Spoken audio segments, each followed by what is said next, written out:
Thank you for choosing the audiobook.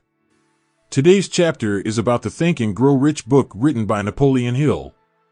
Before we start, hit that subscribe and like button now and open the door to a world of literary wonders. The book starts with, what do you want most? Is it money, fame, power, contentment, personality, peace of mind, happiness? The 13 steps to riches described in this book offer the shortest dependable philosophy of individual achievement ever presented for the benefit of the man or woman who is searching for a definite goal in life. Before beginning the book, you will profit greatly if you recognize the fact that the book was not written to entertain. You cannot digest the contents properly in a week or a month. After reading the book thoroughly, Dr. Miller Reese Hutchison, nationally known consulting engineer and longtime associate of Thomas A. Edison, said, "This is not a novel. It is a textbook on individual achievement that came directly from the experiences of hundreds of America's most successful men. It should be studied, digested, and meditated upon. No more than one chapter should be read in a single night. The reader should underline the sentences which impress him most. Later, he should go back to these marked lines and read them again. A real student will not merely read this book, he will absorb its contents and make them his own. This book should be adopted by all high schools, and no boy or girl should be permitted to graduate without having satisfactorily passed an examination on it. This philosophy will not take the place of the subjects taught in schools, but it will enable one to organize and apply the knowledge acquired and convert it into useful service and adequate compensation without waste of time." Dr. John R. Turner, Dean of the College of the City of New York, after having read the book, said, "The very best example of the soundness of this philosophy is your own son, Blair, whose dramatic story you have outlined in the chapter on desire." Dr. Turner had reference to the author's son, who, born without normal hearing capacity, not only avoided becoming a deaf mute, but actually converted his handicap into a priceless asset by applying the philosophy here described. After reading the story, you will realize that you are about to come into possession of a philosophy which can be transmuted into material wealth, or serve as readily to bring you peace of mind, understanding, spiritual harmony, and in some instances, as in the case of the author's son, it can help you master physical affliction. The author discovered, through personally analyzing hundreds of successful men, that all of them followed the habit of exchanging ideas through what is commonly called conferences. When they had problems to be solved, they sat down together and talked freely until they discovered, from their joint contribution of ideas, a plan that would serve their purpose. You, who read this book, will get most out of it by putting into practice the mastermind principle described in the book. This you can do by forming a study club, consisting of any desired number of people who are friendly and harmonious. The club should have a meeting at regular periods, as often as once each week. The procedure should consist of reading one chapter of the book at each meeting, after which the contents of the chapter should be freely discussed by all members. Each member should make notes, putting down all ideas of his own inspired by the discussion. Each member should carefully read and analyze each chapter several days prior to its open reading and joint discussion in the club. The reading at the club should be done by someone who reads well and understands how to put color and feeling into the lines. By following this plan, every reader will get from its pages not only the sum total of the best knowledge organized from the experiences of hundreds of successful men, but more important by far, he will tap new sources of knowledge in his own mind as well as acquire knowledge of priceless value from every other person present. If you follow this plan persistently, you will be almost certain to uncover and appropriate the secret formula by which Andrew Carnegie acquired his huge fortune, as referred to in the author's introduction.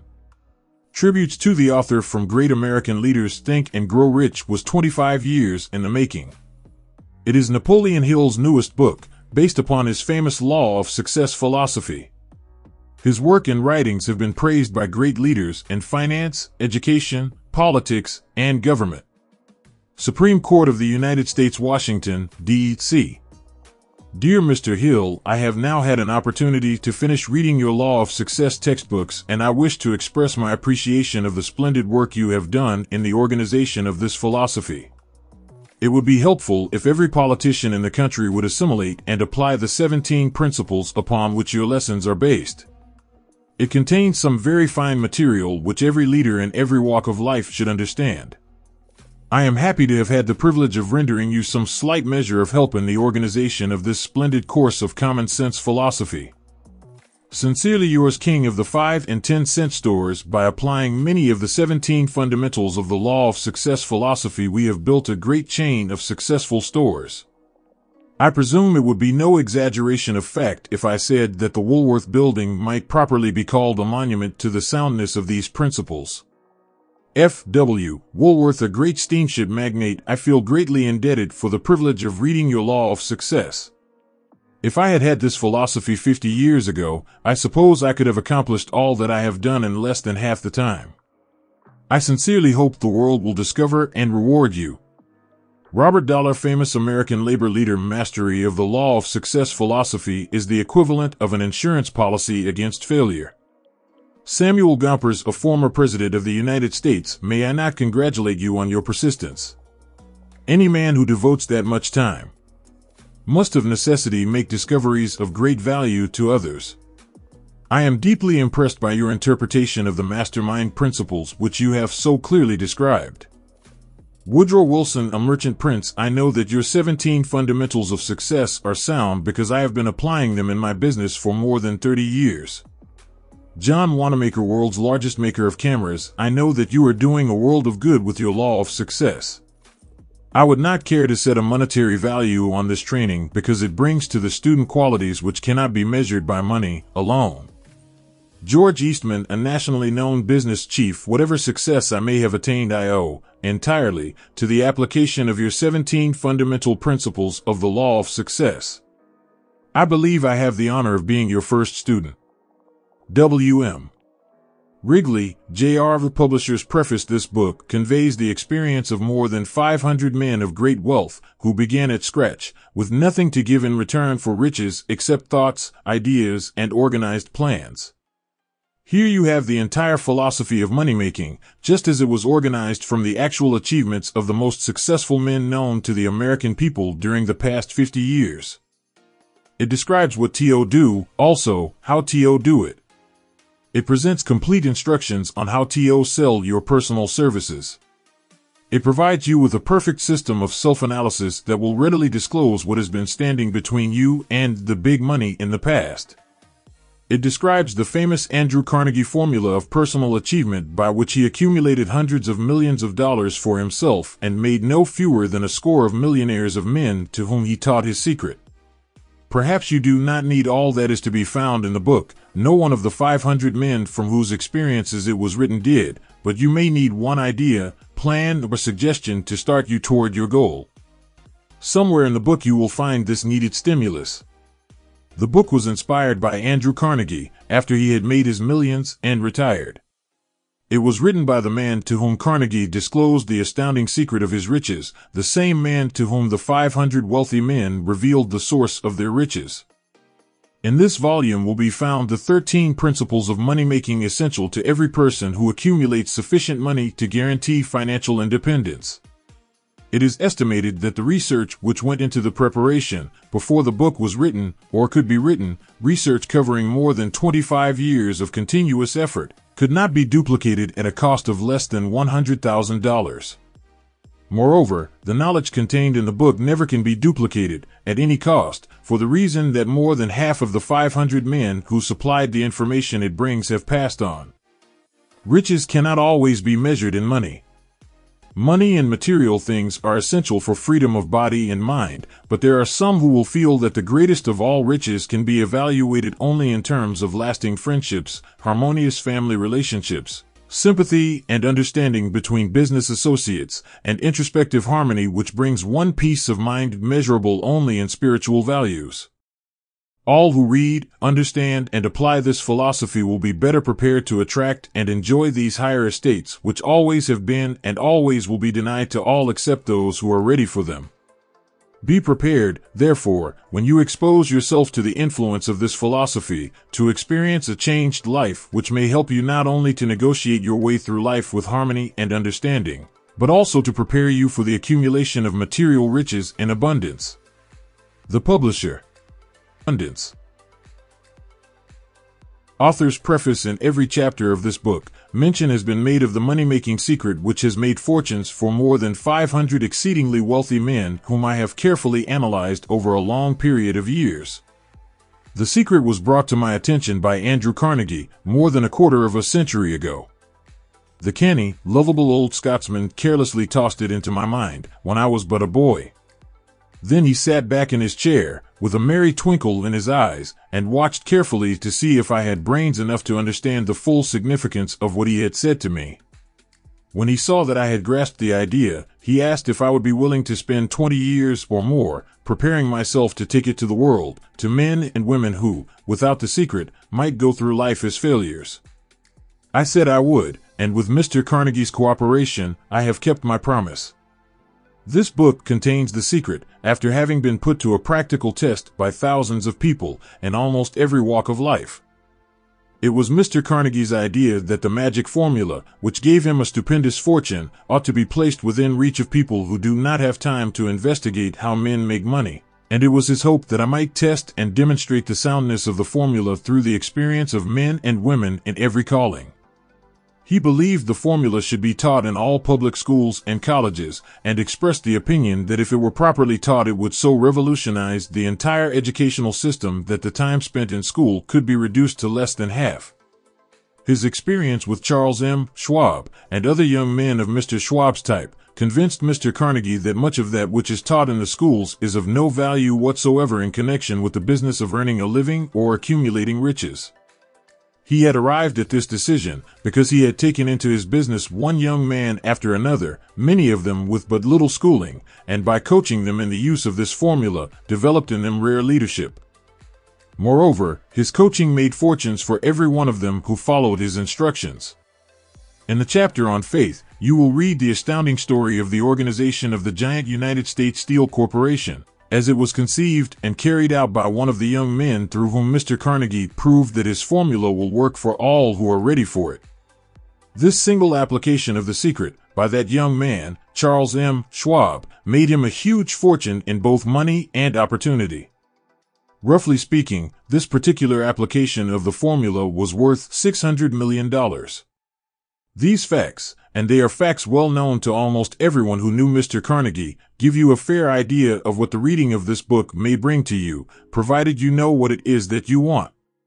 Even before it had undergone 20 years of practical testing, the secret was passed on to more than 100,000 men and women who have used it for their personal benefit, as Mr. Carnegie planned that they should.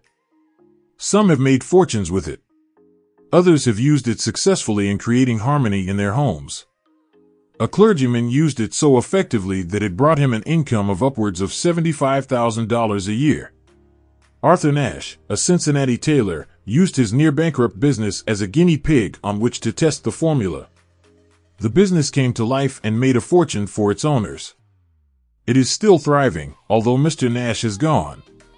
The experiment was so unique that newspapers and magazines gave it more than $1 million worth of laudatory publicity. The secret was passed on to Stuart Austin Weir of Dallas, Texas. He was ready for it, so ready that he gave up his profession and studied law. Did he succeed? That story is told too. I gave the secret to Jennings Randolph the day he graduated from college, and he has used it so successfully that he is now serving his third term as a member of Congress, with an excellent opportunity to keep on using it until it carries him to the White House. While serving as advertising manager of the La Salle Extension University, when it was little more than a name, I had the privilege of seeing J. G. Chapline, president of the university, use the formula so effectively that he has since made the La Salle one of the great extension schools of the country. The secret to which I refer has been mentioned no fewer than 100 times throughout this book. It has not been directly named, for it seems to work more successfully when it is merely uncovered and left in sight, where those who are ready and searching for it may pick it up. That is why Mr. Carnegie tossed it to me so quietly, without giving me its specific name. If you are ready to put it to use, you will recognize this secret at least once in every chapter.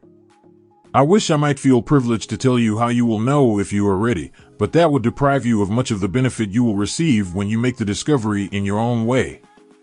While this book was being written, my own son, who was then finishing the last year of his college work, picked up the manuscript of Chapter 2, read it, and discovered the secret for himself. He used the information so effectively that he went directly into a responsible position at a beginning salary greater than the average man ever earns. His story has been briefly described in Chapter 2. When you read it, perhaps you will dismiss any feeling you may have had at the beginning of the book that it promised too much. And, 2, if you have ever been discouraged, if you have had difficulties to surmount which took the very soul out of you, if you have tried and failed, if you were ever handicapped by illness or physical affliction, this story of my son's discovery and use of the Carnegie formula may prove to be the oasis in the desert of lost hope for which you have been searching. This secret was extensively used by President Woodrow Wilson during the World War. It was passed on to every soldier who fought in the war, carefully wrapped in the training received before going to the front. President Wilson told me it was a strong factor in raising the funds needed for the war. More than 20 years ago, Juan Manuel L. Quezon was inspired by the secret to gain freedom for his people. He has gained freedom for the Philippines and is the first president of the Free State. A peculiar thing about this secret is that those who once acquire it and use it find themselves literally swept onto success with but little effort, and they never again submit to failure. If you doubt this, study the names of those who have used it, wherever they have been mentioned, check their records for yourself, and be convinced. There is no such thing as something for nothing. The secret to which I refer cannot be had without a price, although the price is far less than its value. It cannot be had at any price by those who are not intentionally searching for it. It cannot be given away, it cannot be purchased for money, for the reason that it comes in 2 parts. One part is already in possession of those who are ready for it. The secret serves equally well all who are ready for it. Education has nothing to do with it.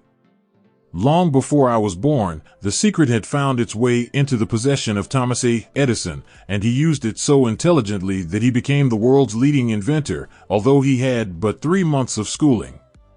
The secret was passed on to a business associate of Mr. Edison. He used it so effectively that, although he was then making only $12,000 a year, he accumulated a great fortune and retired from active business while still a young man. You will find his story at the beginning of the first chapter. It should convince you that riches are not beyond your reach, that you can still be what you wish to be, that money, fame, recognition, and happiness can be had by all who are ready and determined to have these blessings. How do I know these things? You should have the answer before you finish this book. You may find it in the very first chapter or on the last page. While I was performing the 20-year task of research, which I had undertaken at Mr. Carnegie's request, I analyzed hundreds of well-known men, many of whom admitted that they had accumulated their vast fortunes through the aid of the Carnegie secret. Among these men were Henry Ford, William Wrigley Jr., John Wanamaker, James J. Hill, George S. Parker E. M. Statler, Henry L. Doherty, Cyrus H. K. Curtis, George Eastman, Charles M. Schwab, Harris F. Williams, Dr. Frank Gonzalez, Daniel Willard King, Gillette, Ralph A. Weeks, Judge Daniel T. Wright, John D. Rockefeller, Thomas A. Edison, Frank A. Vanderlip F. W. Woolworth, Carl Robert A. Dollar, Edward A. Philine, Edwin C. Barnes, Arthur Nash, Clarence Darrow, Theodore Roosevelt, John W. Davis, Elbert Hubbard, Wilbur Wright, William Jennings, Brian Dr. David Starr, Jordan J. Ogden Armour, Arthur Brisbane, Woodrow Wilson, Arthur Brisbane, Woodrow Wilson, W.M. Howard Taft, Luther Burbank, Edward W. Bach, Frank A. Muncie, Elbert H. Gary Dr. Alexander Graham Bell, John H. Patterson, Julius Rosenwald, Stuart Austin, Weir Dr. Frank Crane, George M. Alexander J. G. Chaplain, Han Jennings Randolph. These names represent but a small fraction of the hundreds of well-known Americans whose achievements, financially and otherwise, prove that those who understand and apply the Carnegie secret reach high stations in life. I have never known anyone who was inspired to use the secret who did not achieve noteworthy success in his chosen calling.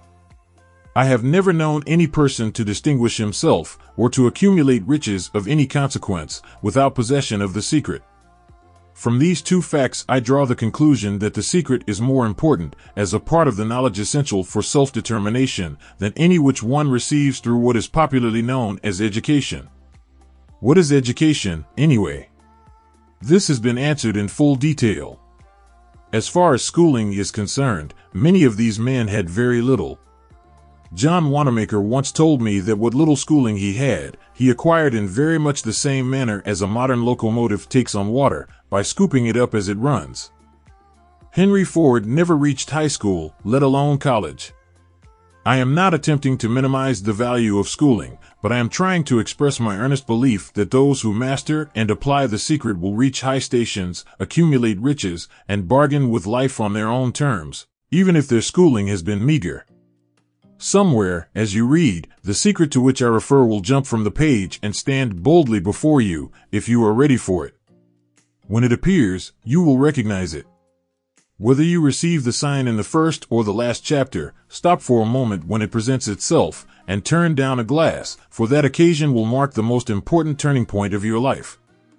We pass now to Chapter 1, and to the story of my very dear friend, who has generously acknowledged having seen the mystic sign, and whose business achievements are evidence enough that he turned down a glass. As you read his story, and the others, remember that they deal with the important problems of life, such as all men experience. The problems arising from one's endeavor to earn a living, to find hope, courage, contentment, and peace of mind, to accumulate riches, and to enjoy freedom of body and spirit. Remember, too, as you go through the book, that it deals with facts and not with fiction, its purpose being to convey a great universal truth through which all who are ready may learn, not only what to do, but also how to do it. And receive, as well, the needed stimulus to make a start. As a final word of preparation, before you begin the first chapter, may I offer one brief suggestion which may provide a clue by which the Carnegie secret may be recognized? It is this: all achievement, all earned riches, have their beginning in an idea. If you are ready for the secret, you already possess one half of it, therefore, you will readily recognize the other half the moment it reaches your mind. The author. Your mind. The author. Your mind. Chapter 1: Introduction. The man who thought his way into partnership with Thomas A. Edison. Truly, thoughts are things, and powerful things at that, when they are mixed with definiteness of purpose, persistence, and a burning desire for their translation into riches or other material objects. A little more than 30 years ago, Edwin C. Barnes discovered how true it is that men really do think and grow rich. His discovery did not come about at one sitting. It came little by little, beginning with a burning desire to become a business associate of the great Edison. One of the chief characteristics of Barnes' desire was that it was definite. He wanted to work with Edison, not for him. Observe, carefully, the description of how he went about translating his desire into reality, and you will have a better understanding of the 13 principles which lead to riches. When this desire, or impulse of thought, first flashed into his mind, he was in no position to act upon it. Two difficulties stood in his way. He did not know Mr. Edison, and he did not have enough money to pay his railroad fare to Orange, New Jersey. These difficulties were sufficient to have discouraged the majority of men from making any attempt to carry out the desire. But his was no ordinary desire. He was so determined to find a way to carry out his desire that he finally decided to travel by blind baggage rather than be defeated.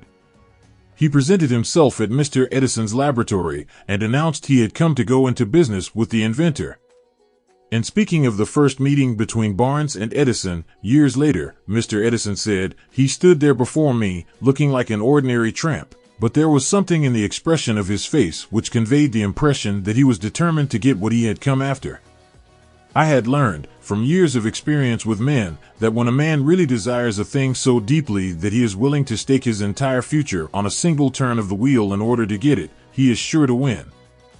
I gave him the opportunity he asked for, because I saw he had made up his mind to stand by until he succeeded. Subsequent events proved that no mistake was made. Just what young Barnes said to Mr. Edison on that occasion was far less important than that which he thought. Edison, himself, said so. It could not have been the young man's appearance which got him his start in the Edison office, for that was definitely against him. It was what he thought that counted. If the significance of this statement could be conveyed to every person who reads it, there would be no need for the remainder of this book. Barnes did not get his partnership with Edison on his first interview. He did get a chance to work in the Edison offices at a very nominal wage, doing work that was unimportant to Edison, but most important to Barnes, because it gave him an opportunity to display his merchandise where his intended partner could see it. Months went by. Apparently nothing happened to bring the coveted goal which Barnes had set up in his mind as his definite major purpose. But something important was happening in Barnes' mind. He was constantly intensifying his desire to become the business associate of Edison. Psychologists have correctly said that when one is truly ready for a thing, it puts in its appearance. Barnes was ready for a business association with Edison. Moreover, he was determined to remain ready until he got that which he was seeking. He did not say to himself, "Ah well, what's the use? I guess I'll change my mind and try for a salesman's job." But he did say, "I came here to go into business with Edison, and I'll accomplish this end if it takes the remainder of my life." He meant it. What a different story men would have to tell if only they would adopt a definite purpose and stand by that purpose until it had time to become an all-consuming obsession. Maybe young Barnes did not know it at the time, but his bulldog determination, his persistence in standing back of a single desire, was destined to mow down all opposition and bring him the opportunity he was seeking. When the opportunity came, it appeared in a different form and from a different direction than Barnes had expected. That is one of the tricks of opportunity. It has a sly habit of slipping in by the back door, and often it comes disguised in the form of misfortune or temporary defeat. Perhaps this is why so many fail to recognize opportunity. Mr. Edison had just perfected a new office device, known at that time as the Edison dictating machine. His salesmen were not enthusiastic over the machine. They did not believe it could be sold without great effort. Barnes saw his opportunity. It had crawled in quietly, hidden in a queer-looking machine which interested no one but Barnes and the inventor. Barnes knew he could sell the Edison dictating machine. He suggested this to Edison and promptly got his chance. He did sell the machine. In fact, he sold it so successfully that Edison gave him a contract to distribute and market it all over the nation. Out of that business association grew the slogan, "Made by Edison and installed by Barnes." The business alliance has been in operation for more than 30 years. Out of it, Barnes has made himself rich in money, but he has done something infinitely greater. He has proved that one really may think and grow rich. How much actual cash that original desire of Barnes has been worth to him, I have no way of knowing.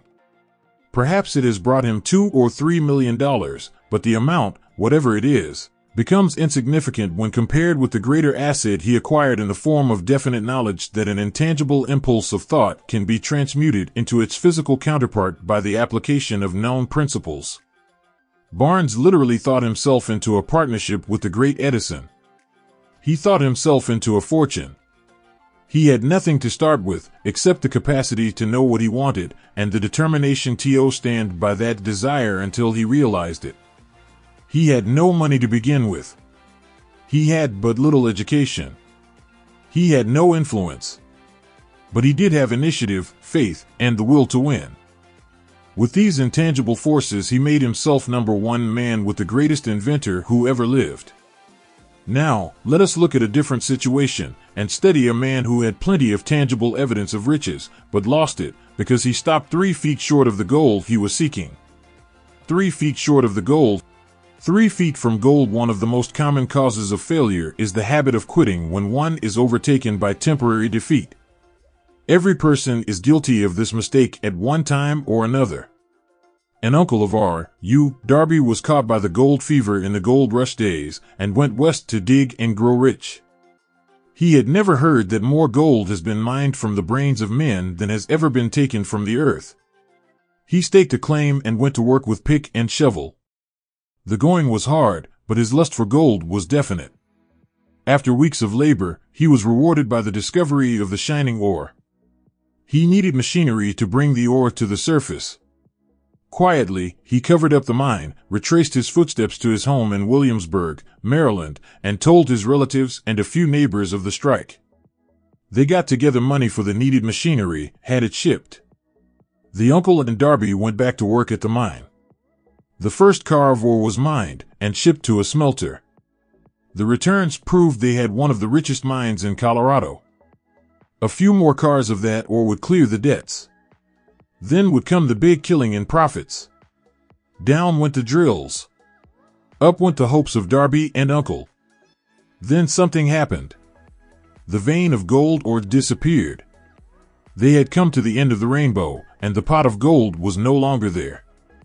They drilled on, desperately trying to pick up the vein again, all to no avail. Finally, they decided to quit. They sold the machinery to a junkman for a few $100s and took the train back home. Some junkmen are dumb, but not this one. He called in a mining engineer to look at the mine and do a little calculating. The engineer advised that the project had failed because the owners were not familiar with fault lines. His calculations showed that the vein would be found just 3 feet from where the Darbys had stopped drilling. That is exactly where it was found. The junkman took millions of dollars in ore from the mine because he knew enough to seek expert counsel before giving up. Most of the money which went into the machinery was procured through the efforts of R.U. Darby, who was then a very young man. The money came from his relatives and neighbors because of their faith in him. He paid back every dollar of it, although he was years in doing so. Long afterward, Mr. Darby recouped his loss many times over when he made the discovery that desire can be transmuted into gold. The discovery came after he went into the business of selling life insurance. Remembering that he lost a huge fortune because he stopped 3 feet from gold, Darby profited by the experience in his chosen work by the simple method of saying to himself, "I stopped 3 feet from gold, but I will never stop because men say no when I ask them to buy insurance." Darby is one of a small group of fewer than 50 men who sell more than $1 million in life insurance annually. He owes his stickability to the lesson he learned from his quitability in the gold mining business. Before success comes in any man's life, he is sure to meet with much temporary defeat and, perhaps, some failure. When defeat overtakes a man, the easiest and most logical thing to do is to quit. That is exactly what the majority of men do. More than 500 of the most successful men this country has ever known told the author their greatest success came just one step beyond the point at which defeat had overtaken them. Failure is a trickster with a keen sense of irony and cunning. It takes great delight in tripping one when success is almost within reach. A 50-cent lesson in persistence. Shortly after Mr. Darby received his degree from the University of Hard Knocks and had decided to profit by his experience in the gold mining business, he had the good fortune to be present on an occasion that proved to him that no does not necessarily mean no. One afternoon he was helping his uncle grind wheat in an old-fashioned mill. The uncle operated a large farm on which a number of colored sharecrop farmers lived. Quietly, the door was opened, and a small colored child, the daughter of a tenant, walked in and took her place near the door. The uncle looked up, saw the child, and barked at her roughly, "What do you want?" Meekly, the child replied, "My mammy says send her 50 cents. "I'll not do it," the uncle retorted, "now you run on home." "Yes, sah," the child replied. But she did not move. The uncle went ahead with his work, so busily engaged that he did not pay enough attention to the child to observe that she did not leave. When he looked up and saw her still standing there, he yelled at her, "I told you to go on home. Now go, or I'll take a switch to you." The little girl said yes, sir, but she did not budge an inch. The uncle dropped a sack of grain he was about to pour into the mill hopper, picked up a barrel stave, and started toward the child with an expression on his face that indicated trouble. Darby held his breath. He was certain he was about to witness a murder. He knew his uncle had a fierce temper. He knew that colored children were not supposed to defy white people in that part of the country. When the uncle reached the spot where the child was standing, she quickly stepped forward one step, looked up into his eyes, and screamed at the top of her shrill voice, "My mammy's gotta have that 50 cents. The uncle stopped, looked at her for a minute, then slowly laid the barrel stave on the floor, put his hand in his pocket, took out $50, and gave it to her. The child took the money and slowly backed toward the door, never taking her eyes off the man whom she had just conquered. After she had gone, the uncle sat down on a box and looked out the window into space for more than 10 minutes. He was pondering, with awe, over the whipping he had just taken. Mr. Darby, too, was doing some thinking. That was the first time in all his experience that he had seen a colored child deliberately master an adult white person. How did she do it? What happened to his uncle that caused him to lose his fierceness and become as docile as a lamb? What strange power did this child use that made her master over her superior? These and other similar questions flashed into Darby's mind, but he did not find the answer until years later, when he told me the story. Strangely, the story of this unusual experience was told to the author in the old mill, on the very spot where the uncle took his whipping. Strangely, too, I had devoted nearly a quarter of a century to the study of the power which enabled an ignorant, illiterate colored child to conquer an intelligent man. As we stood there in that musty old mill, Mr. Darby repeated the story of the unusual conquest, and finished by asking, "What can you make of it? What strange power did that child use that so completely whipped my uncle?" The answer to his question will be found in the principles described in this book. The answer is full and complete. It contains details and instructions sufficient to enable anyone to understand and apply the same force which the little child accidentally stumbled upon. Keep your mind alert, and you will observe exactly what strange power came to the rescue of the child. You will catch a glimpse of this power in the next chapter. Somewhere in the book you will find an idea that will quicken your receptive powers and place at your command, for your own benefit, this same irresistible power. The awareness of this power may come to you in the first chapter, or it may flash into your mind in some subsequent chapter. It may come in the form of a single idea. Or, it may come in the nature of a plan, or a purpose. Again, it may cause you to go back into your past experiences of failure or defeat, and bring to the surface some lesson by which you can regain all that you lost through defeat. After I had described to Mr. Darby the power unwittingly used by the little colored child, he quickly retraced his 30 years of experience as a life insurance salesman, and frankly acknowledged that his success in that field was due, in no small degree, to the lesson he had learned from the child. Mr. Darby pointed out, every time a prospect tried to bow me out, without buying, I saw that child standing there in the old mill, her big eyes glaring in defiance, and I said to myself, I've got to make this sale. The better portion of all sales I have made were made after people had said "Enoda." He recalled, too, his mistake in having stopped only 3 feet from gold, but, he said, that experience was a blessing in disguise. It taught me to keep on keeping on, no matter how hard the going may be, a lesson I needed to learn before I could succeed in anything. This story of Mr. Darby and his uncle, the colored child in the gold mine, doubtless will be read by hundreds of men who make their living by selling life insurance, and to all of these, the author wishes to offer the suggestion that Darby owes to these 2 experiences his ability to sell more than $1 million of life insurance every year. Life is strange and often imponderable. Both the successes and the failures have their roots in simple experiences. Mr. Darby's experiences were commonplace and simple enough, yet they held the answer to his destiny in life, therefore they were as important as life itself. He profited by these 2 dramatic experiences because he analyzed them and found the lesson they taught. But what of the man who has neither the time nor the inclination to study failure in search of knowledge that may lead to success?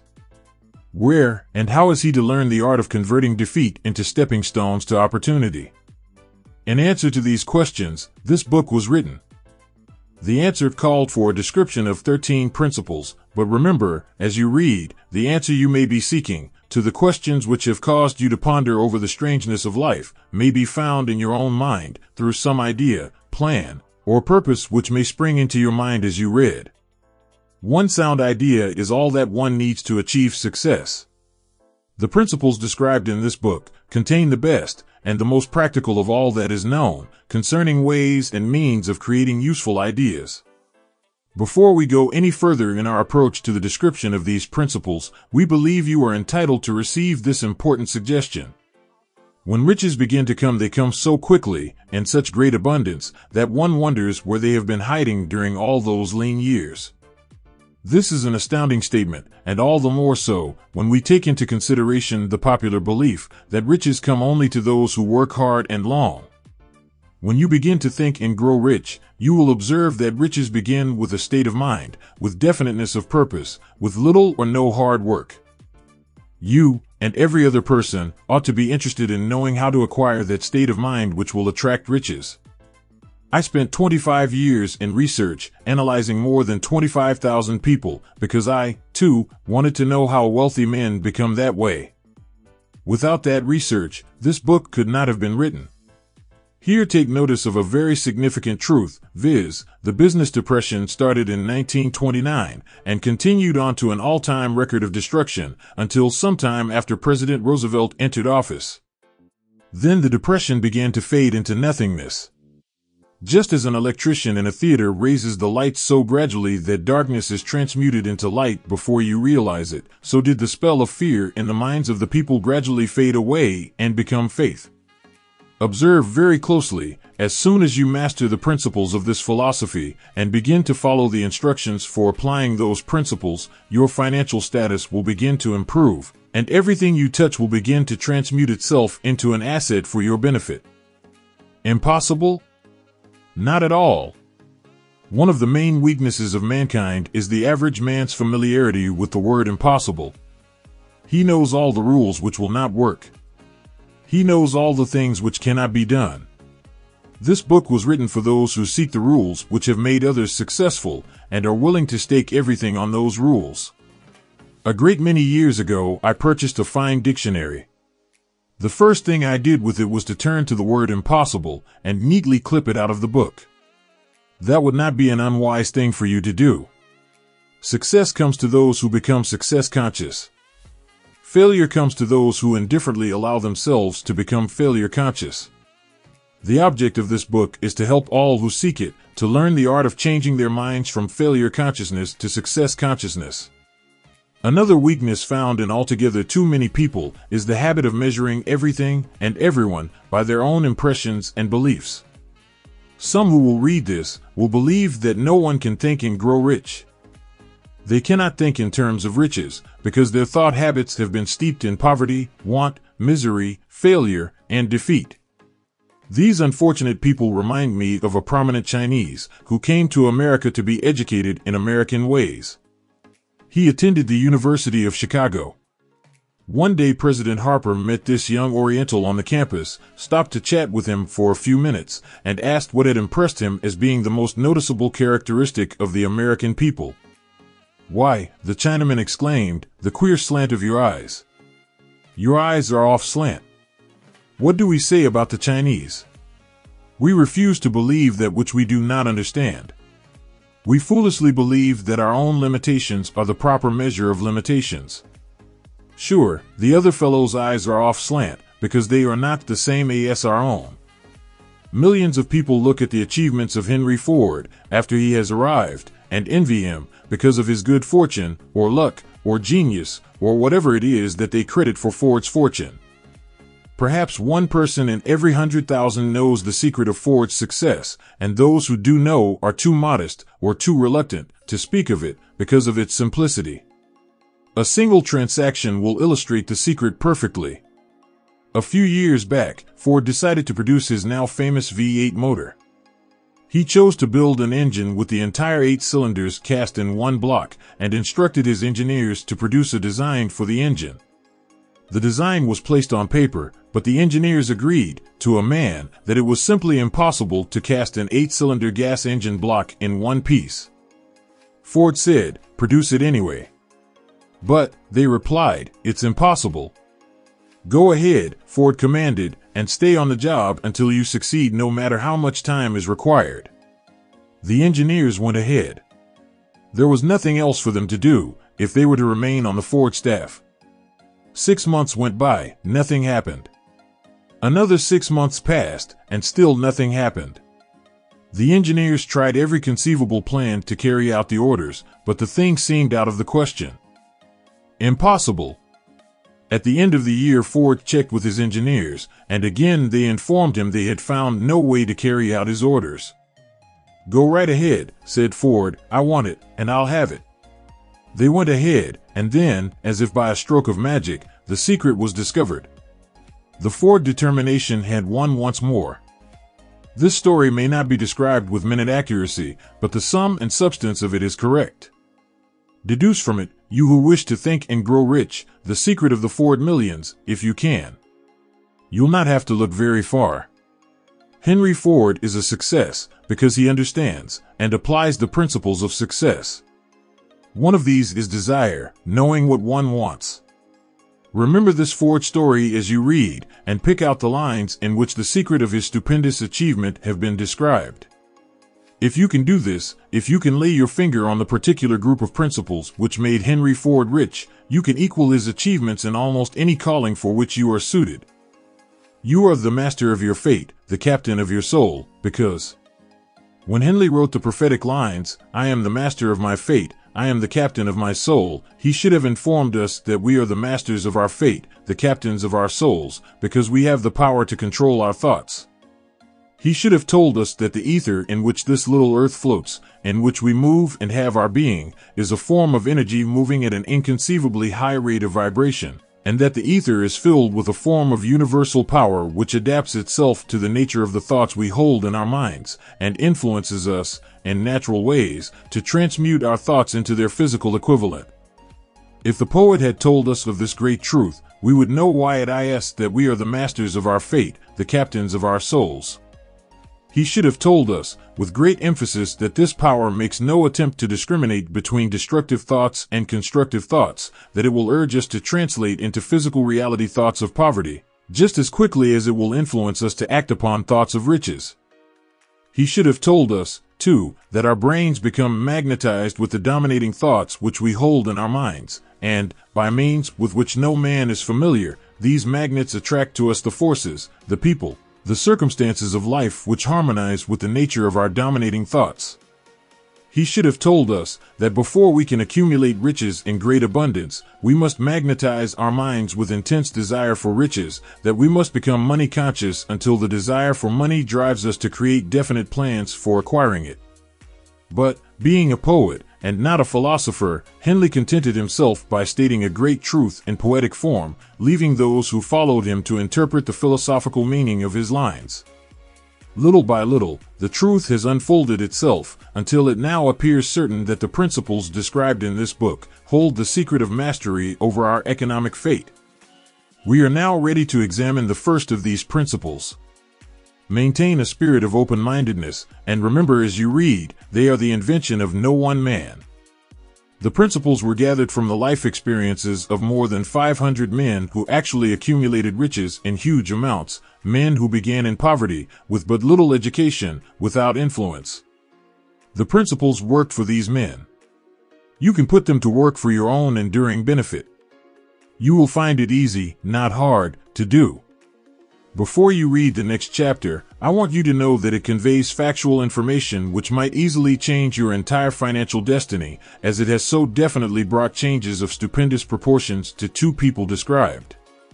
I want you to know, also, that the relationship between these two men and myself is such that I could have taken no liberties with the facts, even if I had wished to do so. One of them has been my closest personal friend for almost 25 years, the other is my own son. The unusual success of these two men, success which they generously accredit to the principle described in the next chapter, more than justifies this personal reference as a means of emphasizing the far-flung power of this principle. Almost 15 years ago, I delivered the commencement address at Salem College, Salem, West Virginia. I emphasized the principle described in the next chapter with so much intensity that one of the members of the graduating class definitely appropriated it and made it a part of his own philosophy. The young man is now a member of Congress and an important factor in the present administration. Just before this book went to the publisher, he wrote me a letter in which he so clearly stated his opinion of the principle outlined in the next chapter that I have chosen to publish his letter as an introduction to that chapter. It gives you an idea of the rewards to come. My dear Napoleon, my service as a member of Congress having given me an insight into the problems of men and women, I am writing to offer a suggestion which may become helpful to thousands of worthy people.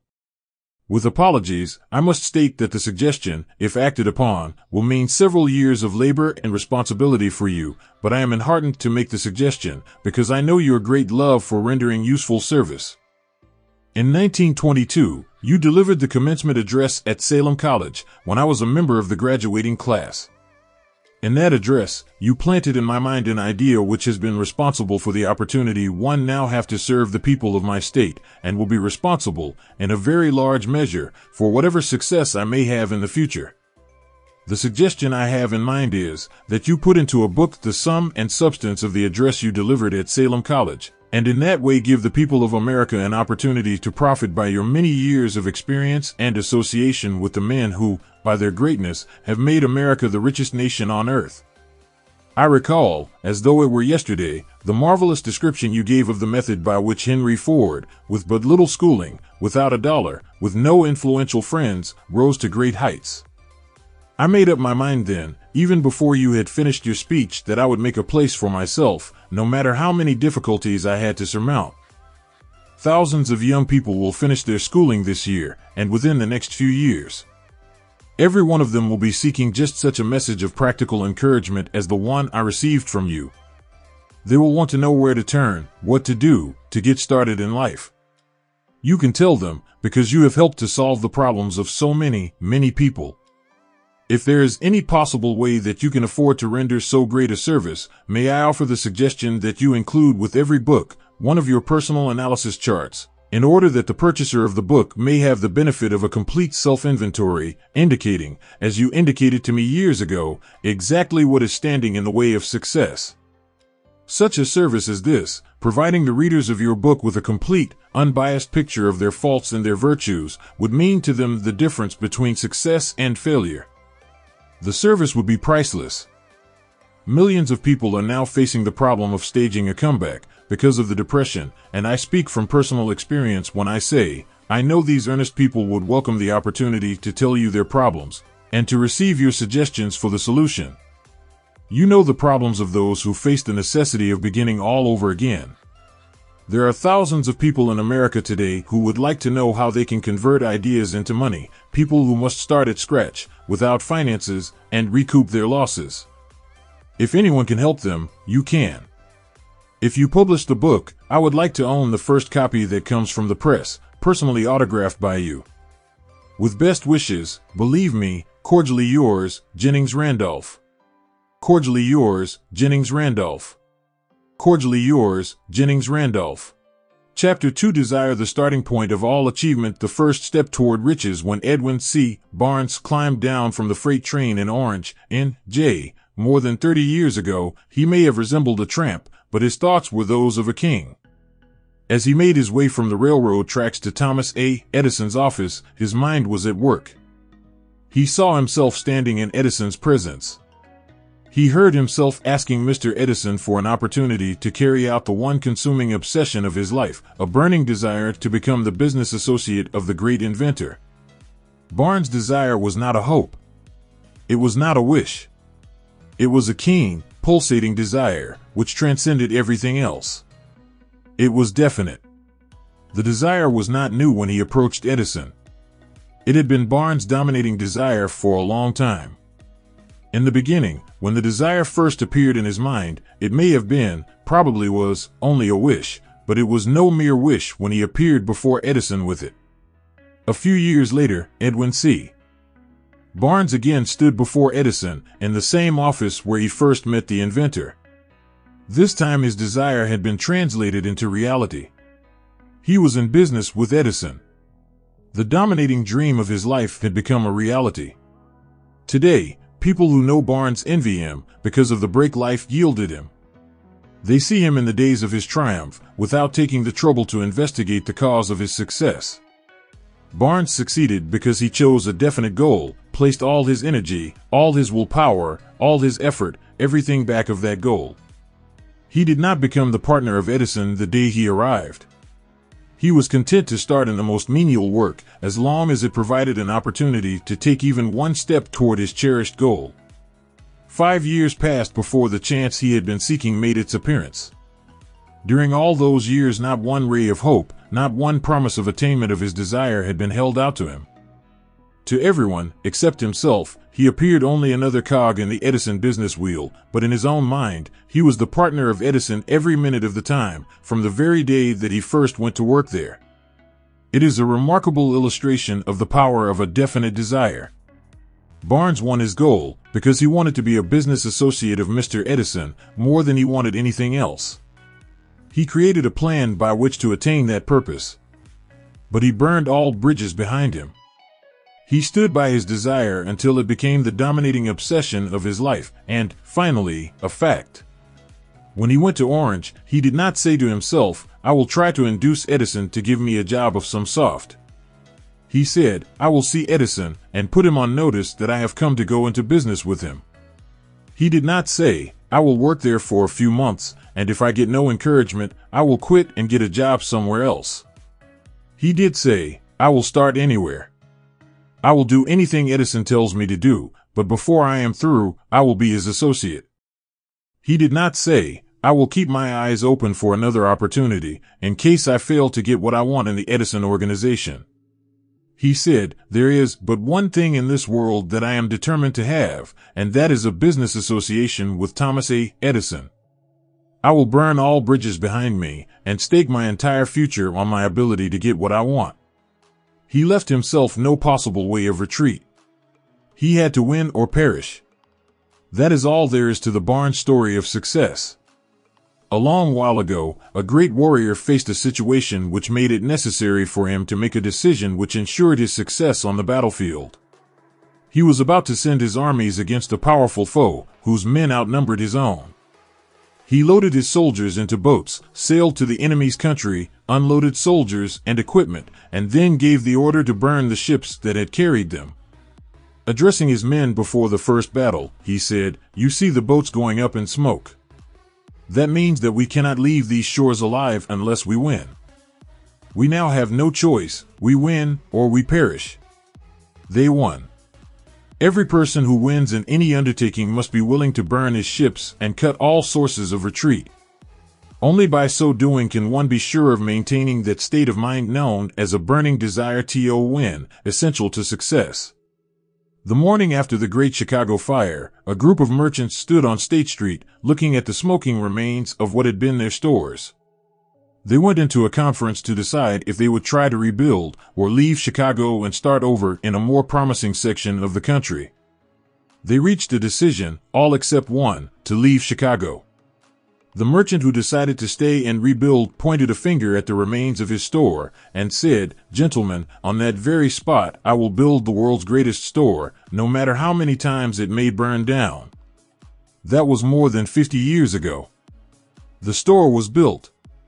It stands there today, a towering monument to the power of that state of mind known as a burning desire. The easy thing for Marshall Field to have done would have been exactly what his fellow merchants did. When the going was hard and the future looked dismal, they pulled up and went where the going seemed easier. Mark well this difference between Marshall Field and the other merchants, because it is the same difference which distinguishes Edwin C. Barnes from thousands of other young men who have worked in the Edison organization. It is the same difference which distinguishes practically all who succeed from those who fail. Every human being who reaches the age of understanding of the purpose of money wishes for it. Wishing will not bring riches. But desiring riches with a state of mind that becomes an obsession, then planning definite ways and means to acquire riches, and backing those plans with persistence which does not recognize failure, will bring riches. The method by which desire for riches can be transmuted into its financial equivalent consists of 6 definite, practical steps, viz. First, fix in your mind the exact amount of money you desire. It is not sufficient merely to say, "I want plenty of money." Be definite as to the amount. Second, determine exactly what you intend to give in return for the money you desire. Third, establish a definite date when you intend to possess the money you desire. Fourth, Create a definite plan for carrying out your desire, and begin at once, whether you are ready or not, to put this plan into action. Fifth, write out a clear, concise statement of the amount of money you intend to acquire, name the time limit for its acquisition, state what you intend to give in return for the money, and describe clearly the plan through which you intend to accumulate it. Sixth, read your written statement aloud, twice daily, once just before retiring at night, and once after arising in the morning. As you read, see and feel and believe yourself already in possession of the money. It is important that you follow the instructions described in these 6 steps. It is especially important that you observe and follow the instructions in the 6th paragraph. You may complain that it is impossible for you to see yourself in possession of money before you actually have it. Here's where a burning desire will come to your aid. If you truly desire money so keenly that your desire is an obsession, you will have no difficulty in convincing yourself that you will acquire it. The object is to want money, and to become so determined to have it that you convince yourself you will have it. Only those who become money conscious ever accumulate great riches. Money consciousness means that the mind has become so thoroughly saturated with the desire for money that one can see oneself already in possession of it. To the uninitiated, who has not been schooled in the working principles of the human mind, these instructions may appear impractical. It may be helpful, to all who fail to recognize the soundness of the 6 steps, to know that the information they convey was received from Andrew Carnegie, who began as an ordinary laborer in the steel mills, but managed, despite his humble beginning, to make these principles yield him a fortune of considerably more than $100 million. It may be of further help to know that the 6 steps here recommended were carefully scrutinized by the late Thomas A. Edison, who placed his stamp of approval upon them as being not only the steps essential for the accumulation of money, but necessary for the attainment of any definite goal. The steps call for no hard labor. They call for no sacrifice. They do not require one to become ridiculous or credulous. To apply them calls for no great amount of education. But the successful application of these 6 steps does call for sufficient imagination to enable one to see and to understand that accumulation of money cannot be left to chance, good fortune, and luck. One must realize that all who have accumulated great fortunes first did a certain amount of dreaming, hoping, wishing, desiring, and planning before they acquired money. You may as well know, right here, that you can never have riches in great quantities unless you can work yourself into a white heat of desire for money and actually believe you will possess it. You may as well know, also, that every great leader, from the dawn of civilization down to the present, was a dreamer.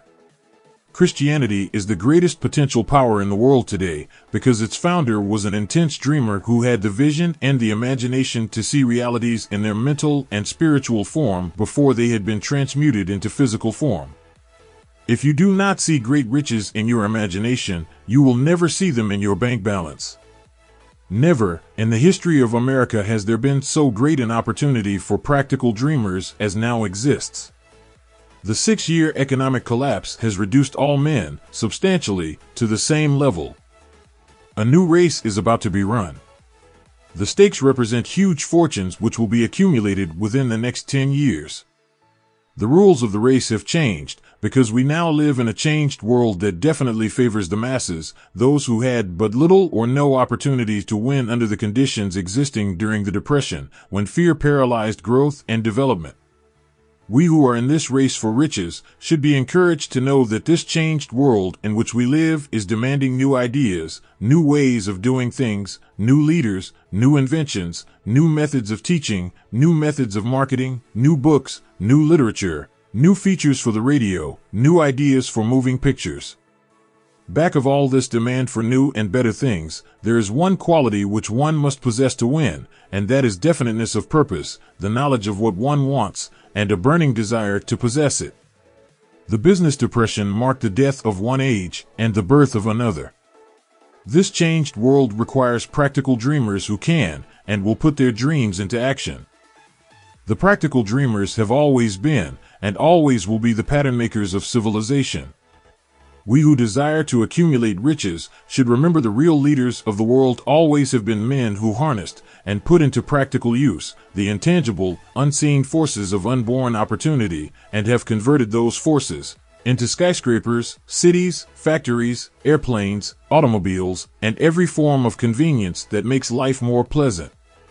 Tolerance and an open mind are practical necessities of the dreamer of today. Those who are afraid of new ideas are doomed before they start. Never has there been a time more favorable to pioneers than the present. True, there is no wild and woolly West to be conquered, as in the days of the covered wagon, but there is a vast business, financial, and industrial world to be remolded and redirected along new and better lines. In planning to acquire your share of the riches, let no one influence you to scorn the dreamer. To win the big stakes in this changed world, you must catch the spirit of the great pioneers of the past, whose dreams have given to civilization all that it has of value, the spirit which serves as the lifeblood of our own country, your opportunity and mine, to develop and market our talents. Let us not forget, Columbus dreamed of an unknown world, staked his life on the existence of such a world, and discovered it. Copernicus, the great astronomer, dreamed of a multiplicity of worlds, and revealed them. No one denounced him as impractical after he had triumphed. Instead, the world worshipped at his shrine, thus proving once more that success requires no apologies, failure permits no alibis. If the thing you wish to do is right, and you believe in it, go ahead and do it. Put your dream across, and never mind what they say if you meet with temporary defeat, for they, perhaps, do not know that every failure brings with it the seed of and equivalent success. Henry Ford, poor and uneducated, dreamed of a horseless carriage, went to work with what tools he possessed, without waiting for opportunity to favor him, and now evidence of his dream belts the entire earth. He has put more wheels into operation than any man who ever lived, because he was not afraid to back his dreams. Thomas Edison dreamed of a lamp that could be operated by electricity, began where he stood to put his dream into action, and despite more than 10,000 failures, he stood by that dream until he made it a physical reality. Practical dreamers do not quit. Wayland dreamed of a chain of cigar stores, transformed his dream into action, and now the United Cigar Stores occupy the best corners in America. Lincoln dreamed of freedom for the black slaves, put his dream into action, and barely missed living to see a united North and South translate his dream into reality. The Wright brothers dreamed of a machine that would fly through the air. Now one may see evidence all over the world that they dreamed soundly. Marconi dreamed of a system for harnessing the intangible forces of the ether. Evidence that he did not dream in vain may be found in every wireless and radio in the world. Moreover, Marconi's dream brought the humblest cabin and the stateliest manor house side by side. It made the people of every nation on earth backdoor neighbors. It gave the President of the United States a medium by which he may talk to all the people of America at one time and on short notice. It may interest you to know that Marconi's friends had him taken into custody and examined in a psychopathic hospital when he announced he had discovered a principle through which he could send messages through the air without the aid of wires or other direct physical means of communication. The dreamers of today fare better. The world has become accustomed to new discoveries. Nay, it has shown a willingness to reward the dreamer who gives the world a new idea. The greatest achievement was, at first, and for a time, but a dream. The oak sleeps in the acorn. The bird waits in the egg, and in the highest vision of the soul, a waking angel stirs. Dreams are the seedlings of reality. Awake, arise, and assert yourself, you dreamers of the world. Your star is now in the ascendancy. The world depression brought the opportunity you have been waiting for. It taught people humility, tolerance, and open-mindedness. The world is filled with an abundance of opportunity which the dreamers of the past never knew. A burning desire to be, and to do is the starting point from which the dreamer must take off. Dreams are not born of indifference, laziness, or lack of ambition. The world no longer scoffs at the dreamer, nor calls him impractical. If you think it does, take a trip to Tennessee, and witness what a dreamer president has done in the way of harnessing and using the great water power of America. A score of years ago, such a dream would have seemed like madness. You have been disappointed, you have undergone defeat during the Depression, and you have felt the great heart within you crushed until it bled. Take courage, for these experiences have tempered the spiritual metal of which you are made. They are assets of incomparable value. Remember, too, that all who succeed in life get off to a bad start and pass through many heartbreaking struggles before they arrive. The turning point in the lives of those who succeed usually comes at the moment of some crisis through which they are introduced to their other selves. John Bunyan wrote The Pilgrim's Progress, which is among the finest of all English literature, after he had been confined in prison and sorely punished because of his views on the subject of religion. O. Henry discovered the genius which slept within his brain after he had met with great misfortune and was confined in a prison cell in Columbus, Ohio. Being forced, through misfortune, to become acquainted with his other self and to use his imagination, he discovered himself to be a great author instead of a miserable criminal and outcast. Strange and varied are the ways of life, and stranger still are the ways of infinite intelligence, through which men are sometimes forced to undergo all sorts of punishment before discovering their own brains and their own capacity to create useful ideas through imagination. Edison, the world's greatest inventor and scientist, was a tramp telegraph operator. He failed innumerable times before he was driven, finally, to the discovery of the genius which slept within his brain. Charles Dickens began by pasting labels on blacking pots. The tragedy of his first love penetrated the depths of his soul and converted him into one of the world's truly great authors. That tragedy produced, first, David Copperfield, then a succession of other works that made this a richer and better world for all who read his books. Disappointment over love affairs generally has the effect of driving men to drink and women to ruin, and this, because most people never learn the art of transmuting their strongest emotions into dreams of a constructive nature. Helen Keller became deaf, dumb, and blind shortly after birth. Despite her greatest misfortune, she has written her name indelibly in the pages of the history of the great. Her entire life has served as evidence that no one ever is defeated until defeat has been accepted as a reality. Robert Burns was an illiterate country lad. He was cursed by poverty and grew up to be a drunkard in the bargain. The world was made better for his having lived, because he clothed beautiful thoughts in poetry and thereby plucked a thorn and planted a rose in its place. Booker T. Washington was born in slavery, handicapped by race and color. Because he was tolerant, had an open mind at all times, on all subjects, and was a dreamer, he left his impress for good on an entire race. Beethoven was deaf, Milton was blind, but their names will last as long as time endures, because they dreamed and translated their dreams into organized thought. Before passing to the next chapter, kindle anew in your mind the fire of hope, faith, courage, and tolerance. If you have these states of mind, and a working knowledge of the principles described, all else that you need will come to you, when you are ready for it. Let Emerson state the thought in these words: every proverb, every book, and every byword that belongs to thee for aid and comfort shall surely come home through open or winding passages. Every friend whom not thy fantastic will, but the great and tender soul in thee craveth, shall lock thee in his embrace. There is a difference between wishing for a thing and being ready to receive it. No one is ready for a thing until he believes he can acquire it.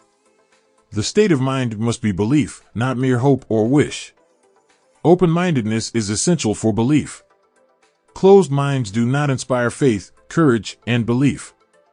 Remember, no more effort is required to aim high in life, to demand abundance and prosperity, than is required to accept misery and poverty.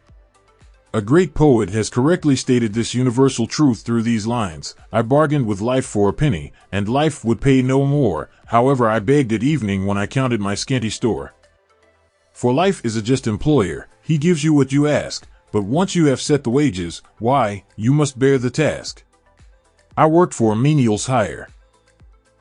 I worked for a menial's hire. I worked for a menial's hire. Only to learn, dismayed, that any wage I had asked of life, life would have willingly paid. Desire outweets Mother Nature. As a fitting climax to this chapter, I wish to introduce one of the most unusual persons I have ever known. I first saw him 24 years ago, a few minutes after he was born. He came into the world without any physical sign of ears, and the doctor admitted, when pressed for an opinion, that the child might be deaf and mute for life. I challenged the doctor's opinion. I had the right to do so. I was the child's father. I, too, reached a decision and rendered an opinion, but I expressed the opinion silently, in the secrecy of my own heart. I decided that my son would hear and speak. Nature could send me a child without ears, but nature could not induce me to accept the reality of the affliction. In my own mind, I knew that my son would hear and speak. How? I was sure there must be a way, and I knew I would find it. I thought of the words of the immortal Emerson, "The whole course of things goes to teach us faith. We need only obey." There is guidance for each of us, and by lowly listening, we shall hear the right word. The right word? Desire. More than anything else, I desired that my son should not be a deaf mute.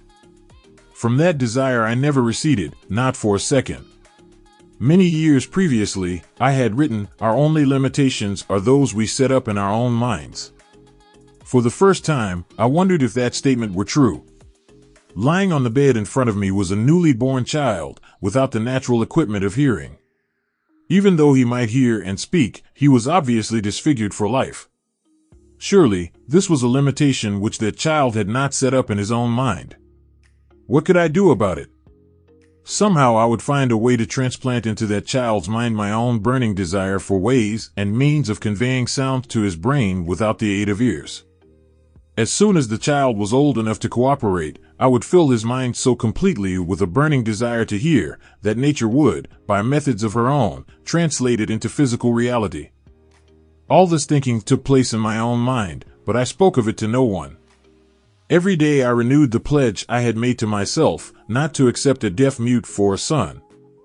As he grew older and began to take notice of things around him, we observed that he had a slight degree of hearing. When he reached the age when children usually begin talking, he made no attempt to speak, but we could tell by his actions that he could hear certain sounds slightly. That was all I wanted to know. I was convinced that if he could hear, even slightly, he might develop still greater hearing capacity. Then something happened which gave me hope. It came from an entirely unexpected source. We bought a Victrola. When the child heard the music for the first time, he went into ecstasies and promptly appropriated the machine. He soon showed a preference for certain records, among them, "It's a Long Way to Tipperary."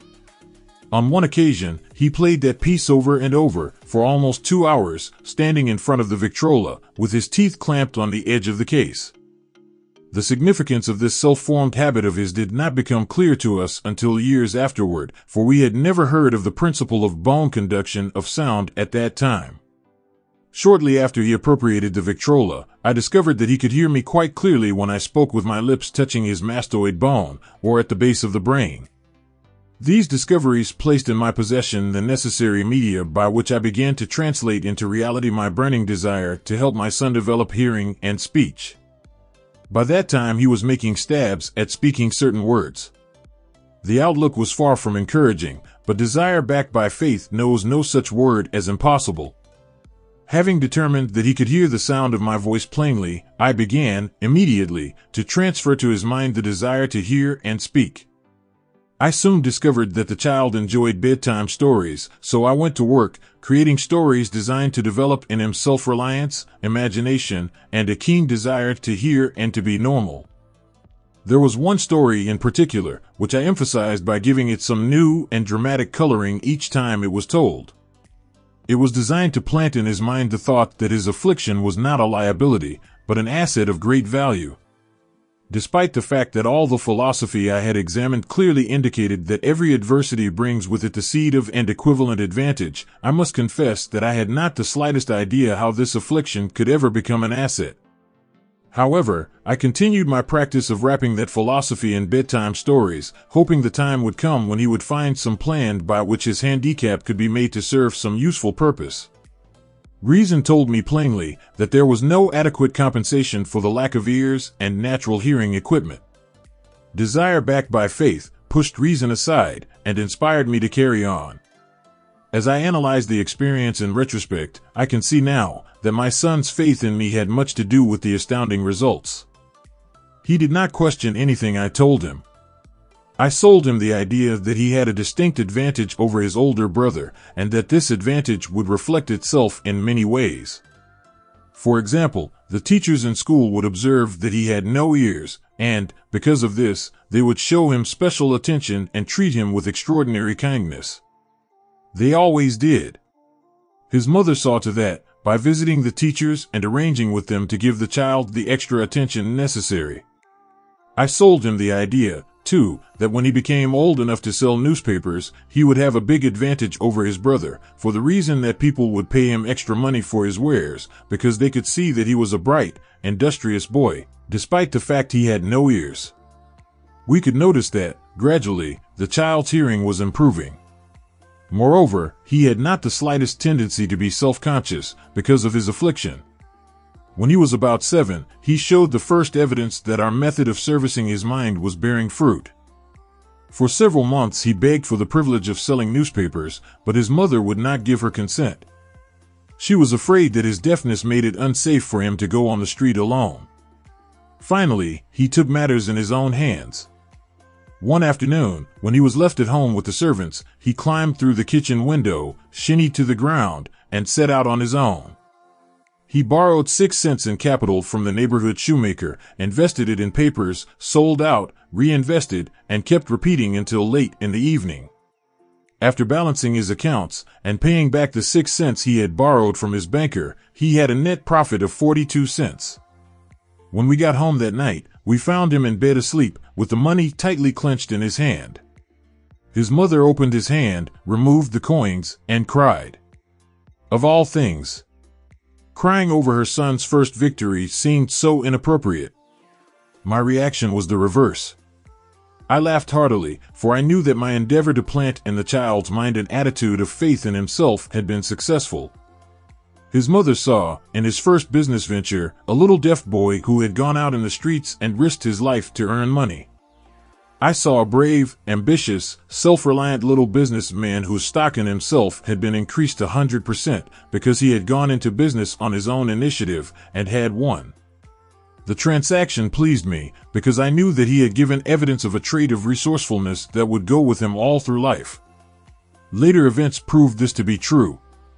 When his older brother wanted something, he would lie down on the floor, kick his feet in the air, cry for it, and get it. When the little deaf boy wanted something, he would plan a way to earn the money, then buy it for himself. He still follows that plan. Truly, my own son has taught me that handicaps can be converted into stepping stones on which one may climb towards some worthy goal, unless they are accepted as obstacles and used as alibis. The little deaf boy went through the grades, high school, and college without being able to hear his teachers, excepting when they shouted loudly, at close range. He did not go to a school for the deaf. We would not permit him to learn the sign language. We were determined that he should live a normal life and associate with normal children, and we stood by that decision, although it cost us many heated debates with school officials.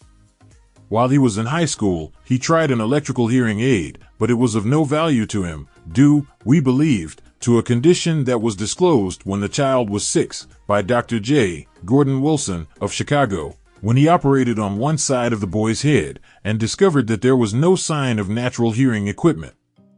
During his last week in college, something happened which marked the most important turning point of his life. Through what seemed to be mere chance, he came into possession of another electrical hearing device, which was sent to him on trial. He was slow about testing it, due to his disappointment with a similar device. Finally, he picked the instrument up, and more or less carelessly, placed it on his head, hooked up the battery, and lo! As if by a stroke of magic, his lifelong desire for normal hearing became a reality. For the first time in his life he heard practically as well as any person with normal hearing. God moves in mysterious ways, his wonders to perform. Overjoyed because of the changed world which had been brought to him through his hearing device, he rushed to the telephone, called his mother, and heard her voice perfectly. The next day he plainly heard the voices of his professors in class, for the first time in his life. Previously, he could hear them only when they shouted, at short range. He heard the radio. He heard the talking pictures. For the first time in his life, he could converse freely with other people, without the necessity of their having to speak loudly. Truly, he had come into possession of a changed world. We had refused to accept nature's error, and, by persistent desire, we had induced nature to correct that error through the only practical means available. Desire had commenced to pay dividends, but the victory was not yet complete. The boy still had to find a definite and practical way to convert his handicap into an equivalent asset. Hardly realizing the significance of what had already been accomplished, but intoxicated with the joy of his newly discovered world of sound, he wrote a letter to the manufacturer of the hearing aid, enthusiastically describing his experience. Something in his letter, something, perhaps which was not written on the lines, but back of them, caused the company to invite him to New York.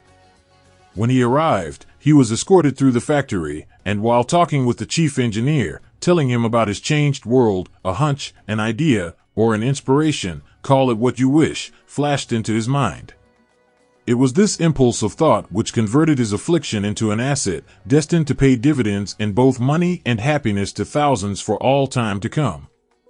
The sum and substance of that impulse of thought was this: it occurred to him that he might be of help to the millions of deafened people who go through life without the benefit of hearing devices, if he could find a way to tell them the story of his changed world.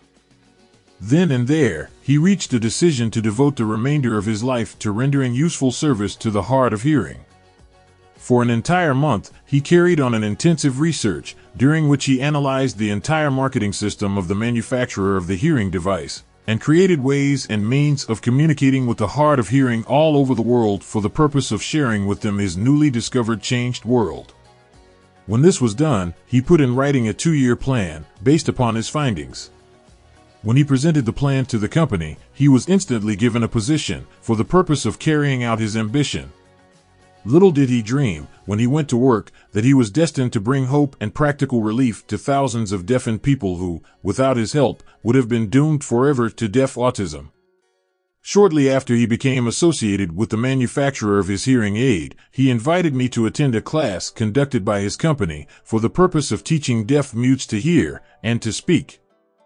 I had never heard of such a form of education, therefore I visited the class, skeptical but hopeful that my time would not be entirely wasted. Here I saw a demonstration which gave me a greatly enlarged vision of what I had done to arouse and keep alive in my son's mind the desire for normal hearing. I saw deaf mutes actually being taught to hear and to speak through application of the selfsame principle I had used more than 20 years previously in saving my son from deaf mutism. Thus, through some strange turn of the wheel of fate, my son, Blair, and I have been destined to aid in correcting deaf mutism for those as yet unborn, because we are the only living human beings, as far as I know, who have established definitely the fact that deaf mutism can be corrected to the extent of restoring to normal life those who suffer with this affliction. It has been done for one, it will be done for others. There is no doubt in my mind that Blair would have been a deaf mute all his life if his mother and I had not managed to shape his mind as we did. The doctor who attended at his birth told us, confidentially, the child might never hear or speak. A few weeks ago, Dr. Irving Voorhees, a noted specialist on such cases, examined Blair very thoroughly. He was astounded when he learned how well my son now hears and speaks, and said his examination indicated that theoretically, the boy should not be able to hear at all. But the lad does hear, despite the fact that X-ray pictures show there is no opening in the skull whatsoever from where his ears should be to the brain. When I planted in his mind the desire to hear and talk and live as a normal person, there went with that impulse some strange influence which caused nature to become bridge builder and span the gulf of silence between his brain and the outer world, by some means which the keenest medical specialists have not been able to interpret. It would be sacrilege for me to even conjecture as to how nature performed this miracle. It would be unforgivable if I neglected to tell the world as much as I know of the humble part one assumed in the strange experience. It is my duty, and a privilege to say I believe, and not without reason, that nothing is impossible to the person who backs desire with enduring faith. Verily, a burning desire has devious ways of transmuting itself into its physical equivalent. Blair desired normal hearing, now he has it.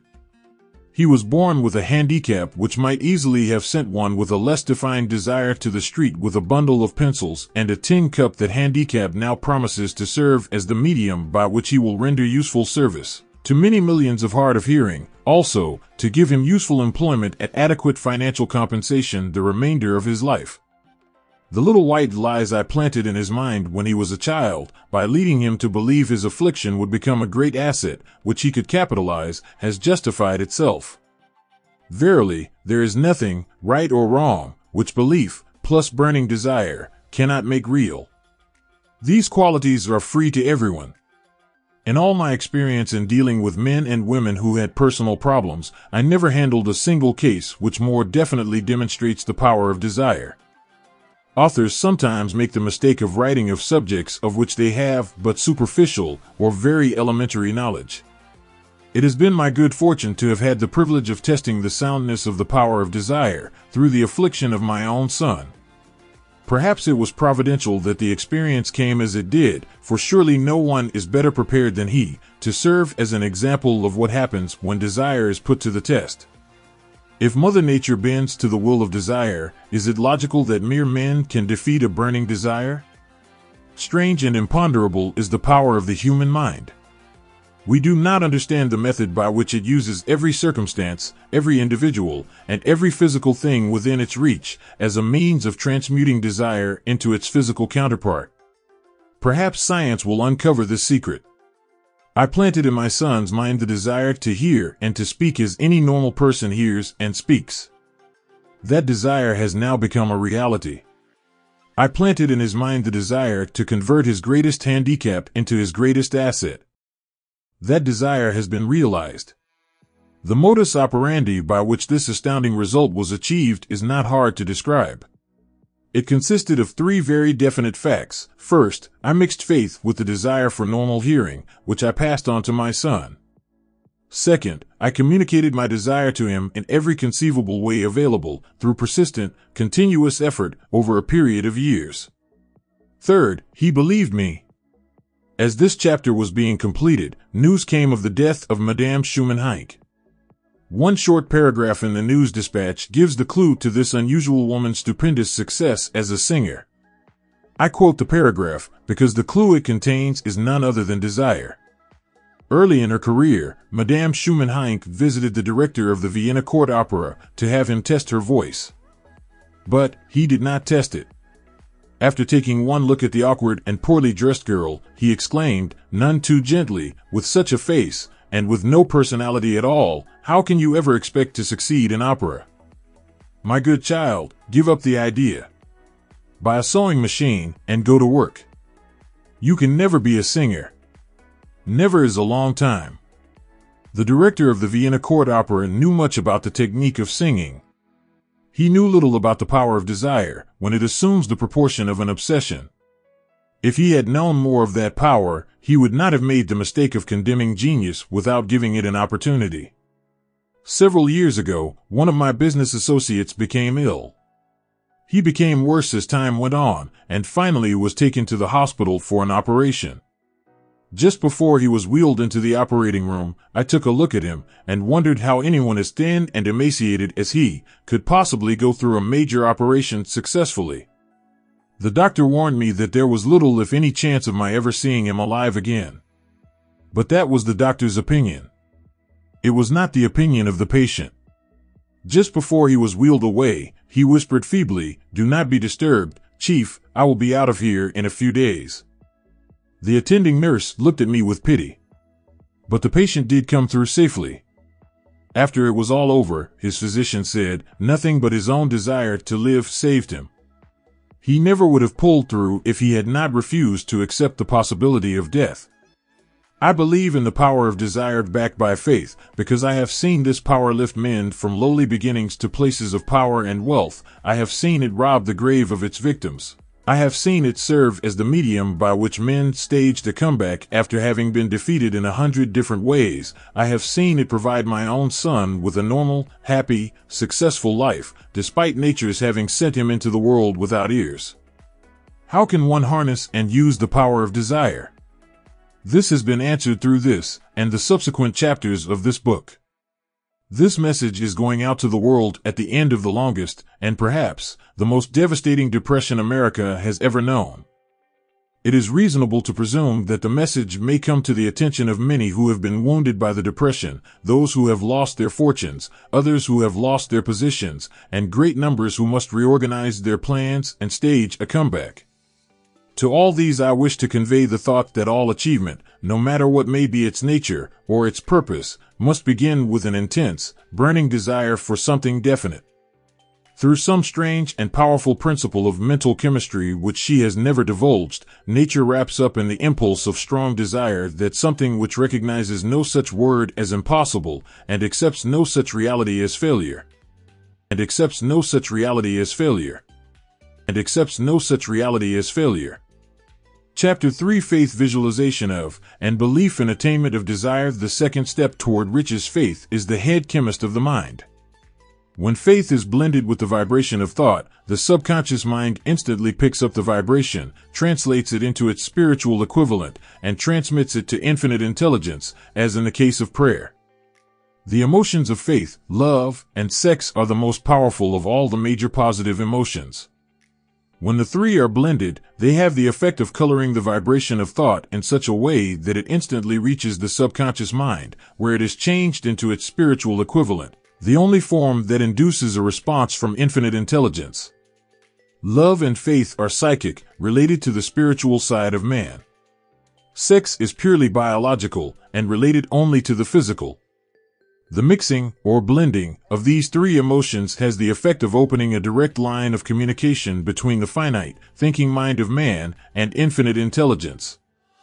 How to develop faith? There comes, now, a statement which will give a better understanding of the importance the principle of autosuggestion assumes in the transmutation of desire into its physical, or monetary equivalent, namely, faith is a state of mind which may be induced, or created, by affirmation or repeated instructions to the subconscious mind through the principle of autosuggestion. As an illustration, consider the purpose for which you are, presumably, reading this book.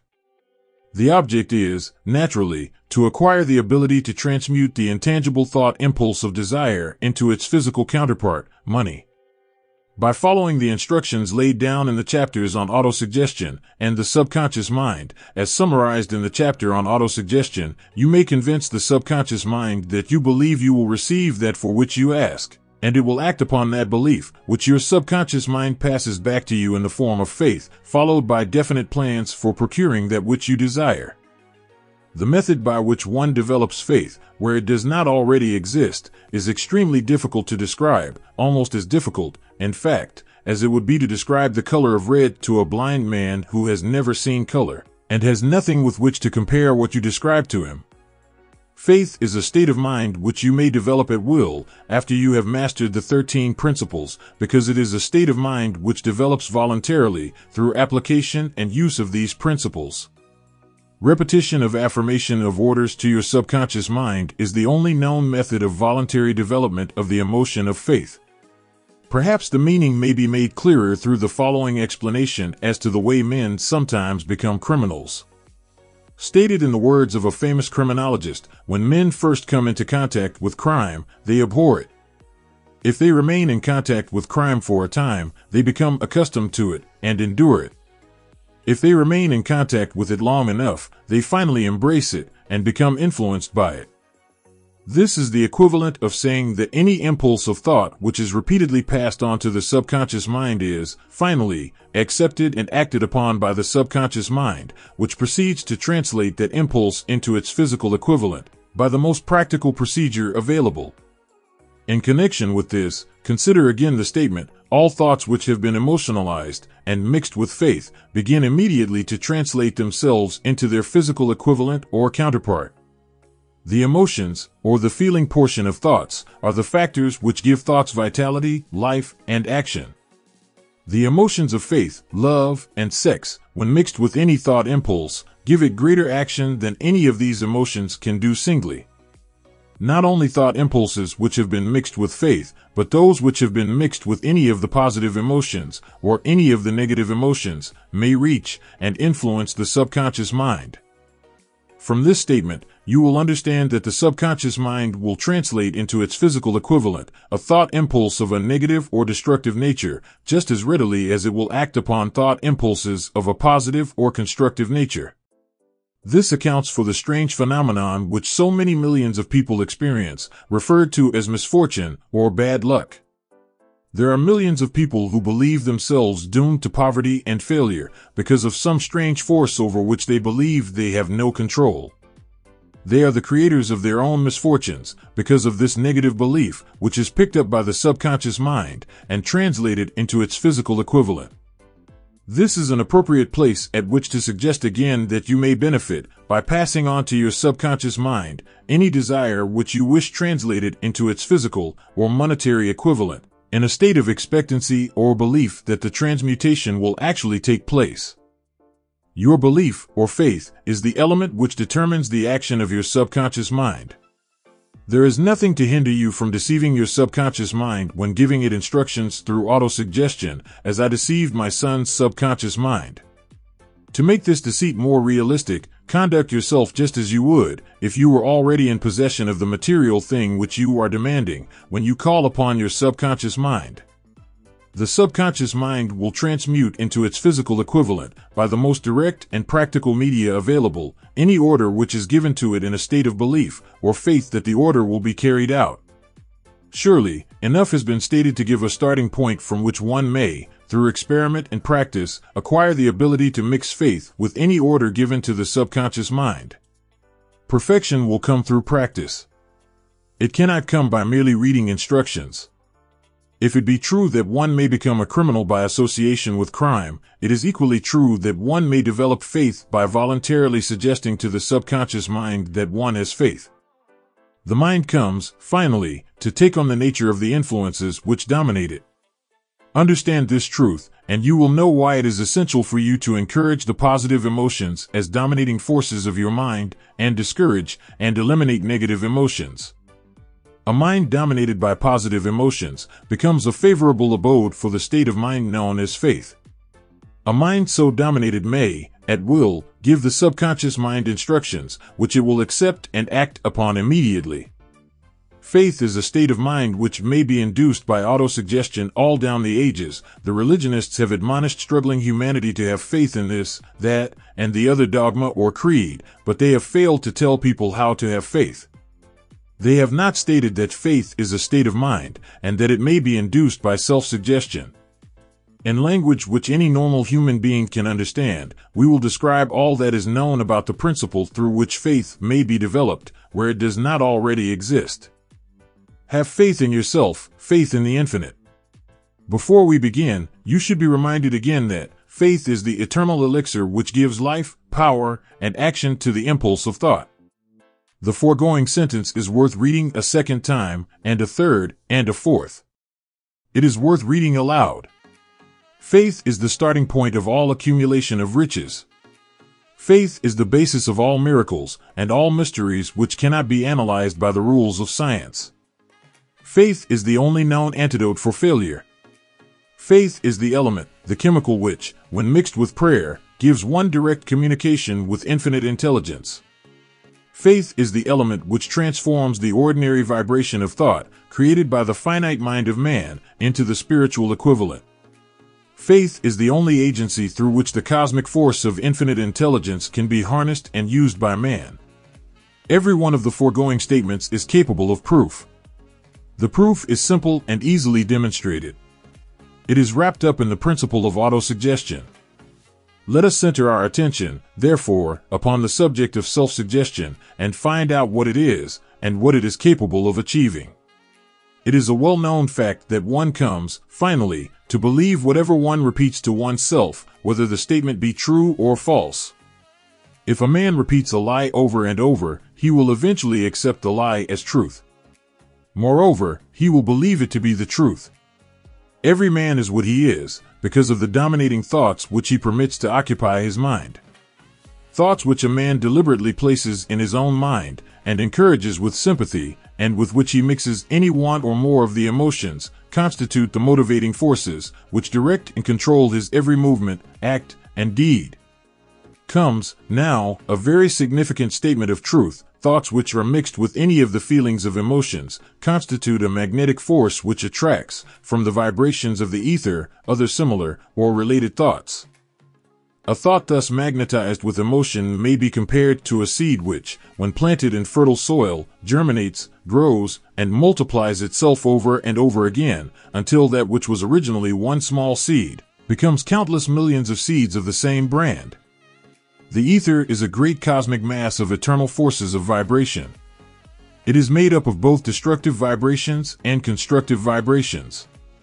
It carries, at all times, vibrations of fear, poverty, disease, failure, misery, and vibrations of prosperity, health, success, and happiness, just as surely as it carries the sound of hundreds of orchestrations of music, and hundreds of human voices, all of which maintain their own individuality and means of identification through the medium of radio. From the great storehouse of the ether, the human mind is constantly attracting vibrations which harmonize with that which dominates the human mind.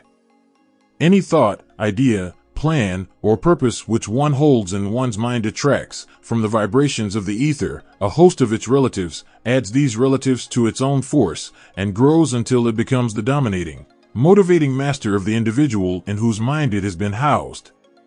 Now, let us go back to the starting point and become informed as to how the original seed of an idea, plan, or purpose may be planted in the mind. The information is easily conveyed. Any idea, plan, or purpose may be placed in the mind through repetition of thought. This is why you are asked to write out a statement of your major purpose or definite chief aim, commit it to memory, and repeat it in audible words day after day until these vibrations of sound have reached your subconscious mind. We are what we are because of the vibrations of thought which we pick up and register through the stimuli of our daily environment. Resolve to throw off the influences of any unfortunate environment and to build your own life to order. Taking inventory of mental assets and liabilities, you will discover that your greatest weakness is lack of self-confidence. This handicap can be surmounted and timidity translated into courage through the aid of the principle of autosuggestion. The application of this principle may be made through a simple arrangement of positive thought impulses stated in writing, memorized, and repeated until they become a part of the working equipment of the subconscious faculty of your mind. Self-confidence formula first. I know that I have the ability to achieve the object of my definite purpose in life. Therefore, I demand of myself persistent, continuous action toward its attainment, and I here and now promise to render such action. Second, I realize the dominating thoughts of my mind will eventually reproduce themselves in outward, physical action, and gradually transform themselves into physical reality. Therefore, I will concentrate my thoughts for 30 minutes daily upon the task of thinking of the person I intend to become, thereby creating in my mind a clear mental picture of that person. Third, I know through the principle of autosuggestion, any desire that I persistently hold in my mind will eventually seek expression through some practical means of attaining the object back of it. Therefore, I will devote 10 minutes daily to demanding of myself the development of self-confidence. Fourth, I have clearly written down a description of my definite chief aim in life, and I will never stop trying until I shall have developed sufficient self-confidence for its attainment. Fifth, I fully realize that no wealth or position can long endure unless built upon truth and justice. Therefore, I will engage in no transaction which does not benefit all whom it affects. I will succeed by attracting to myself the forces I wish to use and the cooperation of other people. I will induce others to serve me because of my willingness to serve others. I will eliminate hatred, envy, jealousy, selfishness, and cynicism by developing love for all humanity because I know that a negative attitude toward others can never bring me success. I will cause others to believe in me because I will believe in them and in myself. I will sign my name to this formula, commit it to memory, and repeat it aloud once a day. with full faith that it will gradually influence my thoughts and actions so that I will become a self-reliant and successful person. Back of this formula is a law of nature which no man has yet been able to explain. It has baffled the scientists of all ages. The psychologists have named this law autosuggestion and let it go at that. The name by which one calls this law is of little importance. The important fact about it is, it works for the glory and success of mankind if it is used constructively. On the other hand, if used destructively, it will destroy just as readily. In this statement may be found a very significant truth, namely, that those who go down in defeat and end their lives in poverty, misery, and distress do so because of negative application of the principle of autosuggestion. The cause may be found in the fact that all impulses of thought have a tendency to clothe themselves in their physical equivalent. The subconscious mind makes no distinction between constructive and destructive thought impulses. It works with the material we feed it through our thought impulses. The subconscious mind will translate into reality of thought driven by fear just as readily as it will translate into reality of thought driven by courage or faith. The pages of medical history are rich with illustrations of cases of suggestive suicide. A man may commit suicide through negative suggestion just as effectively as by any other means. In a Midwestern city, a man by the name of Joseph Grant, a bank official, borrowed a large sum of the bank's money without the consent of the directors. He lost the money through gambling. One afternoon, the bank examiner came and began to check the accounts. Grant left the bank, took a room in a local hotel, and when they found him, 3 days later, he was lying in bed, wailing and moaning, repeating over and over these words, "My God, this will kill me. I cannot stand the disgrace." In a short time he was dead. The doctors pronounced the case one of mental suicide. Just as electricity will turn the wheels of industry and render useful service if used constructively, or snuff out life if wrongly used, so will the law of autosuggestion lead you to peace and prosperity, or down into the valley of misery, failure, and death, according to your degree of understanding and application of it. If you fill your mind with fear, doubt, and unbelief in your ability to connect with and use the forces of infinite intelligence, the law of auto-suggestion will take this spirit of unbelief and use it as a pattern by which your subconscious mind will translate it into its physical equivalent. This statement is as true as the statement that 2 and 2 are 4. Like the wind which carries one ship east and another west, the law of autosuggestion will lift you up or pull you down according to the way you set your sails of thought. The law of autosuggestion, through which any person may rise to altitudes of achievement which stagger the imagination, is well described in the following verse: "If you think you are beaten, you are. If you think you dare not, you don't. If you like to win, but you think you can't, it is almost certain you won't. If you think you'll lose, you're lost, for out of the world we find, success begins with a fellow's will, it's all in the state of mind. If you think you are outclassed, you are. You've got to think high to rise, you've got to be sure of yourself before you can ever win a prize.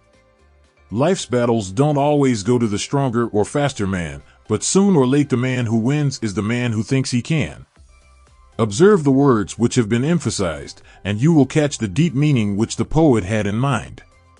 Somewhere in your makeup there lies sleeping the seed of achievement which, if aroused and put into action, would carry you to heights such as you may never have hoped to attain. Just as a master musician may cause the most beautiful strains of music to pour forth from the strings of a violin, so may you arouse the genius which lies asleep in your brain and cause it to drive you upward to whatever goal you may wish to achieve. Abraham Lincoln was a failure at everything he tried until he was well past the age of 40. He was a Mr. Nobody from nowhere until a great experience came into his life, aroused the sleeping genius within his heart and brain, and gave the world one of its really great men. That experience was mixed with the emotions of sorrow and love. It came to him through Anne Rutledge, the only woman whom he ever truly loved. It is a known fact that the emotion of love is closely akin to the state of mind known as faith, and this for the reason that love comes very near to translating one's thought impulses into their spiritual equivalent. During his work of research, the author discovered, from the analysis of the life work and achievements of hundreds of men of outstanding accomplishment, that there was the influence of a woman's love back of nearly every one of them. The emotion of love, in the human heart and brain, creates a favorable field of magnetic attraction, which causes an influx of the higher and finer vibrations which are afloat in the ether. If you wish evidence of the power of faith, study the achievements of men and women who have employed it. At the head of the list comes the Nazarene. Christianity is the greatest single force which influences the minds of men. The basis of Christianity is faith, no matter how many people may have perverted or misinterpreted the meaning of this great force, and no matter how many dogmas and creeds have been created in its name, which do not reflect its tenets. The sum and substance of the teachings and the achievements of Christ, which may have been interpreted as miracles, were nothing more nor less than faith. If there are any such phenomena as miracles, they are produced only through the state of mind known as faith. Some teachers of religion, and many who call themselves Christians, neither understand nor practice faith. Let us consider the power of faith, as it is now being demonstrated, by a man who is well known to all of civilization, Mahatma Gandhi, of India. In this man, the world has one of the most astounding examples known to civilization of the possibilities of faith. Gandhi wields more potential power than any man living at this time, and this, despite the fact that he has none of the orthodox tools of power, such as money, battleships, soldiers, and materials of warfare. Gandhi has no money, he has no home, he does not own a suit of clothes, but he does have power. How does he come by that power? He created it out of his understanding of the principle of faith, and through his ability to transplant that faith into the minds of 200 million people. Gandhi has accomplished, through the influence of faith, that which the strongest military power on earth could not, and never will accomplish through soldiers and military equipment. He has accomplished the astounding feat of influencing 200 million minds to coalesce and move in unison, as a single mind. What other force on earth, except faith, could do as much?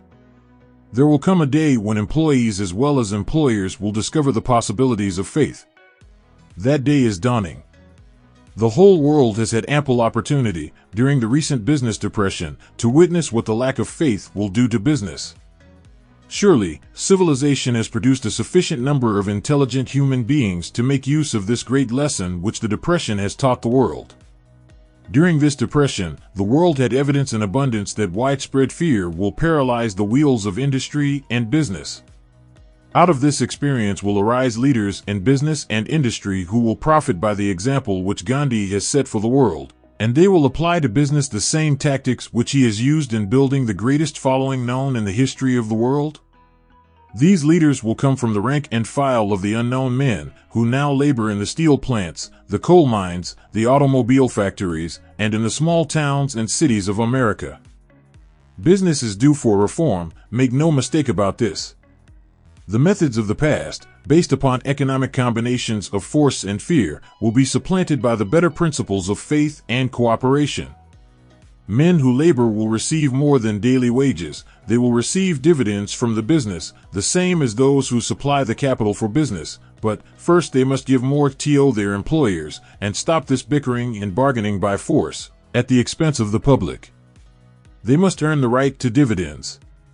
Moreover, and this is the most important thing of all, they will be led by leaders who will understand and apply the principles employed by Mahatma Gandhi. Only in this way may leaders get from their followers the spirit of full cooperation which constitutes power in its highest and most enduring form. This stupendous machine age in which we live, and from which we are just emerging, has taken the soul out of men. Its leaders have driven men as though they were pieces of cold machinery. They were forced to do so by the employees who have bargained, at the expense of all concerned, to get and not to give. The watchword of the future will be human happiness and contentment, and when this state of mind shall have been attained, the production will take care of itself, more effectively than anything that has ever been accomplished where men did not, and could not mix faith and individual interest with their labor. Because of the need for faith and cooperation in operating business and industry, it will be both interesting and profitable to analyze an event which provides an excellent understanding of the method by which industrialists and businessmen accumulate great fortunes, by giving before they try to get. The event chosen for this illustration dates back to 1900, when the United States Steel Corporation was being formed. As you read the story, Keep in mind these fundamental facts and you will understand how ideas have been converted into huge fortunes. First, the huge United States Steel Corporation was born in the mind of Charles M. Schwab, in the form of an idea he created through his imagination. Second, he mixed faith with his idea. Third, he formulated a plan for the transformation of his idea into physical and financial reality. Fourth, he put his plan into action with his famous speech at the University Club. Fifth, he applied and followed through on his plan with persistence and backed it with firm decision until it had been fully carried out. Sixth, he prepared the way for success by a burning desire for success. If you are one of those who have often wondered how great fortunes are accumulated, this story of the creation of the United States Steel Corporation will be enlightening. If you have any doubt that men can think and grow rich, this story should dispel that doubt, because you can plainly see in the story of the United States Steel the application of a major portion of the 13 principles described in this book. This astounding description of the power of an idea was dramatically told by John Lowell in the New York World Telegram, with whose courtesy it is here reprinted. A pretty after-dinner speech for $1 billion when, on the evening of December 12, 1900, some 80 of the nation's financial nobility gathered in the banquet hall of the University Club on Fifth Avenue to do honor to a young man from out of the West. Not half a dozen of the guests realized they were to witness the most significant episode in American industrial history. J. Edward Simmons and Charles Stuart Smith, their hearts full of gratitude for the lavish hospitality bestowed on them by Charles M. Schwab during a recent visit to Pittsburgh, had arranged the dinner to introduce the 38-year-old steel man to Eastern banking society. But they didn't expect him to stampede the convention.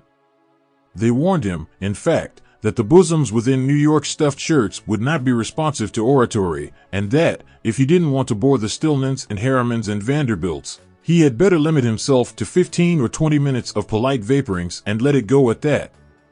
Even John Pierpont Morgan, sitting on the right hand of Schwab as became his imperial dignity, intended to grace the banquet table with his presence only briefly. And so far as the press and public were concerned, the whole affair was of so little moment that no mention of it found its way into print the next day.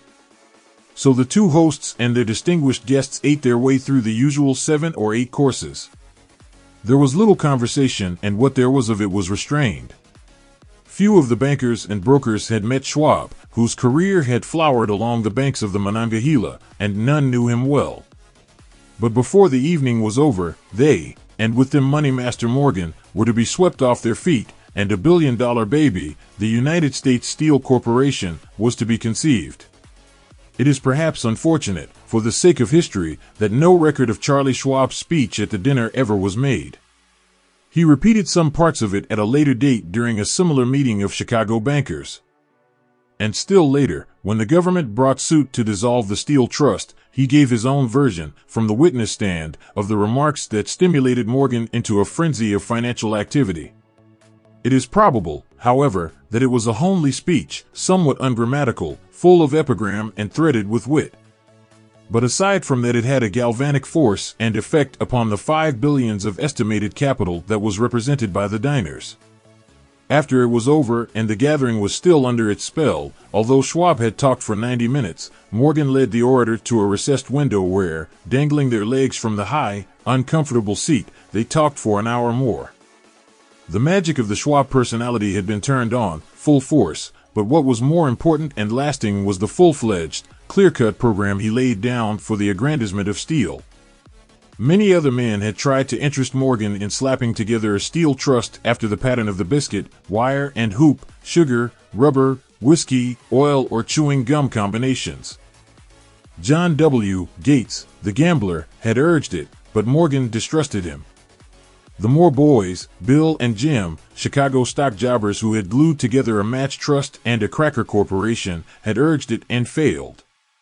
Elbert H. Gary, the sanctimonious country lawyer, wanted to foster it, but he wasn't big enough to be impressive. Until Schwab's eloquence took J. P. Morgan to the heights from which he could visualize the solid results of the most daring financial undertaking ever conceived, the project was regarded as a delirious dream of easy money crackpots. The financial magnetism that began, a generation ago, to attract thousands of small and sometimes inefficiently managed companies into large and competition-crushing combinations, had become operative in the steel world through the devices of that jovial business pirate, John W. Gates. Gates already had formed the American Steel and Wire Company out of a chain of small concerns, and together with Morgan had created the Federal Steel Company.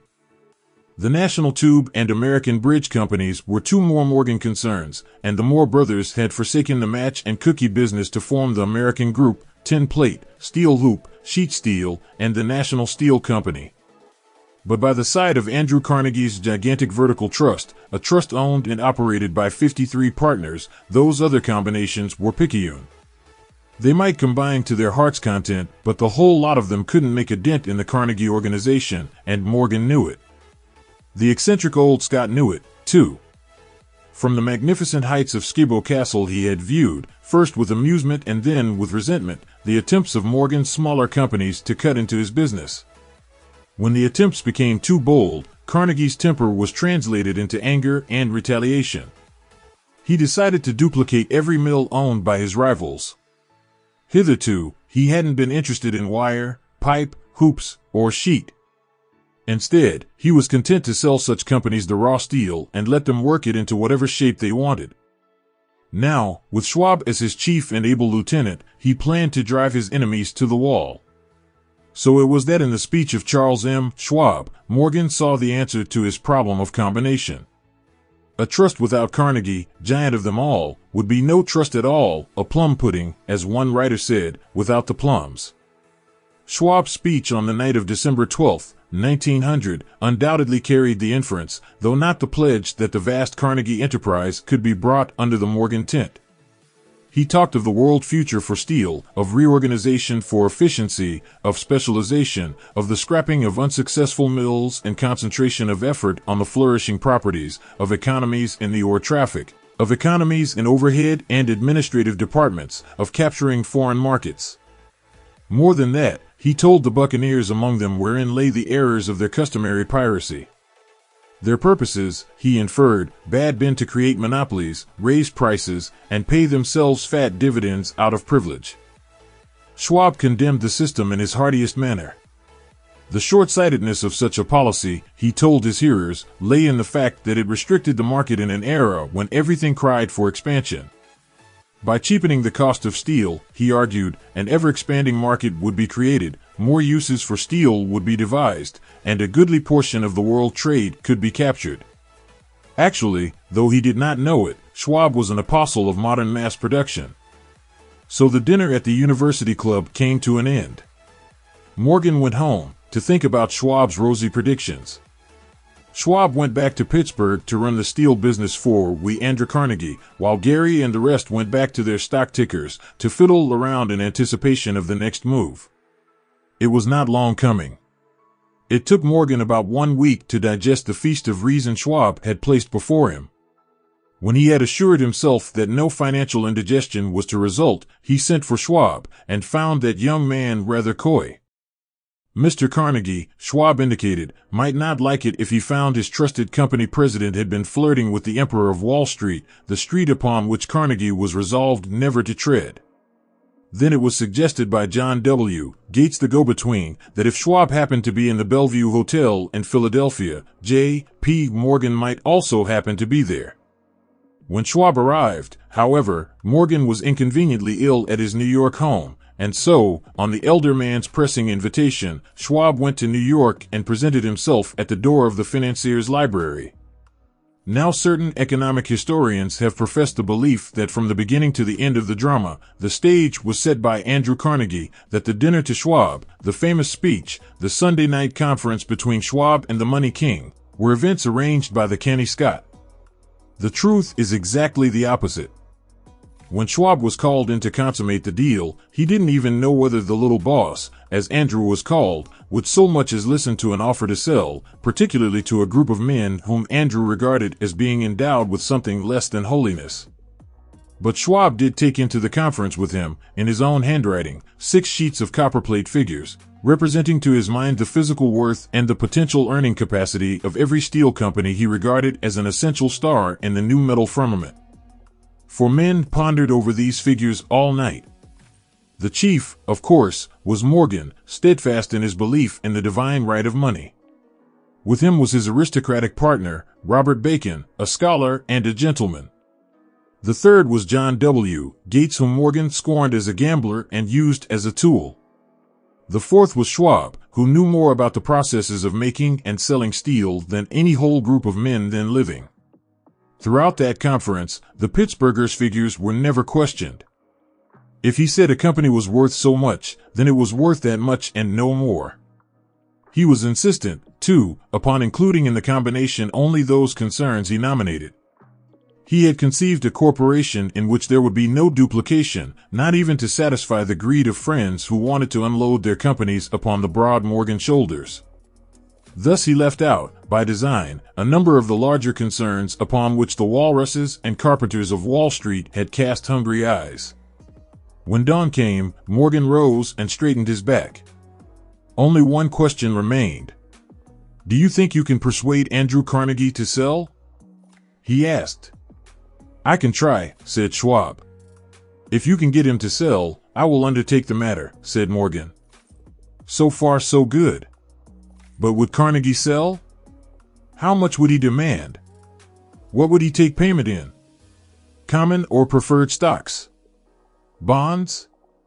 Cash? Nobody could raise $1/3 billion in cash. There was a golf game in January on the frost-cracking heath of the St. Andrew's Links in Westchester, with Andrew bundled up in sweaters against the cold, and Charlie talking volubly, as usual, to keep his spirits up. But no word of business was mentioned until the pair sat down in the cozy warmth of the Carnegie cottage hard by. Then, with the same persuasiveness that had hypnotized 80 millionaires at the University Club, Schwab poured out the glittering promises of retirement and comfort, of untold millions to satisfy the old man's social caprices. Carnegie capitulated, wrote a figure on a slip of paper, handed it to Schwab and said, "All right, that's what we'll sell for." The figure was approximately $400 million, and was reached by taking the $320 million mentioned by Schwab as a basic figure, and adding to it $80 million to represent the increased capital value over the previous 2 years. Later, on the deck of a transatlantic liner, the Scotsman said ruefully to Morgan, "I wish I had asked you for $100 million more." "If you had asked for it, you'd have gotten it," Morgan told him cheerfully. There was an uproar, of course. A British correspondent cabled that the foreign steel world was appalled by the gigantic combination. President Hadley, of Yale, declared that unless trusts were regulated, the country might expect an emperor in Washington within the next 25 years. But that able stock manipulator, Keene, went at his work of shoving the new stock at the public so vigorously that all the excess water, estimated by some at nearly $600,000, was absorbed in a twinkling. So Carnegie had his millions, and the Morgan Syndicate had $62 million for all its trouble, and all the boys, from Gates to Gary, had their millions. The 38-year-old Schwab had his reward. He was made president of the new corporation and remained in control until 1930. The dramatic story of big business, which you have just finished, was included in this book, because it is a perfect illustration of the method by which desire can be transmuted into its physical equivalent. I imagine some readers will question the statement that a mere, intangible desire can be converted into its physical equivalent. Doubtless some will say, you cannot convert nothing into something. The answer is in the story of United States Steel. That giant organization was created in the mind of one man. The plan by which the organization was provided with the steel mills that gave it financial stability was created in the mind of the same man. His faith, his desire, his imagination, his persistence were the real ingredients that went into United States Steel. The steel mills and mechanical equipment acquired by the corporation, after it had been brought into legal existence, were incidental, But careful analysis will disclose the fact that the appraised value of the properties acquired by the corporation increased in value by an estimated $600 million by the mere transaction which consolidated them under one management. In other words, Charles M. Schwab's idea, plus the faith with which he conveyed it to the minds of J. P. Morgan and the others, was marketed for a profit of approximately $600 million. Not an insignificant sum for a single idea. What happened to some of the men who took their share of the millions of dollars of profit made by this transaction is a matter with which we are not now concerned. The important feature of the astounding achievement is that it serves as unquestionable evidence of the soundness of the philosophy described in this book, because this philosophy was the warp and the woof of the entire transaction. Moreover, the practicability of the philosophy has been established by the fact that the United States Steel Corporation prospered and became one of the richest and most powerful corporations in America, employing thousands of people, developing new uses for steel, and opening new markets, thus proving that the $600 million in profit which the Schwab idea produced was earned. Riches begin in the form of thought. The amount is limited only by the person in whose mind the thought is put into motion. Faith removes limitations. Remember this when you are ready to bargain with life for whatever it is that you ask as your price for having passed this way. Remember, also, that the man who created the United States Steel Corporation was practically unknown at the time. He was merely Andrew Carnegie's Man Friday until he gave birth to his famous idea. After that, he quickly rose to a position of power, fame, and riches. There are no limitations to the mind except those we acknowledge. Both poverty and riches are the offspring of thought. Poverty and riches are the offspring of thought. Poverty and riches are the offspring of thought. Poverty and riches are the offspring of thought. Poverty and riches are the offspring of thought. Chapter 4: Autosuggestion, the medium for influencing the subconscious mind. The third step toward riches. Autosuggestion is a term which applies to all suggestions and all self-administered stimuli which reach one's mind through the five senses. Stated in another way, autosuggestion is self-suggestion. It is the agency of communication between that part of the mind where conscious thought takes place and that which serves as the seat of action for the subconscious mind. Through the dominating thoughts which one permits to remain in the conscious mind, the principle of autosuggestion voluntarily reaches the subconscious mind and influences it with these thoughts. No thought, whether it be negative or positive, can enter the subconscious mind without the aid of the principle of autosuggestion, with the exception of thoughts picked up from the ether. Stated differently, all sense impressions which are perceived through the five senses are stopped by the conscious thinking mind, and may be either passed on to the subconscious mind or rejected at will. The conscious faculty serves, therefore, as an outer guard to the approach of the subconscious. Nature has so built man that he has absolute control over the material which reaches his subconscious mind through his five senses, although this is not meant to be construed as a statement that man always exercises this control. In the great majority of instances, he does not exercise it, which explains why so many people go through life in poverty. Recall what has been said about the subconscious mind resembling a fertile garden spot in which weeds will grow in abundance if the seeds of more desirable crops are not sown therein. Autosuggestion is the agency of control through which an individual may voluntarily feed his subconscious mind on thoughts of a creative nature, or, by neglect, permit thoughts of a destructive nature to find their way into this rich garden of the mind. You were instructed, in the last of the 6 steps described in the chapter on desire, to read aloud twice daily the written statement of your desire for money, and to see and feel yourself already in possession of the money. By following these instructions, you communicate the object of your desire directly to your subconscious mind in a spirit of absolute faith. Through repetition of this procedure, you voluntarily create thought habits which are favorable to your efforts to transmute desire into its monetary equivalent. Go back to these 6 steps described in Chapter 2 and read them again very carefully before you proceed further. Then, read very carefully the 4 instructions for the organization of your mastermind group described in the chapter on organized planning. By comparing these 2 sets of instructions with that which has been stated on autosuggestion, you, of course, will see that the instructions involve the application of the principle of autosuggestion. Remember, therefore, when reading aloud the statement of your desire, that the mere reading of the words is of no consequence, unless you mix emotion or feeling with your words. If you repeat 1,000,000 times the famous Emile Coué formula, day by day, in every way, I am getting better and better, without mixing emotion and faith with your words, you will experience no desirable results. Your subconscious mind recognizes and acts upon only thoughts which have been well mixed with emotion or feeling. This is a fact of such importance as to warrant repetition in practically every chapter, because the lack of understanding of this is the main reason the majority of people who try to apply the principle of autosuggestion get no desirable results. Plain, unemotional words do not influence the subconscious mind. You will get no appreciable results until you learn to reach your subconscious mind with thoughts or spoken words which have been well emotionalized with belief. Do not become discouraged if you cannot control and direct your emotions the first time you try to do so. Remember, there is no such possibility as something for nothing. Ability to reach and influence your subconscious mind has its price, and you must pay that price. You cannot cheat, even if you desire to do so. The price of ability to influence your subconscious mind is everlasting persistence in applying the principles described here. You cannot develop the desired ability for a lower price.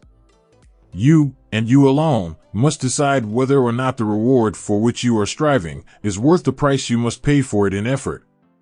Wisdom and cleverness alone will not attract and retain money except in a few very rare instances where the law of averages favors the attraction of money through these sources. The method of attracting money described here does not depend upon the law of averages. Moreover, the method plays no favorites. It will work for one person as effectively as it will for another.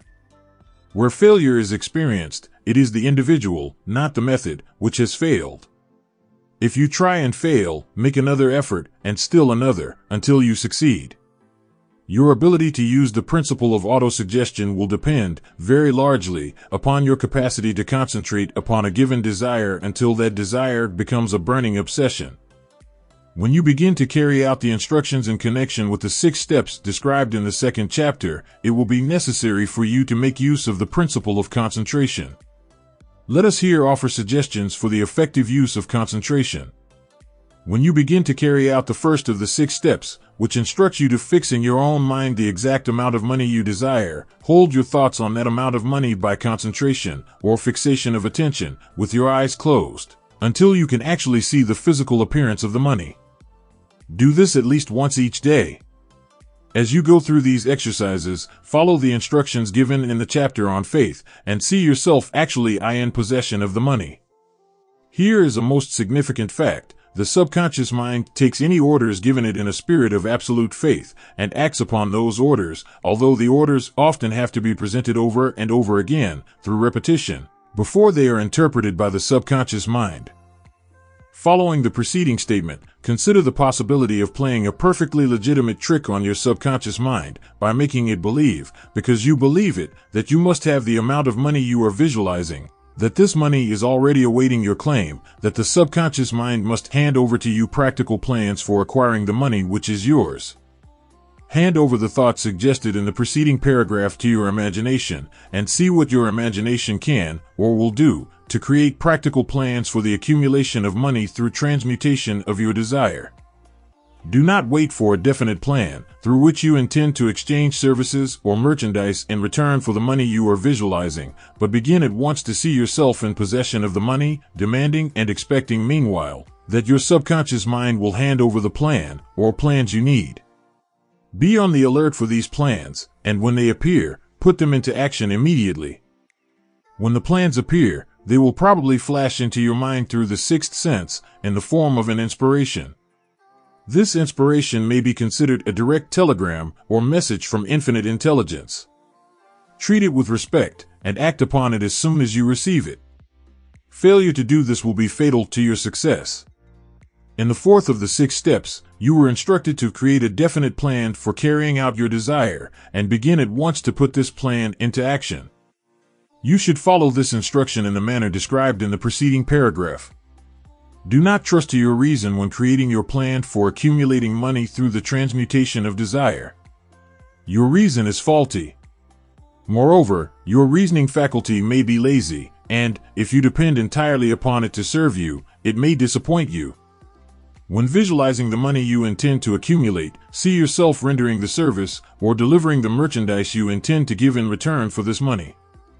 This is important. Summary of instructions: the fact that you are reading this book is an indication that you earnestly seek knowledge. It is also an indication that you are a student of this subject. If you are only a student, there is a chance that you may learn much that you did not know, but you will learn only by assuming an attitude of humility. If you choose to follow some of the instructions but neglect or refuse to follow others, you will fail. To get satisfactory results, you must follow all instructions in a spirit of faith. The instructions given in connection with the 6 steps in the 2nd chapter will now be summarized and blended with the principles covered by this chapter as follows. First, go into some quiet spot where you will not be disturbed or interrupted, close your eyes, and repeat aloud the written statement of the amount of money you intend to accumulate, the time limit for its accumulation, and a description of the service or merchandise you intend to give in return for the money. As you carry out these instructions, see yourself already in possession of the money. For example, suppose that you intend to accumulate $50,000 by the 1st of January, 5 years hence, that you intend to give personal services in return for the money, in the capacity of a salesman. Your written statement of your purpose should be similar to the following: by the 1st day of January, 19, I will have in my possession $50,000, which will come to me in various amounts from time to time during the interim. In return for this money, I will give the most efficient service of which I am capable, rendering the fullest possible quantity and the best possible quality of service in the capacity of salesman of. I believe that I will have this money in my possession. My faith is so strong that I can now see this money before my eyes. I can touch it with my hands. It is now awaiting transfer to me at the time, and in the proportion that I deliver the service I intend to render in return for it. I am awaiting a plan by which to accumulate this money, and I will follow that plan when it is received.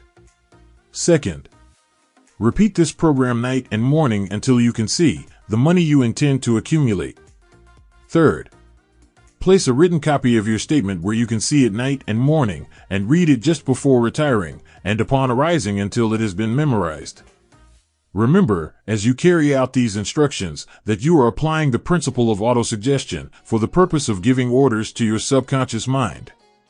Remember, also, that your subconscious mind will act only upon instructions which are emotionalized and handed over to it with feeling. Faith is the strongest and most productive of the emotions. Follow the instructions given in the chapter on faith. These instructions may, at first, seem abstract. Do not let this disturb you. Follow the instructions, no matter how abstract or impractical they may, at first, appear to be.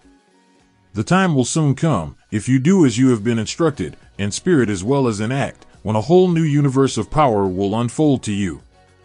Skepticism, in connection with all new ideas, is characteristic of all human beings. But if you follow the instructions outlined, your skepticism will soon be replaced by belief, and this, in turn, will soon become crystallized into absolute faith. Then you will have arrived at the point where you may truly say, I am the master of my fate, I am the captain of my soul. Many philosophers have made the statement that man is the master of his own earthly destiny, but most of them have failed to say why he is the master. The reason that man may be the master of his own earthly status, and especially his financial status, is thoroughly explained in this chapter. Man may become the master of himself and of his environment because he has the power to influence his own subconscious mind, and through it, gain the cooperation of infinite intelligence. You are now reading the chapter which represents the keystone to the arch of this philosophy. The instructions contained in this chapter must be understood and applied with persistence if you succeed in transmuting desire into money. The actual performance of transmuting desire into money involves the use of autosuggestion as an agency by which one may reach and influence the subconscious mind. The other principles are simply tools with which to apply autosuggestion. Keep this thought in mind, and you will, at all times, be conscious of the important part the principle of autosuggestion is to play in your efforts to accumulate money through the methods described in this book. Carry out these instructions as though you were a small child. Inject into your efforts something of the faith of a child. The author has been most careful to see that no impractical instructions were included because of his sincere desire to be helpful.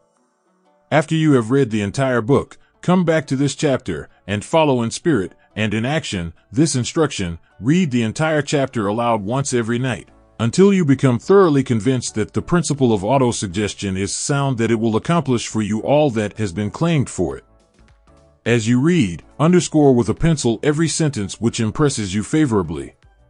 Follow the foregoing instruction to the letter, and it will open the way for a complete understanding and mastery of the principles of success.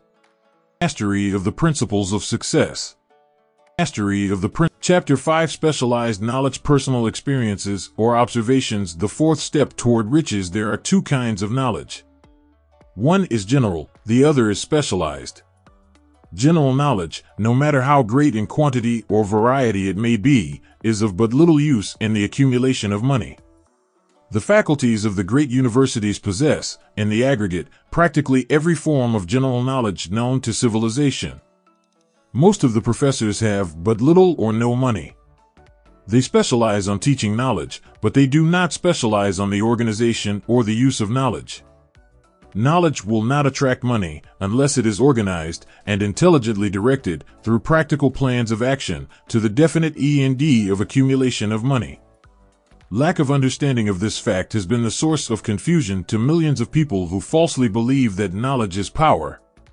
It is nothing of the sort. Knowledge is only potential power. It becomes power only when, and if, it is organized into definite plans of action and directed to a definite end. This missing link in all systems of education known to civilization today may be found in the failure of educational institutions to teach their students how to organize and use knowledge after they acquire it. Many people make the mistake of assuming that, because Henry Ford had but little schooling, he is not a man of education. Those who make this mistake do not know Henry Ford, nor do they understand the real meaning of the word educate. That word is derived from the Latin word educo, meaning to educe, to draw out, to develop from within. An educated man is not, necessarily, one who has an abundance of general or specialized knowledge. An educated man is one who has so developed the faculties of his mind that he may acquire anything he wants, or its equivalent, without violating the rights of others. Henry Ford comes well within the meaning of this definition. During the World War, a Chicago newspaper published certain editorials in which, among other statements, Henry Ford was called an ignorant pacifist. Mr. Ford objected to the statements and brought suit against the paper for libeling him. When the suit was tried in the courts, the attorneys for the paper pleaded justification and placed Mr. Ford, himself, on the witness stand for the purpose of proving to the jury that he was ignorant. The attorneys asked Mr. Ford a great variety of questions, all of them intended to prove, by his own evidence, that, while he might possess considerable specialized knowledge pertaining to the manufacture of automobiles, he was, in the main, ignorant. Mr. Ford was plied with such questions as the following: who was Benedict Arnold, and how many soldiers did the British send over to America to put down the rebellion of 1776? In answer to the last question, Mr. Ford replied, "I do not know the exact number of soldiers the British sent over, but I have heard that it was a considerably larger number than ever went back." Finally, Mr. Ford became tired of this line of questioning, and in reply to a particularly offensive question, he leaned over, pointed his finger at the lawyer who had asked the question, and said, "If I should really want to answer the foolish question you have just asked, or any of the other questions you have been asking me, let me remind you that I have a row of electric push buttons on my desk, and by pushing the right button, I can summon to my aid men who can answer any question I desire to ask concerning the business to which I am devoting most of my efforts. Now, will you kindly tell me why I should clutter up my mind with general knowledge for the purpose of being able to answer questions when I have men around me who can supply any knowledge I require?" There certainly was good logic to that reply. That answer floored the lawyer. Every person in the courtroom realized it was the answer, not of an ignorant man, but of a man of education. Any man is educated who knows where to get knowledge when he needs it, and how to organize that knowledge into definite plans of action. Through the assistance of his mastermind group, Henry Ford had at his command all the specialized knowledge he needed to enable him to become one of the wealthiest men in America. It was not essential that he have this knowledge in his own mind. Surely no person who has sufficient inclination and intelligence to read a book of this nature can possibly miss the significance of this illustration. Before you can be sure of your ability to transmute desire into its monetary equivalent, you will require specialized knowledge of the service, merchandise, or profession which you intend to offer in return for fortune. Perhaps you may need much more specialized knowledge than you have the ability or the inclination to acquire, and if this should be true, you may bridge your weakness through the aid of your mastermind group. Andrew Carnegie stated that he, personally, knew nothing about the technical end of the steel business. Moreover, he did not particularly care to know anything about it. The specialized knowledge which he required for the manufacture and marketing of steel, he found available through the individual units of his mastermind group. The accumulation of great fortunes calls for power, and power is acquired through highly organized and intelligently directed specialized knowledge, but that knowledge does not, necessarily, have to be in the possession of the man who accumulates the fortune. The preceding paragraph should give hope and encouragement to the man with ambition to accumulate a fortune, who has not possessed himself of the necessary education to supply such specialized knowledge as he may require. Men sometimes go through life suffering from inferiority complexes because they are not men of education. The man who can organize and direct a mastermind group of men who possess knowledge useful in the accumulation of money is just as much a man of education as any man in the group. Remember this if you suffer from a feeling of inferiority because your schooling has been limited. Thomas A. Edison had only 3 months of schooling during his entire life. He did not lack education, neither did he die poor.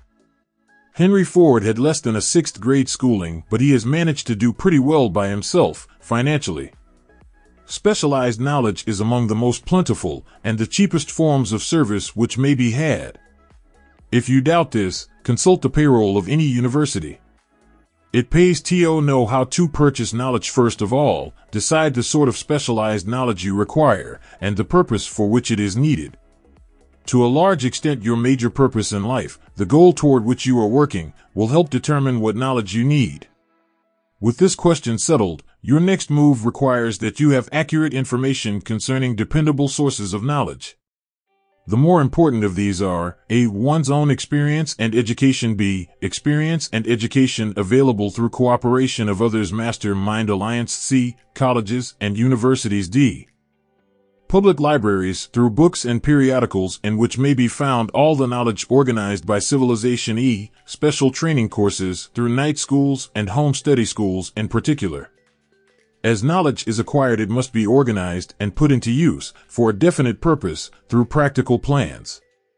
Knowledge has no value except that which can be gained from its application toward some worthy end. This is one reason why college degrees are not valued more highly. They represent nothing but miscellaneous knowledge. If you contemplate taking additional schooling, first determine the purpose for which you want the knowledge you are seeking, then learn where this particular sort of knowledge can be obtained from reliable sources. Successful men, in all callings, never stop acquiring specialized knowledge related to their major purpose, business, or profession. Those who are not successful usually make the mistake of believing that the knowledge acquiring period ends when one finishes school. The truth is that schooling does but little more than to put one in the way of learning how to acquire practical knowledge. With this changed world, which began at the end of the economic collapse, came also astounding changes in educational requirements. The order of the day is specialization. This truth was emphasized by Robert P. Moore, Secretary of Appointments of Columbia University. Specialists most particularly sought after by employing companies are candidates who have specialized in some field, business school graduates with training in accounting and statistics, engineers of all varieties, journalists, architects, chemists, and also outstanding leaders and activity men of the senior class. The man who has been active on the campus, whose personality is such that he gets along with all kinds of people and who has done an adequate job with his studies has a most decided edge over the strictly academic student.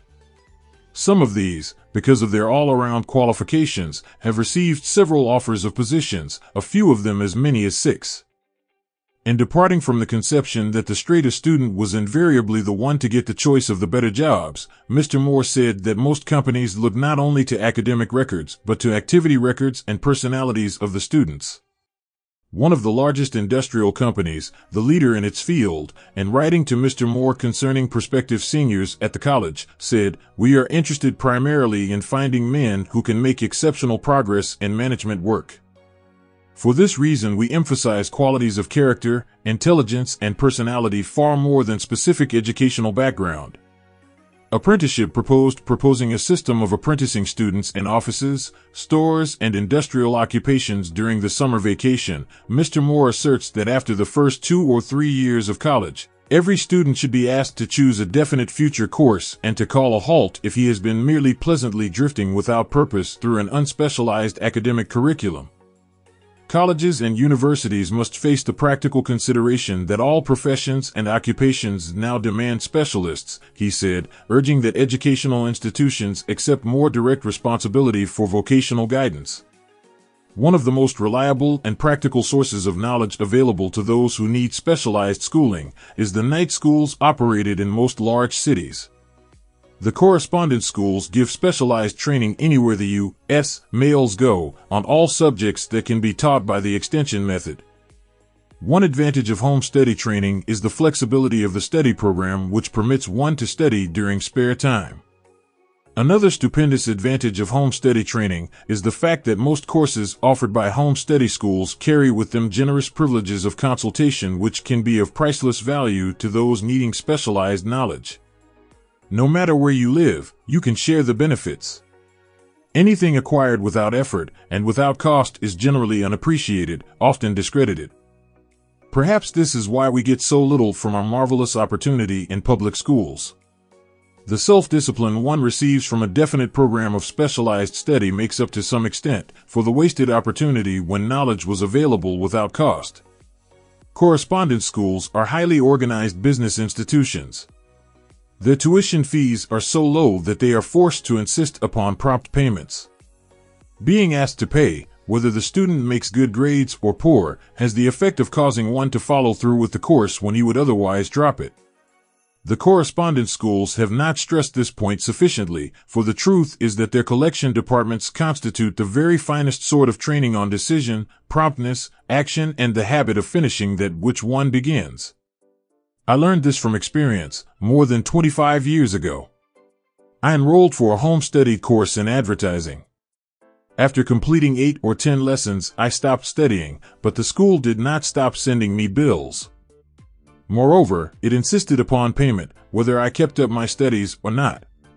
I decided that if I had to pay for the course, I should complete the lessons and get my money's worth. I felt, at the time, that the collection system of the school was somewhat too well organized, but I learned later in life that it was a valuable part of my training for which no charge had been made.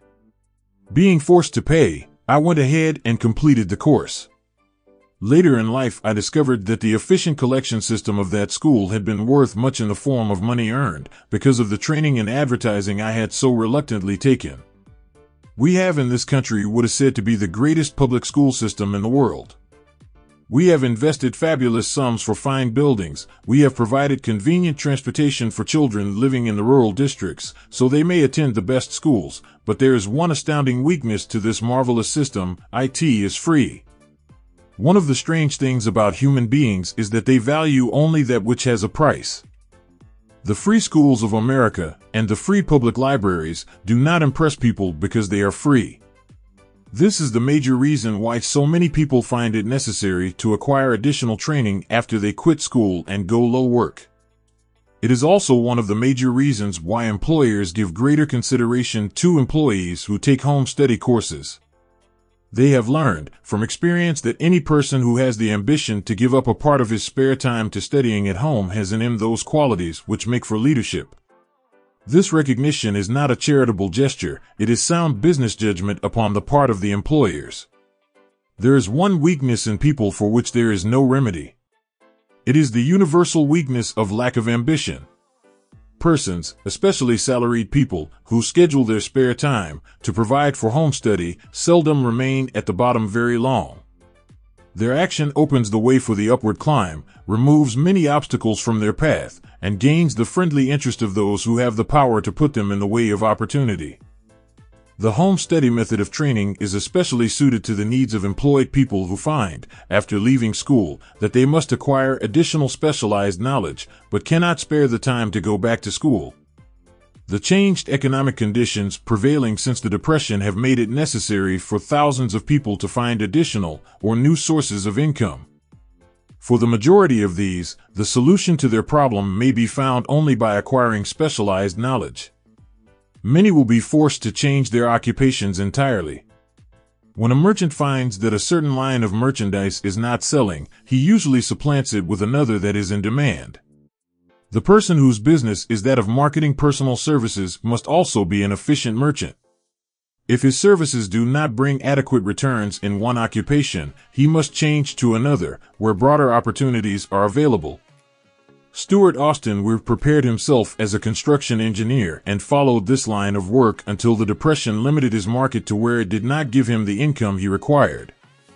He took inventory of himself, decided to change his profession to law, went back to school and took special courses by which he prepared himself as a corporation lawyer. Despite the fact the Depression had not ended, he completed his training, passed the bar examination, and quickly built a lucrative law practice in Dallas, Texas. In fact, he is turning away clients. Just to keep the record straight, and to anticipate the alibis of those who will say, "I couldn't go to school because I have a family to support," or "I'm too old," I will add the information that Mr. Weir was past 40 and married when went back to school. Moreover, by carefully selecting highly specialized courses and colleges best prepared to teach the subjects chosen, Mr. Weir completed in 2 years the work for which the majority of law students require 4 years. It pays to know how to purchase knowledge. The person who stops studying merely because he has finished school is forever hopelessly doomed to mediocrity, no matter what may be his calling. The way of success is the way of continuous pursuit of knowledge. Let us consider a specific instance. During the Depression, a salesman in a grocery store found himself without a position. Having had some bookkeeping experience, he took a special course in accounting, familiarized himself with all the latest bookkeeping and office equipment, and went into business for himself. Starting with the grocer for whom he had formerly worked, he made contracts with more than 100 small merchants to keep their books at a very nominal monthly fee. His idea was so practical that he soon found it necessary to set up a portable office in a light delivery truck, which he equipped with modern bookkeeping machinery. He now has a fleet of these bookkeeping offices on wheels and employs a large staff of assistants, thus providing small merchants with accounting service equal to the best that money can buy, at very nominal cost. Specialized knowledge, plus imagination, were the ingredients that went into this unique and successful business. Last year, the owner of that business paid an income tax of almost 10 times as much as was paid by the merchant for whom he worked when the Depression forced upon him a temporary adversity which proved to be a blessing in disguise. The beginning of this successful business was an idea. Inasmuch as I had the privilege of supplying the unemployed salesman with that idea, I now assumed the further privilege of suggesting another idea which has within it the possibility of even greater income. Also, the possibility of rendering useful service to thousands of people who badly need that service. The idea was suggested by the salesman who gave up selling and went into the business of keeping books on a wholesale basis. When the plan was suggested as a solution of his unemployment problem, he quickly exclaimed, "I like the idea, but I would not know how to turn it into cash." In other words, he complained he would not know how to market his bookkeeping knowledge after he acquired it. So, that brought up another problem which had to be solved. With the aid of a young woman typist, clever at hand lettering, and who could put the story together, a very attractive book was prepared, describing the advantages of the new system of bookkeeping. The pages were neatly typed and pasted in an ordinary scrapbook, which was used as a silent salesman with which the story of this new business was so effectively told that its owner soon had more accounts than he could handle.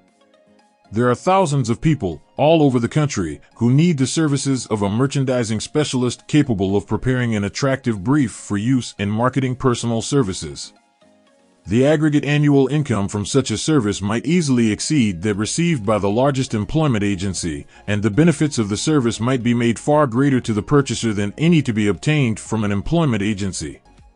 The idea here described was born of necessity, to bridge an emergency which had to be covered, but it did not stop by merely serving one person. The woman who created the idea has a keen imagination. She saw in her newly born brainchild the making of a new profession, one that is destined to render valuable service to thousands of people who need practical guidance in marketing personal services. Spurred to action by the instantaneous success of her first prepared plan to market personal services, this energetic woman turned next to the solution of a similar problem for her son who had just finished college, but had been totally unable to find a market for his services. The plan she originated for his use was the finest specimen of merchandising of personal services I have ever seen.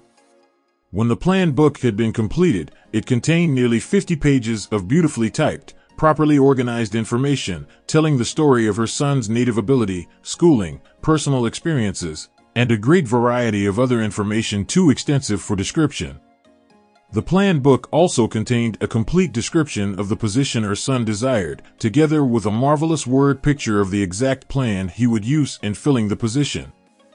The preparation of the plan book required several weeks' labor, during which time its creator sent her son to the public library almost daily to procure data needed in selling his services to best advantage. She sent him also to all the competitors of his prospective employer and gathered from them vital information concerning their business methods, which was of great value in the formation of the plan he intended to use in filling the position he sought. When the plan had been finished, it contained more than half a dozen very fine suggestions for the use and benefit of the prospective employer. One may be inclined to ask, why go to all this trouble to secure a job? The answer is straight to the point. Also, it is dramatic, because it deals with a subject which assumes the proportion of a tragedy with millions of men and women whose sole source of income is personal services. The answer is, doing a thing well never is trouble. The plan prepared by this woman for the benefit of her son helped him get the job for which he applied, at the first interview, at a salary fixed by himself.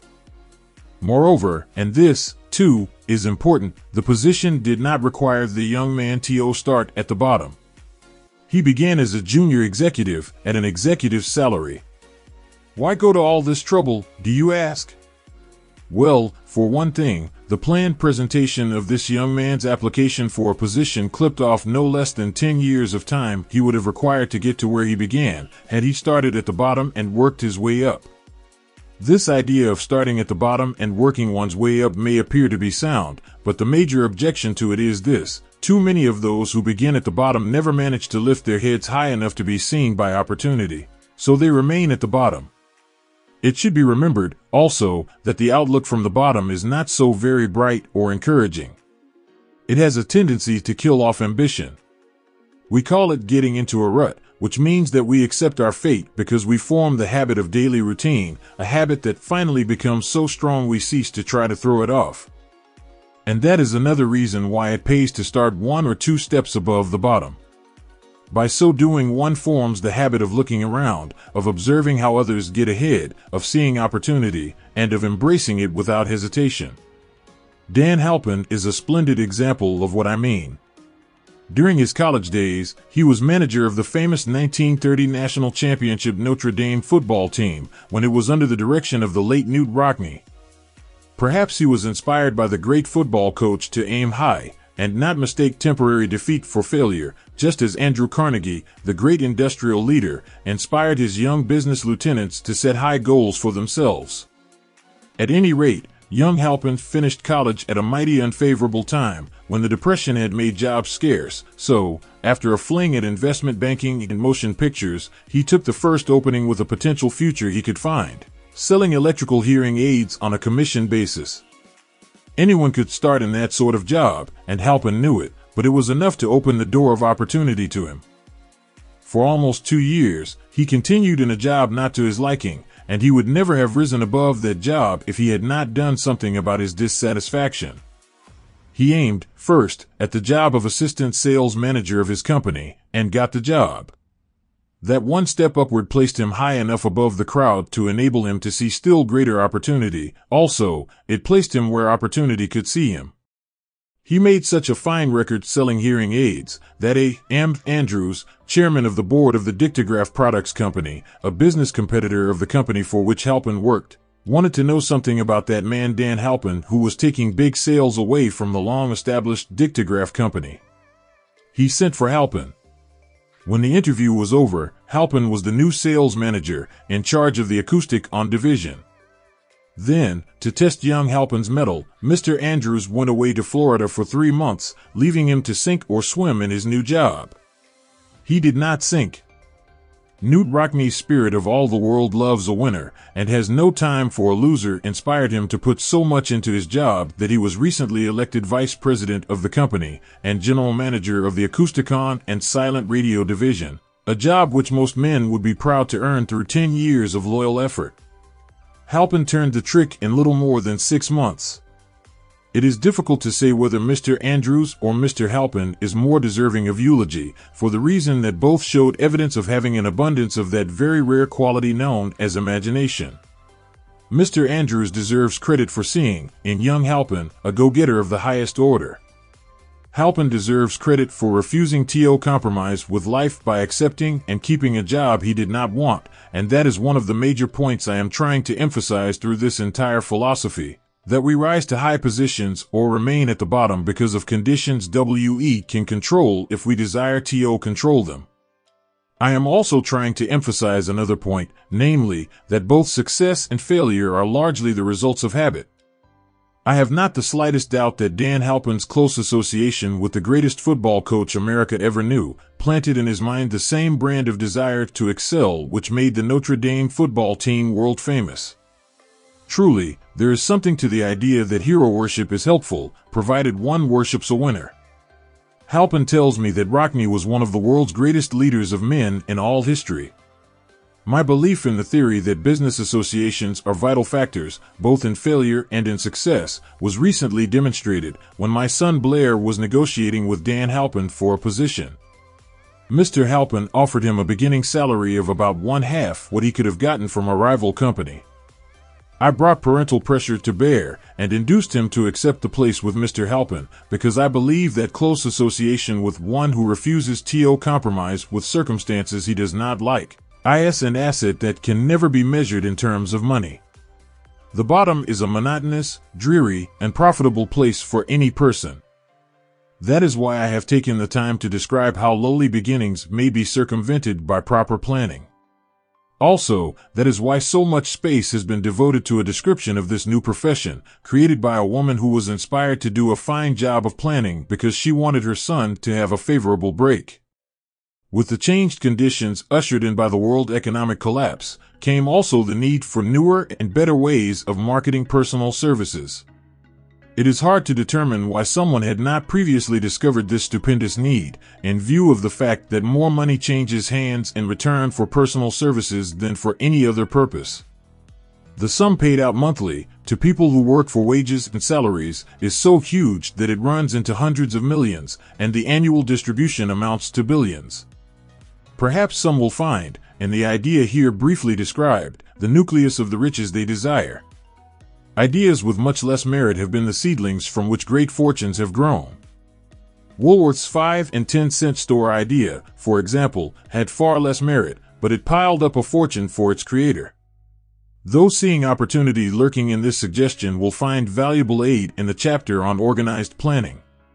Incidentally, an efficient merchandiser of personal services would find a growing demand for his services wherever there are men and women who seek better markets for their services.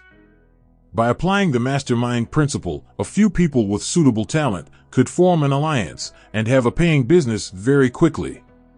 One would need to be a fair writer, with a flair for advertising and selling, one handy at typing and hand lettering, and one should be a first-class business getter who would let the world know about the service. If one person possessed all these abilities, he might carry on the business alone until it outgrew him. The woman who prepared the personal service sales plan for her son now receives requests from all parts of the country for her cooperation in preparing similar plans for others who desire to market their personal services for more money. She has a staff of expert typists, artists, and writers who have the ability to dramatize the case history so effectively that one's personal services can be marketed for much more money than the prevailing wages for similar services. She is so confident of her ability that she accepts, as the major portion of her fee, a percentage of the increased pay she helps her clients to earn. It must not be supposed that her plan merely consists of clever salesmanship by which she helps men and women to demand and receive more money for the same services they formerly sold for less pay. She looks after the interests of the purchaser as well as the seller of personal services, and so prepares her plans that the employer receives full value for the additional money he pays. The method by which she accomplishes this astonishing result is a professional secret which she discloses to no one excepting her own clients. If you have the imagination and seek a more profitable outlet for your personal services, this suggestion may be the stimulus for which you have been searching.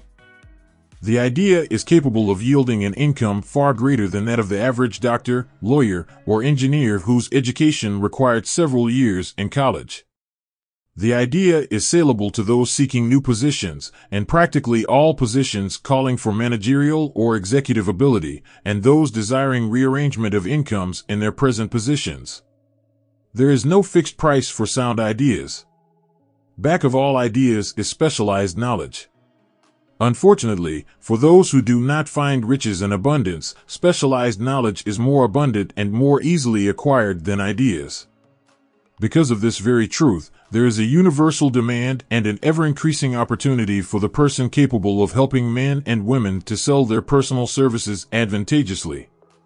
Capability means imagination, the one quality needed to combine specialized knowledge with ideas in the form of organized plans designed to yield riches.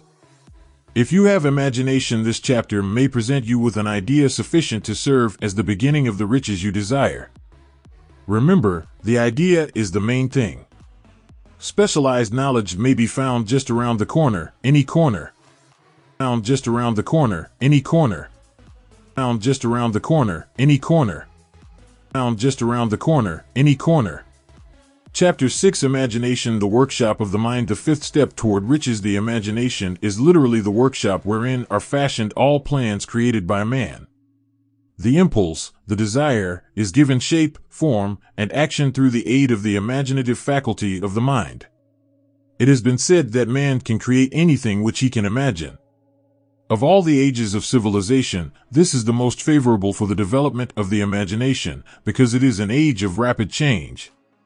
On every hand one may contact stimuli which develop the imagination. Through the aid of his imaginative faculty, man has discovered and harnessed more of nature's forces during the past 50 years than during the entire history of the human race previous to that time.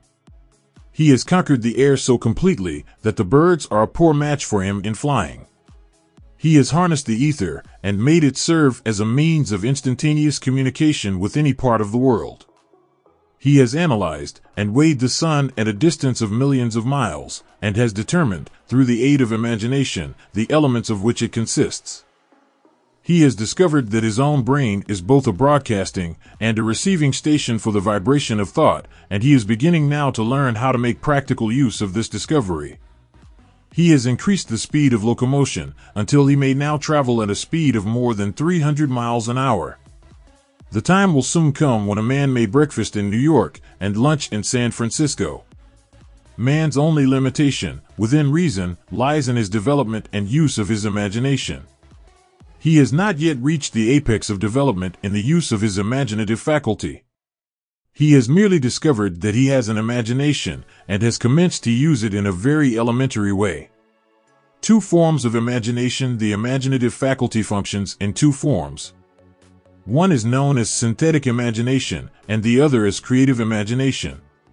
Synthetic imagination, through this faculty, one may arrange old concepts, ideas, or plans into new combinations. This faculty creates nothing. It merely works with the material of experience, education, and observation with which it is fed.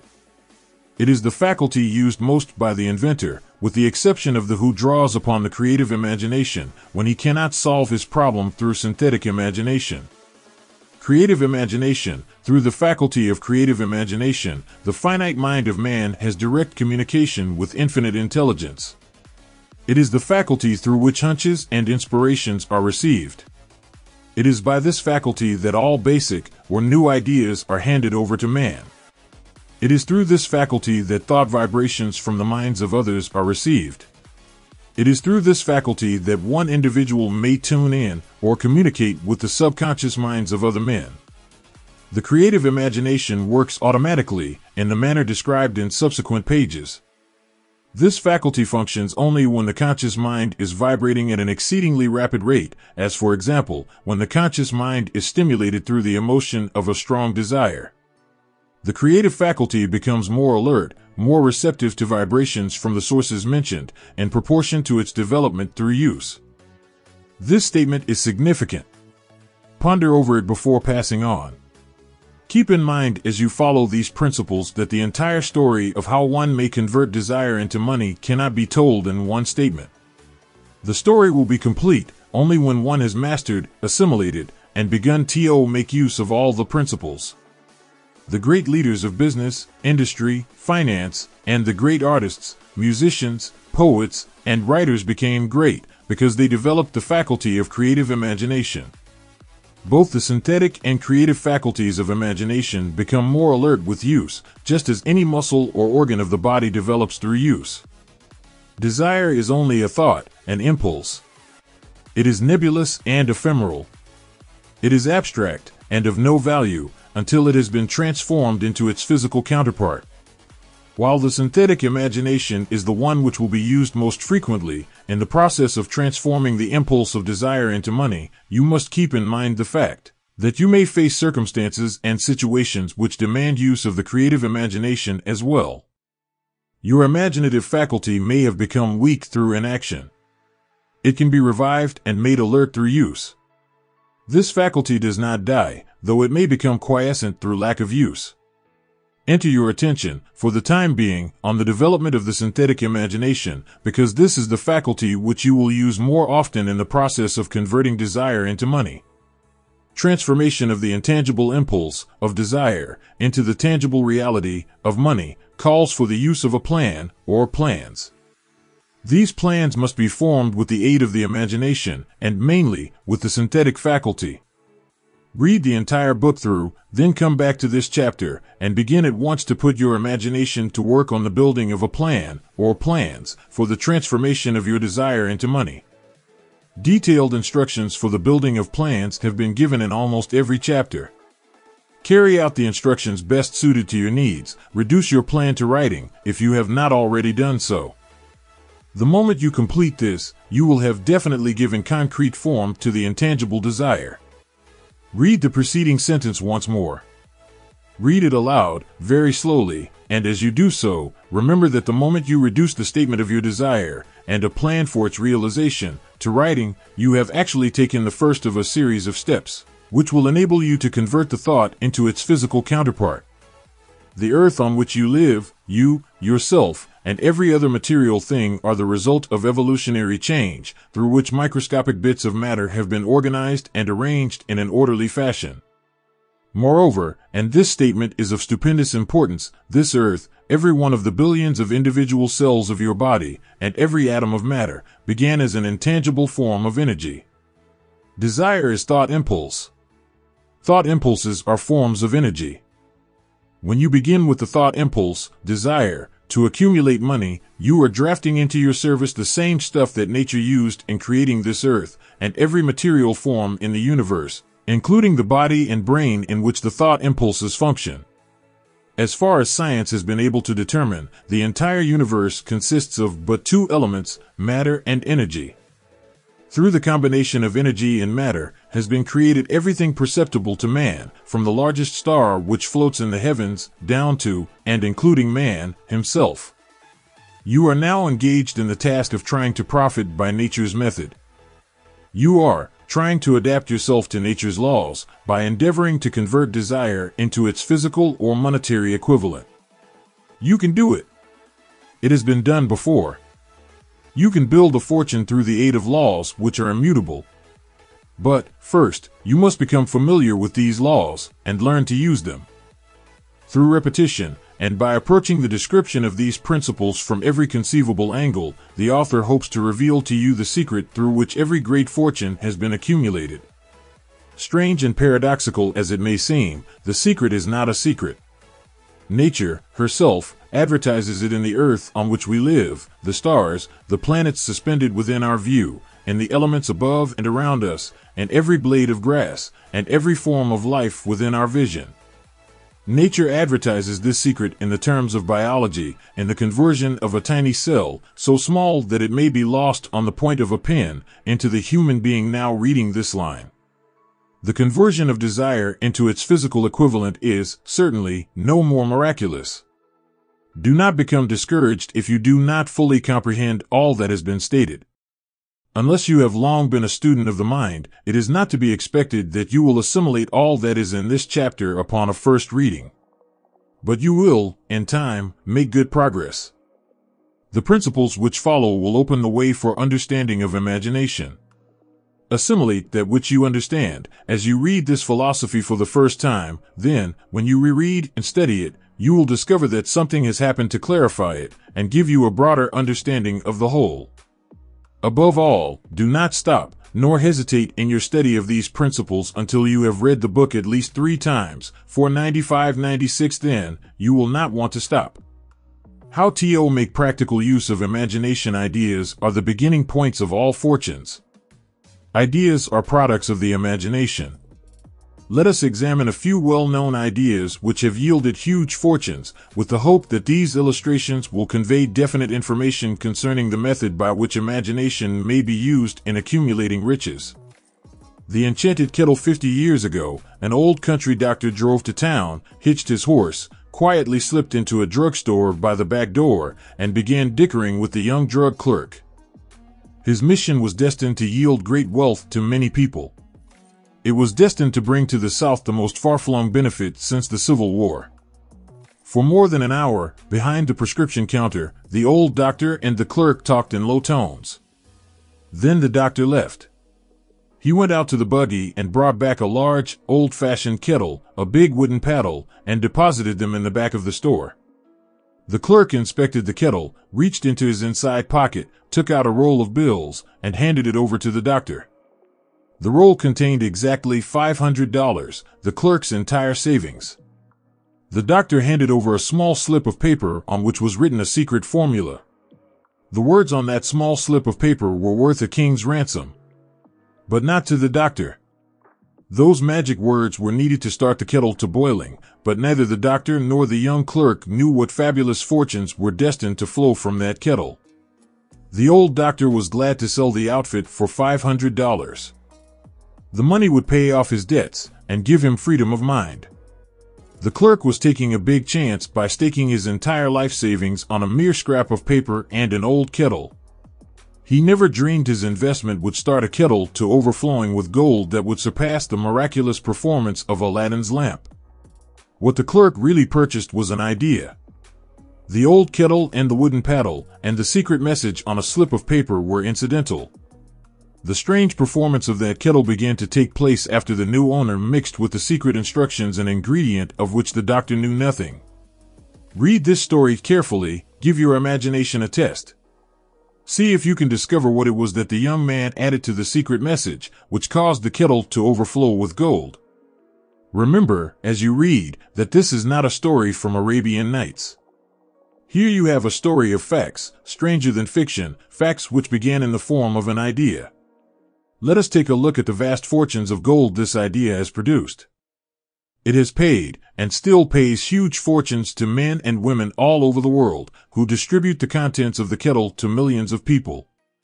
The old kettle is now one of the world's largest consumers of sugar, thus providing jobs of a permanent nature to thousands of men and women engaged in growing sugar cane, and in refining and marketing sugar.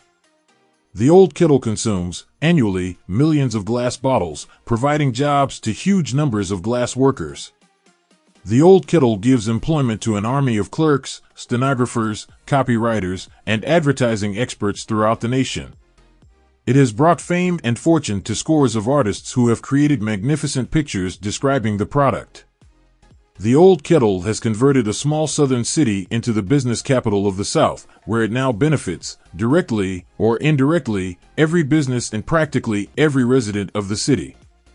The influence of this idea now benefits every civilized country in the world, pouring out a continuous stream of gold to all who touch it. Gold from the kettle built and maintains one of the most prominent colleges of the South, where thousands of young people receive the training essential for success. The old kettle has done other marvelous things. All through the World Depression, when factories, banks, and business houses were folding up and quitting by the thousands, the owner of this enchanted kettle went marching on, giving continuous employment to an army of men and women all over the world, and paying out extra portions of gold to those who, long ago, had faith in the idea. If the product of that old brass kettle could talk, it would tell thrilling tales of romance in every language. Romances of love, romances of business, and romances of professional men and women who are daily being stimulated by it. The author is sure of at least one such romance, for he was a part of it, and it all began not far from the very spot on which the drug clerk purchased the old kettle. It was here that the author met his wife, and it was she who first told him of the enchanted kettle. It was the product of that kettle they were drinking when he asked her to accept him for better or worse. Now that you know the content of the enchanted kettle is a world-famous drink, it is fitting that the author confess that the home city of the drink supplied him with a wife, also that the drink itself provides him with stimulation of thought without intoxication, and thereby it serves to give the refreshment of mind which an author must have to do his best work. Whoever you are, wherever you may live, whatever occupation you may be engaged in, just remember in the future, every time you see the words Coca-Cola, that its vast empire of wealth and influence grew out of a single idea, and that the mysterious ingredient the drug clerk, Asa Candler, mixed with the secret formula was imagination. Stop and think of that for a moment. Remember, also, that the 13 steps to riches, described in this book, were the media through which the influence of Coca-Cola has been extended to every city, town, village, and crossroads of the world, and that any idea you may create, as sound and meritorious as Coca-Cola, has the possibility of duplicating the stupendous record of this worldwide thirst killer. Truly, thoughts are things, and their scope of operation is the world itself. What I would do if I had $1 million. This story proves the truth of that old saying, where there's a will, there's a way. It was told to me by that beloved educator and clergyman, the late Frank W. Gonzalez, who began his preaching career in the Stockyards region of South Chicago. While Dr. Gonzalez was going through college, he observed many defects in our educational system, defects which he believed he could correct if he were the head of a college. His deepest desire was to become the directing head of an educational institution in which young men and women would be taught to learn by doing. He made up his mind to organize a new college in which he could carry out his ideas without being handicapped by orthodox methods of education. He needed $1 million to put the project across.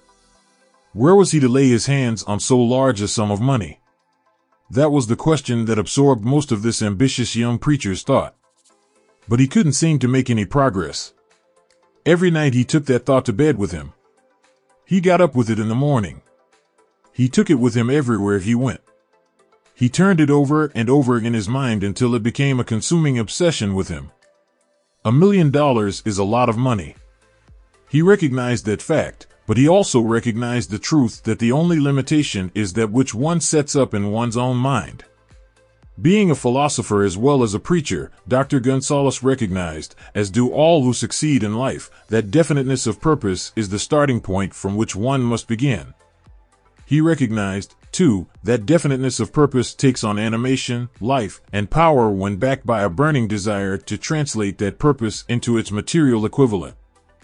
He knew all these great truths, yet he did not know where or how to lay his hands on $1 million. The natural procedure would have been to give up and quit, by saying, "Ah, well, my idea is a good one, but I cannot do anything with it because I never can procure the necessary $1 million." That is exactly what the majority of people would have said, but it is not what Dr. Gonzalez said. What he said and what he did are so important that I now introduce him and let him speak for himself. One Saturday afternoon, I sat in my room thinking of ways and means of raising the money to carry out my plans.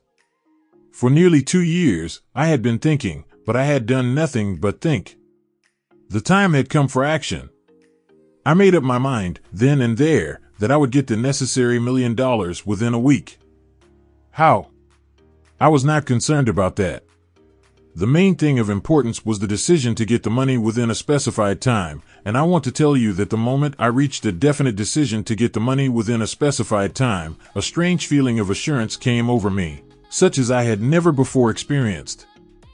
Something inside me seemed to say, "Why didn't you reach that decision a long time ago?" The money was waiting for you all the time. Things began to happen in a hurry. I called the newspapers and announced I would preach a sermon the following morning, entitled, "What I Would Do If I Had $1 Million." I went to work on the sermon immediately, but I must tell you, frankly, the task was not difficult, because I had been preparing that sermon for almost 2 years. The spirit back of it was a part of me. Long before midnight, I had finished writing the sermon. I went to bed and slept with a feeling of confidence, for I could see myself already in possession of the $1 million. Next morning I arose early, went into the bathroom, read the sermon, then knelt on my knees and asked that my sermon might come to the attention of someone who would supply the needed money.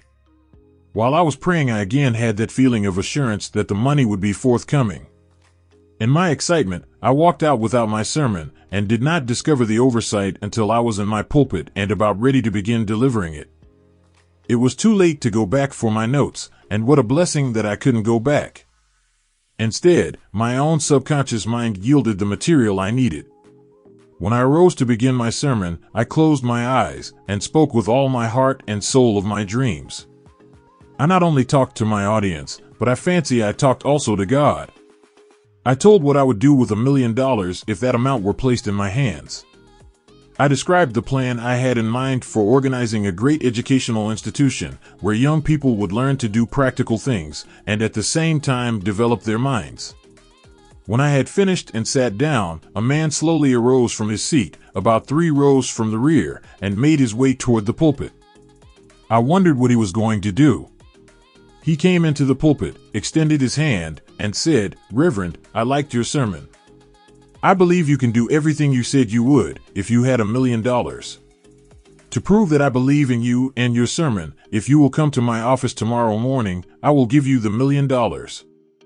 My name is Philip D. Armour." Young Gonzalez went to Mr. Armour's office and the $1 million was presented to him. With the money, he founded the Armour Institute of Technology.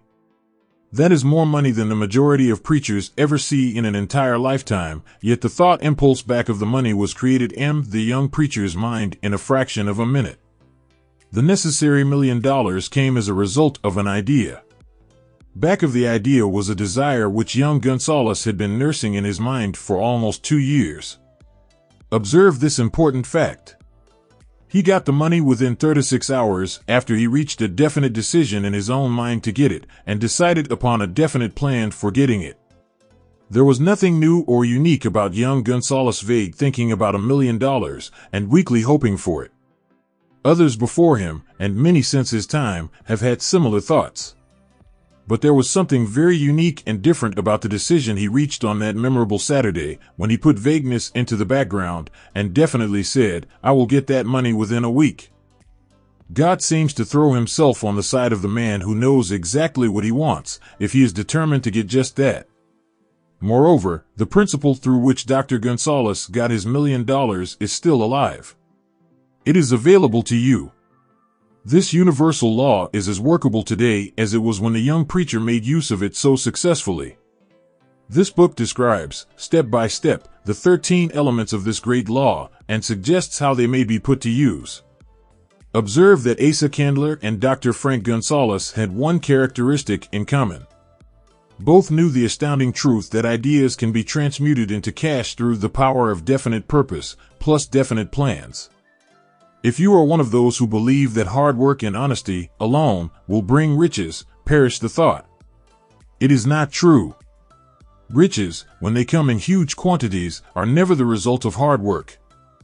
Riches come, if they come at all, in response to definite demands, based upon the application of definite principles, and not by chance or luck. Generally speaking, an idea is an impulse of thought that impels action, by an appeal to the imagination. All master salesmen know that ideas can be sold where merchandise cannot. Ordinary salesmen do not know this, that is why they are ordinary. A publisher of books, which sell for a nickel, made a discovery that should be worth much to publishers generally.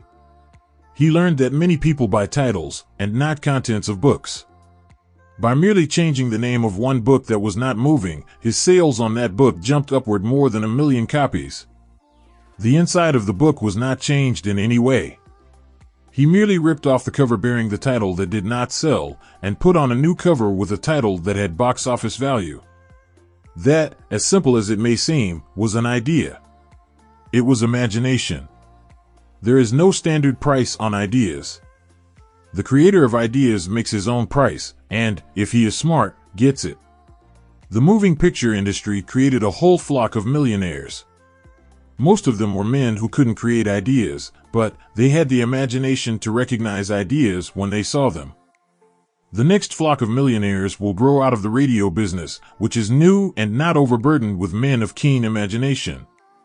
The money will be made by those who discover or create new and more meritorious radio programs and have the imagination to recognize merit and to give the radio listeners a chance to profit by it. The sponsor, that unfortunate victim who now pays the cost of all radio entertainment, soon will become idea conscious and demand something for his money. The man who beats the sponsor to the draw and supplies programs that render useful service is the man who will become rich in this new industry. Crooners and light chatter artists who now pollute the air with wisecracks and silly giggles will go the way of all light timbers, and their places will be taken by real artists who interpret carefully planned programs which have been designed to service the minds of men, as well as provide entertainment. Here is a wide open field of opportunity screaming its protest at the way it is being butchered because of lack of imagination and begging for rescue at any price.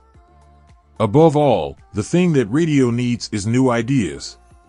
If this new field of opportunity intrigues you, perhaps you might profit by the suggestion that the successful radio programs of the future will give more attention to creating buyer audiences and less attention to listener audiences. Stated more plainly, the builder of radio programs who succeeds in the future must find practical ways to convert listeners into buyers. Moreover, the successful producer of radio programs in the future must key his features so that he can definitely show its effect upon the audience. Sponsors are becoming a bit weary of buying glib selling talks based upon statements grabbed out of thin air. They want, and in the future will demand, indisputable proof that the Who's It program not only gives millions of people the silliest giggle ever, but that the silly giggler can sell merchandise. Another thing that might as well be understood by those who contemplate entering this new field of opportunity, radio advertising is going to be handled by an entirely new group of advertising experts, separate and distinct from the old-time newspaper and magazine advertising agency men.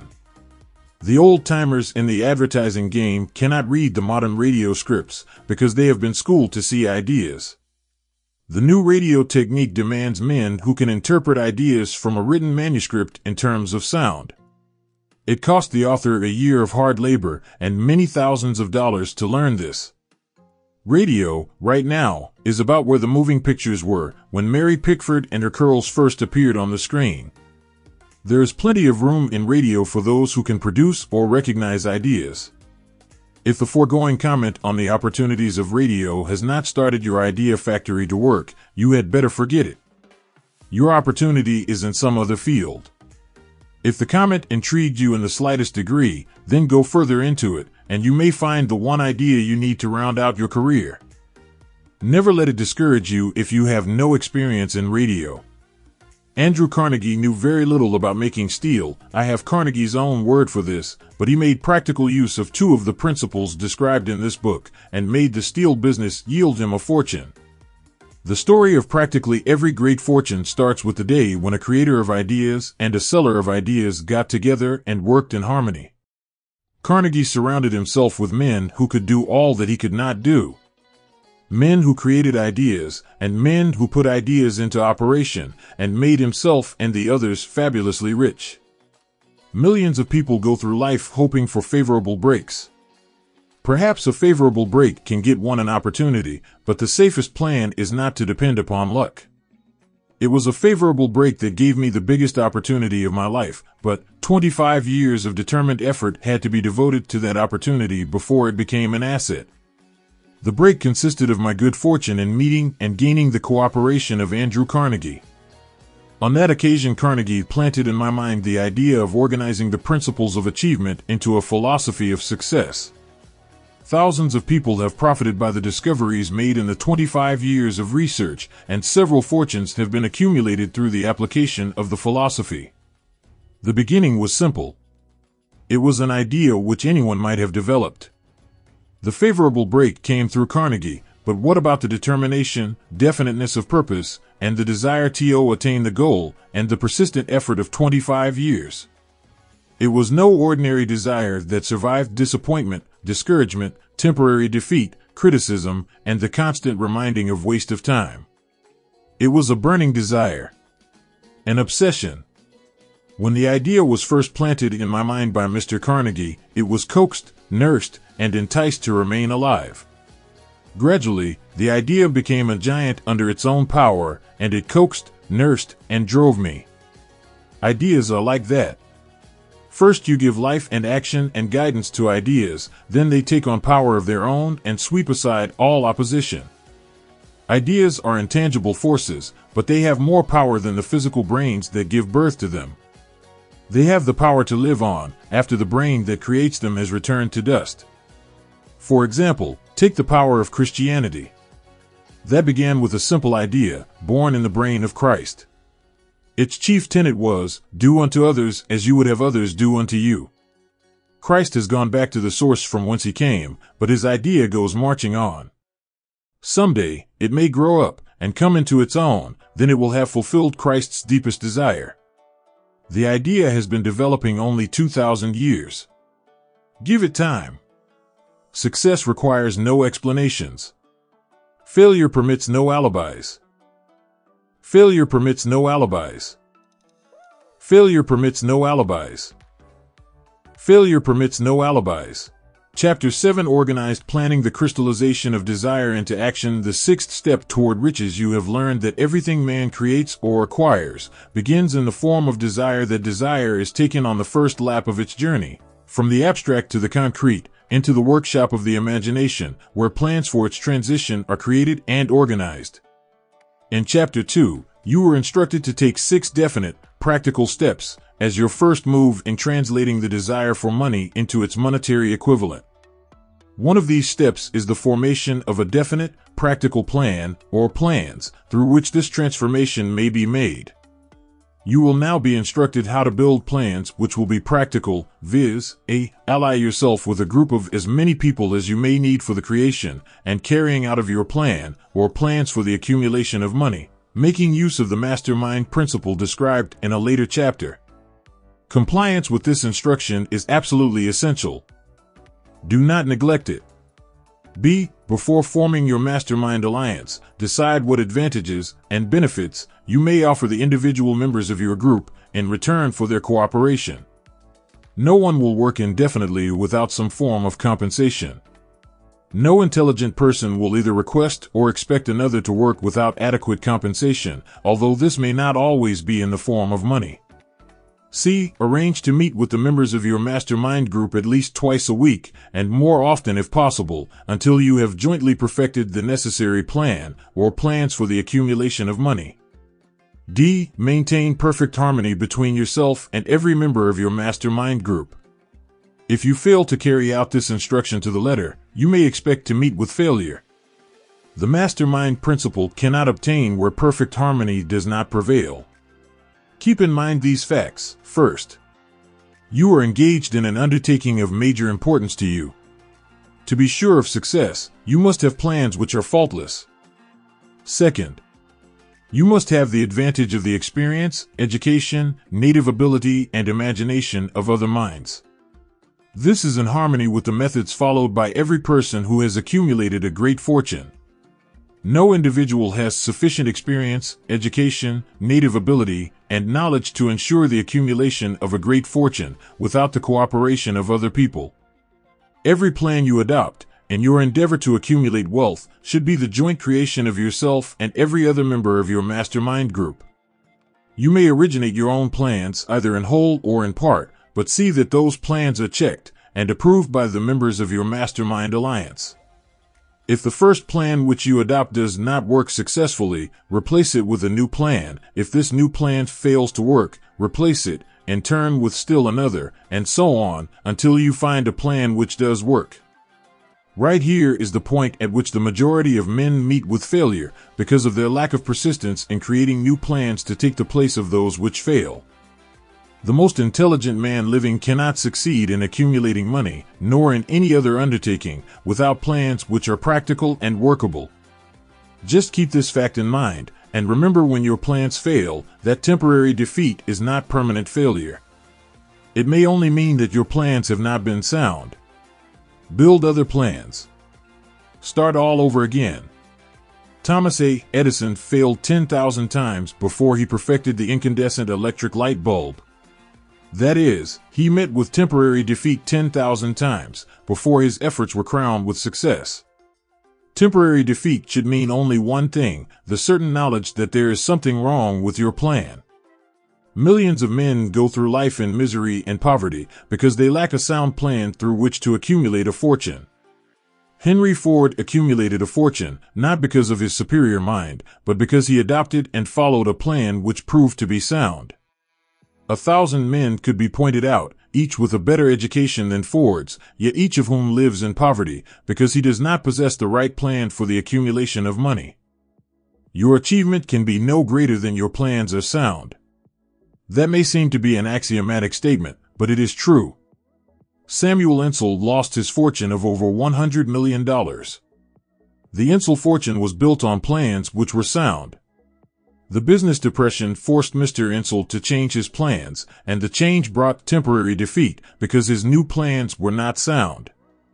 Mr. Insull is now an old man. He may, consequently, accept failure instead of temporary defeat, but if his experience turns out to be failure, it will be for the reason that he lacks the fire of persistence to rebuild his plans. No man is ever whipped until he quits in his own mind. This fact will be repeated many times, because it is so easy to take the count at the first sign of defeat. James J. Hill met with temporary defeat when he first endeavored to raise the necessary capital to build a railroad from the east to the west, but he, too, turned defeat into victory through new plans.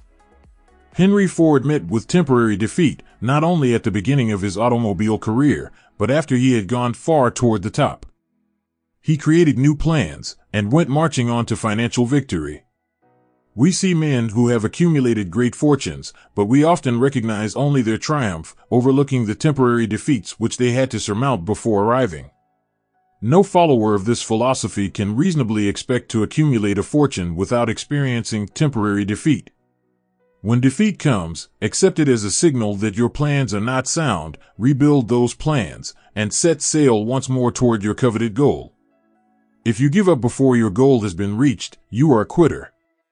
A quitter never wins, and a winner never quits. Lift this sentence out, write it on a piece of paper in letters an inch high, and place it where you will see it every night before you go to sleep and every morning before you go to work. When you begin to select members for your mastermind group, endeavor to select those who do not take defeat seriously. Some people foolishly believe that only money can make money. This is not true. Desire, transmuted into its monetary equivalent through the principles laid down here, is the agency through which money is made. Money, of itself, is nothing but inert matter. It cannot move, think, or talk, but it can hear when a man who desires it calls it to come. Planning the sale of services. The remainder of this chapter has been given over to a description of ways and means of marketing personal services. The information here conveyed will be of practical help to any person having any form of personal services to market, but it will be of priceless benefit to those who aspire to leadership in their chosen occupations. Intelligent planning is essential for success in any undertaking designed to accumulate riches.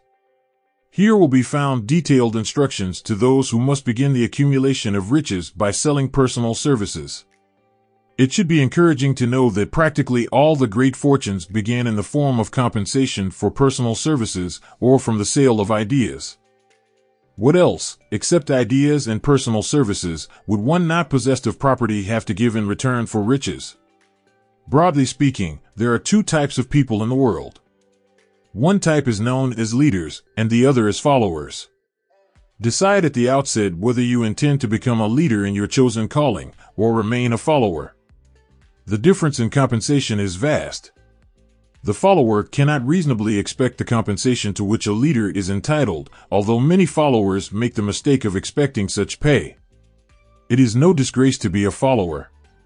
On the other hand, it is no credit to remain a follower. Most great leaders began in the capacity of followers. They became great leaders because they were intelligent followers. With few exceptions, the man who cannot follow a leader intelligently cannot become an efficient leader.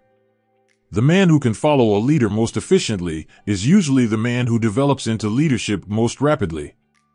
An intelligent follower has many advantages, among them the opportunity to acquire knowledge from his leader. The major attributes of leadership. The following are important factors of leadership. 1. Unwavering courage based upon knowledge of self and of one's occupation.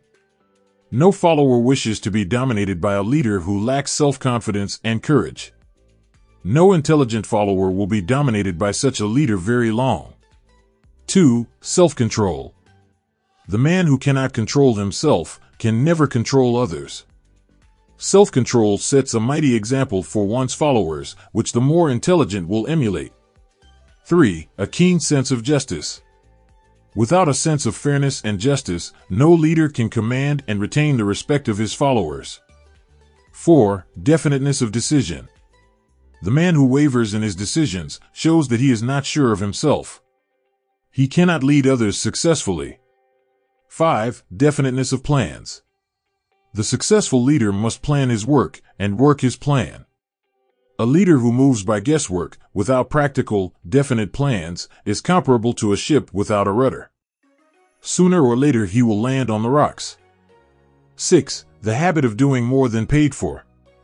One of the penalties of leadership is the necessity of willingness, upon the part of the leader, to do more than he requires of his followers. 7. A pleasing personality. No slovenly, careless person can become a successful leader. Leadership calls for respect. Followers will not respect a leader who does not grade high on all of the factors of a pleasing personality. 8. Sympathy and understanding. The successful leader must be in sympathy with his followers. Moreover, he must understand them and their problems. 9. Mastery of detail. Successful leadership calls for mastery of details of the leader's position. 10. Willingness to assume full responsibility. The successful leader must be willing to assume responsibility for the mistakes and the shortcomings of his followers. If he tries to shift this responsibility, he will not remain the leader.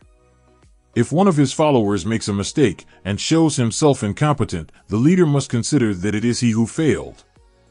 11. Cooperation. The successful leader must understand and apply the principle of cooperative effort and be able to induce his followers to do the same. Leadership calls for power, and power calls for cooperation. There are two forms of leadership.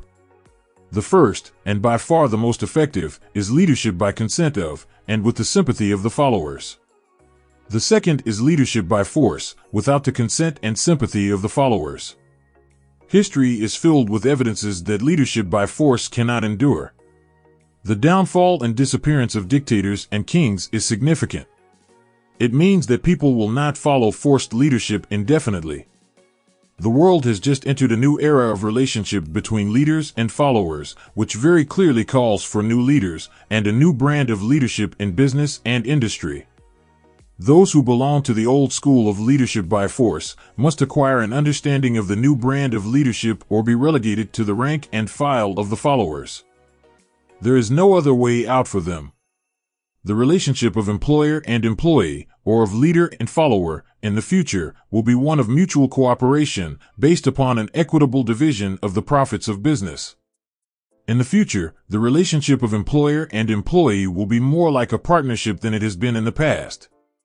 Napoleon, Kaiser Wilhelm of Germany, the Tsar of Russia, and the King of Spain were examples of leadership by force. Their leadership passed. Without much difficulty, one might point to the prototypes of these ex-leaders among the business, financial, and labor leaders of America who have been dethroned or slated to go. Leadership by consent of the followers is the only brand which can endure. Men may follow the forced leadership temporarily, but they will not do so willingly. The new brand of leadership will embrace the 11 factors of leadership described in this chapter, as well as some other factors. The man who makes these the basis of his leadership will find abundant opportunity to lead in any walk of life. The Depression was prolonged, largely, because the world lacked leadership of the new brand. At the end of the Depression, the demand for leaders who are competent to apply the new methods of leadership has greatly exceeded the supply. Some of the old type of leaders will reform and adapt themselves to the new brand of leadership, but generally speaking, the world will have to look for new timber for its leadership. This necessity may be your opportunity. The 10 major causes of failure in leadership. We come now to the major faults of leaders who fail, because it is just as essential to know what not to do as it is to know what to do. 1. Inability to organize details. Efficient leadership calls for ability to organize and to master details. No genuine leader is ever too busy to do anything which may be required of him in his capacity as leader. When a man, whether he is a leader or follower, admits that he is too busy to change his plans or to give attention to any emergency, he admits his inefficiency. The successful leader must be the master of all details connected with his position. That means, of course, that he must acquire the habit of relegating details to capable lieutenants. 2. Unwillingness to render humble service. Truly great leaders are willing, when occasion demands, to perform any sort of labor which they would ask another to perform. The greatest among ye shall be the servant of all is a truth which all able leaders observe and respect. 3. Expectation of pay for what they know instead of what they do with that which they know. The world does not pay men for that which they know. It pays them for what they do, or induce others to do. 4. Fear of competition from followers. The leader who fears that one of his followers may take his position is practically sure to realize that fear sooner or later. The able leader trains understudies to whom he may delegate, at will, any of the details of his position. Only in this way may a leader multiply himself and prepare himself to be at many places and give attention to many things at one time. It is an eternal truth that men receive more pay for their ability to get others to perform than they could possibly earn by their own efforts. An efficient leader may, through his knowledge of his job and the magnetism of his personality, greatly increase the efficiency of others and induce them to render more service and better service than they could render without his aid. 5. Lack of imagination. Without imagination, the leader is incapable of meeting emergencies and of creating plans by which to guide his followers efficiently. 6. Selfishness. The leader who claims all the honor for the work of his followers is sure to be met by resentment. The really great leader claims none of the honors. He is contented to see the honors, when there are any, go to his followers, because he knows that most men will work harder for commendation and recognition than they will for money alone. 7. Intemperance. Followers do not respect an intemperate leader. Moreover, intemperance in any of its various forms destroys the endurance and the vitality of all who indulge in it. 8. Disloyalty. Perhaps this should have come at the head of the list. The leader who is not loyal to his trust and to his associates, those above him and those below him, cannot long maintain his leadership. Disloyalty marks one as being less than the dust of the earth and brings down on one's head the contempt he deserves. Lack of loyalty is one of the major causes of failure in every walk of life. 9. Emphasis of the authority of leadership. The efficient leader leads by encouraging and not by trying to instill fear in the hearts of his followers. The leader who tries to impress his followers with his authority comes within the category of leadership through force. If a leader is a real leader, he will have no need to advertise that fact except by his conduct, his sympathy, understanding, fairness, and a demonstration that he knows his job. 10. Emphasis of title. The competent leader requires no title to give him the respect of his followers. The man who makes too much over his title generally has little else to emphasize. The doors to the office of the real leader are open to all who wish to enter, and his working quarters are free from formality or ostentation. These are among the more common of the causes of failure in leadership. Any one of these faults is sufficient to induce failure. Study the list carefully if you aspire to leadership, and make sure that you are free of these faults. Some fertile fields in which new leadership will be required before leaving this chapter. Your attention is called to a few of the fertile fields in which there has been a decline of leadership and in which the new type of leader may find an abundance of opportunity. First, in the field of politics there is a most insistent demand for new leaders, a demand which indicates nothing less than an emergency. The majority of politicians have, seemingly, become high-grade, legalized racketeers. They have increased taxes and debauched the machinery of industry and business until the people can no longer stand the burden. Second, the banking business is undergoing a reform. The leaders in this field have almost entirely lost the confidence of the public. Already the bankers have sensed the need of reform, and they have begun it. Third, industry calls for new leaders. The old type of leaders thought and moved in terms of dividends instead of thinking and moving in terms of human equations. The future leader in industry, to endure, must regard himself as a quasi-public official whose duty it is to manage his trust in such a way that it will work hardship on no individual or group of individuals. Exploitation of working men is a thing of the past. Let the man who aspires to leadership in the field of business, industry, and labor remember this. Fourth, the religious leader of the future will be forced to give more attention to the temporal needs of his followers and the solution of their economic and personal problems of the present, and less attention to the dead past and the yet unborn future. Fifth, in the professions of law, medicine, and education, a new brand of leadership, and to some extent, new leaders will become a necessity. This is especially true in the field of education. The leader in that field must, in the future, find ways and means of teaching people how to apply the knowledge they receive in school. He must deal more with practice and less with theory. Sixth, new leaders will be required in the field of journalism. Newspapers of the future, to be conducted successfully, must be divorced from special privilege and relieved from the subsidy of advertising. They must cease to be organs of propaganda for the interests which patronize their advertising columns. The type of newspaper which publishes scandal and lewd pictures will eventually go the way of all forces which debauch the human mind. These are but a few of the fields in which opportunities for new leaders and a new brand of leadership are now available. The world is undergoing a rapid change. This means that the media through which the changes in human habits are promoted must be adapted to the changes. The media here described are the ones which, more than any others, determine the trend of civilization. When and how to apply for a position, the information described here is the net result of many years of experience during which thousands of men and women were helped to market their services effectively. It can, therefore, be relied upon as sound and practical. Media through which services may be marketed experience has proved that the following media offer the most direct and effective methods of bringing the buyer and seller of personal services together. 1. Employment bureaus. Care must be taken to select only reputable bureaus, the management of which can show adequate records of achievement of satisfactory results. There are comparatively few such bureaus. 2. Advertising in newspapers, trade journals, magazines, and radio. Classified advertising may usually be relied upon to produce satisfactory results in the case of those who apply for clerical or ordinary salaried positions.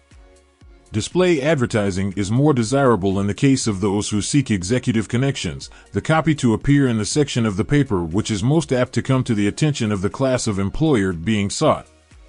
The copy should be prepared by an expert who understands how to inject sufficient selling qualities to produce replies.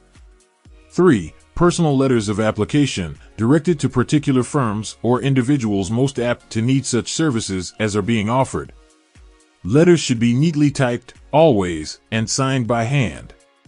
With the letter, should be sent a complete brief or outline of the applicant's qualifications. Both the letter of application and the brief of experience or qualifications should be prepared by an expert. See instructions as to information to be supplied. 4. Application through personal acquaintances. When possible, the applicant should endeavor to approach prospective employers through some mutual acquaintance. This method of approach is particularly advantageous in the case of those who seek executive connections and do not wish to appear to be peddling themselves. 5. Application in person. In some instances, it may be more effective if the applicant offers personally his services to prospective employers, in which event a complete written statement of qualifications for the position should be presented, for the reason that prospective employers often wish to discuss with associates one's record. Information to be supplied in a written brief. This brief should be prepared as carefully as a lawyer would prepare the brief of a case to be tried in court. Unless the applicant is experienced in the preparation of such briefs, an expert should be consulted and his services enlisted for this purpose. Successful merchants employ men and women who understand the art and the psychology of advertising to present the merits of their merchandise. One who has personal services for sale should do the same. The following information should appear in the brief. 1. Education.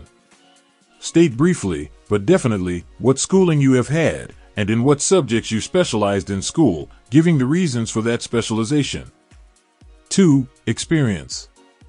If you have had experience in connection with positions similar to the one you seek, describe it fully, state names and addresses of former employers. Be sure to bring out clearly any special experience you may have had which would equip you to fill the position you seek. 3. References. Practically every business firm desires to know all about the previous records, antecedents, etc. of prospective employees who seek positions of responsibility. Attach to your brief photostatic copies of letters from A. Former employers, B. Teachers under whom you studied, C. Prominent people whose judgment may be relied upon. 4. Photograph of self. Attach to your brief a recent, unmounted photograph of yourself. 5. Apply for a specific position. Avoid application for a position without describing exactly what particular position you seek. Never apply for just a position. That indicates you lack specialized qualifications. 6. State your qualifications for the particular position for which you apply. Give full details as to the reason you believe you are qualified for the particular position you seek. This is the application. It will determine, more than anything else, what consideration you receive. 7. Offer to go to work on probation. In the majority of instances, if you are determined to have the position for which you apply, it will be most effective if you offer to work for a week, or a month, or for a sufficient length of time to enable your prospective employer to judge your value without pay. This may appear to be a radical suggestion, but experience has proved that it seldom fails to win at least a trial. If you are sure of your qualifications, a trial is all you need. Incidentally, such an offer indicates that you have confidence in your ability to fill the position you seek. It is most convincing. If your offer is accepted, and you make good, more than likely you will be paid for your probation period. Make clear the fact that your offer is based upon A. Your confidence in your ability to fill the position. B. Your confidence in your prospective employer's decision to employ you after trial. C. Your determination to have the position you seek. 8. Knowledge of your prospective employer's business. Before applying for a position, do sufficient research in connection with the business to familiarize yourself thoroughly with that business and indicate in your brief the knowledge you have acquired in this field. This will be impressive, as it will indicate that you have imagination and a real interest in the position you seek. Remember that it is not the lawyer who knows the most law, but the one who best prepares his case, who wins. If your case is properly prepared and presented, your victory will have been more than half won at the outset. Do not be afraid of making your brief too long. Employers are just as much interested in purchasing the services of well-qualified applicants as you are in securing employment. In fact, the success of most successful employers is due, in the main, to their ability to select well-qualified lieutenants. They want all the information available. Remember another thing, neatness in the preparation of your brief will indicate that you are a painstaking person. I have helped to prepare briefs for clients which were so striking and out of the ordinary that they resulted in the employment of the applicant without a personal interview. When your brief has been completed, have it neatly bound by an experienced binder and lettered by an artist or printer similar to the following. Brief of the qualifications of Robert K. Smith applying for the position of private secretary to the president of the blank company incorporated. Change names each time brief is shown. This personal touch is sure to command attention. Have your brief neatly typed or mimeographed on the finest paper you can obtain, and bound with a heavy paper of the book cover variety, the binder to be changed, and the proper firm name to be inserted if it is to be shown to more than one company. Your photograph should be pasted on one of the pages of your brief. Follow these instructions to the letter, improving upon them wherever your imagination suggests. Successful salesmen groom themselves with care. They understand that first impressions are lasting. Your brief is your salesman. Give it a good suit of clothes, so it will stand out in bold contrast to anything your prospective employer ever saw in the way of an application for a position. If the position you seek is worth having, it is worth going after with care. Moreover, if you sell yourself to an employer in a manner that impresses him with your individuality, you probably will receive more money for your services from the very start than you would if you applied for employment in the usual conventional way. If you seek employment through an advertising agency or an employment agency, have the agent use copies of your brief in marketing your services. This will help to gain preference for you, both with the agent and the prospective employers. How to get the exact position you desire. Everyone enjoys doing the kind of work for which he is best suited. An artist loves to work with paints, a craftsman with his hands, a writer loves to write. Those with less definite talents have their preferences for certain fields of business and industry. If America does anything well, it offers a full range of occupations, tilling the soil, manufacturing, marketing, and the professions. First, decide exactly what kind of a job you want. If the job doesn't already exist, perhaps you can create it. Second, choose the company or individual for whom you wish to work.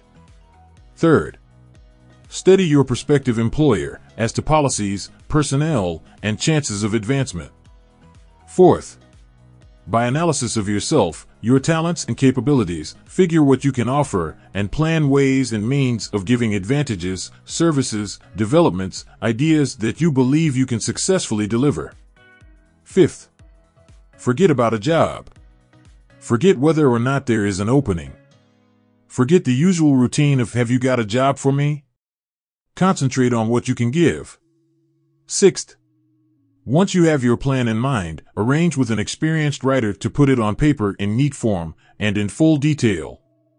Seventh, present it to the proper person with authority and he will do the rest. Every company is looking for men who can give something of value, whether it be ideas, services, or connections. Every company has room for the man who has a definite plan of action which is to the advantage of that company. This line of procedure may take a few days or weeks of extra time, but the difference in income, in advancement, and in gaining recognition will save years of hard work at small pay. It has many advantages, the main one being that it will often save from 1 to 5 years of time in reaching a chosen goal. Every person who starts, or gets in halfway up the ladder, does so by deliberate and careful planning. The new way of marketing services jobs are now partnerships. Men and women who market their services to best advantage in the future must recognize the stupendous change which has taken place in connection with the relationship between employer and employee. In the future, the golden rule, and not the rule of gold, will be the dominating factor in the marketing of merchandise as well as personal services. The future relationship between employers and their employees will be more in the nature of a partnership consisting of A, the employer; B, the employee; C, the public they serve. This new way of marketing personal services is called new for many reasons. First, both the employer and the employee of the future will be considered as fellow employees whose business it will be to serve the public efficiently. In times past, employers and employees have bartered among themselves, driving the best bargains they could with one another, not considering that in the final analysis they were, in reality, bargaining at the expense of the third party, the public they served. The Depression served as a mighty protest from an injured public, whose rights had been trampled upon in every direction by those who were clamoring for individual advantages and profits. When the debris of the Depression shall have been cleared away, and business shall have been once again restored to balance, both employers and employees will recognize that they are no longer privileged to drive bargains at the expense of those whom they serve. The real employer of the future will be the public. This should be kept uppermost in mind by every person seeking to market personal services effectively. Nearly every railroad in America is in financial difficulty. Who does not remember the day when, if a citizen inquired at the ticket office the time of departure of a train, he was abruptly referred to the bulletin board instead of being politely given the information? The streetcar companies have experienced a change of times also.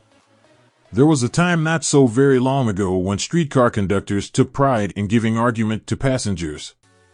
Many of the streetcar tracks have been removed and passengers ride on a bus, whose driver is the last word in politeness. All over the country, streetcar tracks are rusting from abandonment or have been taken up. Wherever streetcars are still in operation, passengers may now ride without argument, and one may even hail the car in the middle of the block, and the motorman will obligingly pick him up. How times have changed! That is just the point I am trying to emphasize. Times have changed. Moreover, the change is reflected not merely in railroad offices and on streetcars, but in other walks of life as well. The public be damned policy is now passé. It has been supplanted by the "we are obligingly at your service, sir" policy. The bankers have learned a thing or two during this rapid change which has taken place during the past few years. Impoliteness on the part of a bank official or bank employee today is as rare as it was conspicuous a dozen years ago. In the years past, some bankers carried an atmosphere of austerity which gave every would-be borrower a chill when he even thought of approaching his banker for a loan. The thousands of bank failures during the Depression had the effect of removing the mahogany doors behind which bankers formerly barricaded themselves. They now sit at desks in the open, where they may be seen and approached at will by any depositor, or by anyone who wishes to see them, and the whole atmosphere of the bank is one of courtesy and understanding. It used to be customary for customers to have to stand and wait at the corner grocery until the clerks were through passing the time of day with friends, and the proprietor had finished making up his bank deposit before being waited upon. Chain stores, managed by courteous men who do everything in the way of service, short of shining the customer's shoes, have pushed the old-time merchants into the background. Time marches on. Courtesy and service are the watchwords of merchandising today, and apply to the person who is marketing personal services even more directly than to the employer whom he serves, because, in the final analysis, both the employer and his employee are employed by the public they serve. If they fail to serve well, they pay by the loss of their privilege of serving. We can all remember the time when the gas meter reader pounded on the door hard enough to break the panels. When the door was opened, he pushed his way in, uninvited, with a scowl on his face which plainly said, "What the hell did you keep me waiting for?" All that has undergone a change. The meterman now conducts himself as a gentleman who is delighted to be at your service, sir. Before the gas companies learned that their scowling metermen were accumulating liabilities never to be cleared away, the polite salesman of oil burners came along and did a land office business. During the Depression, I spent several months in the anthracite coal region of Pennsylvania, studying conditions which all but destroyed the coal industry. Among several very significant discoveries was the fact that greed on the part of operators and their employees was the chief cause of the loss of business for the operators and loss of jobs for the miners. Through the pressure of a group of overzealous labor leaders representing the employees and the greed for profits on the part of the operators, the anthracite business suddenly dwindled. The coal operators and their employees drove sharp bargains with one another, adding the cost of the bargaining to the price of the coal, until, finally, they discovered they had built up a wonderful business for the manufacturers of oil-burning outfits and the producers of crude oil. The wages of sin is death. Many have read this in the Bible, but few have discovered its meaning. Now, and for several years, the entire world has been listening by force to a sermon which might well be called "Whatsoever a man soweth, that shall he also reap." Nothing as widespread and effective as the Depression could possibly be just a coincidence. Behind the Depression was a cause. Nothing ever happens without a cause. In the main, the cause of the Depression is traceable directly to the worldwide habit of trying to reap without sowing. This should not be mistaken to mean that the Depression represents a crop which the world is being forced to reap without having sown. The trouble is that the world sowed the wrong sort of seed. Any farmer knows he cannot sow the seed of thistles and reap a harvest of grain. Beginning at the outbreak of the World War, the people of the world began to sow the seed of service inadequate in both quality and quantity. Nearly everyone was engaged in the pastime of trying to get without giving. These illustrations are brought to the attention of those who have personal services to market to show that we are where we are and what we are because of our own conduct. If there is a principle of cause and effect which controls business, finance, and transportation, this same principle controls individuals and determines their economic status. What is your QQS rating? The causes of success in marketing services effectively and permanently have been clearly described. Unless those causes are studied, analyzed, understood, and applied, no man can market his services effectively and permanently. Every person must be his own salesman of personal services. The quality and the quantity of service rendered, and the spirit in which it is rendered, determine to a large extent the price and the duration of employment. To market personal services effectively, one must adopt and follow the QQS formula, which means that quality plus quantity plus the proper spirit of cooperation equals perfect salesmanship of service. Remember the QQS formula, but do more, apply it as a habit. Let us analyze the formula to make sure we understand exactly what it means. 1. Quality of service shall be construed to mean the performance of every detail in connection with your position in the most efficient manner possible, with the object of greater efficiency always in mind. 2. Quantity of service shall be understood to mean the habit of rendering all the service of which you are capable at all times, with the purpose of increasing the amount of service rendered as greater skill is developed through practice and experience. Emphasis is again placed on the word habit. 3. Spirit of service shall be construed to mean the habit of agreeable, harmonious conduct which will induce cooperation from associates and fellow employees. Adequacy of quality and quantity of service is not sufficient to maintain a permanent market for your services. The conduct, or the spirit in which you deliver service, is a strong determining factor in connection with both the price you receive and the duration of employment. Andrew Carnegie stressed this point more than others in connection with his description of the factors which lead to success in the marketing of personal services. He emphasized again and again the necessity for harmonious conduct. He stressed the fact that he would not retain any man, no matter how great a quantity or how efficient the quality of his work, unless he worked in a spirit of harmony. Mr. Carnegie insisted upon men being agreeable. To prove that he placed a high value upon this quality, he permitted many men who conformed to his standards to become very wealthy. Those who did not conform had to make room for others. The importance of a pleasing personality has been stressed because it is a factor which enables one to render service in the proper spirit. If one has a personality which pleases and renders service in a spirit of harmony, these assets often make up for deficiencies in both the quality and the quantity of service one renders. Nothing, however, can be successfully substituted for pleasing conduct. The capital value of your services, the person whose income is derived entirely from the sale of personal services, is no less a merchant than the man who sells commodities, and it might well be added, such a person is subject to exactly the same rules of conduct as the merchant who sells merchandise. This has been emphasized because the majority of people who live by the sale of personal services make the mistake of considering themselves free from the rules of conduct and the responsibilities attached to those who are engaged in marketing commodities. The new way of marketing services has practically forced both employer and employee into partnership alliances through which both take into consideration the rights of the third party, the public they serve. The day of the go-getter has passed. He has been supplanted by the go-giver. High-pressure methods in business finally blew the lid off. There will never be the need to put the lid back on, because, in the future, business will be conducted by methods that will require no pressure. The actual capital value of your brains may be determined by the amount of income you can produce. A fair estimate of the capital value of your services may be made by multiplying your annual income by 16 2/3, as it is reasonable to estimate that your annual income represents 6% of your capital value. Money rents for 6% per annum. Money is worth no more than brains. It is often worth much less.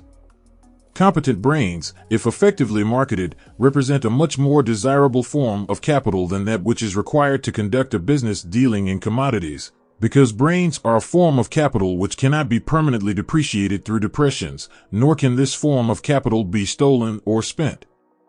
Moreover, the money which is essential for the conduct of business is as worthless as a sand dune until it has been mixed with efficient brains. Till it has been mixed with efficient brains. Till it has been mixed with efficient brains. Till it has been mixed with efficient brains. Till it has been mixed with efficient brains. Till it is. The 30 major causes of failure. How many of these are holding you back? Life's greatest tragedy consists of men and women who earnestly try and fail. The tragedy lies in the overwhelmingly large majority of people who fail as compared to the few who succeed. I have had the privilege of analyzing several thousand men and women, 98% of whom were classed as failures. There is something radically wrong with a civilization and a system of education which permit 98% of the people to go through life as failures. But I did not write this book for the purpose of moralizing on the rights and wrongs of the world. That would require a book 100 times the size of this one. My analysis work proved that there are 30 major reasons for failure and 13 major principles through which people accumulate fortunes. In this chapter, a description of the 30 major causes of failure will be given.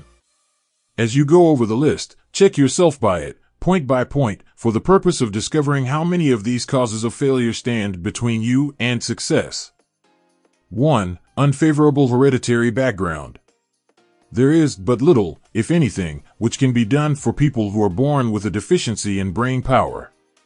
This philosophy offers but one method of bridging this weakness through the aid of the mastermind. Observe with profit, however, that this is the only one of the 30 causes of failure which may not be easily corrected by any individual. 2. Lack of a well-defined purpose in life. There is no hope of success for the person who does not have a central purpose or definite goal at which to aim. 98 out of every 100 of those whom I have analyzed had no such aim. Perhaps this was the 3. Lack of ambition to aim above mediocrity. We offer no hope for the person who is so indifferent as not to want to get ahead in life and who is not willing to pay the price.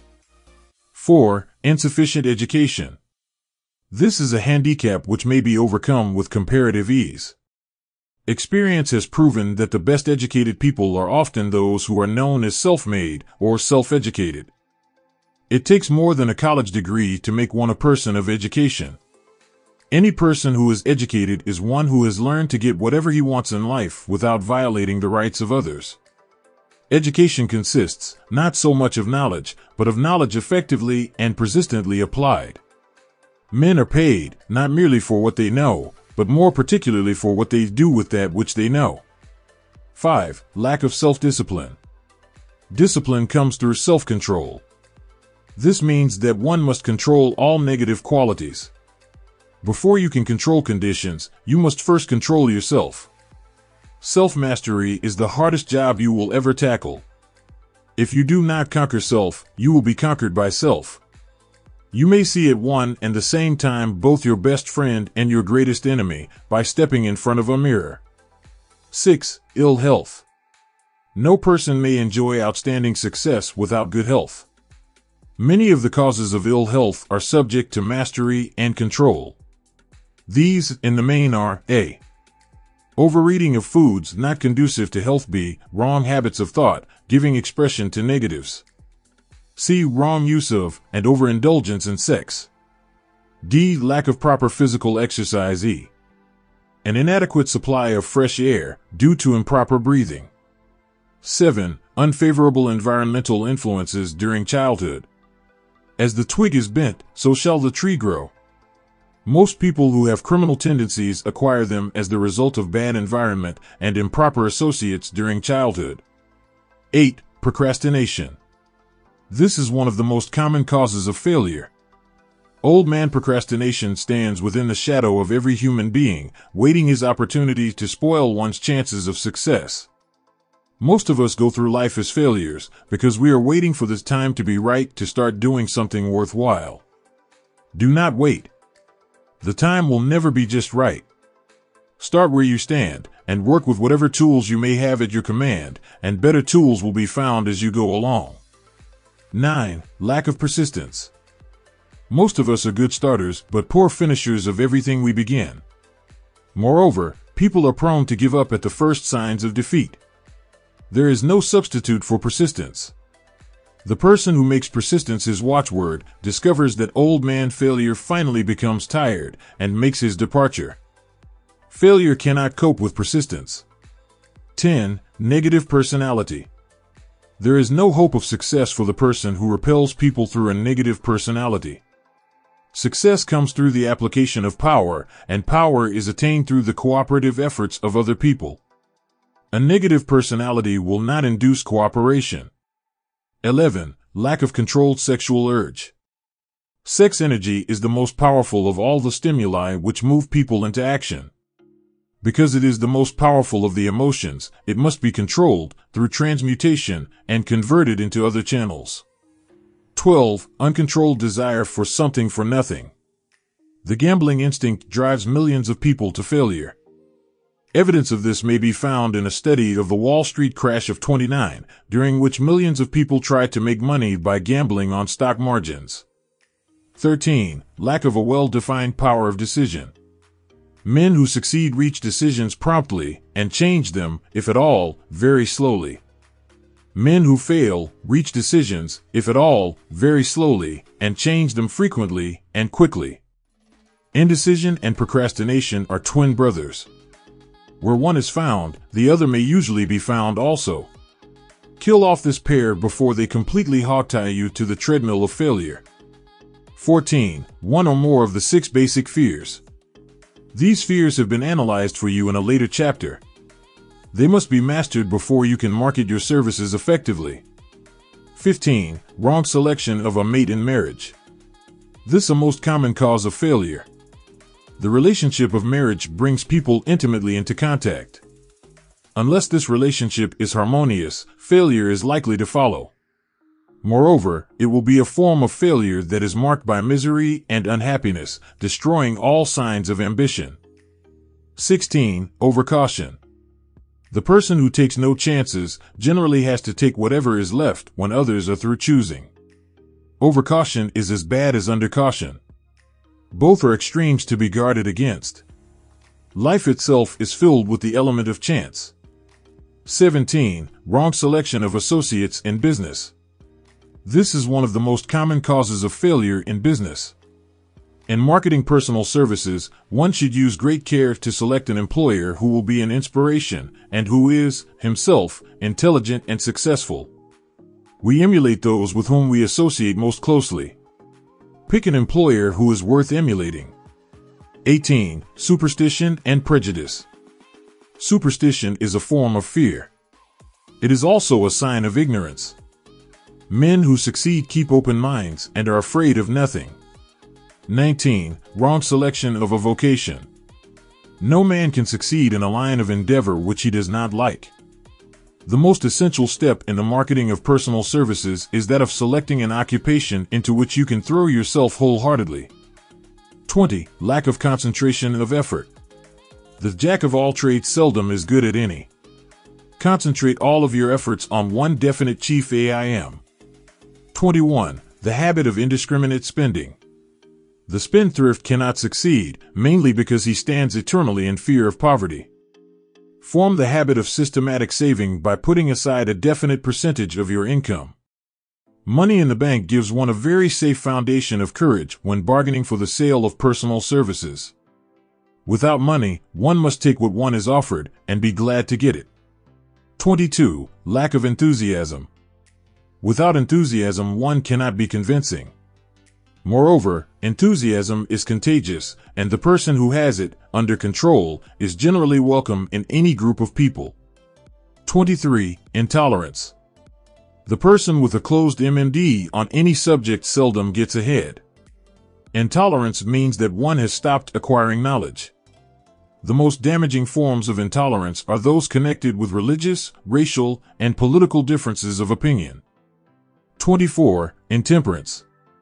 The most damaging forms of intemperance are connected with eating, strong drink, and sexual activities. Overindulgence in any of these is fatal to success. 25. Inability to cooperate with others. More people lose their positions and their big opportunities in life because of this fault than for all other reasons combined. It is a fault which no well-informed businessman or leader will tolerate. 26. Possession of power that was not acquired through self-effort. Power in the hands of one who did not acquire it gradually is often fatal to success. Quick riches are more dangerous than poverty. 27. Intentional dishonesty.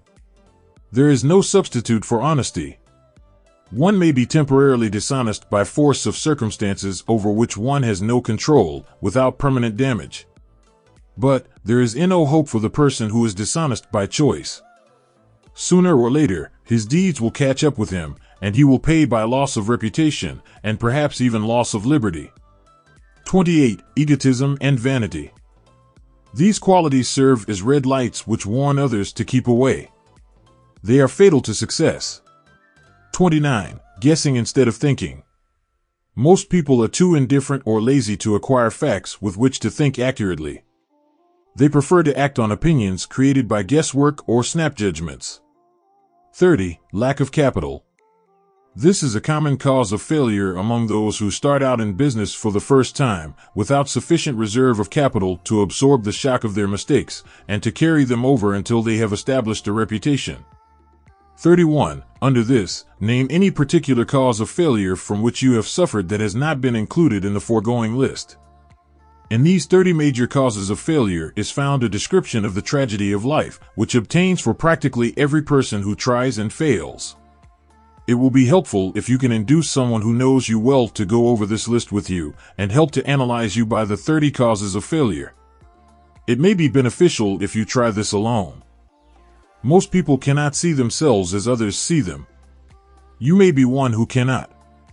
The oldest of admonitions is, "Man, know thyself." If you market merchandise successfully, you must know the merchandise. The same is true in marketing personal services. You should know all of your weaknesses in order that you may either bridge them or eliminate them entirely.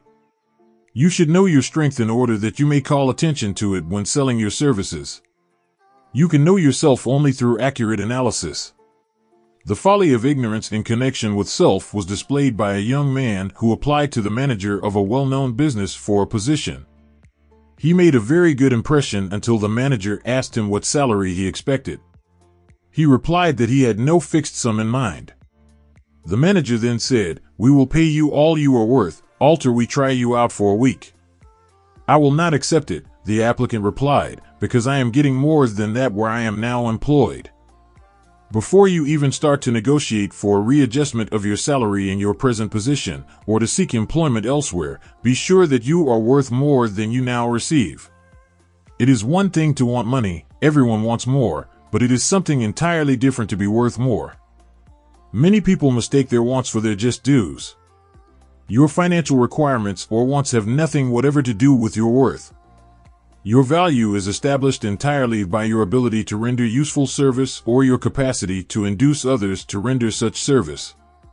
Take inventory of yourself. 28 questions you should answer. Annual self-analysis is an essential in the effective marketing of personal services, as is annual inventory in merchandising.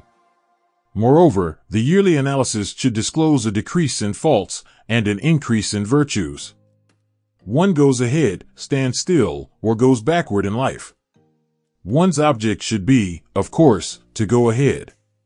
Annual self-analysis will disclose whether advancement has been made, and if so, how much. It will also disclose any backward steps one may have made. The effective marketing of personal services requires one to move forward even if the progress is slow. Your annual self-analysis should be made at the end of each year, so you can include in your New Year's resolutions any improvements which the analysis indicates should be made. Take this inventory by asking yourself the following questions, and by checking your answers with the aid of someone who will not permit you to deceive yourself as to their accuracy. Self-analysis questionnaire for personal inventory 1. Have I attained the goal which I established as my objective for this year? 2. Have I delivered service of the best possible quality of which I was capable, or could I have improved any part of this service? 3. Have I delivered service in the greatest possible quantity of which I was capable? 4. Has the spirit of my conduct been harmonious and cooperative at all times? 5. Have I permitted the habit of procrastination to decrease my efficiency, and if so, to what extent? 6. Have I improved my personality, and if so, in what ways? 7. Have I been persistent in following my plans through to completion? 8. Have I reached decisions promptly and definitely? 9. Have I permitted any one or more of the 6 basic fears to decrease my efficiency? 10. Have I been either overcautious or undercautious? 11. Has my relationship with my associates in work been pleasant or unpleasant? If it has been unpleasant, has the fault been partly or wholly mine? 12. Have I dissipated any of my energy through lack of concentration of effort? 13. Have I been open-minded and tolerant in connection with all subjects? 14. In what way have I improved my ability to render service? 15. Have I been intemperate in any of my habits? 16. Have I expressed, either openly or secretly, any form of egotism? 17. Has my conduct toward my associates been such that it has induced them to respect me? 18. Have my opinions and decisions been based upon guesswork or accuracy of analysis and thought? 19. Have I followed the habit of budgeting my time, my expenses, and my income, and have I been conservative in these budgets? 20. How much time have I devoted to unprofitable effort which I might have used to better advantage? 21. How may I rebudget my time and change my habits so I will be more efficient during the coming year? 22. Have I been guilty of any conduct which was not approved by my conscience? 23. In what ways have I rendered more service and better service than I was paid to render? 24. Have I been unfair to anyone, and if so, in what way? 25. If I had been the purchaser of my own services for the year, would I be satisfied with my purchase? 26. Am I in the right vocation, and if not, why not? 27. Has the purchaser of my services been satisfied with the service I have rendered, and if not, why not? 28. What is my present rating on the fundamental principles of success? Having read and assimilated the information conveyed through this chapter, you are now ready to create a practical plan for marketing your personal services. In this chapter will be found an adequate description of every principle essential in planning the sale of personal services, including the major attributes of leadership, the most common causes of failure in leadership, a description of the fields of opportunity for leadership, the main causes of failure in all walks of life, and the important questions which should be used in self-analysis. This extensive and detailed presentation of accurate information has been included because it will be needed by all who must begin the accumulation of riches by marketing personal services. Those who have lost their fortunes and those who are just beginning to earn money have nothing but personal services to offer in return for riches. Therefore, it is essential that they have available the practical information needed to market services to best advantage. The information contained in this chapter will be of great value to all who aspire to attain leadership in any calling. It will be particularly helpful to those aiming to market their services as business or industrial executives. Complete assimilation and understanding of the information here conveyed will be helpful in marketing one's own services, and it will also help one to become more analytical and capable of judging people. The information will be priceless to personnel directors, employment managers, and other executives charged with the selection of employees and the maintenance of efficient organizations. If you doubt this statement, test its soundness by answering in writing the 28 self-analysis questions. That might be both interesting and profitable, even though you do not doubt the soundness of the statement. Where and how one may find opportunities to accumulate riches. Now that we have analyzed the principles by which riches may be accumulated, we naturally ask, where may one find favorable opportunities to apply these principles? Very well, let us take inventory and see what the United States of America offer the person seeking riches, great or small. To begin with, let us remember, all of us, that we live in a country where every law-abiding citizen enjoys freedom of thought and freedom of deed unequaled anywhere in the world. Most of us have never taken inventory of the advantages of this freedom. We have never compared our unlimited freedom with the curtailed freedom in other countries. Here we have freedom of thought, freedom in the choice and enjoyment of education, freedom in religion, freedom in politics, freedom in the choice of a business, profession, or occupation, freedom to accumulate and own without molestation, all the property we can accumulate, freedom to choose our place of residence, freedom in marriage, freedom through equal opportunity to all races, freedom of travel from one state to another, freedom in our choice of foods, and freedom to aim for any station in life for which we have prepared ourselves, even for the presidency of the United States. We have other forms of freedom, but this list will give a bird's eye view of the most important, which constitute opportunity of the highest order. This advantage of freedom is all the more conspicuous because the United States is the only country guaranteeing to every citizen, whether native-born or naturalized, so broad and varied a list of freedom. Next, let us recount some of the blessings which our widespread freedom has placed within our hands. Take the average American family, for example, and sum up the benefits available to every member of the family in this land of opportunity and plenty.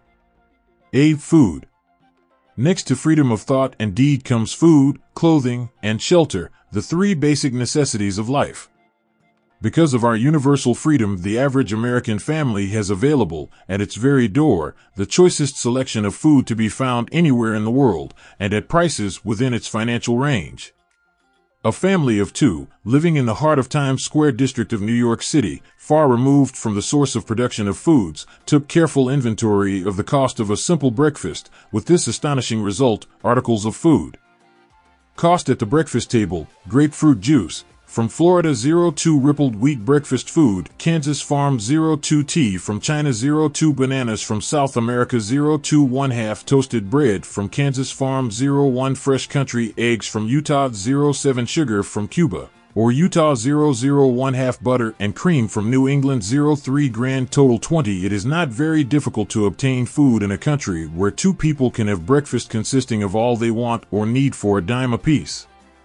Observe that this simple breakfast was gathered, by some strange form of magic, from China, South America, Utah, Kansas, and the New England states, and delivered on the breakfast table, ready for consumption, in the very heart of the most crowded city in America, at a cost well within the means of the most humble laborer. The cost included all federal, state, and city taxes. B. Shelter. This family lives in a comfortable apartment, heated by steam, lighted with electricity, with gas for cooking, all for $65 a month. In a smaller city, or a more sparsely settled part of New York City, the same apartment could be had for as low as $20.00 a month. The toast they had for breakfast in the food estimate was toasted on an electric toaster, which cost but a few dollars. The apartment is cleaned with a vacuum sweeper that is run by electricity. Hot and cold water is available, at all times, in the kitchen and the bathroom. The food is kept cool in a refrigerator that is run by electricity. The wife curls her hair, washes her clothes and irons them with easily operated electrical equipment on power obtained by sticking a plug in the wall. The husband shaves with an electric shaver, and they receive entertainment from all over the world, 24 hours a day, if they want it, without cost, by merely turning the dial of their radio.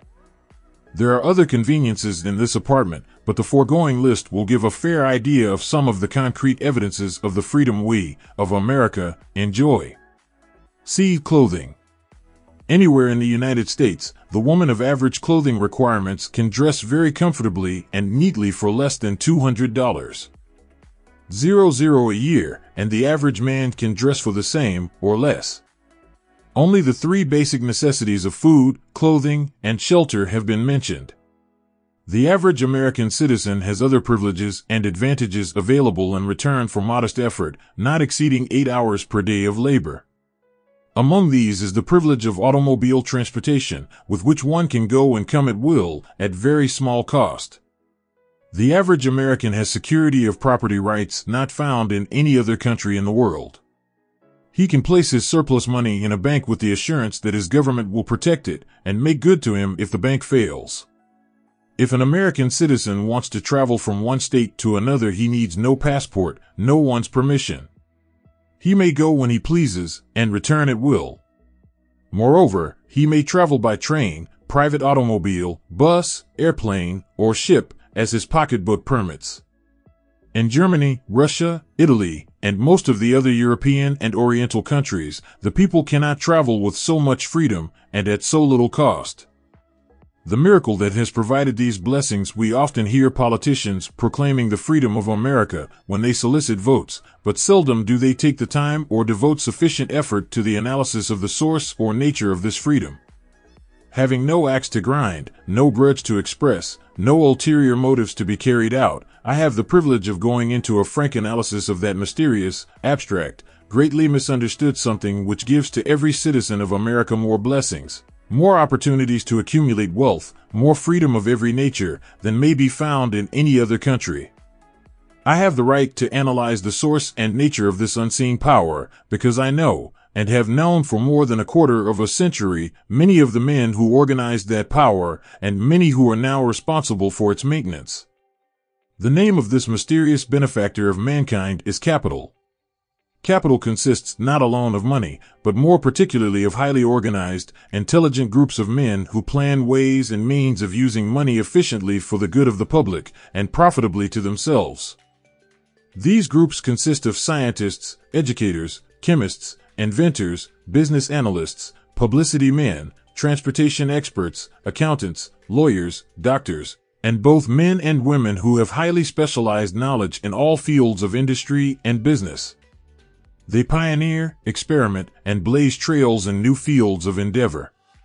They support colleges, hospitals, public schools, build good roads, publish newspapers, pay most of the cost of government, and take care of the multitudinous detail essential to human progress. Stated briefly, the capitalists are the brains of civilization because they supply the entire fabric of which all education, enlightenment, and human progress consists. Money, without brains, always is dangerous. Properly used, it is the most important essential of civilization. The simple breakfast here described could not have been delivered to the New York family at a dime each, or at any other price, if organized capital had not provided the machinery, the ships, the railroads, and the huge armies of trained men to operate them. Some slight idea of the importance of organized capital may be had by trying to imagine yourself burdened with the responsibility of collecting, without the aid of capital, and delivering to the New York City family the simple breakfast described. To supply the tea, you would have to make a trip to China or India, both a very long way from America. Unless you are an excellent swimmer, you would become rather tired before making the round trip. Then, too, another problem would confront you. What would you use for money, even if you had the physical endurance to swim the ocean? To supply the sugar, you would have to take another long swim to Cuba, or a long walk to the sugar beet section of Utah. But even then, you might come back without the sugar, because organized effort and money are necessary to produce sugar, to say nothing of what is required to refine, transport, and deliver it to the breakfast table anywhere in the United States. The eggs, you could deliver easily enough from the barnyards near New York City, but you would have a very long walk to Florida and return before you could serve the 2 glasses of grapefruit juice. You would have another long walk to Kansas or one of the other wheat-growing states when you went after the 4 slices of wheat bread. The rippled wheat biscuits would have to be omitted from the menu because they would not be available except through the labor of a trained organization of men and suitable machinery, all of which call for capital. While resting, you could take off for another little swim down to South America, where you would pick up a couple of bananas, and on your return, you could take a short walk to the nearest farm having a dairy and pick up some butter and cream. Then your New York City family would be ready to sit down and enjoy breakfast, and you could collect your 2 dimes for your labor. Seems absurd, doesn't it?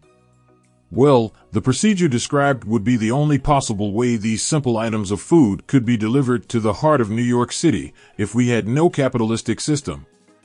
The sum of money required for the building and maintenance of the railroads and steamships used in the delivery of that simple breakfast is so huge that it staggers one's imagination. It runs into hundreds of millions of dollars, not to mention the armies of trained employees required to man the ships and trains. But transportation is only a part of the requirements of modern civilization in capitalistic America. Before there can be anything to haul, something must be grown from the ground or manufactured and prepared for market. This calls for more millions of dollars for equipment, machinery, boxing, marketing, and for the wages of millions of men and women. Steamships and railroads do not spring up from the earth and function automatically. They come in response to the call of civilization through the labor and ingenuity and organizing ability of men who have imagination, faith, enthusiasm, decision, and persistence. These men are known as capitalists. They are motivated by the desire to build, construct, achieve, render useful service, earn profits, and accumulate riches. And, because they render service without which there would be no civilization, they put themselves in the way of great riches. Just to keep the record simple and understandable, I will add that these capitalists are the self-same men of whom most of us have heard soapbox orators speak. They are the same men to whom radicals, racketeers, dishonest politicians, and grafting labor leaders refer as the predatory interests, or Wall Street. I am not attempting to present a brief for or against any group of men or any system of economics. I am not attempting to condemn collective bargaining when I refer to grafting labor leaders, nor do I aim to give a clean bill of health to all individuals known as capitalists. The purpose of this book, a purpose to which I have faithfully devoted over a quarter of a century, is to present to all who want the knowledge, the most dependable philosophy through which individuals may accumulate riches in whatever amounts they desire. I have here analyzed the economic advantages of the capitalistic system for the twofold purpose of showing, 1. That all who seek riches must recognize and adapt themselves to the system that controls all approaches to fortunes, large or small, and 2. To present the side of the picture opposite to that being shown by politicians and demagogues who deliberately becloud the issues they bring up by referring to organized capital as if it were something poisonous. This is a capitalistic country. It was developed through the use of capital, and we who claim the right to partake of the blessings of freedom and opportunity, we who seek to accumulate riches here, may as well know that neither riches nor opportunity would be available to us if organized capital had not provided these benefits. For more than 20 years it has been a somewhat popular and growing pastime for radicals, self-seeking politicians, racketeers, crooked labor leaders, and on occasion religious leaders, to take potshots at Wall Street, the money changers, and big business. The practice became so general that we witnessed during the business depression the unbelievable sight of high government officials lining up with the cheap politicians and labor leaders, with the openly avowed purpose of throttling the system which has made industrial America the richest country on earth. The lineup was so general and so well organized that it prolonged the worst depression America has ever known. It cost millions of men their jobs, because those jobs were inseparably a part of the industrial and capitalistic system which formed the very backbone of the nation. During this unusual alliance of government officials and self-seeking individuals who were endeavoring to profit by declaring open season on the American system of industry, A certain type of labor leader joined forces with the politicians and offered to deliver voters in return for legislation designed to permit men to take riches away from industry by organized force of numbers, instead of the better method of giving a fair day's work for a fair day's pay. Millions of men and women throughout the nation are still engaged in this popular pastime of trying to get without giving. Some of them are lined up with labor unions, where they demand shorter hours and more pay. Others do not take the trouble to work at all. They demand government relief and are getting it. Their idea of their rights of freedom was demonstrated in New York City, where violent complaint was registered with the postmaster by a group of relief beneficiaries because the postman awakened them at 7:30 a.m. to deliver government relief checks. They demanded that the time of delivery be set up to 10 o'clock. If you are one of those who believe that riches can be accumulated by the mere act of men who organize themselves into groups and demand more pay for less service, if you are one of those who demand government relief without early morning disturbance when the money is delivered to you, if you are one of those who believe in trading their votes to politicians in return for the passing of laws which permit the raiding of the public treasury, you may rest securely on your belief, with certain knowledge that no one will disturb you, because this is a free country where every man may think as he pleases, where nearly everybody can live with but little effort, where many may live well without doing any work whatsoever. However, you should know the full truth concerning this freedom of which so many people boast and so few understand.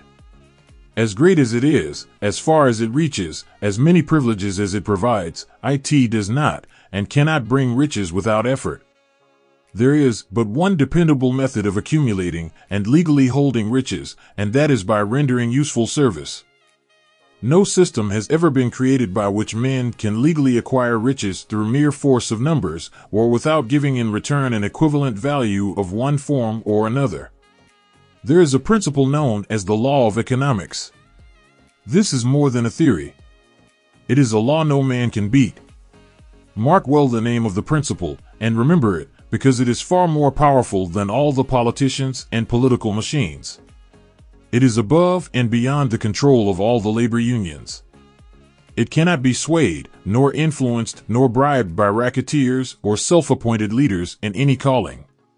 Moreover, it has an all-seeing eye, and a perfect system of bookkeeping, in which it keeps an accurate account of the transactions of every human being engaged in the business of trying to get without giving. Sooner or later its auditors come around, look over the records of individuals both great and small, and demand an accounting.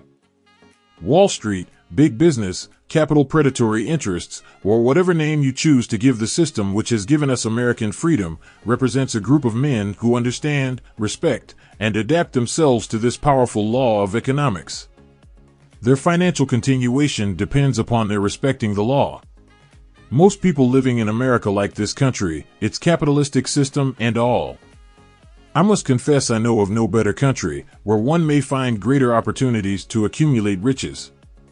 Judging by their acts and deeds, there are some in this country who do not like it. That, of course, is their privilege. If they do not like this country, its capitalistic system, its boundless opportunities, they have the privilege of clearing out. Always there are other countries, such as Germany, Russia, and Italy, where one may try one's hand at enjoying freedom and accumulating riches providing one is not too particular. America provides all the freedom and all the opportunity to accumulate riches that any honest person may require. When one goes hunting for game, one selects hunting grounds where game is plentiful. When seeking riches, the same rule would naturally obtain. If it is riches you are seeking, do not overlook the possibilities of a country whose citizens are so rich that women, alone, spend over $200 million annually for lipsticks, rouge, and cosmetics. Think twice, you who are seeking riches, before trying to destroy the capitalistic system of a country whose citizens spend over $50 million a year for greeting cards, with which to express their appreciation of their freedom. If it is money you are seeking, consider carefully a country that spends hundreds of millions of dollars annually for cigarettes, the bulk of the income from which goes to only 4 major companies engaged in supplying this national builder of nonchalance and quiet nerves. By all means, give plenty of consideration to a country whose people spend annually more than $15 million for the privilege of seeing moving pictures, and toss in a few additional millions for liquor, narcotics, and other less potent soft drinks and giggle waters. Do not be in too big a hurry to get away from a country whose people willingly, even eagerly, hand over millions of dollars annually for football, baseball, and prize fights. And, by all means, stick by a country whose inhabitants give up more than $1 million a year for chewing gum, and another $1 million for safety razor blades. Remember, also, that this is but the beginning of the available sources for the accumulation of wealth. Only a few of the luxuries and non-essentials have been mentioned. But, remember that the business of producing, transporting, and marketing these few items of merchandise gives regular employment to many millions of men and women who receive for their services many millions of dollars monthly, and spend it freely for both the luxuries and the necessities. Especially remember that back of all this exchange of merchandise and personal services may be found an abundance of opportunity to accumulate riches. Here our American freedom comes to one's aid. There is nothing to stop you, or anyone from engaging in any portion of the effort necessary to carry on these businesses. If one has superior talent, training, experience, one may accumulate riches in large amounts. Those not so fortunate may accumulate smaller amounts. Anyone may earn a living in return for a very nominal amount of labor. So, there you are. Opportunity has spread its wares before you. Step up to the front, select what you want, create your plan, put the plan into action, and follow through with persistence. Capitalistic America will do the rest. You can depend upon this much. Capitalistic America ensures every person the opportunity to render useful service and to collect riches in proportion to the value of the service. The system denies no one this right, but it does not and cannot promise something for nothing, because the system itself is irrevocably controlled by the law of economics, which neither recognizes nor tolerates for long getting without giving. The law of economics was passed by nature. There is no Supreme Court to which violators of this law may appeal. The law hands out both penalties for its violation and appropriate rewards for its observance, without interference or the possibility of interference by any human being. The law cannot be repealed. It is as fixed as the stars in the heavens, and subject to, and a part of the same system that controls the stars. May one refuse to adapt oneself to the law of economics? Certainly. This is a free country, where all men are born with equal rights, including the privilege of ignoring the law of economics. What happens then? Well, nothing happens until large numbers of men join forces for the avowed purpose of ignoring the law and taking what they want by force. Then comes the dictator, with well-organized firing squads and machine guns. We have not yet reached that stage in America. But we have heard all we want to know about how the system works. Perhaps we shall one be fortunate enough not to demand personal knowledge of so gruesome a reality. Doubtless we shall prefer to continue with our freedom of speech, freedom of deed, and freedom to render useful service in return for riches. The practice, by government officials, of extending to men and women the privilege of raiding the public treasury in return for votes sometimes results in election, but as night follows day, the final payoff comes when every penny wrongfully used must be repaid with compound interest on compound interest. If those who make the grab are not forced to repay, the burden falls on their children and their children's children, even unto the third and fourth generations. There is no way to avoid the debt. Men can, and sometimes do, form themselves into groups for the purpose of crowding wages up and working hours down. There is a point beyond which they cannot go. It is the point at which the law of economics steps in, and the sheriff gets both the employer and the employees. For 6 years, from 1929 to 1935, the people of America, both rich and poor, barely missed seeing the old man economics hand over to the sheriff all the businesses and industries and banks. It was not a pretty sight. It did not increase our respect for mob psychology, through which men cast reason to the winds and start trying to get without giving. We who went through those 6 discouraging years, when fear was in the saddle and faith was on the ground, cannot forget how ruthlessly the law of economics exacted its toll from both rich and poor, weak and strong, old and young. We shall not wish to go through another such experience. These observations are not founded upon short-time experience. They are the result of 25 years of careful analysis of the methods of both the most successful and the most unsuccessful men America has known. Unsuccessful men America has known. Unsuccessful men America has known. Unsuccessful men America has known. Unsuccessful men America has known. Chapter 8 Decision: The Mastery of Procrastination. The 7th step toward riches. Accurate analysis of over 25,000 men and women who had experienced failure disclosed the fact that lack of decision was near the head of the list of the 30 major causes of failure. This is no mere statement of a theory, it is a fact. Procrastination, the opposite of decision, is a common enemy which practically every man must conquer. You will have an opportunity to test your capacity to reach quick and definite decisions when you finish reading this book and are ready to begin putting into action the principles which it describes. Analysis of several hundred people who had accumulated fortunes well beyond the $1 million mark disclosed the fact that every one of them had the habit of reaching decisions promptly and of changing these decisions slowly, if and when they were changed. People who fail to accumulate money, without exception, have the habit of reaching decisions, if at all, very slowly, and of changing these decisions quickly and often. One of Henry Ford's most outstanding qualities is his habit of reaching decisions quickly and definitely, and changing them slowly. This quality is so pronounced in Mr. Ford that it has given him the reputation of being obstinate. It was this quality which prompted Mr. Ford to continue to manufacture his famous Model T when all of his advisors and many of the purchasers of the car were urging him to change it. Perhaps Mr. Ford delayed too long in making the change, but the other side of the story is that Mr. Ford's firmness of decision yielded a huge fortune before the change in model became necessary. There is but little doubt that Mr. Ford's habit of definiteness of decision assumes the proportion of obstinacy, but this quality is preferable to slowness in reaching decisions and quickness in changing them.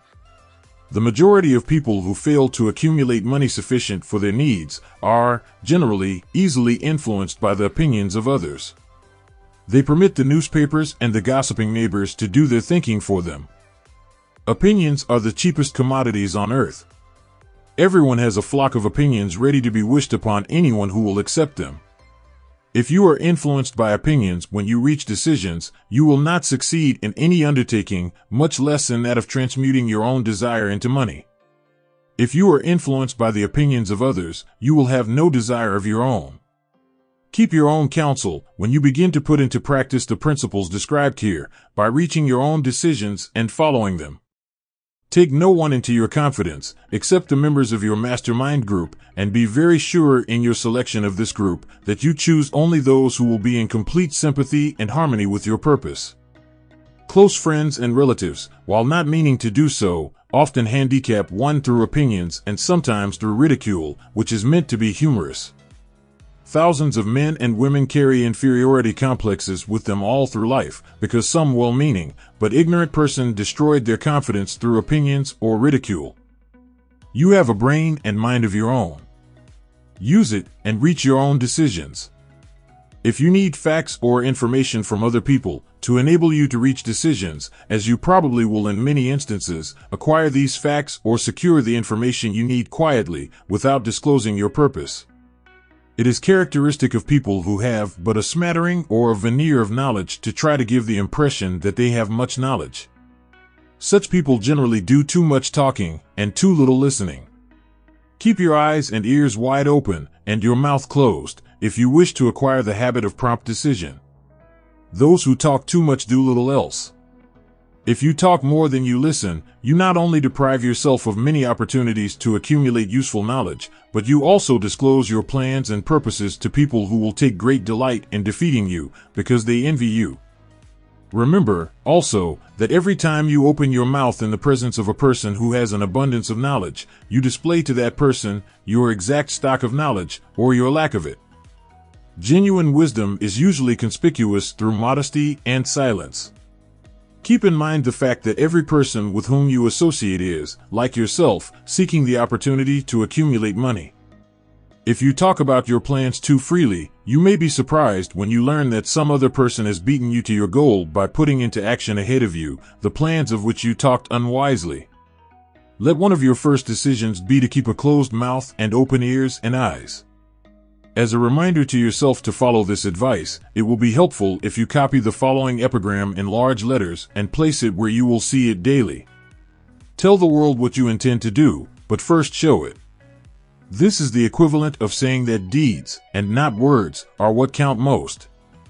Freedom or death on a decision. The value of decisions depends upon the courage required to render them. The great decisions, which served as the foundation of civilization, were reached by assuming great risks, which often meant the possibility of death. Lincoln's decision to issue his famous Proclamation of Emancipation, which gave freedom to the colored people of America, was rendered with full understanding that his act would turn thousands of friends and political supporters against him. He knew, too, that the carrying out of that proclamation would mean death to thousands of men on the battlefield. In the end, it cost Lincoln his life. That required courage. Socrates' decision to drink the cup of poison, rather than compromise in his personal belief, was a decision of courage. It turned time ahead 1,000 years, and gave to people then unborn the right to freedom of thought and of speech. The decision of Gen. Robert E. Lee, when he came to the parting of the way with the Union, and took up the cause of the South, was a decision of courage, for he well knew that it might cost him his own life, that it would surely cost the lives of others. But the greatest decision of all time, as far as any American citizen is concerned, was reached in Philadelphia, July 4, 1776, when 56 men signed their names to a document, which they well knew would bring freedom to all Americans, or leave every one of the 56 hanging from a gallows. You have heard of this famous document, but you may not have drawn from it the great lesson and personal achievement it so plainly taught. We all remember the date of this momentous decision, but few of us realize what courage that decision required. We remember our history, as it was taught, we remember dates, and the names of the men who fought, we remember Valley Forge and Yorktown, we remember George Washington and Lord Cornwallis. But we know little of the real forces back of these names, dates, and places. We know still less of that intangible power, which ensured us freedom long before Washington's armies reached Yorktown. We read the history of the Revolution, and falsely imagine that George Washington was the father of our country, that it was he who won our freedom, while the truth is, Washington was only an accessory after the fact, because victory for his armies had been ensured long before Lord Cornwallis surrendered. This is not intended to rob Washington of any of the glory he so richly merited. Its purpose, rather, is to give greater attention to the astounding power that was the real cause of his victory. It is nothing short of tragedy that the writers of history have missed, entirely, even the slightest reference to the irresistible power which gave birth and freedom to the nation destined to set up new standards of independence for all the peoples of the earth. I say it is a tragedy, because it is the selfsame power which must be used by every individual who surmounts the difficulties of life and forces life to pay the price asked. Let us briefly review the events which gave birth to this power. The story begins with an incident in Boston, March 5, 1770. British soldiers were patrolling the streets, by their presence, openly threatening the citizens. The colonists resented armed men marching in their midst. They began to express their resentment openly, hurling stones as well as epithets at the marching soldiers, until the commanding officer gave orders, "Fix bayonets. Charge." The battle was on. It resulted in the death and injury of many. The incident aroused such resentment that the Provincial Assembly called a meeting for the purpose of taking definite action. Two of the members of that assembly were John Hancock and Samuel Adams, long live their names. They spoke up courageously and declared that a move must be made to eject all British soldiers from Boston.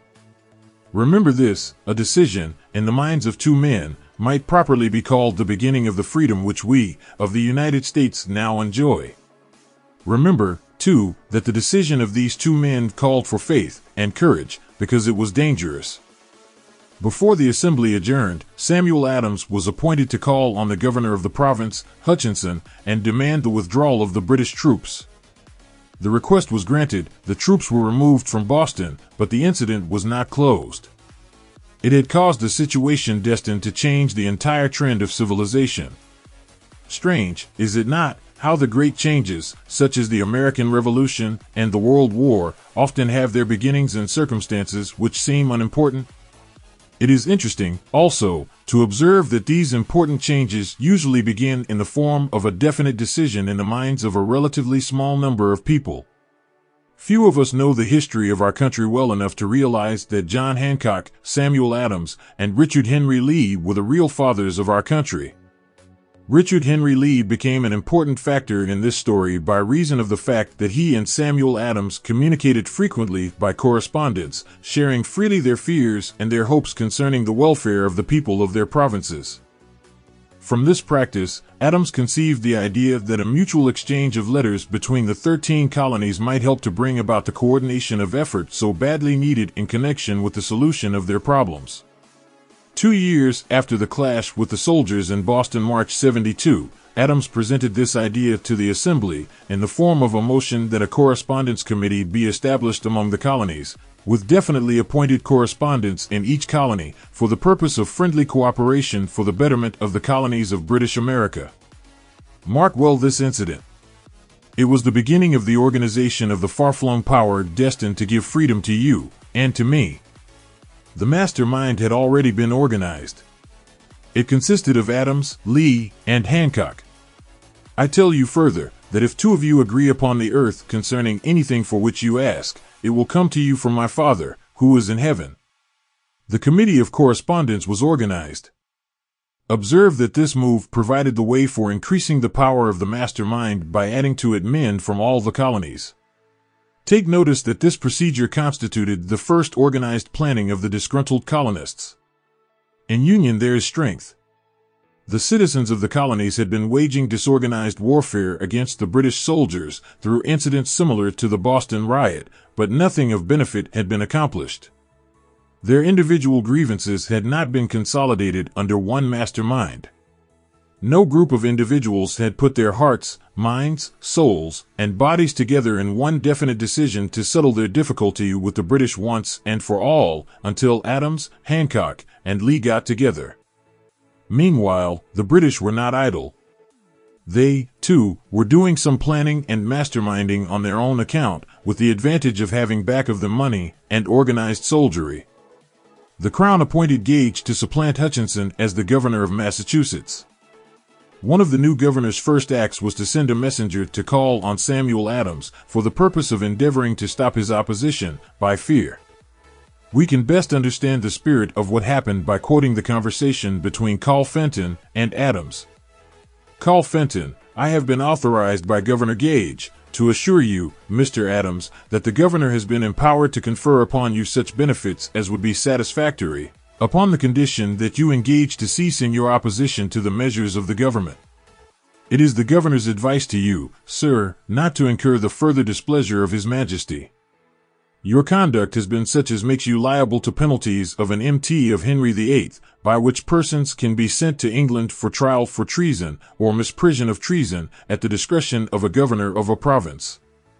But, by changing your political course, you will not only receive great personal advantages, but you will make your peace with the king. Samuel Adams had the choice of two decisions. He could cease his opposition and receive personal bribes, or he could continue and run the risk of being hanged. Clearly, the time had come when Adams was forced to reach instantly a decision which could have cost his life. The majority of men would have found it difficult to reach such a decision. The majority would have sent back an evasive reply, but not Adams. He insisted upon Carl Fenton's word of honor that the colonel would deliver to the governor the answer exactly as Adams would give it to him. Adams' answer, then you may tell Governor Gage that I trust one have long since made my peace with the King of Kings. No personal consideration shall induce me to abandon the righteous cause of my country. And, tell Governor Gage it is the advice of Samuel Adams to him, no longer to insult the feelings of an exasperated people. Comment as to the character of this man seems unnecessary. It must be obvious to all who read this astounding message that its sender possessed loyalty of the highest order. This is important. When Governor Gage received Adams' caustic reply, he flew into a rage and issued a proclamation which read, "I do, hereby, in His Majesty's name, offer and promise His most gracious pardon to all persons who shall forthwith lay down their arms, and return to the duties of peaceable subjects, excepting only from the benefit of such pardon Samuel Adams and John Hancock, whose offenses are of too flagitious a nature to admit of any other consideration but that of condign punishment." As one might say, in modern slang, Adams and Hancock were on the spot. The threat of the irate governor forced the two men to reach another decision, equally as dangerous. They hurriedly called a secret meeting of their staunchest followers.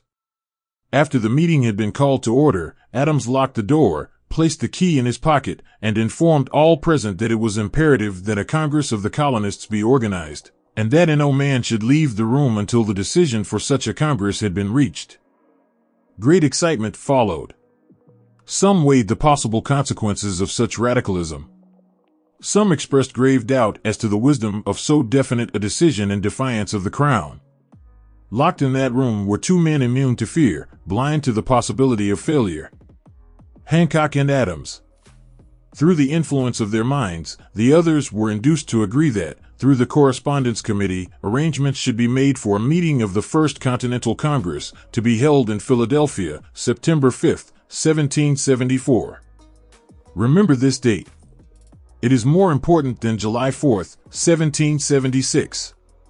If there had been no decision to hold a Continental Congress, there could have been no signing of the Declaration of Independence. Before the first meeting of the new Congress, another leader, in a different section of the country, was deep in the throes of publishing a summary view of the rights of British America. He was Thomas Jefferson, of the province of Virginia, whose relationship to Lord Dunmore, representative of the Crown in Virginia, was as strained as that of Hancock and Adams with their governor.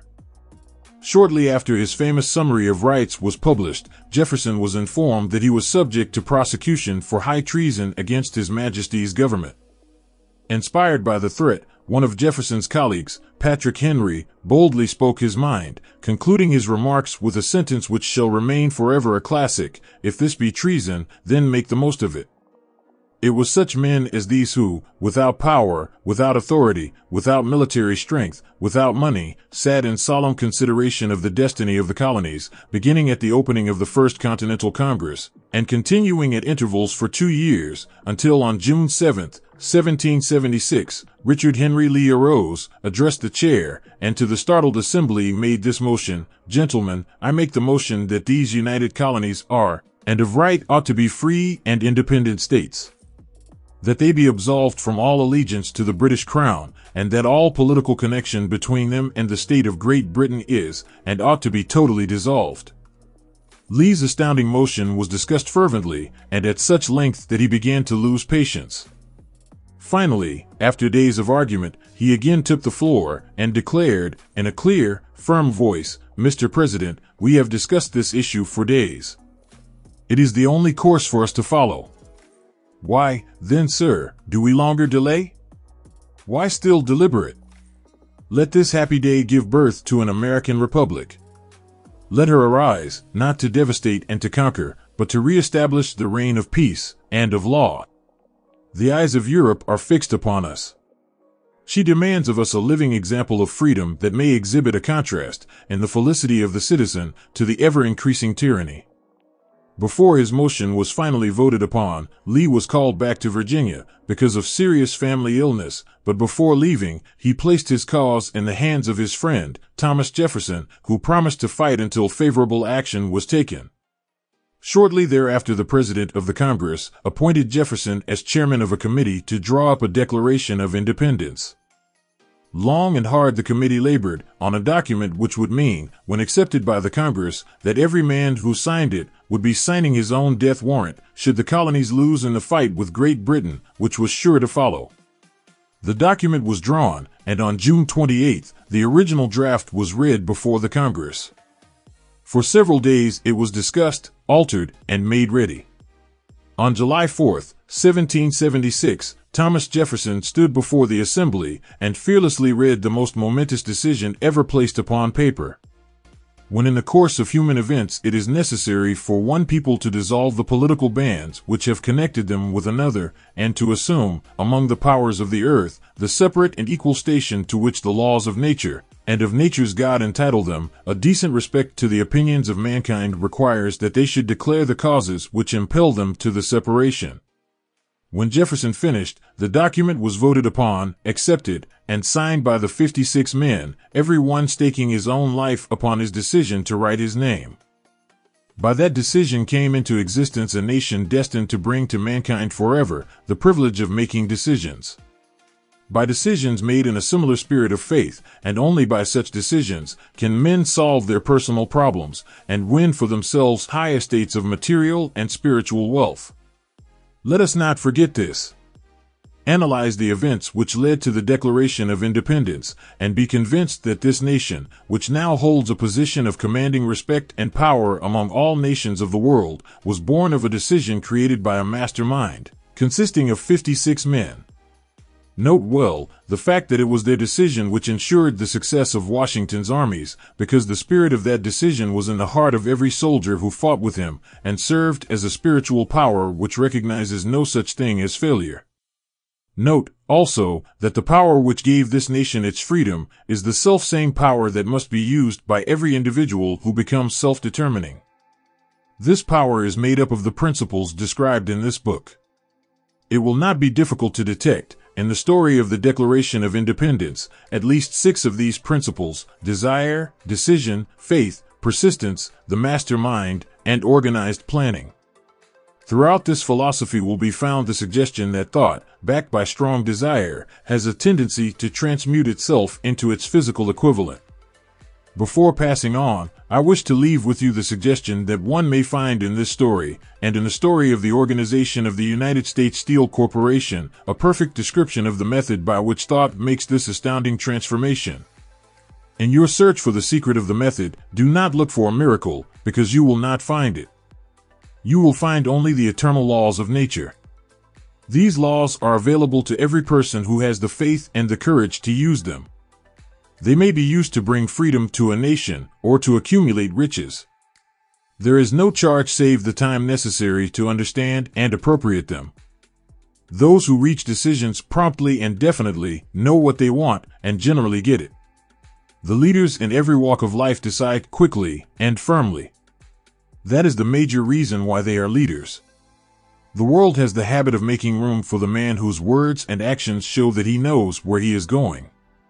Indecision is a habit which usually begins in youth. The habit takes on permanency as the youth goes through graded school, high school, and even through college, without definiteness of purpose. The major weakness of all educational systems is that they neither teach nor encourage the habit of definite decision. It would be beneficial if no college would permit the enrollment of any student unless and until the student declared his major purpose in matriculating.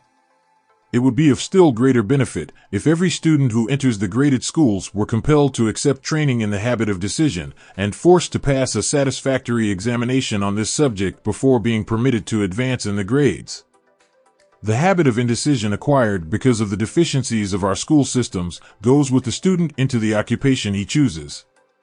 If, in fact, he chooses his occupation. Generally, the youth just out of school seeks any job that can be found. He takes the first place he finds, because he has fallen into the habit of indecision. 98 out of every 100 people working for wages today are in the positions they hold because they lack the definiteness of decision to plan a definite position and the knowledge of how to choose an employer. Definiteness of decision always requires courage, sometimes very great courage. The 56 men who signed the Declaration of Independence staked their lives on the decision to affix their signatures to that document. The person who reaches a definite decision to procure the particular job and make life pay the price he asks does not stake his life on that decision, he stakes his economic freedom. Financial independence, riches, desirable business, and professional positions are not within reach of the person who neglects or refuses to expect, plan, and demand these things. The person who desires riches in the same spirit that Samuel Adams desired freedom for the colonies is sure to accumulate wealth. In the chapter on organized planning, you will find complete instructions for marketing every type of personal services.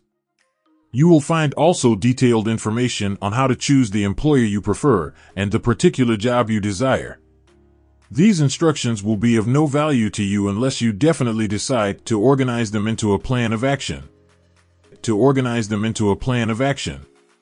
To organize them into a plan of action. To organize them in Chapter 9 Persistence, the sustained effort necessary to induce faith. The eighth step toward riches. Persistence is an essential factor in the procedure of transmuting desire into its monetary equivalent. The basis of persistence is the power of will. Willpower and desire, when properly combined, make an irresistible pair. Men who accumulate great fortunes are generally known as cold-blooded and sometimes ruthless. Often they are misunderstood. What they have is willpower, which they mix with persistence and place back of their desires to ensure the attainment of their objectives. Henry Ford has been generally misunderstood to be ruthless and cold-blooded. This misconception grew out of Ford's habit of following through in all of his plans with persistence. The majority of people are ready to throw their aims and purposes overboard and give up at the first sign of opposition or misfortune. A few carry on despite all opposition until they attain their goal. These few are the Fords, Carnegies, Rockefellers, and Edisons. There may be no heroic connotation to the word persistence, but the quality is to the character of man what carbon is to steel. The building of a fortune, generally, involves the application of the entire 13 factors of this philosophy. These principles must be understood. They must be applied with persistence by all who accumulate money. If you are following this book with the intention of applying the knowledge it conveys, your first test as to your persistence will come when you begin to follow the 6 steps described in the second chapter. Unless you are one of the 2 out of every 100 who already have a definite goal at which you are aiming, and a definite plan for its attainment, you may read the instructions, and then pass on with your daily routine, and never comply with those instructions. The author is checking you up at this point, because lack of persistence is one of the major causes of failure. Moreover, experience with thousands of people has proved that lack of persistence is a weakness common to the majority of men. It is a weakness which may be overcome by effort. The ease with which lack of persistence may be conquered will depend entirely upon the intensity of one's desire. The starting point of all achievement is desire. Keep this constantly in mind. Weak desires bring weak results, just as a small amount of fire makes a small amount of heat. If you find yourself lacking in persistence, this weakness may be remedied by building a stronger fire under your desires. Continue to read through to the end, then go back to chapter 2, and start immediately to carry out the instructions given in connection with the 6 steps. The eagerness with which you follow these instructions will indicate clearly how much or how little you really desire to accumulate money. If you find that you are indifferent, you may be sure that you have not yet acquired the money consciousness which you must possess before you can be sure of accumulating a fortune. Fortunes gravitate to men whose minds have been prepared to attract them, just as surely as water gravitates to the ocean.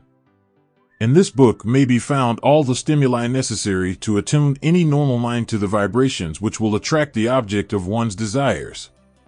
If you find you are weak in persistence, center your attention upon the instructions contained in the chapter on power, surround yourself with a mastermind group, and through the cooperative efforts of the members of this group, you can develop persistence. You will find additional instructions for the development of persistence in the chapters on autosuggestion and the subconscious mind. Follow the instructions outlined in these chapters until your habit nature hands over to your subconscious mind a clear picture of the object of your desire. From that point on, you will not be handicapped by lack of persistence. Your subconscious mind works continuously while you are awake and while you are asleep. Spasmodic or occasional effort to apply the rules will be of no value to you. To get results, you must apply all of the rules until their application becomes a fixed habit with you. In no other way can you develop the necessary money consciousness. Poverty is attracted to the one whose mind is favorable to it, as money is attracted to him whose mind has been deliberately prepared to attract it, and through the same laws. Poverty consciousness will voluntarily seize the mind which is not occupied with the money consciousness. A poverty consciousness develops without conscious application of habits favorable to it. The money consciousness must be created to order, unless one is born with such a consciousness.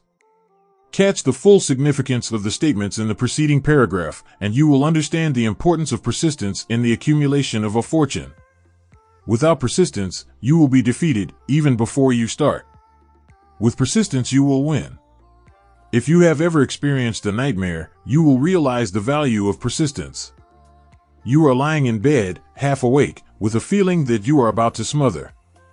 You are unable to turn over, or to move a muscle. You realize that you must begin to regain control over your muscles. Through persistent effort of willpower, you finally manage to move the fingers of one hand. By continuing to move your fingers, you extend your control to the muscles of one arm until you can lift it. Then you gain control of the other arm in the same manner. You finally gain control over the muscles of one leg and then extend it to the other leg. Then, with one supreme effort of will, you regain complete control over your muscular system and snap out of your nightmare. The trick has been turned step by step. You may find it necessary to snap out of your mental inertia through a similar procedure, moving slowly at first, then increasing your speed until you gain complete control over your will. Be persistent no matter how slowly you may, at first, have to move. With persistence will come success. If you select your mastermind group with care, you will have in it at least one person who will aid you in the development of persistence. Some men who have accumulated great fortunes did so because of necessity. They developed the habit of persistence because they were so closely driven by circumstances that they had to become persistent. There is no substitute for persistence. It cannot be supplanted by any other quality. Remember this, and it will hearten you, in the beginning, when the going may seem difficult and slow. Those who have cultivated the habit of persistence seem to enjoy insurance against failure. No matter how many times they are defeated, they finally arrive up toward the top of the ladder. Sometimes it appears that there is a hidden guide whose duty is to test men through all sorts of discouraging experiences. Those who pick themselves up after defeat and keep on trying arrive, and the world cries, "Bravo! I knew you could do it." The hidden guide lets no one enjoy great achievement without passing the persistence test. Those who can't take it simply do not make the grade. Those who can take it are bountifully rewarded for their persistence. They receive, as their compensation, whatever goal they are pursuing. That is not all. They receive something infinitely more important than material compensation, the knowledge that every failure brings with it the seed of and equivalent advantage. There are exceptions to this rule. A few people know from experience the soundness of persistence. They are the ones who have not accepted defeat as being anything more than temporary. They are the ones whose desires are so persistently applied that defeat is finally changed into victory. We who stand on the sidelines of life see the overwhelmingly large number who go down in defeat, never to rise again. We see the few who take the punishment of defeat as an urge to greater effort. These, fortunately, never learn to accept life's reverse gear. But what we do not see, what most of us never suspect of existing, is the silent but irresistible power which comes to the rescue of those who fight on in the face of discouragement. If we speak of this power at all, we call it persistence, and let it go at that. One thing we all know, if one does not possess persistence, one does not achieve noteworthy success in any calling. As these lines are being written, I look up from my work and see before me, less than a block away, the great mysterious Broadway, the graveyard of dead hopes, and the front porch of opportunity. From all over the world people have come to Broadway, seeking fame, fortune, power, love, or whatever it is that human beings call success. Once in a great while someone steps out from the long procession of seekers, and the world hears that another person has mastered Broadway. But Broadway is not easily nor quickly conquered. She acknowledges talent, recognizes genius, pays off in money, only after one has refused to quit. Then we know he has discovered the secret of how to conquer Broadway. The secret is always inseparably attached to one word: persistence. The secret is told in the struggle of Fannie Hurst, whose persistence conquered the Great White Way. She came to New York in 1915 to convert writing into riches.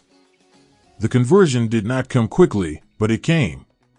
For 4 years, Miss Hurst learned about the sidewalks of New York from first-hand experience. She spent her days laboring and her nights hoping. When hope grew dim, she did not say, "All right, Broadway, you win." She said, "Very well, Broadway, you may whip some, but not me. I'm going to force you to give up."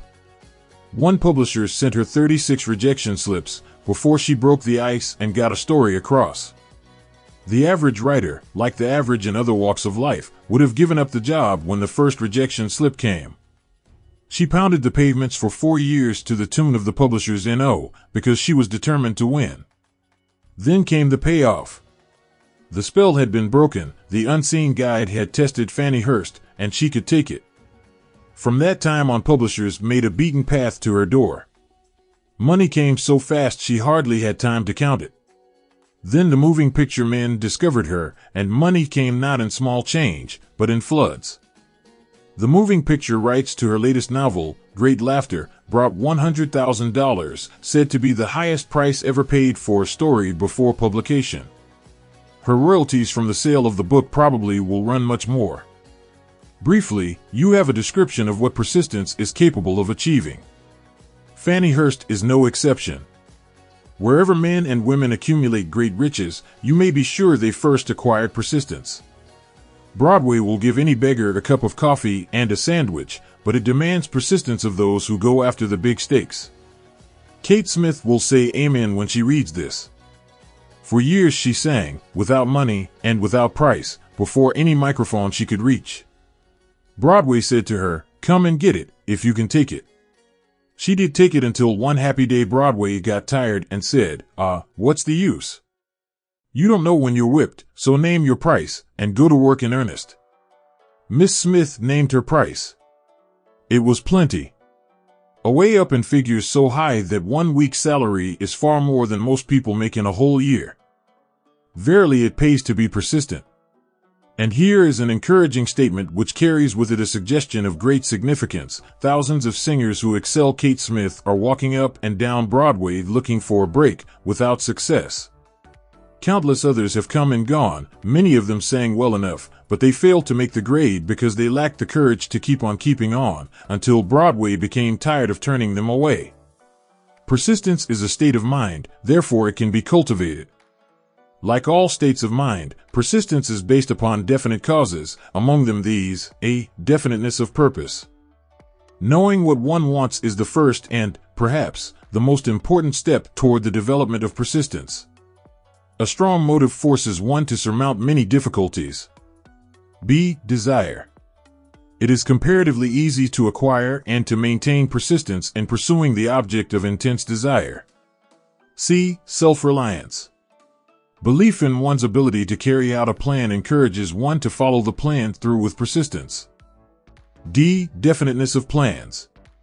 Organized plans, even though they may be weak and entirely impractical, encourage persistence. E. Accurate knowledge. Knowing that one's plans are sound, based upon experience or observation, encourages persistence. Guessing instead of knowing destroys persistence. F. Cooperation. Sympathy, understanding, and harmonious cooperation with others tend to develop persistence. G. Willpower. The habit of concentrating one's thoughts upon the building of plans for the attainment of a definite 164 page, 165,166,165 purpose leads to persistence. H. Habit. Persistence is the direct result of habit. The mind absorbs and becomes a part of the daily experiences upon which it feeds. Fear, the worst of all enemies, can be effectively cured by forced repetition of acts of courage. Everyone who has seen active service in war knows this. Before leaving the subject of persistence, take inventory of yourself and determine in what particular, if any, you are lacking in this essential quality.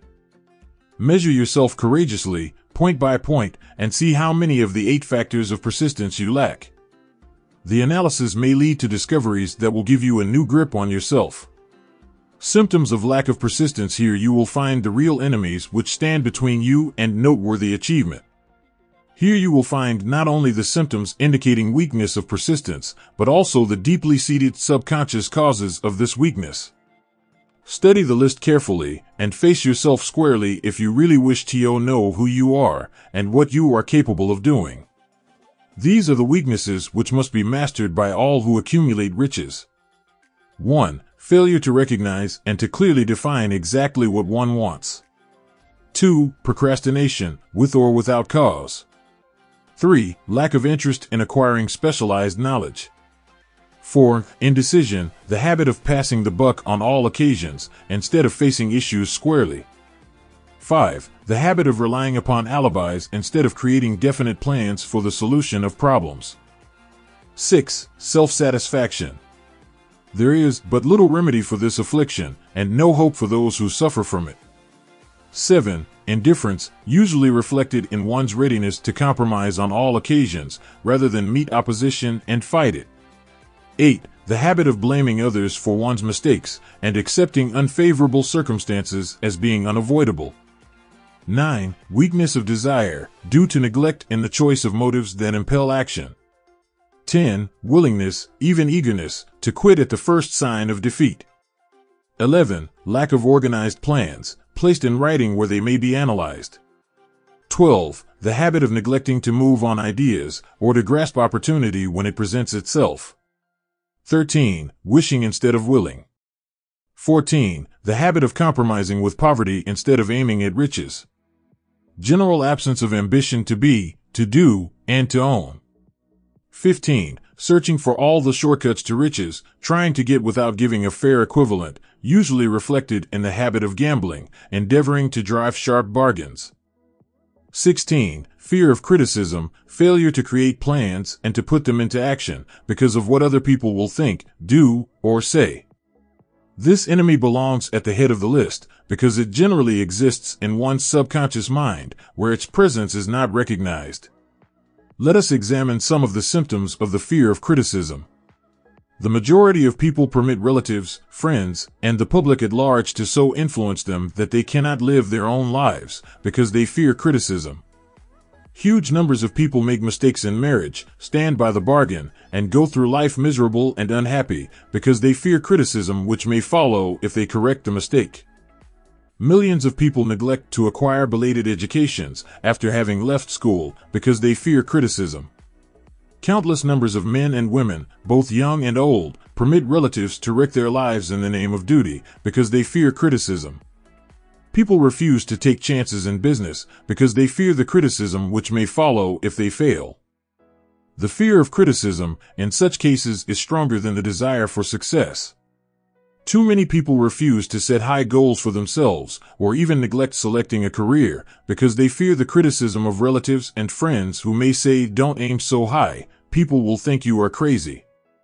When Andrew Carnegie suggested that I devote 20 years to the organization of a philosophy of individual achievement, my first impulse of thought was fear of what people might say.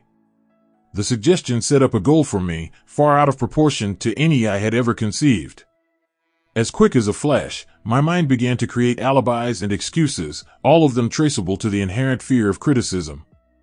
Something inside of me said, "You can't do it, the job is too big, and requires too much time. What will your relatives think of you? How will you earn a living? No one has ever organized a philosophy of success. What right have you to believe you can do it?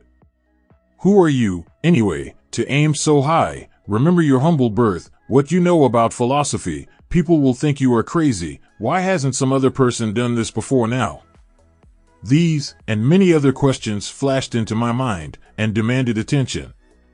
It seemed as if the whole world had suddenly turned its attention to me with the purpose of ridiculing me into giving up all desire to carry out Mr. Carnegie's suggestion. I had a fine opportunity, then and there, to kill off ambition before it gained control of me. Later in life, after having analyzed thousands of people, I discovered that most ideas are stillborn and need the breath of life injected into them through definite plans of immediate action. The time to nurse an idea is at the time of its birth. Every minute it lives gives it a better chance of surviving. The fear of criticism is at the bottom of the destruction of most ideas which never reach the planning and action stage. Many people believe that material success is the result of favorable breaks. There is an element of ground for the belief, but those depending entirely upon luck are nearly always disappointed because they overlook another important factor which must be present before one can be sure of success. It is the knowledge with which favorable breaks can be made to order. During the Depression, W.C. Fields, the comedian, lost all his money and found himself without income, without a job, and his means of earning a living no longer existed. Moreover, he was past 60 when many men consider themselves old. He was so eager to stage a comeback that he offered to work without pay in a new field. In addition to his other troubles, he fell and injured his neck. Too many that would have been the place to give up and quit. But Fields was persistent. He knew that if he carried on he would get the breaks sooner or later, and he did get them, but not by chance. Marie Dressler found herself down and out, with her money gone, with no job, when she was about 60. She, too, went after the breaks, and got them. Her persistence brought an astounding triumph late in life, long beyond the age when most men and women are done with ambition to achieve. Eddie Cantor lost his money in the 1929 stock crash, but he still had his persistence and his courage. With these, plus 2 prominent eyes, he exploited himself back into an income of $10,000 a week. Verily, if one has persistence, one can get along very well without many other qualities. The only break anyone can afford to rely upon is a self-made break. These come through the application of persistence. The starting point is definiteness of purpose. Examine the first 100 people you meet, ask them what they want most in life, and 98 of them will not be able to tell you.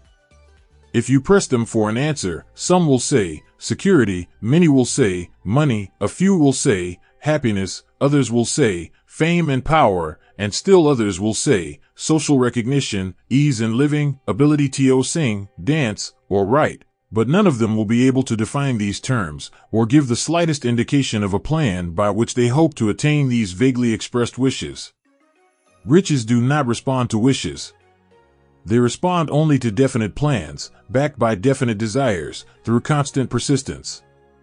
How to develop persistence? There are 4 simple steps which lead to the habit of persistence. They call for no great amount of intelligence, no particular amount of education, and but little time or effort. The necessary steps are: 1. A definite purpose backed by burning desire for its fulfillment. 2. A definite plan, expressed in continuous action. 3. A mind closed tightly against all negative and discouraging influences, including negative suggestions of relatives, friends, and acquaintances. 4. A friendly alliance with one or more persons who will encourage one to follow through with both plan and purpose. These 4 steps are essential for success in all walks of life. The entire purpose of the 13 principles of this philosophy is to enable one to take these 4 steps as a matter of habit. These are the steps by which one may control one's economic destiny. They are the steps that lead to freedom and independence of thought. They are the steps that lead to riches, in small or great quantities. They lead the way to power, fame, and worldly recognition. They are the 4 steps which guarantee favorable breaks. They are the steps that convert dreams into physical realities. They lead, also, to the mastery of fear, discouragement, indifference. There is a magnificent reward for all who learn to take these 4 steps. It is the privilege of writing one's own ticket and of making life yield whatever price is asked. I have no way of knowing the facts, but I venture to conjecture that Mrs. Wallace Simpson's great love for a man was not accidental, nor the result of favorable breaks alone. There was a burning desire and careful searching at every step of the way. Her first duty was to love. What is the greatest thing on earth? The master called it love, not man-made rules, criticism, bitterness, slander, or political marriages, but love. She knew what she wanted, not after she met the Prince of Wales, but long before that. Twice when she had failed to find it, she had the courage to continue her search. To thine own self be true, and it must follow, as the night the day, thou canst not then be false to any man. Her rise from obscurity was of the slow, progressive, persistent order, but it was sure. She triumphed over unbelievably long odds, and, no matter who you are, or what you may think of Wallis Simpson, or the king who gave up his crown for her love, she is an astounding example of applied persistence, an instructor on the rules of self-determination, from whom the entire world might profitably take lessons. When you think of Wallis Simpson, think of one who knew what she wanted, and shook the greatest empire on earth to get it.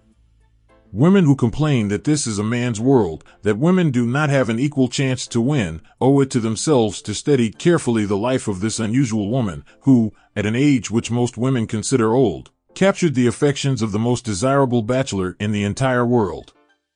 And what of King Edward? What lesson may we learn from his part in the world's greatest drama of recent times? Did he pay too high a price for the affections of the woman of his choice? Surely no one but he can give the correct answer. The rest of us can only conjecture. This much we know: the king came into the world without his own consent.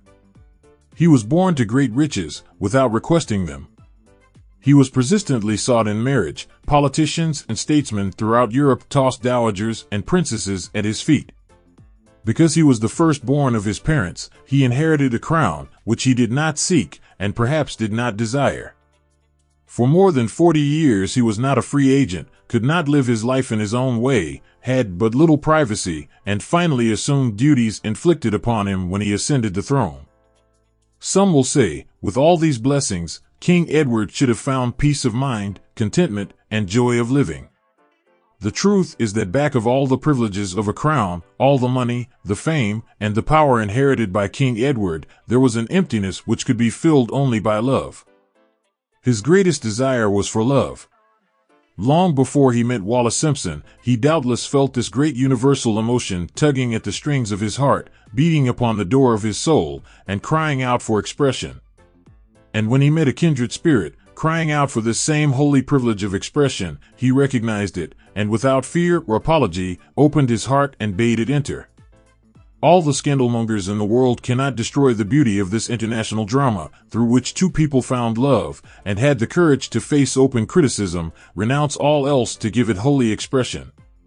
King Edward's decision to give up the crown of the world's most powerful empire, for the privilege of going the remainder of the way through life with the woman of his choice, was a decision that required courage.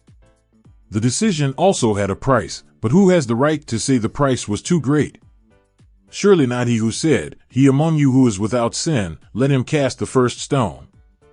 As a suggestion to any evil-minded person who chooses to find fault with the Duke of Windsor, because his desire was for love, and for openly declaring his love for Wallis Simpson, and giving up his throne for her, let it be remembered that the open declaration was not essential.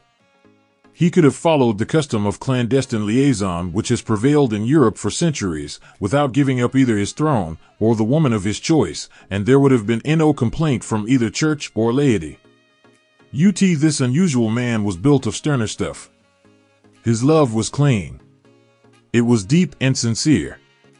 It represented the one thing which, above all else, he truly desired. Therefore, he took what he wanted, and paid the price demanded. If Europe had been blessed with more rulers with the human heart and the traits of honesty of ex-King Edward, for the past century, that unfortunate hemisphere now seething with greed, hate, lust, political connivance, and threats of war, would have a different and a better story to tell. A story in which love and not hate would rule. In the words of Stuart Austin, where we raise our cup and drink this toast to ex-King Edward and Wallis Simpson, blessed is the man who has come to know that our muted thoughts are our sweetest thoughts. Blessed is the man who, from the blackest depths, can see the luminous figure of love, and sing, and singing, say, "Sweeter far than uttered lays are the thoughts I have of you." In these words would we pay tribute to the two people who, more than all others of modern times, have been the victims of criticism and the recipients of abuse, because they found life's greatest treasure and claimed it. Mrs. Simpson read and approved this analysis. Most of the world will applaud the Duke of Windsor and Wallis Simpson because of their persistence in searching until they found life's greatest reward. All of us can profit by following their example in our own search for that which we demand of life. What mystical power gives to men of persistence the capacity to master difficulties? Does the quality of persistence set up in one's mind some form of spiritual, mental, or chemical activity which gives one access to supernatural forces? Does infinite intelligence throw itself on the side of the person who still fights on after the battle has been lost, with the whole world on the opposing side? These and many other similar questions have arisen in my mind as I have observed men like Henry Ford, who started at scratch and built an industrial empire of huge proportions, with little else in the way of a beginning but persistence. Or Thomas A. Edison, who, with less than 3 months of schooling, became the world's leading inventor and converted persistence into the talking machine, the moving picture machine, and the incandescent light, to say nothing of 100 other useful inventions. I had the happy privilege of analyzing both Mr. Edison and Mr. Ford, year by year, over a long period of years, and therefore, the opportunity to study them at close range. So I speak from actual knowledge when I say that I found no quality save persistence, in either of them, that even remotely suggested the major source of their stupendous achievements. As one makes an impartial study of the prophets, philosophers, miracle men, and religious leaders of the past, one is drawn to the inevitable conclusion that persistence, concentration of effort, and definiteness of purpose were the major sources of their achievements. Consider, for example, the strange and fascinating story of Muhammad. Analyze his life, compare him with men of achievement in this modern age of industry and finance, and observe how they have one outstanding trait in common: persistence. If you are keenly interested in studying the strange power which gives potency to persistence, read a biography of Muhammad, especially the one by Asad Bey. This brief review of that book, by Thomas Segru, in the Herald Tribune, will provide a preview of the rare treat in store for those who take the time to read the entire story of one of the most astounding examples of the power of persistence known to civilization. The last great prophet reviewed by Thomas Segru. Muhammad was a prophet, but he never performed a miracle. He was not a mystic, he had no formal schooling, he did not begin his mission until he was 40. When he announced that he was the messenger of God, bringing word of the true religion, he was ridiculed and labeled a lunatic. Children tripped him and women threw filth upon him. He was banished from his native city, Mecca, and his followers were stripped of their worldly goods and sent into the desert after him. When he had been preaching 10 years, he had nothing to show for it but banishment, poverty, and ridicule. Yet before another 10 years had passed, he was dictator of all Arabia, ruler of Mecca, and the head of a new world religion which was to sweep to the Danube and the Pyrenees before exhausting the impetus he gave it. That impetus was threefold: the power of words, the efficacy of prayer, and man's kinship with God. His career never made sense. Muhammad was born to impoverished members of a leading family of Mecca. Because Mecca, the crossroads of the world, home of the magic stone called the Kaaba, great city of trade and the center of trade routes, was unsanitary, its children were sent to be raised in the desert by Bedouins. Muhammad was thus nurtured, drawing strength and health from the milk of nomad, vicarious mothers. He tended sheep and soon hired out to a rich widow as leader of her caravans. He traveled to all parts of the Eastern world, talked with many men of diverse beliefs, and observed the decline of Christianity into warring sections. When he was 28, Khadijah, the widow, looked upon him with favor and married him. Her father would have objected to such a marriage, so she got him drunk and held him up while he gave the paternal blessing. For the next 12 years Muhammad lived as a rich and respected and very shrewd trader. Then he took to wandering in the desert, and one day he returned with the first verse of the Quran and told Khadijah that the archangel Gabriel had appeared to him and said that he was to be the messenger of God. The Quran, the revealed word of God, was the closest thing to a miracle in Muhammad's life. He had not been a poet, he had no gift of words. Yet the verses of the Quran, as he received them and recited them to the faithful, were better than any verses which the professional poets of the tribes could produce. This, to the Arabs, was a miracle.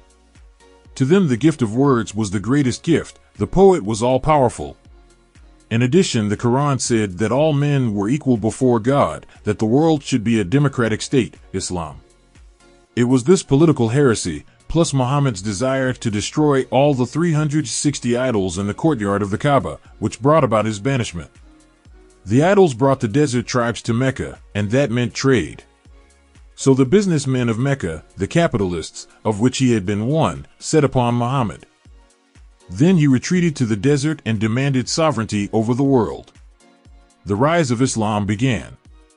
Out of the desert came a flame which would not be extinguished, a democratic army fighting as a unit and prepared to die without wincing. Muhammad had invited the Jews and Christians to join him, for he was not building a new religion. He was calling all who believed in one God to join in a single faith. If the Jews and Christians had accepted his invitation, Islam would have conquered the world. They didn't. They would not even accept Muhammad's innovation of humane warfare. When the armies of the Prophet entered Jerusalem, not a single person was killed because of his faith. When the Crusaders entered the city, centuries later, not a Muslim man, woman, or child was spared. But the Christians did accept one Muslim idea, the place of learning, the university. The place of learning, the university. The place of learning, the university. The place of learning, the university.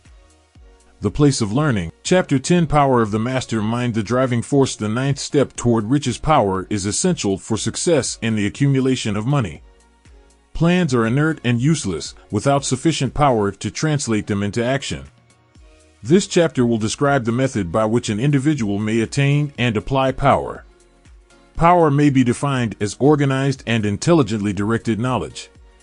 Power, as the term is here used, refers to organized effort, sufficient to enable an individual to transmute desire into its monetary equivalent. Organized effort is produced through the coordination of effort of two or more people who work toward a definite end in a spirit of harmony.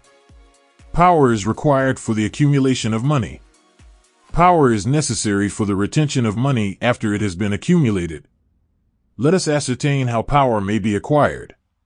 If power is organized knowledge, let us examine the sources of knowledge, A. Infinite intelligence.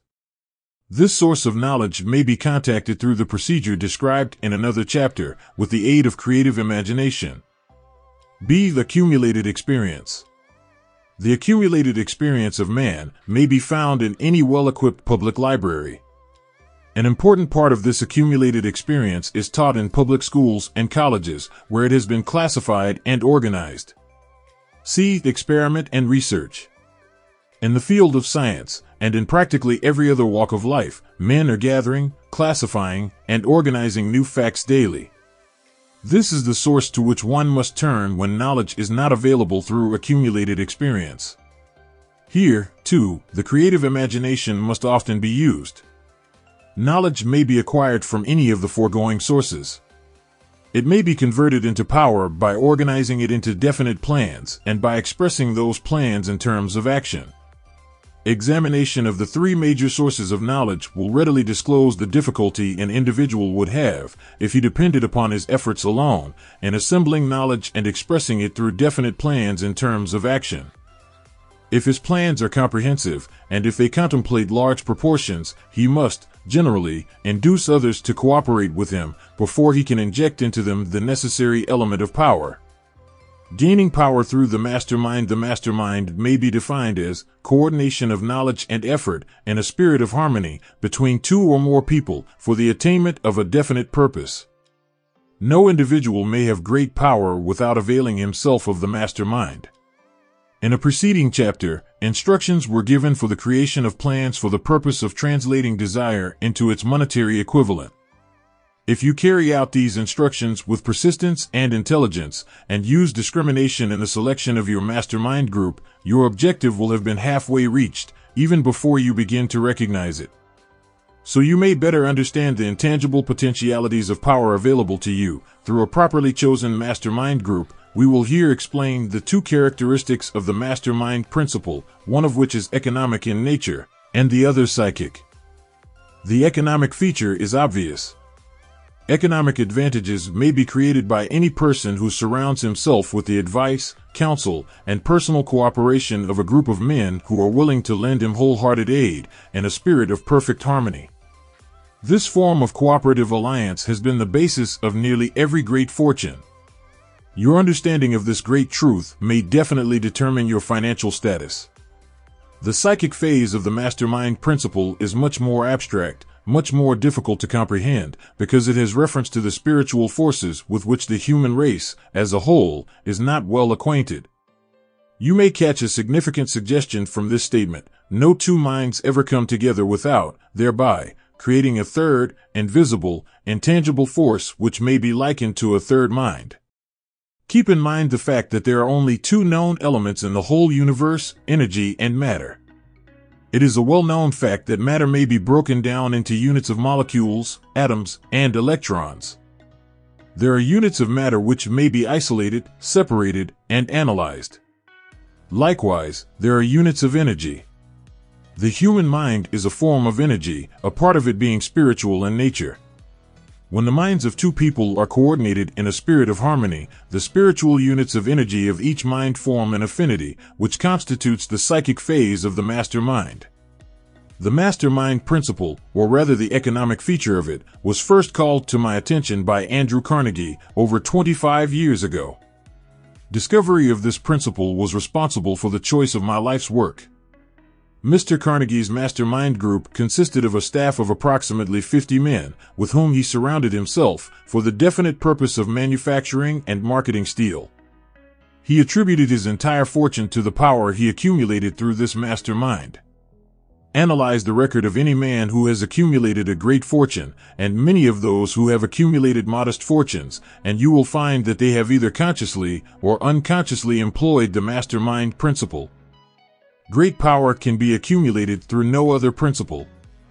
Energy is nature's universal set of building blocks, out of which she constructs every material thing in the universe, including man, and every form of animal and vegetable life. Through a process which only nature completely understands, she translates energy into matter.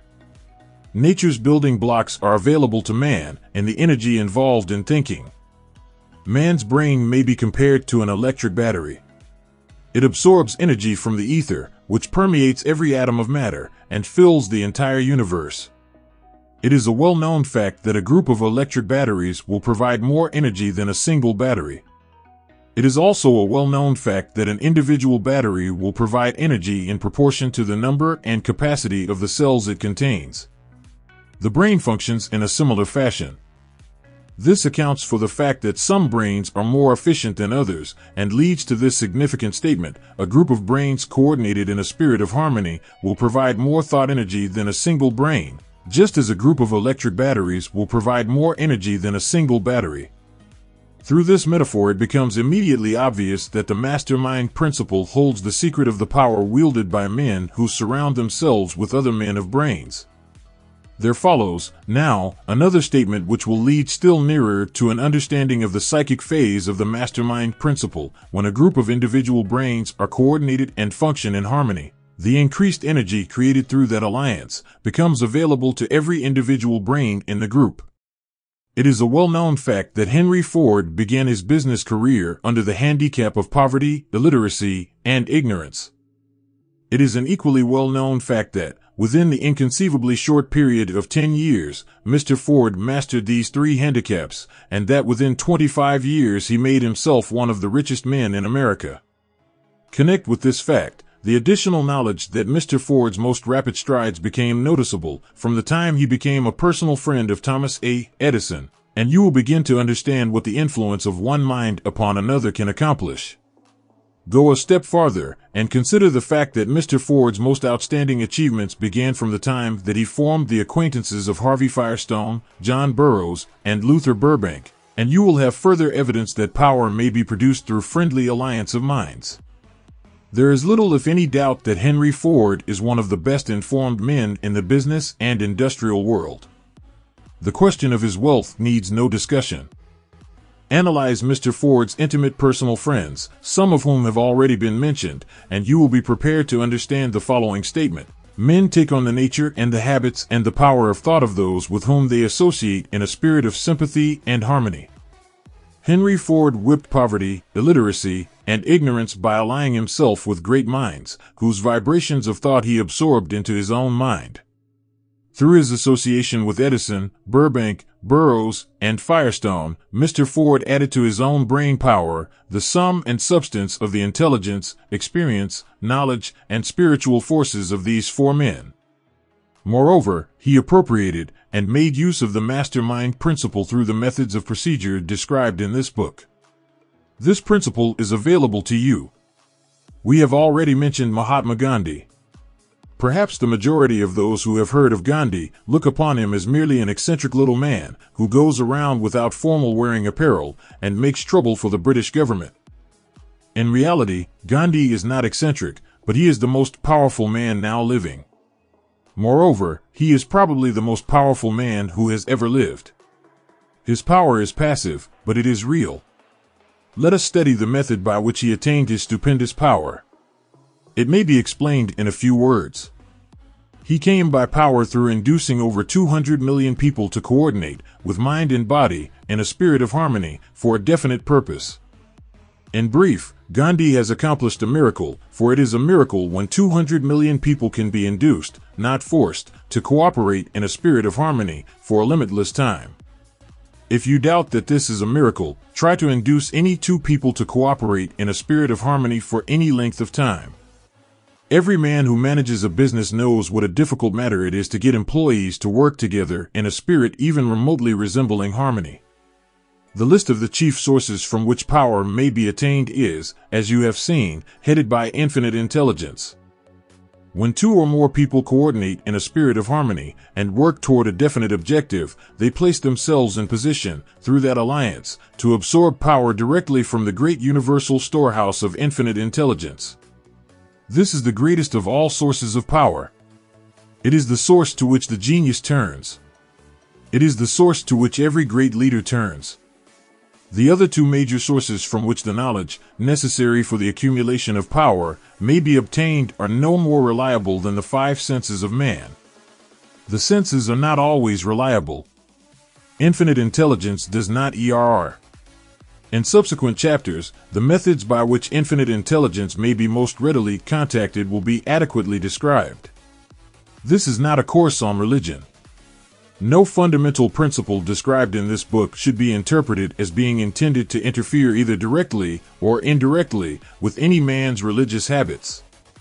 This book has been confined, exclusively, to instructing the reader how to transmute the definite purpose of desire for money into its monetary equivalent.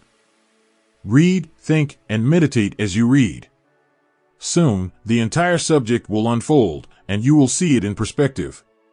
You are now seeing the detail of the individual chapters. Money is as shy and elusive as the old-time maiden. It must be wooed and won by methods not unlike those used by a determined lover in pursuit of the girl of his choice. And, coincidental as it is, the power used in the wooing of money is not greatly different from that used in wooing a maiden. That power, when successfully used in the pursuit of money, must be mixed with faith. It must be mixed with desire. It must be mixed with persistence. It must be applied through a plan, and that plan must be set into action. When money comes in quantities known as the big money, it flows to the one who accumulates it as easily as water flows downhill.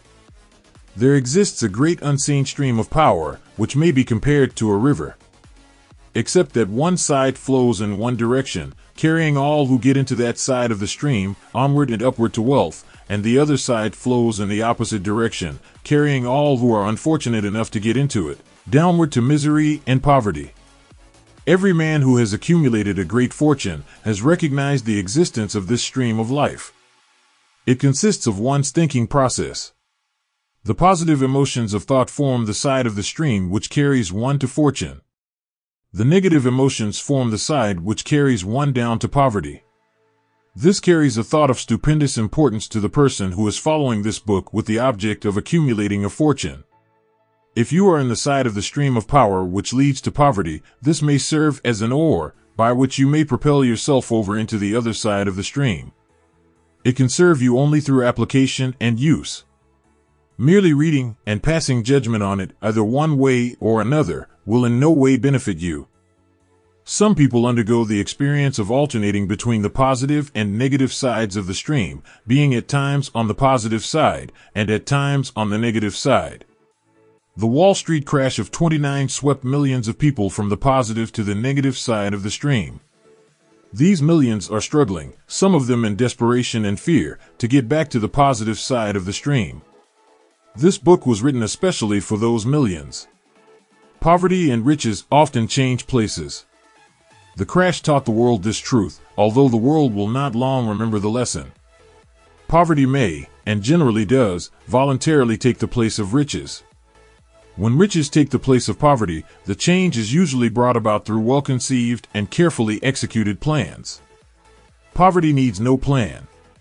It needs no one to aid it, because it is bold and ruthless. Riches are shy and timid. They have to be attracted. Anybody can wish for riches, and most people do, but only a few know that a definite plan, plus a burning desire for wealth, are the only dependable means of accumulating wealth. Dependable means of accumulating wealth. Dependable means of Chapter 11 The Mystery of Sex Transmutation. The 10th step toward riches. The meaning of the word transmute is, in simple language, the changing or transferring of one element or form of energy into another. The emotion of sex brings into being a state of mind. Because of ignorance on the subject, this state of mind is generally associated with the physical, and because of improper influences to which most people have been subjected in acquiring knowledge of sex, things essentially physical have highly biased the mind. The emotion of sex has back of it the possibility of three constructive potentialities. They are 1. The perpetuation of mankind. 2. The maintenance of health. 3. The transformation of mediocrity into genius through transmutation. Sex transmutation is simple and easily explained. It means the switching of the mind from thoughts of physical expression to thoughts of some other nature. Sex desire is the most powerful of human desires. When driven by this desire, men develop keenness of imagination, courage, willpower, persistence, and creative ability unknown to them at other times. So strong and impelling is the desire for sexual contact that men freely run the risk of life and reputation to indulge it. When harnessed and redirected along other lines, this motivating force maintains all of its attributes of keenness of imagination, courage, etc., which may be used as powerful creative forces in literature, art, or in any other profession or calling, including, of course, the accumulation of riches.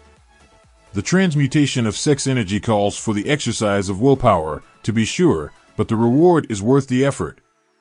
The desire for sexual expression is inborn and natural. The desire cannot and should not be submerged or eliminated. But it should be given an outlet through forms of expression which enrich the body, mind, and spirit of man. If not given this form of outlet through transmutation, it will seek outlets through purely physical channels. A river may be dammed and its water controlled for a time, but eventually it will force an outlet. The same is true of the emotion of sex. It may be submerged and controlled for a time, but its very nature causes it to be ever-seeking means of expression. If it is not transmuted into some creative effort, it will find a less worthy outlet. Fortunate, indeed, is the person who has discovered how to give sex emotion an outlet through some form of creative effort, for he has, by that discovery, lifted himself to the status of a genius. Scientific research has disclosed these significant facts. 1. The men of greatest achievement are men with highly developed sex natures, men who have learned the art of sex transmutation.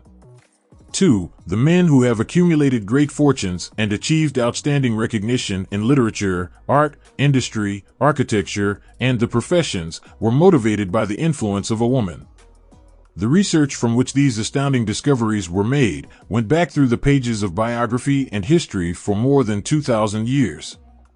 Wherever there was evidence available in connection with the lives of men and women of great achievement, it indicated most convincingly that they possessed highly developed sex natures. The emotion of sex is an irresistible force, against which there can be no such opposition as an immovable body. When driven by this emotion, men become gifted with a superpower for action. Understand this truth, and you will catch the significance of the statement that sex transmutation will lift one to the status of a genius. The emotion of sex contains the secret of creative ability. Destroy the sex glands, whether in man or beast, and you have removed the major source of action. For proof of this, observe what happens to any animal after it has been castrated. A bull becomes as docile as a cow after it has been altered sexually. Sex alteration takes out of the male, whether man or beast, all the fight that was in him. Sex alteration of the female has the same effect.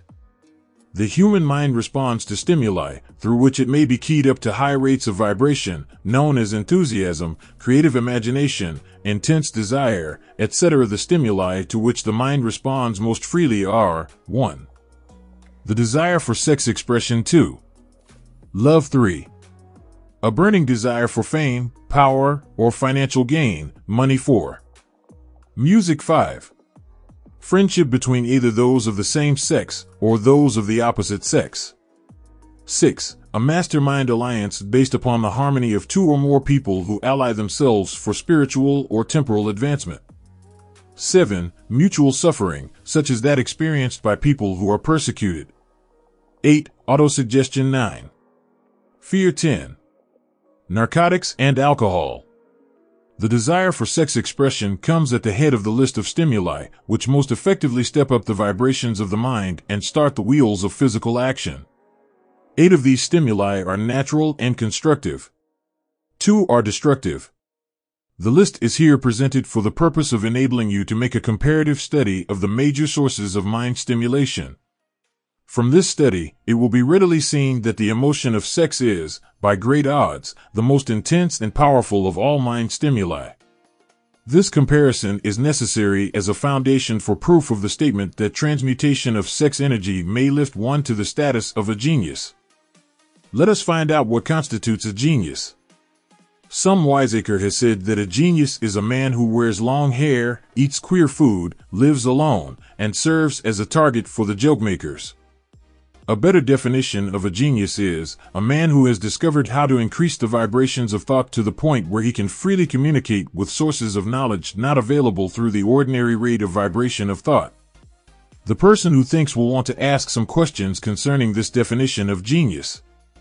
The first question will be, how may one communicate with sources of knowledge which are not available through the ordinary rate of vibration of thought? The next question will be, are there known sources of knowledge which are available only to genii, and if so, what are these sources, and exactly how may they be reached? We shall offer proof of the soundness of some of the more important statements made in this book, or at least we shall offer evidence through which you may secure your own proof through experimentation, and in doing so, we shall answer both of these questions. Genius is developed through the sixth sense. The reality of a sixth sense has been fairly well established. This sixth sense is creative imagination. The faculty of creative imagination is one which the majority of people never use during an entire lifetime, and if used at all, it usually happens by mere accident. A relatively small number of people use, with deliberation and purpose aforethought, the faculty of creative imagination. Those who use this faculty voluntarily, and with understanding of its functions, are genii. The faculty of creative imagination is the direct link between the finite mind of man and infinite intelligence. All so-called revelations, referred to in the realm of religion, and all discoveries of basic or new principles in the field of invention, take place through the faculty of creative imagination. When ideas or concepts flash into one's mind, through what is popularly called a hunch, they come from one or more of the following sources. 1. Infinite intelligence. 2. One's subconscious mind, wherein is stored every sense impression and thought impulse whichever reached the brain through any of the 5 senses. 3. From the mind of some other person who has just released the thought, or picture of the idea or concept, through conscious thought. Or 4. From the other person's subconscious storehouse. There are no other known sources from which inspired ideas or hunches may be received. The creative imagination functions best when the mind is vibrating at an exceedingly high rate. That is, when the mind is functioning at a rate of vibration higher than that of ordinary, normal thought. When brain action has been stimulated through one or more of the 10 mind stimulants, it has the effect of lifting the individual far above the horizon of ordinary thought and permits him to envision distance, scope, and quality of thoughts not available on the lower plane, such as that occupied while one is engaged in the solution of the problems of business and professional routine. When lifted to this higher level of thought, through any form of mind stimulation, an individual occupies, relatively, the same position as one who has ascended in an airplane to a height from which he may see over and beyond the horizon line which limits his vision, while on the ground. Moreover, while on this higher level of thought, the individual is not hampered or bound by any of the stimuli which circumscribe and limit his vision while wrestling with the problems of gaining the three basic necessities of food, clothing, and shelter. He is in a world of thought in which the ordinary, workaday thoughts have been as effectively removed as are the hills and valleys and other limitations of physical vision when he rises in an airplane. While on this exalted plane of thought, the creative faculty of the mind is given freedom for action. The way has been cleared for the sixth sense to function. It becomes receptive to ideas which could not reach the individual under any other circumstances. The sixth sense is the faculty which marks the difference between a genius and an ordinary individual. The creative faculty becomes more alert and receptive to vibrations originating outside the individual's subconscious mind, the more this faculty is used, and the more the individual relies upon it and makes demands upon it for thought impulses. This faculty can be cultivated and developed only through use. That which is known as one's conscience operates entirely through the faculty of the sixth sense. The great artists, writers, musicians, and poets become great because they acquire the habit of relying upon the still small voice which speaks from within through the faculty of creative imagination. It is a fact well known to people who have keen imaginations that their best ideas come through so-called hunches. There is a great orator who does not attain to greatness until he closes his eyes and begins to rely entirely upon the faculty of creative imagination. When asked why he closed his eyes just before the climaxes of his oratory, he replied, "I do it because then I speak through ideas which come to me from within." One of America's most successful and best-known financiers followed the habit of closing his eyes for 2 or 3 minutes before making a decision. When asked why he did this, he replied, "With my eyes closed, I am able to draw upon a source of superior intelligence."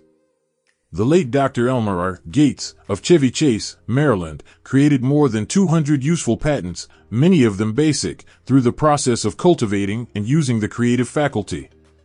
His method is both significant and interesting to one interested in attaining to the status of genius, in which category Dr. Gates unquestionably belonged. Dr. Gates was one of the really great, though less publicized scientists of the world. In his laboratory, he had what he called his personal communication room. It was practically soundproof, and so arranged that all light could be shut out. It was equipped with a small table, on which he kept a pad of writing paper.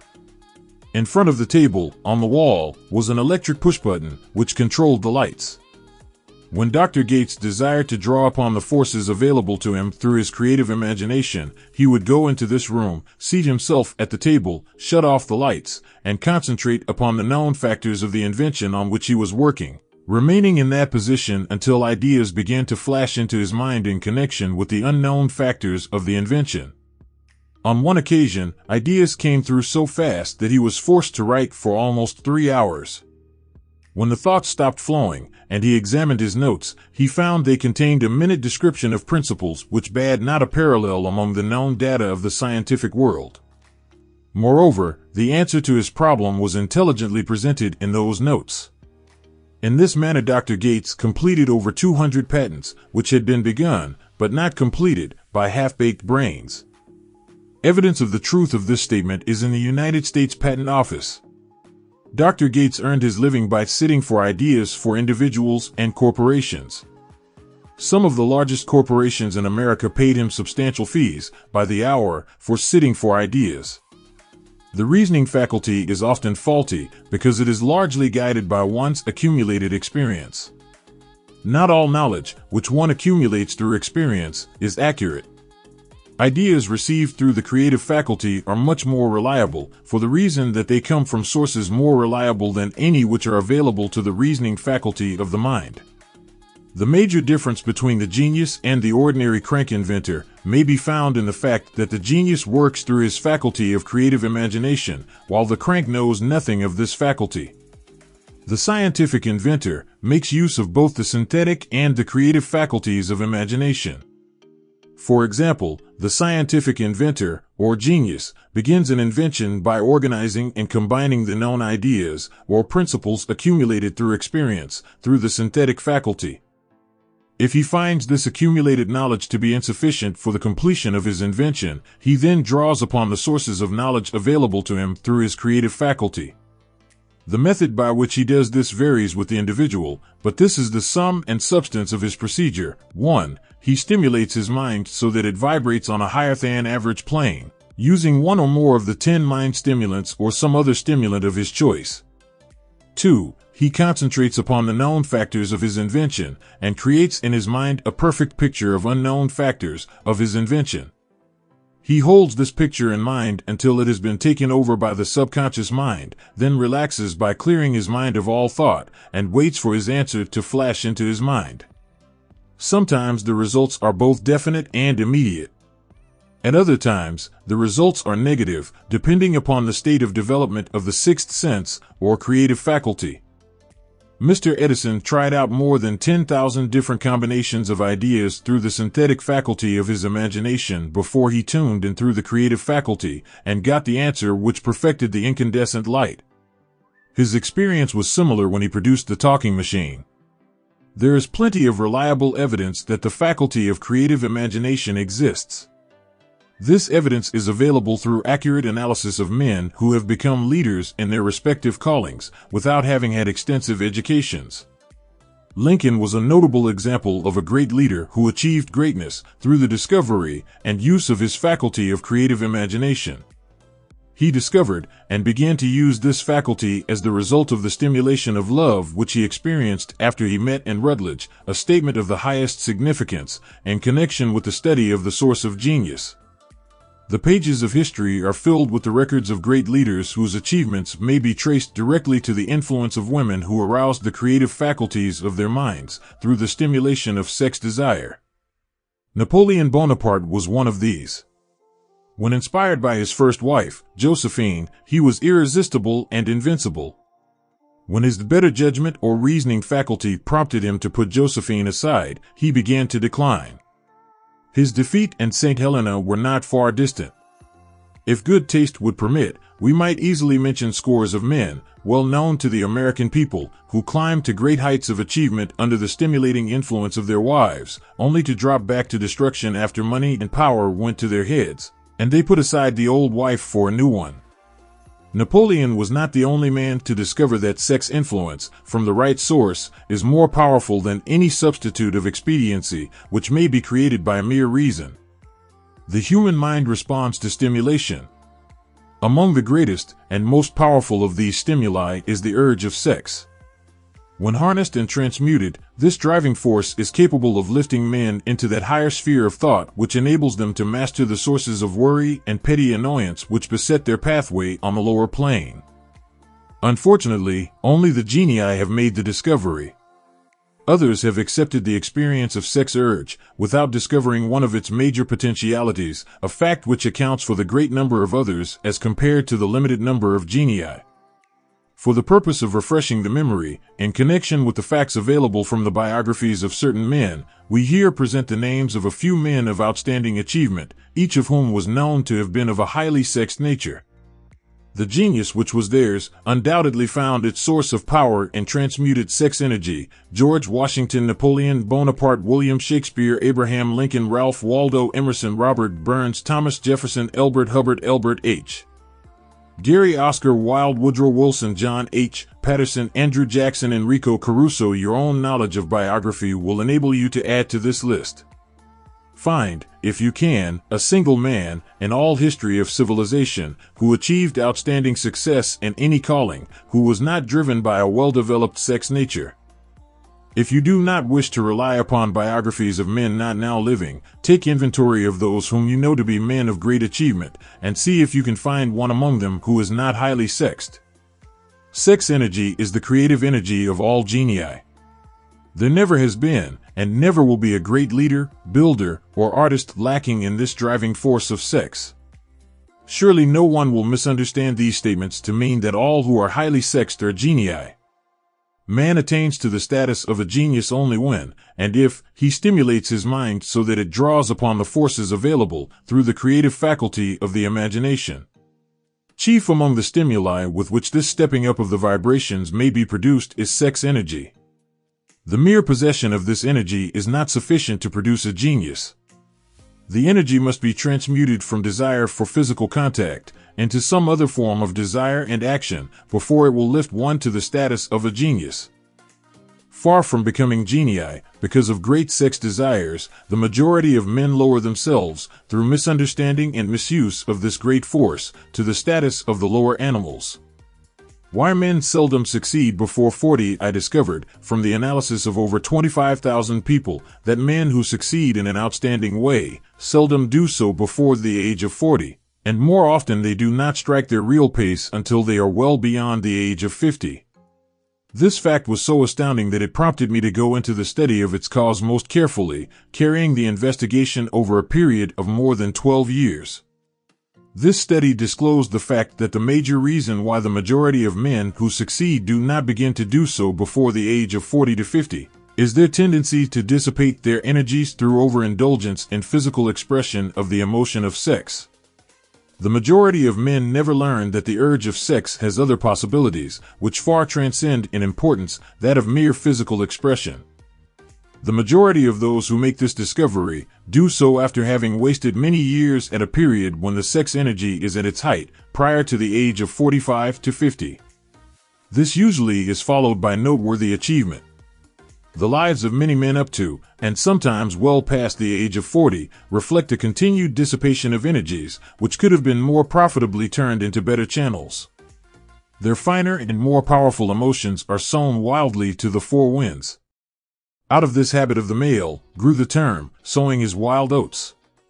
The desire for sexual expression is by far the strongest and most impelling of all the human emotions, and for this very reason this desire, when harnessed and transmuted into action other than that of physical expression, may raise one to the status of a genius. One of America's most able business men frankly admitted that his attractive secretary was responsible for most of the plans he created. He admitted that her presence lifted him to heights of creative imagination, such as he could experience under no other stimulus. One of the most successful men in America owes most of his success to the influence of a very charming young woman who has served as his source of inspiration for more than 12 years. Everyone knows the man to whom this reference is made, but not everyone knows the real source of his achievements. History is not lacking in examples of men who attained to the status of genii as the result of the use of artificial mind stimulants in the form of alcohol and narcotics. Edgar Allan Poe wrote The Raven while under the influence of liquor, dreaming dreams that mortal never dared to dream before. James Whitcomb Riley did his best writing while under the influence of alcohol. Perhaps it was thus he saw the ordered intermingling of the real and the dream, the mill above the river, and the mist above the stream. Robert Burns wrote best when intoxicated, for auld lang syne, my dear, we'll take a cup of kindness yet, for auld lang syne. But let it be remembered that many such men have destroyed themselves in the end. Nature has prepared her own potions with which men may safely stimulate their minds so they vibrate on a plane that enables them to tune into fine and rare thoughts which come from no man knows where. No satisfactory substitute for nature's stimulants has ever been found. It is a fact well known to psychologists that there is a very close relationship between sex desires and spiritual urges, a fact which accounts for the peculiar behavior of people who participate in the orgies known as religious revivals, common among the primitive types. The world is ruled, and the destiny of civilization is established, by the human emotions. People are influenced in their actions, not by reason so much as by feelings. The creative faculty of the mind is set into action entirely by emotions, and not by cold reason. The most powerful of all human emotions is that of sex.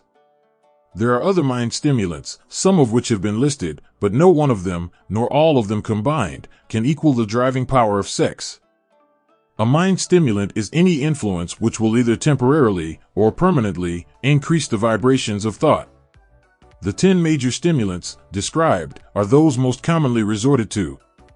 Through these sources one may commune with infinite intelligence or enter, at will, the storehouse of the subconscious mind, either one's own or that of another person, a procedure which is all there is of genius.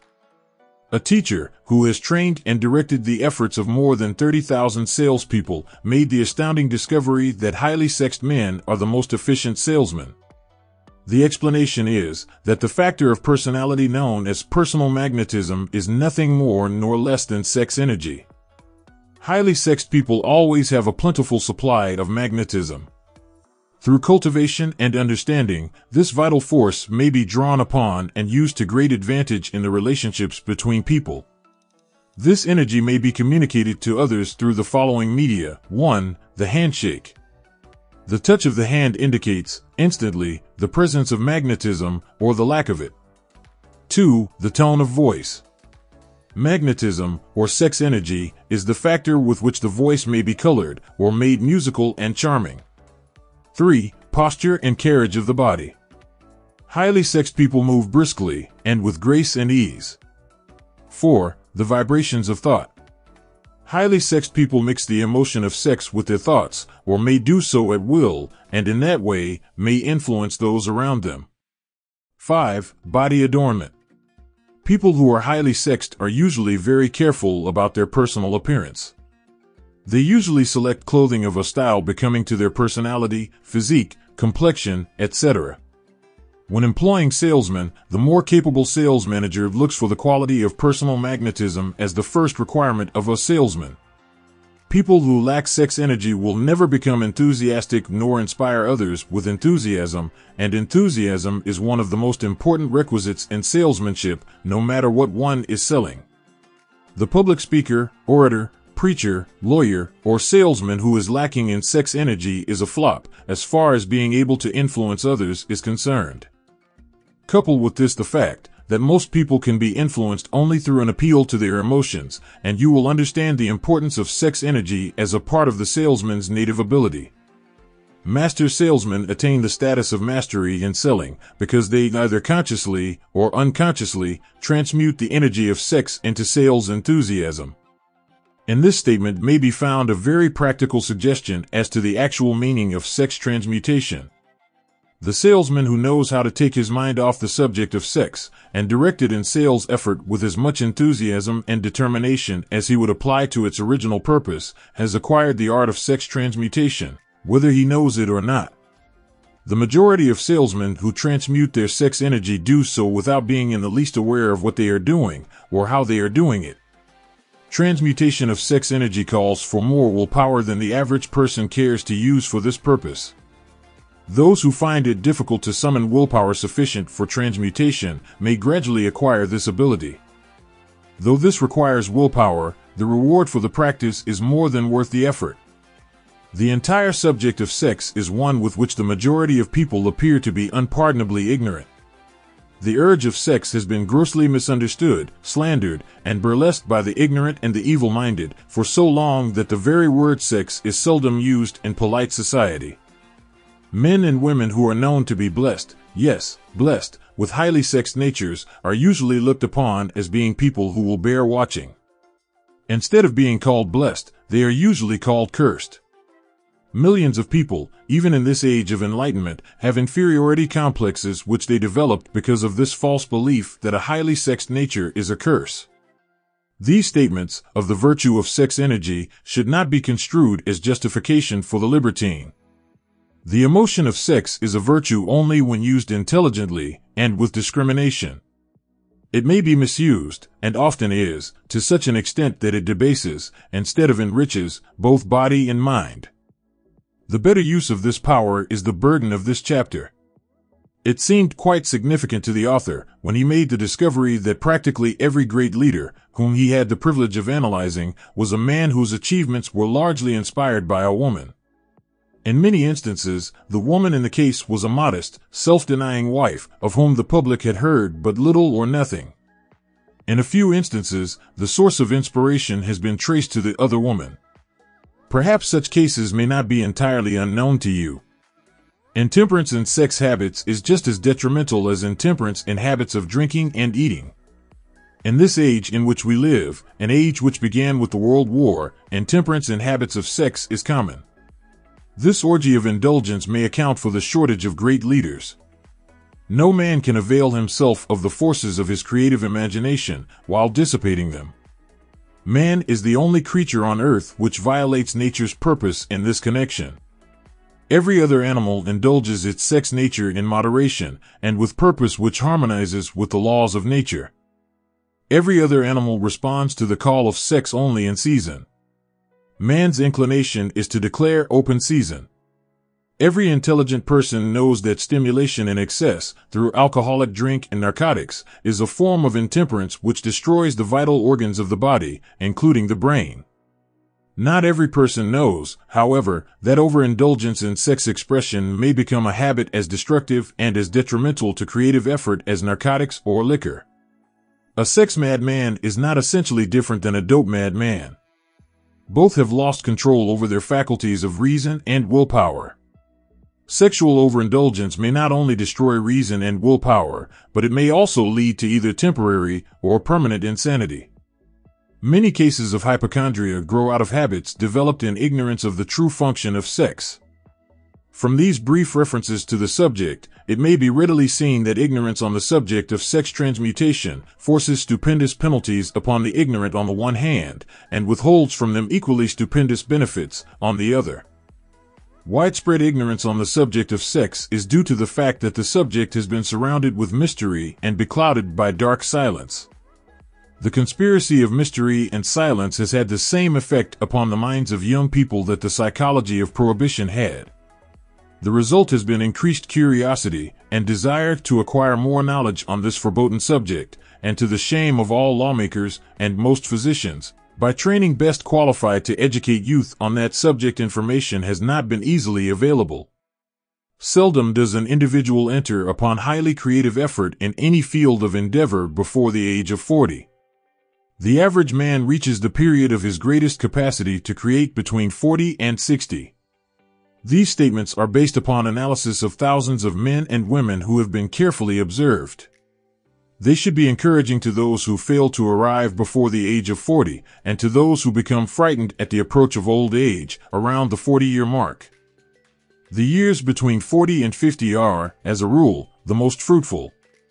Man should approach this age, not with fear and trembling, but with hope and eager anticipation. If you want evidence that most men do not begin to do their best work before the age of 40, study the records of the most successful men known to the American people, and you will find it. Henry Ford had not hit his pace of achievement until he had passed the age of 40. Andrew Carnegie was well past 40 before he began to reap the reward of his efforts. James J. Hill was still running a telegraph key at the age of 40. His stupendous achievements took place after that age. Biographies of American industrialists and financiers are filled with evidence that the period from 40 to 60 is the most productive age of man. Between the ages of 30 and 40, man begins to learn the art of sex transmutation. This discovery is generally accidental, and more often than otherwise, the man who makes it is totally unconscious of his discovery.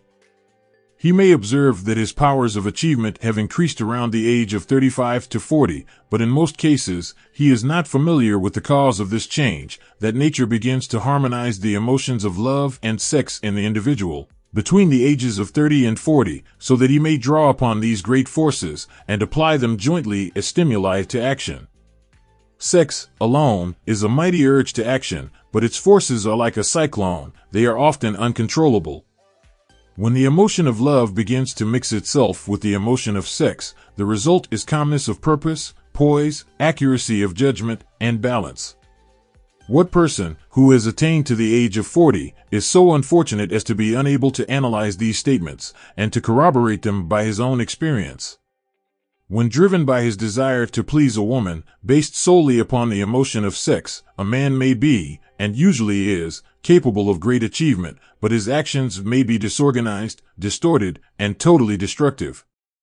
When driven by his desire to please a woman, based upon the motive of sex alone, a man may steal, cheat, and even commit murder. But when the emotion of love is mixed with the emotion of sex, that same man will guide his actions with more sanity, balance, and reason.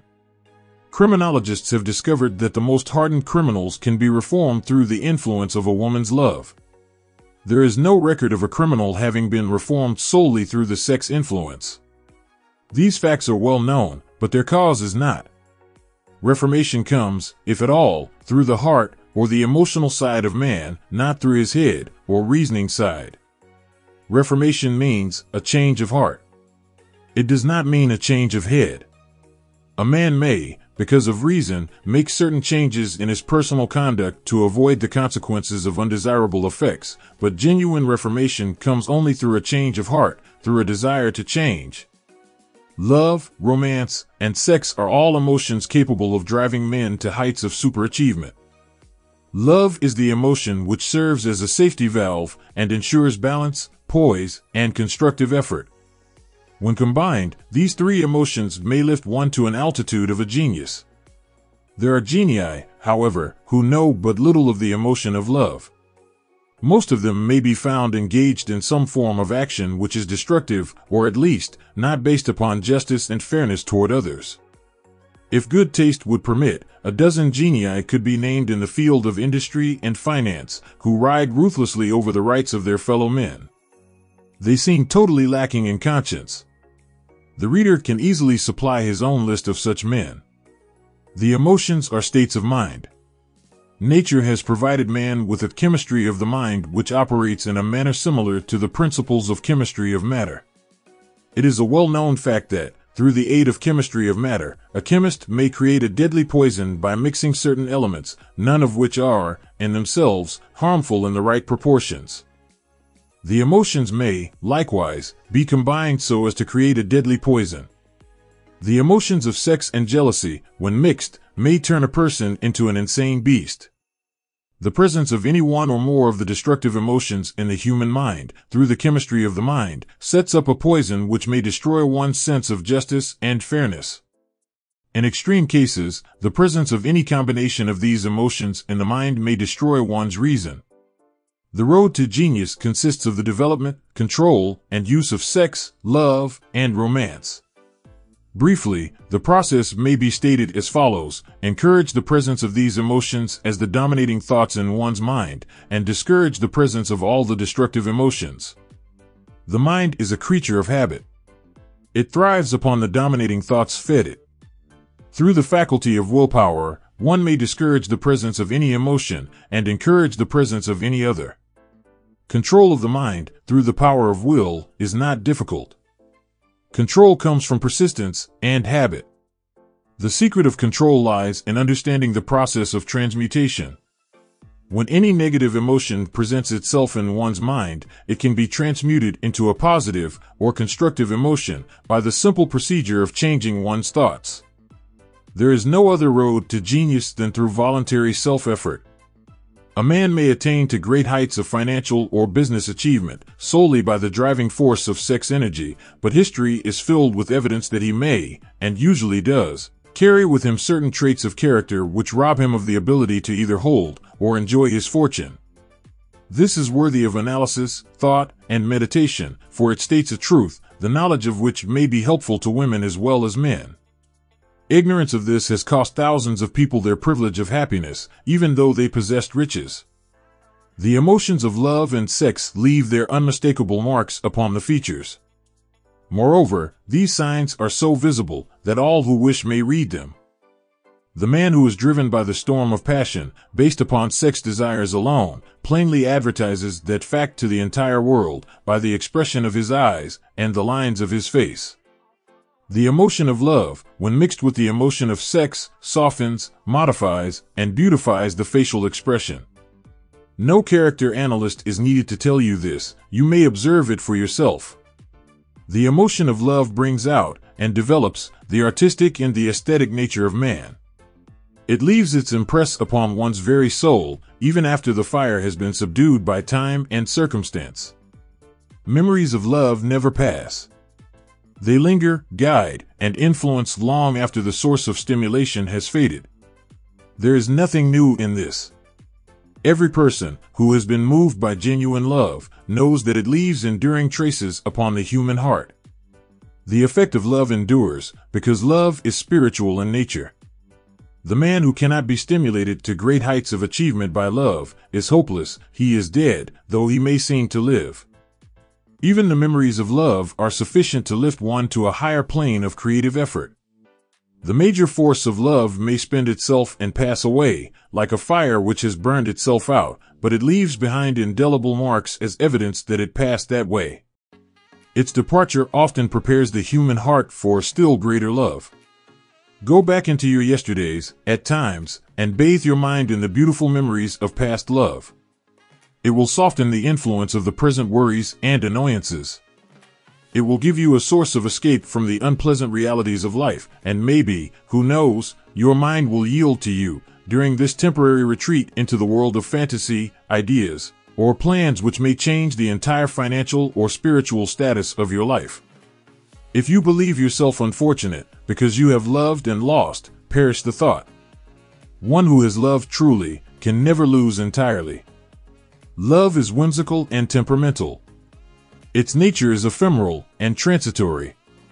It comes when it pleases and goes away without warning. Accept and enjoy it while it remains, but spend no time worrying about its departure. Worry will never bring it back. Dismiss, also, the thought that love never comes but once. Love may come and go, times without number, but there are no two love experiences which affect one in just the same way. There may be, and there usually is, one love experience which leaves a deeper imprint on the heart than all the others, but all love experiences are beneficial, except to the person who becomes resentful and cynical when love makes its departure. There should be no disappointment over love, and there would be none if people understood the difference between the emotions of love and sex. The major difference is that love is spiritual, while sex is biological. No experience, which touches the human heart with a spiritual force, can possibly be harmful except through ignorance or jealousy. Love is, without question, life's greatest experience. It brings one into communion with infinite intelligence. When mixed with the emotions of romance and sex, it may lead one far up the ladder of creative effort. The emotions of love, sex, and romance are sides of the eternal triangle of achievement-building genius. Nature creates genii through no other force. Love is an emotion with many sides, shades, and colors. The love which one feels for parents or children is quite different from that which one feels for one's sweetheart. The one is mixed with the emotion of sex, while the other is not. The love which one feels in true friendship is not the same as that felt for one's sweetheart, parents, or children, but it, too, is a form of love. Then, there is the emotion of love for things inanimate, such as the love of nature's handiwork. But the most intense and burning of all these various kinds of love is that experienced in the blending of the emotions of love and sex. Marriages, not blessed with the eternal affinity of love, properly balanced and proportioned with sex, cannot be happy ones, and seldom endure. Love, alone, will not bring happiness in marriage, nor will sex alone. When these two beautiful emotions are blended, marriage may bring about a state of mind, closest to the spiritual that one may ever know on this earthly plane. When the emotion of romance is added to those of love and sex, the obstructions between the finite mind of man and infinite intelligence are removed. Then a genius has been born. What a different story is this than those usually associated with the emotion of sex. Here is an interpretation of the emotion which lifts it out of the commonplace and makes of it potter's clay in the hands of God, from which he fashions all that is beautiful and inspiring. It is an interpretation which would, when properly understood, bring harmony out of the chaos which exists in too many marriages. The disharmonies often expressed in the form of nagging may usually be traced to lack of knowledge on the subject of sex. Where love, romance, and the proper understanding of the emotion and function of sex abide, there is no disharmony between married people. Fortunate is the husband whose wife understands the true relationship between the emotions of love, sex, and romance. When motivated by this holy triumvirate, no form of labor is burdensome, because even the lowliest form of effort takes on the nature of a labor of love. It is a very old saying that a man's wife may either make him or break him, but the reason is not always understood. The making and breaking is the result of the wife's understanding, or lack of understanding, of the emotions of love, sex, and romance. Despite the fact that men are polygamous, by the very nature of their biological inheritance, it is true that no woman has as great an influence on a man as his wife, unless he is married to a woman totally unsuited to his nature. If a woman permits her husband to lose interest in her, and become more interested in other women, it is usually because of her ignorance, or indifference toward the subjects of sex, love, and romance. This statement presupposes, of course, that genuine love once existed between a man and his wife. The facts are equally applicable to a man who permits his wife's interest in him to die. Married people often bicker over a multitude of trivialities. If these are analyzed accurately, the real cause of the trouble will often be found to be indifference or ignorance on these subjects. Man's greatest motivating force is his desire to please woman. The hunter who excelled during prehistoric days, before the dawn of civilization, did so because of his desire to appear great in the eyes of woman. Man's nature has not changed in this respect. The hunter of today brings home no skins of wild animals, but he indicates his desire for her favor by supplying fine clothes, motor cars, and wealth. Man has the same desire to please woman that he had before the dawn of civilization. The only thing that has changed is his method of pleasing. Men who accumulate large fortunes and attain to great heights of power and fame do so, mainly, to satisfy their desire to please women. Take women out of their lives, and great wealth would be useless to most men. It is this inherent desire of man to please woman which gives woman the power to make or break a man. The woman who understands man's nature and tactfully caters to it need have no fear of competition from other women. Men may be giants with indomitable willpower when dealing with other men, but they are easily managed by the women of their choice. Most men will not admit that they are easily influenced by the women they prefer, because it is in the nature of the male to want to be recognized as the stronger of the species. Moreover, the intelligent woman recognizes this manly trait and very wisely makes no issue of it. Some men know that they are being influenced by the women of their choice, their wives, sweethearts, mothers, or sisters, but they tactfully refrain from rebelling against the influence because they are intelligent enough to know that no man is happy or complete without the modifying influence of the right woman. The man who does not recognize this important truth deprives himself of the power which has done more to help men achieve success than all other forces combined. Success than all other forces combined. Success than all other forces combined. Success than all other forces combined. Success than all other forces combined. Success than all other forces. Chapter 12, The Subconscious Mind, the connecting link. The 11th step toward riches. The subconscious mind consists of a field of consciousness, in which every impulse of thought that reaches the objective mind through any of the five senses is classified and recorded, and from which thoughts may be recalled or withdrawn as letters may be taken from a filing cabinet. It receives and files sense impressions or thoughts, regardless of their nature. You may voluntarily plant in your subconscious mind any plan, thought, or purpose which you desire to translate into its physical or monetary equivalent. The subconscious acts first on the dominating desires which have been mixed with emotional feeling, such as faith. Consider this in connection with the instructions given in the chapter on desire, for taking the 6 steps there outlined, and the instructions given in the chapter on the building and execution of plans, and you will understand the importance of the thought conveyed. The subconscious mind works day and night. Through a method of procedure unknown to man, the subconscious mind draws upon the forces of infinite intelligence for the power with which it voluntarily transmutes one's desires into their physical equivalent, making use, always, of the most practical media by which this end may be accomplished. You cannot entirely control your subconscious mind, but you can voluntarily hand over to it any plan, desire, or purpose which you wish transformed into concrete form. Read, again, instructions for using the subconscious mind, and the chapter on autosuggestion. There is plenty of evidence to support the belief that the subconscious mind is the connecting link between the finite mind of man and infinite intelligence. It is the intermediary through which one may draw upon the forces of infinite intelligence at will. It, alone, contains the secret process by which mental impulses are modified and changed into their spiritual equivalent. It, alone, is the medium through which prayer may be transmitted to the source capable of answering prayer. The possibilities of creative effort connected with the subconscious mind are stupendous and imponderable. They inspire one with awe. I never approach the discussion of the subconscious mind without a feeling of littleness and inferiority due, perhaps, to the fact that man's entire stock of knowledge on this subject is so pitifully limited.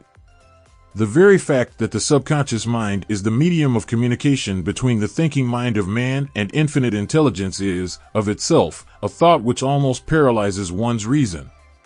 After you have accepted, as a reality, the existence of the subconscious mind, and understand its possibilities, as a medium for transmuting your desires into their physical or monetary equivalent, you will comprehend the full significance of the instructions given in the chapter on desire. You will also understand why you have been repeatedly admonished to make your desires clear, and reduce them to writing. You will also understand the necessity of persistence in carrying out instructions. The 13 principles are the stimuli with which you acquire the ability to reach and to influence your subconscious mind. Do not become discouraged if you cannot do this upon the first attempt. Remember that the subconscious mind may be voluntarily directed only through habit, under the directions given in the chapter on faith. You have not yet had time to master faith. Be patient. Be persistent. A good many statements in the chapters on faith and autosuggestion will be repeated here, for the benefit of your subconscious mind. Remember, your subconscious mind functions voluntarily, whether you make any effort to influence it or not. This, naturally, suggests to you that thoughts of fear and poverty, and all negative thoughts serve as stimuli to your subconscious mind, unless you master these impulses and give it more desirable food upon which it may feed. The subconscious mind will not remain idle. If you fail to plant desires in your subconscious mind, it will feed upon the thoughts which reach it as the result of your neglect. We have already explained that thought impulses, both negative and positive, are reaching the subconscious mind continuously from the 4 sources which were mentioned in the chapter on sex transmutation. For the present, it is sufficient if you remember that you are living daily, in the midst of all manner of thought impulses which are reaching your subconscious mind, without your knowledge. Some of these impulses are negative, some are positive. You are now engaged in trying to help shut off the flow of negative impulses and to aid in voluntarily influencing your subconscious mind through positive impulses of desire. When you achieve this, you will possess the key which unlocks the door to your subconscious mind. Moreover, you will control that door so completely that no undesirable thought may influence your subconscious mind. Everything which man creates begins in the form of a thought impulse. Man can create nothing which he does not first conceive in thought. Through the aid of the imagination, thought impulses may be assembled into plans. The imagination, when under control, may be used for the creation of plans or purposes that lead to success in one's chosen occupation. All thought impulses, intended for transmutation into their physical equivalent, voluntarily planted in the subconscious mind, must pass through the imagination and be mixed with faith. The mixing of faith with a plan or purpose, intended for submission to the subconscious mind, may be done only through the imagination. From these statements, you will readily observe that voluntary use of the subconscious mind calls for coordination and application of all the principles. Ella Wheeler Wilcox gave evidence of her understanding of the power of the subconscious mind when she wrote, "You never can tell what a thought will do in bringing you hate or love, for thoughts are things, and their airy wings are swifter than carrier doves. They follow the law of the universe, each thing creates its kind, and they speed over the track to bring you back whatever went out from your mind."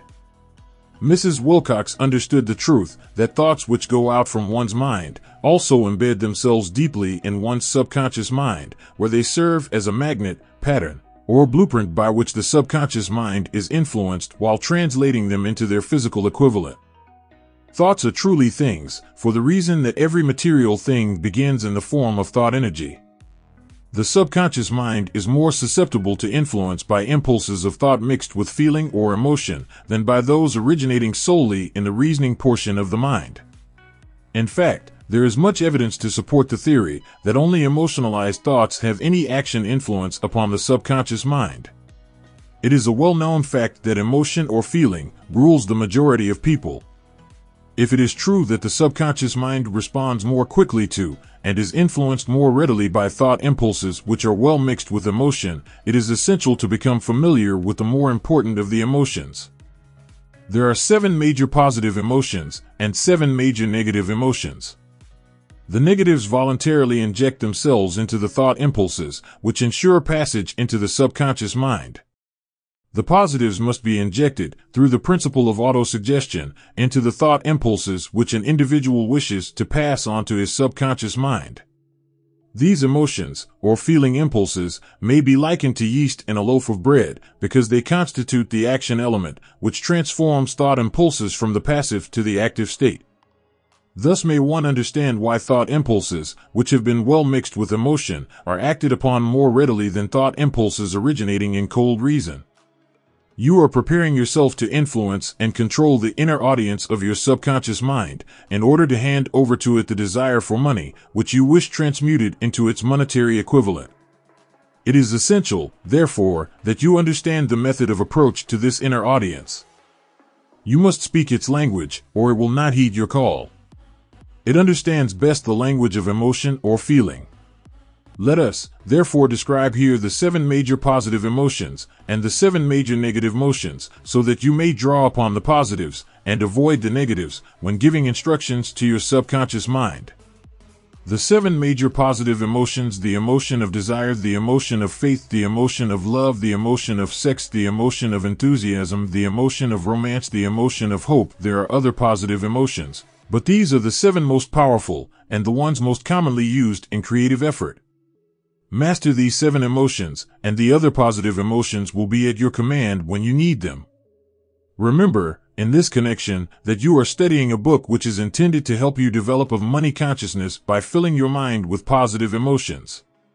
One does not become money conscious by filling one's mind with negative emotions.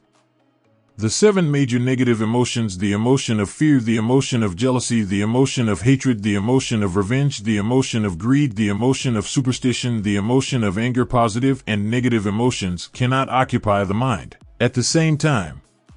One or the other must dominate.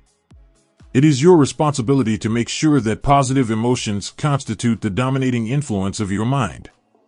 Here the law of habit will come to your aid. Form the habit of applying and using the positive emotions.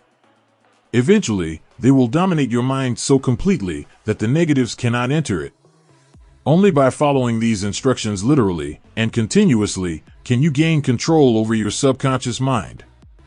The presence of a single negative in your conscious mind is sufficient to destroy all chances of constructive aid from your subconscious mind. If you are an observing person, you must have noticed that most people resort to prayer only after everything else has failed. Or else they pray by a ritual of meaningless words. And, because it is a fact that most people who pray do so only after everything else has failed, they go to prayer with their minds filled with fear and doubt, which are the emotions the subconscious mind acts upon and passes on to infinite intelligence. Likewise, that is the emotion which infinite intelligence receives and acts upon. If you pray for a thing, but have fear as you pray, that you may not receive it, or that your prayer will not be acted upon by infinite intelligence, your prayer will have been in vain. Prayer does, sometimes, result in the realization of that for which one prays.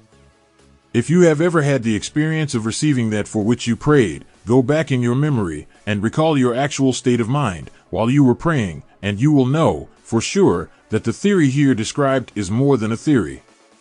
The time will come when the schools and educational institutions of the country will teach the science of prayer. Moreover, then prayer may be, and will be reduced to a science. When that time comes, no one will approach the universal mind in a state of fear, for the very good reason that there will be no such emotion as fear. Ignorance, superstition, and false teaching will have disappeared, and man will have attained his true status as a child of infinite intelligence. A few have already attained this blessing. If you believe this prophecy is far-fetched, take a look at the human race in retrospect. Less than 100 years ago, men believed the lightning to be evidence of the wrath of God, and feared it. Now, thanks to the power of faith, men have harnessed the lightning and made it turn the wheels of industry. Much less than 100 years ago, men believed the space between the planets to be nothing but a great void, a stretch of dead nothingness. Now, thanks to this same power of faith, men know that far from being either dead or a void, the space between the planets is very much alive, that it is the highest form of vibration known, excepting, perhaps, the vibration of thought. Moreover, men know that this living, pulsating, vibratory energy which permeates every atom of matter and fills every niche of space, connects every human brain with every other human brain. What reason have men to believe that this same energy does not connect every human brain with infinite intelligence? There are no toll gates between the finite mind of man and infinite intelligence. The communication costs nothing except patience, faith, persistence, understanding, and a sincere desire to communicate. Moreover, the approach can be made only by the individual himself. Paid prayers are worthless. Infinite intelligence does no business by proxy. You either go direct, or you do not communicate. You may buy prayer books and repeat them until the day of your doom, without avail. Thoughts which you wish to communicate to infinite intelligence must undergo transformation, such as can be given only through your own subconscious mind. The method by which you may communicate with infinite intelligence is very similar to that through which the vibration of sound is communicated by radio. If you understand the working principle of radio, you, of course, know that sound cannot be communicated through the ether until it has been stepped up or changed into a rate of vibration which the human ear cannot detect. The radio sending station picks up the sound of the human voice and scrambles or modifies it by stepping up the vibration millions of times. Only in this way can the vibration of sound be communicated through the ether. After this transformation has taken place, the ether picks up the energy, carries that energy to radio receiving stations, and these receiving sets step that energy back down to its original rate of vibration so it is recognized as sound. The subconscious mind is the intermediary, which translates one's prayers into terms which infinite intelligence can recognize, presents the message, and brings back the answer in the form of a definite plan or idea for procuring the object of the prayer. Understand this principle, and you will know why mere words read from a prayer book cannot, and will never serve as an agency of communication between the mind of man and infinite intelligence. Before your prayer will reach infinite intelligence, it probably is transformed from its original thought vibration into terms of spiritual vibration. Faith is the only known agency which will give your thoughts a spiritual nature. Faith and fear make poor bedfellows. Where one is found, the other cannot exist. One is found, the other cannot exist. One is found, the other. Chapter 13 The Brain, a broadcasting and receiving station for thought. The 12th step toward riches. More than 20 years ago, the author, working in conjunction with the late Dr. Alexander Graham Bell and Dr. Elmer R. Gates, observed that every human brain is both a broadcasting and receiving station for the vibration of thought. Through the medium of the ether, in a fashion similar to that employed by the radio broadcasting principle, every human brain is capable of picking up vibrations of thought which are being released by other brains.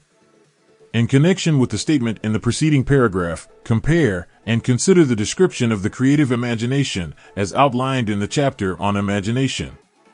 The creative imagination is the receiving set of the brain, which receives thoughts released by the brains of others. It is the agency of communication between one's conscious or reasoning mind and the four sources from which one may receive thought stimuli. When stimulated or stepped up to a high rate of vibration, the mind becomes more receptive to the vibration of thought which reaches it through the ether from outside sources. This stepping up process takes place through the positive emotions or the negative emotions. Through the emotions, the vibrations of thought may be increased. Vibrations of an exceedingly high rate are the only vibrations picked up and carried by the ether from one brain to another. Thought is energy traveling at an exceedingly high rate of vibration. Thought, which has been modified or stepped up by any of the major emotions, vibrates at a much higher rate than ordinary thought, and it is this type of thought which passes from one brain to another through the broadcasting machinery of the human brain. The emotion of sex stands at the head of the list of human emotions as far as intensity and driving force are concerned. The brain, which has been stimulated by the emotion of sex, vibrates at a much more rapid rate than it does when that emotion is quiescent or absent. The result of sex transmutation is the increase of the rate of vibration of thoughts to such a pitch that the creative imagination becomes highly receptive to ideas, which it picks up from the ether. On the other hand, when the brain is vibrating at a rapid rate, it not only attracts thoughts and ideas released by other brains through the medium of the ether, but it gives to one's own thoughts that feeling which is essential before those thoughts will be picked up and acted upon by one's subconscious mind.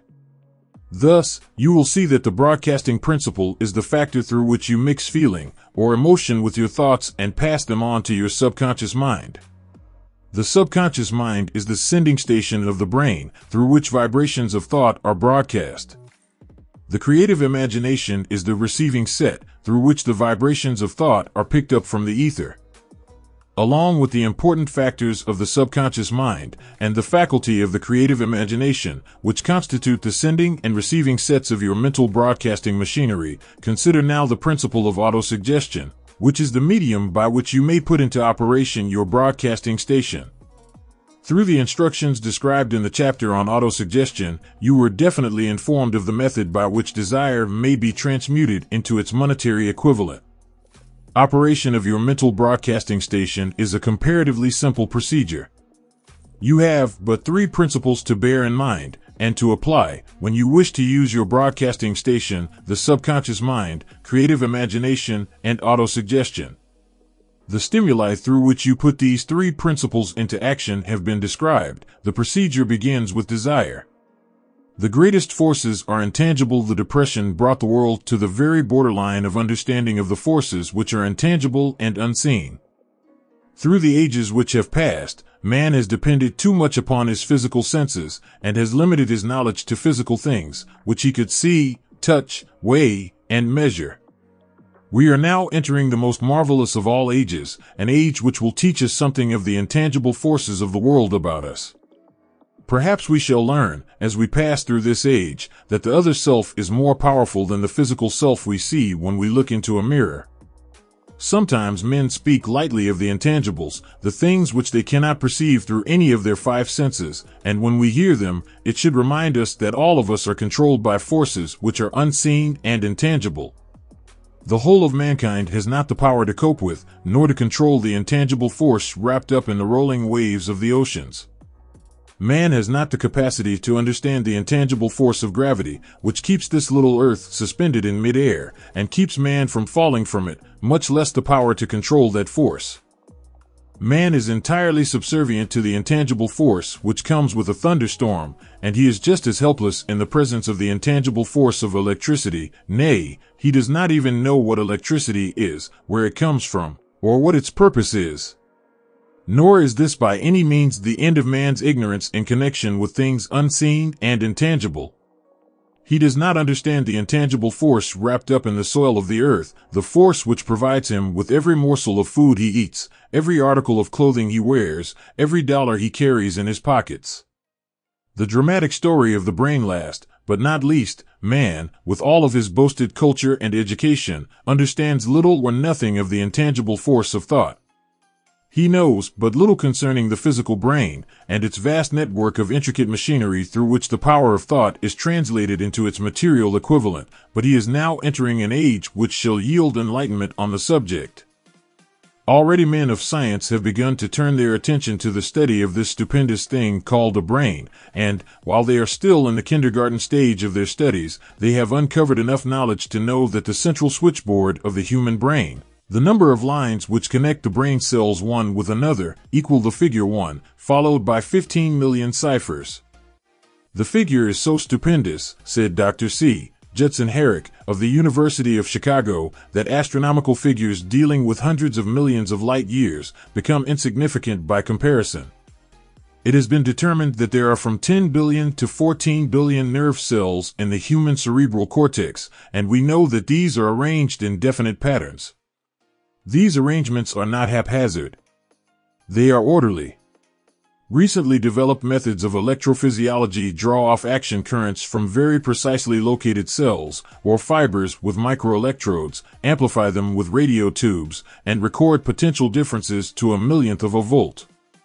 It is inconceivable that such a network of intricate machinery should be in existence for the sole purpose of carrying on the physical functions incidental to growth and maintenance of the physical body.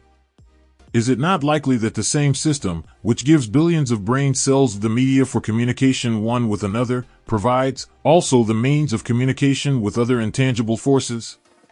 After this book had been written, just before the manuscript went to the publisher, there appeared in the New York Times an editorial showing that at least one great university and one intelligent investigator in the field of mental phenomena are carrying on an organized research through which conclusions have been reached that parallel many of those described in this and the following chapter. The editorial briefly analyzed the work carried on by Dr. Rhine and his associates at Duke University, viz., what is telepathy? A month ago we cited on this page some of the remarkable results achieved by Professor Rhine and his associates in Duke University from more than 100,000 tests to determine the existence of telepathy and clairvoyance. These results were summarized in the first two articles in Harper's Magazine. In the second, which has now appeared, the author, E. H. Wright, attempts to summarize what has been learned, or what it seems reasonable to infer, regarding the exact nature of these extrasensory modes of perception. The actual existence of telepathy and clairvoyance now seems to some scientists enormously probable as the result of Rhine's experiments. Various percipients were asked to name as many cards in a special pack as they could without looking at them and without other sensory access to them.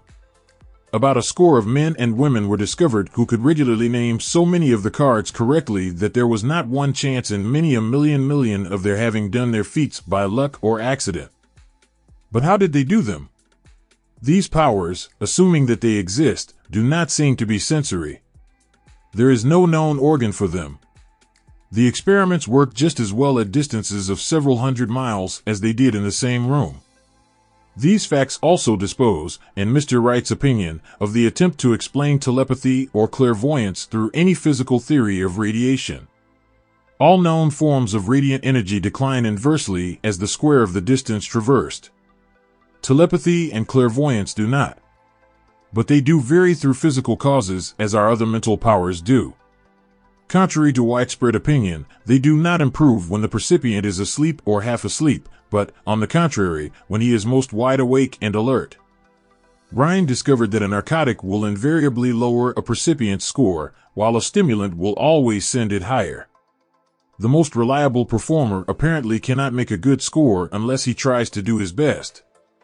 One conclusion that Wright draws with some confidence is that telepathy and clairvoyance are really one and the same gift. That is, the faculty that sees a card face down on a table seems to be exactly the same one that reads a thought residing only in another mind. There are several grounds for believing this. So far, for example, the two gifts have been found in every person who enjoys either of them. In every one so far the two have been of equal vigor, almost exactly. Screens, walls, distances have no effect at all on either. Wright advances from this conclusion to express what he puts forward as no more than the mere hunch that other extrasensory experiences, prophetic dreams, premonitions of disaster, and the like, may also prove to be part of the same faculty. The reader is not asked to accept any of these conclusions unless he finds it necessary, but the evidence that Rhine has piled up must remain impressive.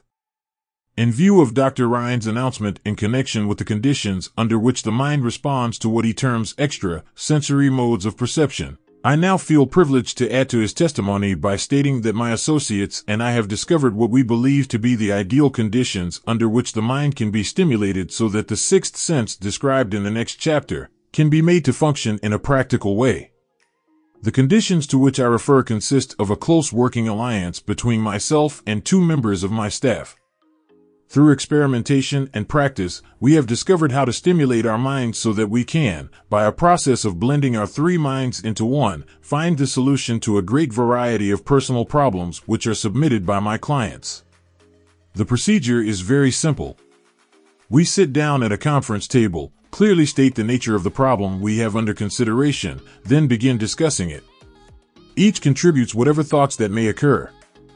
The strange thing about this method of mind stimulation is that it places each participant in communication with unknown sources of knowledge definitely outside his own experience. If you understand the principle described in the chapter on the mastermind, you of course recognize the round table procedure here described as being a practical application of the mastermind. This method of mind stimulation, through harmonious discussion of definite subjects between three people, illustrates the simplest and most practical use of the mastermind. By adopting and following a similar plan, any student of this philosophy may come into possession of the famous Carnegie formula briefly described in the introduction. If it means nothing to you at this time, mark this page and read it again after you have finished the last chapter.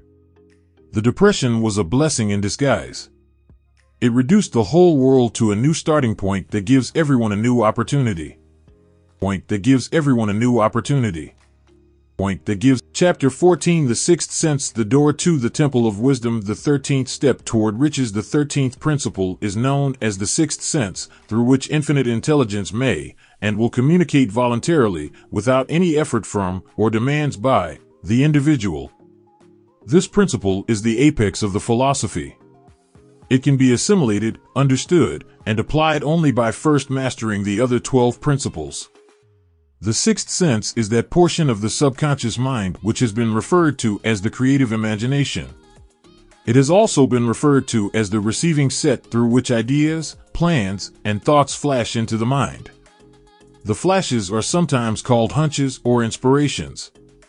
The sixth sense defies description. It cannot be described to a person who has not mastered the other principles of this philosophy, because such a person has no knowledge and no experience with which the sixth sense may be compared. Understanding of the sixth sense comes only by meditation through mind development from within.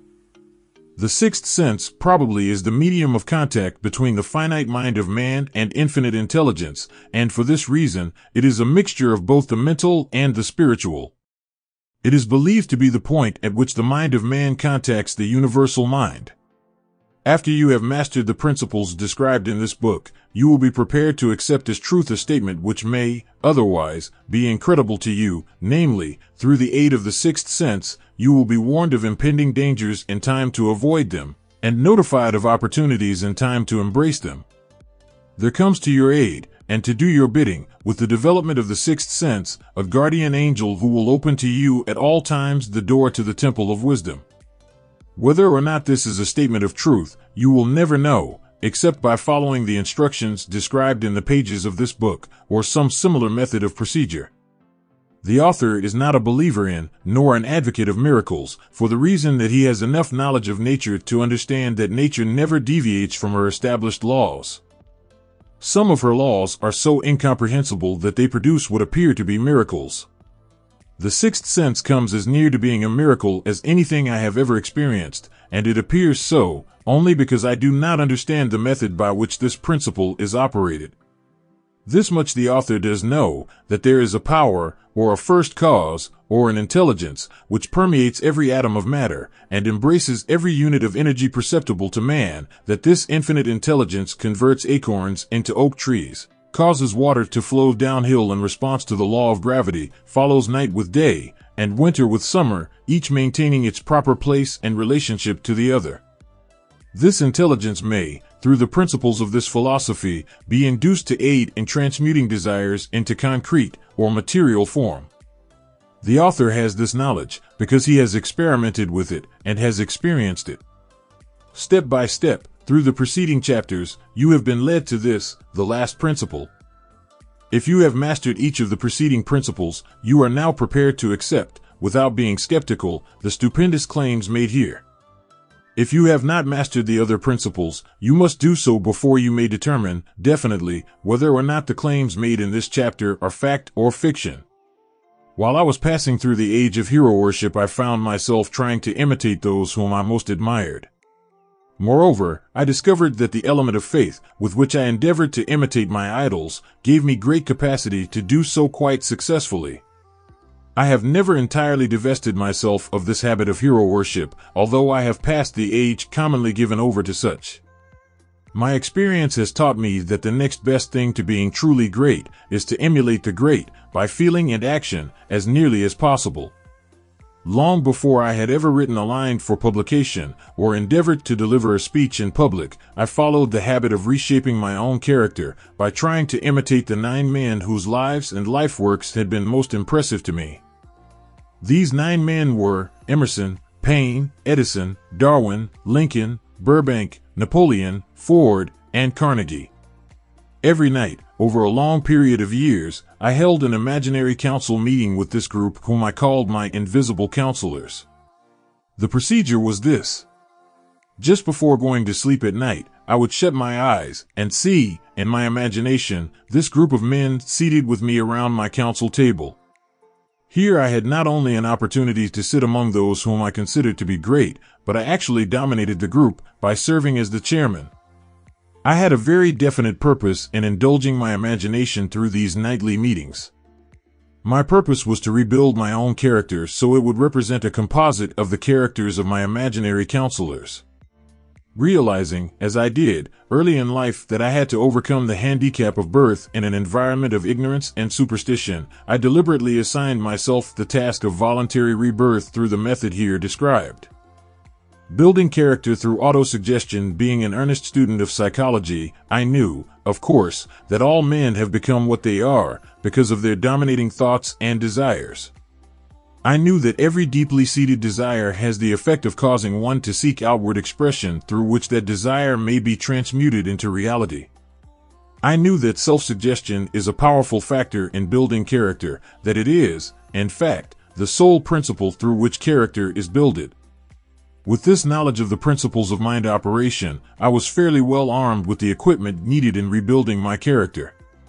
In these imaginary council meetings, I called on my cabinet members for the knowledge I wished each to contribute, addressing myself to each member in audible words, as follows: Mr. Emerson, I desire to acquire from you the marvelous understanding of nature which distinguished your life.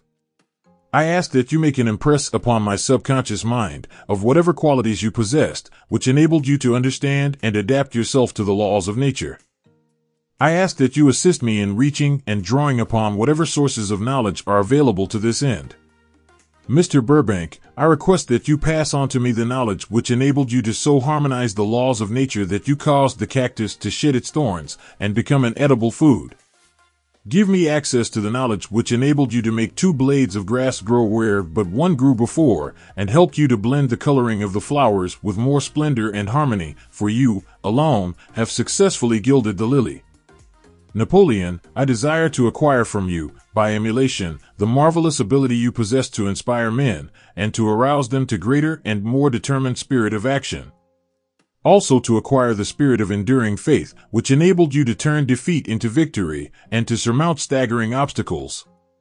Emperor Fate, King of Chance, Man of Destiny, I salute you.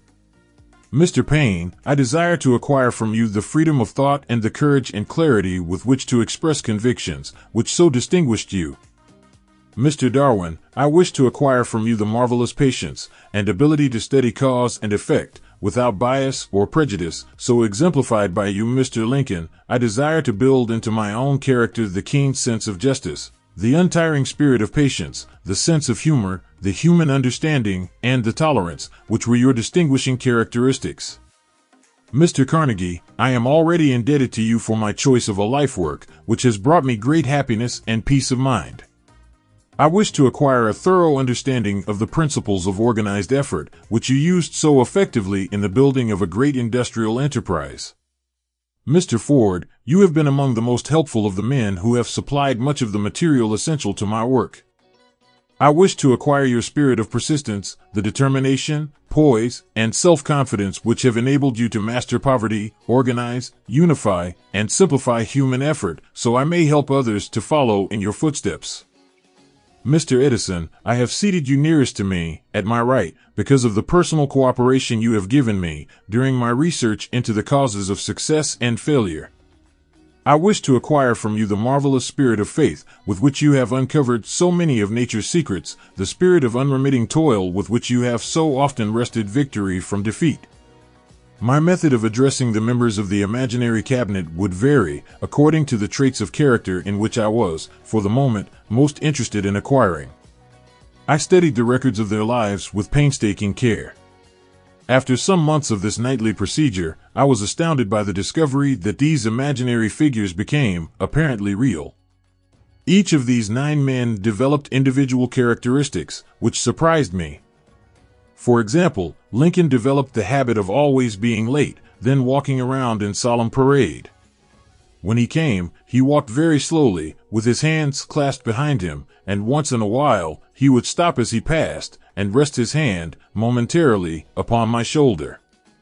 He always wore an expression of seriousness upon his face. Rarely did I see him smile. The cares of a sundered nation made him grave. That was not true of the others. Burbank and Paine often indulged in witty repartee which seemed, at times, to shock the other members of the cabinet. One night Paine suggested that I prepare a lecture on the Age of Reason and deliver it from the pulpit of a church which I formerly attended. Many around the table laughed heartily at the suggestion. Not Napoleon. He drew his mouth down at the corners and groaned so loudly that all turned and looked at him with amazement. To him the church was but a pawn of the state, not to be reformed, but to be used as a convenient inciter to mass activity by the people. On one occasion Burbank was late. When he came, he was excited with enthusiasm and explained that he had been late because of an experiment he was making, through which he hoped to be able to grow apples on any sort of tree. Paine chided him by reminding him that it was an apple which started all the trouble between man and woman. Darwin chuckled heartily as he suggested that Paine should watch out for little serpents when he went into the forest to gather apples, as they had the habit of growing into big snakes. Emerson observed, "No serpents, no apples," and Napoleon remarked, "No apples, no state." Lincoln developed the habit of always being the last one to leave the table after each meeting. On one occasion, he leaned across the end of the table, his arms folded, and remained in that position for many minutes. I made no attempt to disturb him. Finally, he lifted his head slowly, got up and walked to the door, then turned around, came back, and laid his hand on my shoulder and said, "My boy, you will need much courage if you remain steadfast in carrying out your purpose in life. But remember, when difficulties overtake you, the common people have common sense. Adversity will develop it." One evening Edison arrived ahead of all the others. He walked over and seated himself at my left, where Emerson was accustomed to sit, and said, "You are destined to witness the discovery of the secret of life. When the time comes, you will observe that life consists of great swarms of energy, or entities, each as intelligent as human beings think themselves to be. These units of life group together like hives of bees, and remain together until they disintegrate, through lack of harmony. These units have differences of opinion, the same as human beings, and often fight among themselves. These meetings which you are conducting will be very helpful to you. They will bring to your rescue some of the same units of life which served the members of your cabinet during their lives. These units are eternal. They never die. Your own thoughts and desires serve as the magnet which attracts units of life from the great ocean of life out there. Only the friendly units are attracted, the ones which harmonize with the nature of your desires. The other members of the cabinet began to enter the room. Edison got up and slowly walked around to his own seat. Edison was still living when this happened. It impressed me so greatly that I went to see him and told him about the experience. He smiled broadly and said, "Your dream was more reality than you may imagine it to have been." He added no further explanation to his statement. These meetings became so realistic that I became fearful of their consequences and discontinued them for several months. The experiences were so uncanny, I was afraid if I continued them I would lose sight of the fact that the meetings were purely experiences of my imagination. Some 6 months after I had discontinued the practice, I was awakened one night, or thought I was, when I saw Lincoln standing at my bedside. He said, "The world will soon need your services. It is about to undergo a period of chaos which will cause men and women to lose faith and become panic-stricken. Go ahead with your work and complete your philosophy. That is your mission in life. If you neglect it, for any cause whatsoever, you will be reduced to a primal state and be compelled to retrace the cycles through which you have passed during thousands of years." I was unable to tell, the following morning, whether I had dreamed this or had actually been awake, and I have never since found out which it was, but I do know that the dream, if it were a dream, was so vivid in my mind the next day that I resumed my meetings the following night. At our next meeting, the members of my cabinet all filed into the room together and stood at their accustomed places at the council table, while Lincoln raised a glass and said, "Gentlemen, let us drink a toast to a friend who has returned to the fold." After that, I began to add new members to my cabinet, until now it consists of more than 50, among them Christ, St. Paul, Galileo, Copernicus, Aristotle, Plato, Socrates, Homer, Voltaire, Bruno, Spinoza, Drummond, Kant, Schopenhauer, Newton, Confucius, Elbert Hubbard, Brand, Ingersoll, Wilson, and William James. This is the first time that I have had the courage to mention this. Heretofore, I have remained quiet on the subject, because I knew, from my own attitude in connection with such matters, that I would be misunderstood if I described my unusual experience. I have been emboldened now to reduce my experience to the printed page, because I am now less concerned about what they say than I was in the years that have passed. One of the blessings of maturity is that it sometimes brings one greater courage to be truthful, regardless of what those who do not understand may think or say. Lest I be misunderstood, I wish here to state most emphatically that I still regard my cabinet meetings as being purely imaginary, but I feel entitled to suggest that, while the members of my cabinet may be purely fictional, and the meetings existent only in my own imagination, they have led me into glorious paths of adventure, rekindled an appreciation of true greatness, encouraged creative endeavor, and emboldened the expression of honest thought. Somewhere in the cell structure of the brain is located an organ which receives vibrations of thought ordinarily called hunches.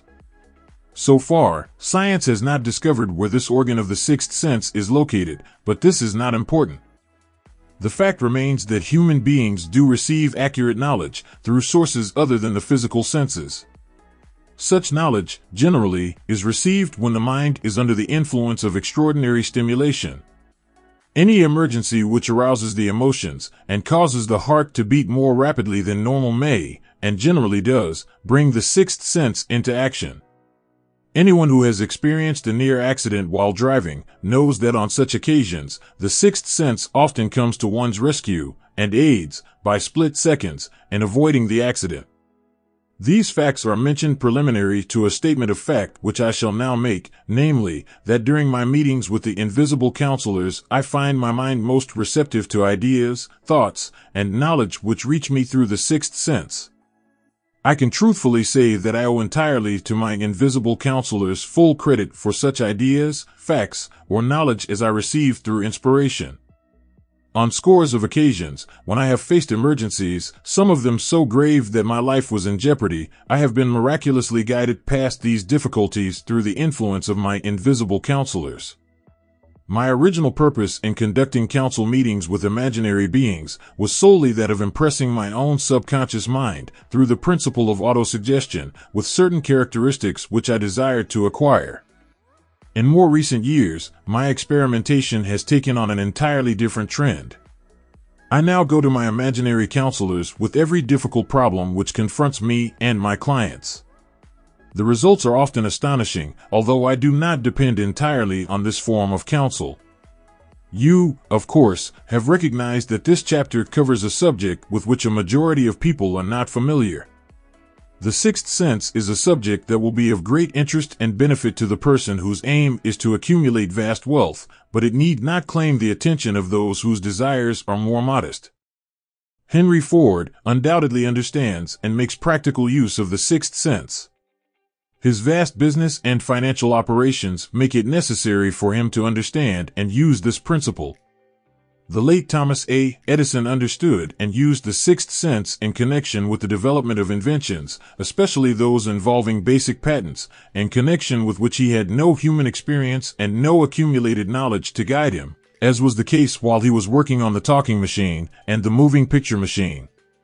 Nearly all great leaders, such as Napoleon, Bismarck, Joan of Arc, Christ, Buddha, Confucius, and Muhammad, understood and probably made use of the sixth sense almost continuously. The major portion of their greatness consisted of their knowledge of this principle. The sixth sense is not something that one can take off and put on at will. Ability to use this great power comes slowly through application of the other principles outlined in this book. Seldom does any individual come into workable knowledge of the sixth sense before the age of 40. More often the knowledge is not available until one is well past 50, and this, for the reason that the spiritual forces, with which the sixth sense is so closely related, do not mature and become usable except through years of meditation, self-examination, and serious thought. No matter who you are, or what may have been your purpose in reading this book, you can profit by it without understanding the principle described in this chapter. This is especially true if your major purpose is that of accumulation of money or other material things. The chapter on the sixth sense was included because the book is designed for the purpose of presenting a complete philosophy by which individuals may unerringly guide themselves in attaining whatever they ask of life. The starting point of all achievement is desire. The finishing point is that brand of knowledge which leads to understanding of self, understanding of others, understanding of the laws of nature, recognition, and understanding of happiness. This sort of understanding comes in its fullness only through familiarity with and use of the principle of the sixth sense, hence that principle had to be included as a part of this philosophy for the benefit of those who demand more than money. Having read the chapter, you must have observed that while reading it, you were lifted to a high level of mental stimulation. Splendid! Come back to this again a month from now, read it once more, and observe that your mind will soar to a still higher level of stimulation. Repeat this experience from time to time, giving no concern as to how much or how little you learn at the time, and eventually you will find yourself in possession of a power that will enable you to throw off discouragement, master fear, overcome procrastination, and draw freely upon your imagination. Then you will have felt the touch of that unknown something which has been the moving spirit of every truly great thinker, leader, artist, musician, writer, statesman. Then you will be in position to transmute your desires into their physical or financial counterpart as easily as you may lie down and quit at the first sign of opposition. Faith versus fear. Previous chapters have described how to develop faith through autosuggestion, desire, and the subconscious. The next chapter presents detailed instructions for the mastery of fear. Here will be found a full description of the 6 fears which are the cause of all discouragement, timidity, procrastination, indifference, indecision, and the lack of ambition, self-reliance, initiative, self-control, and enthusiasm.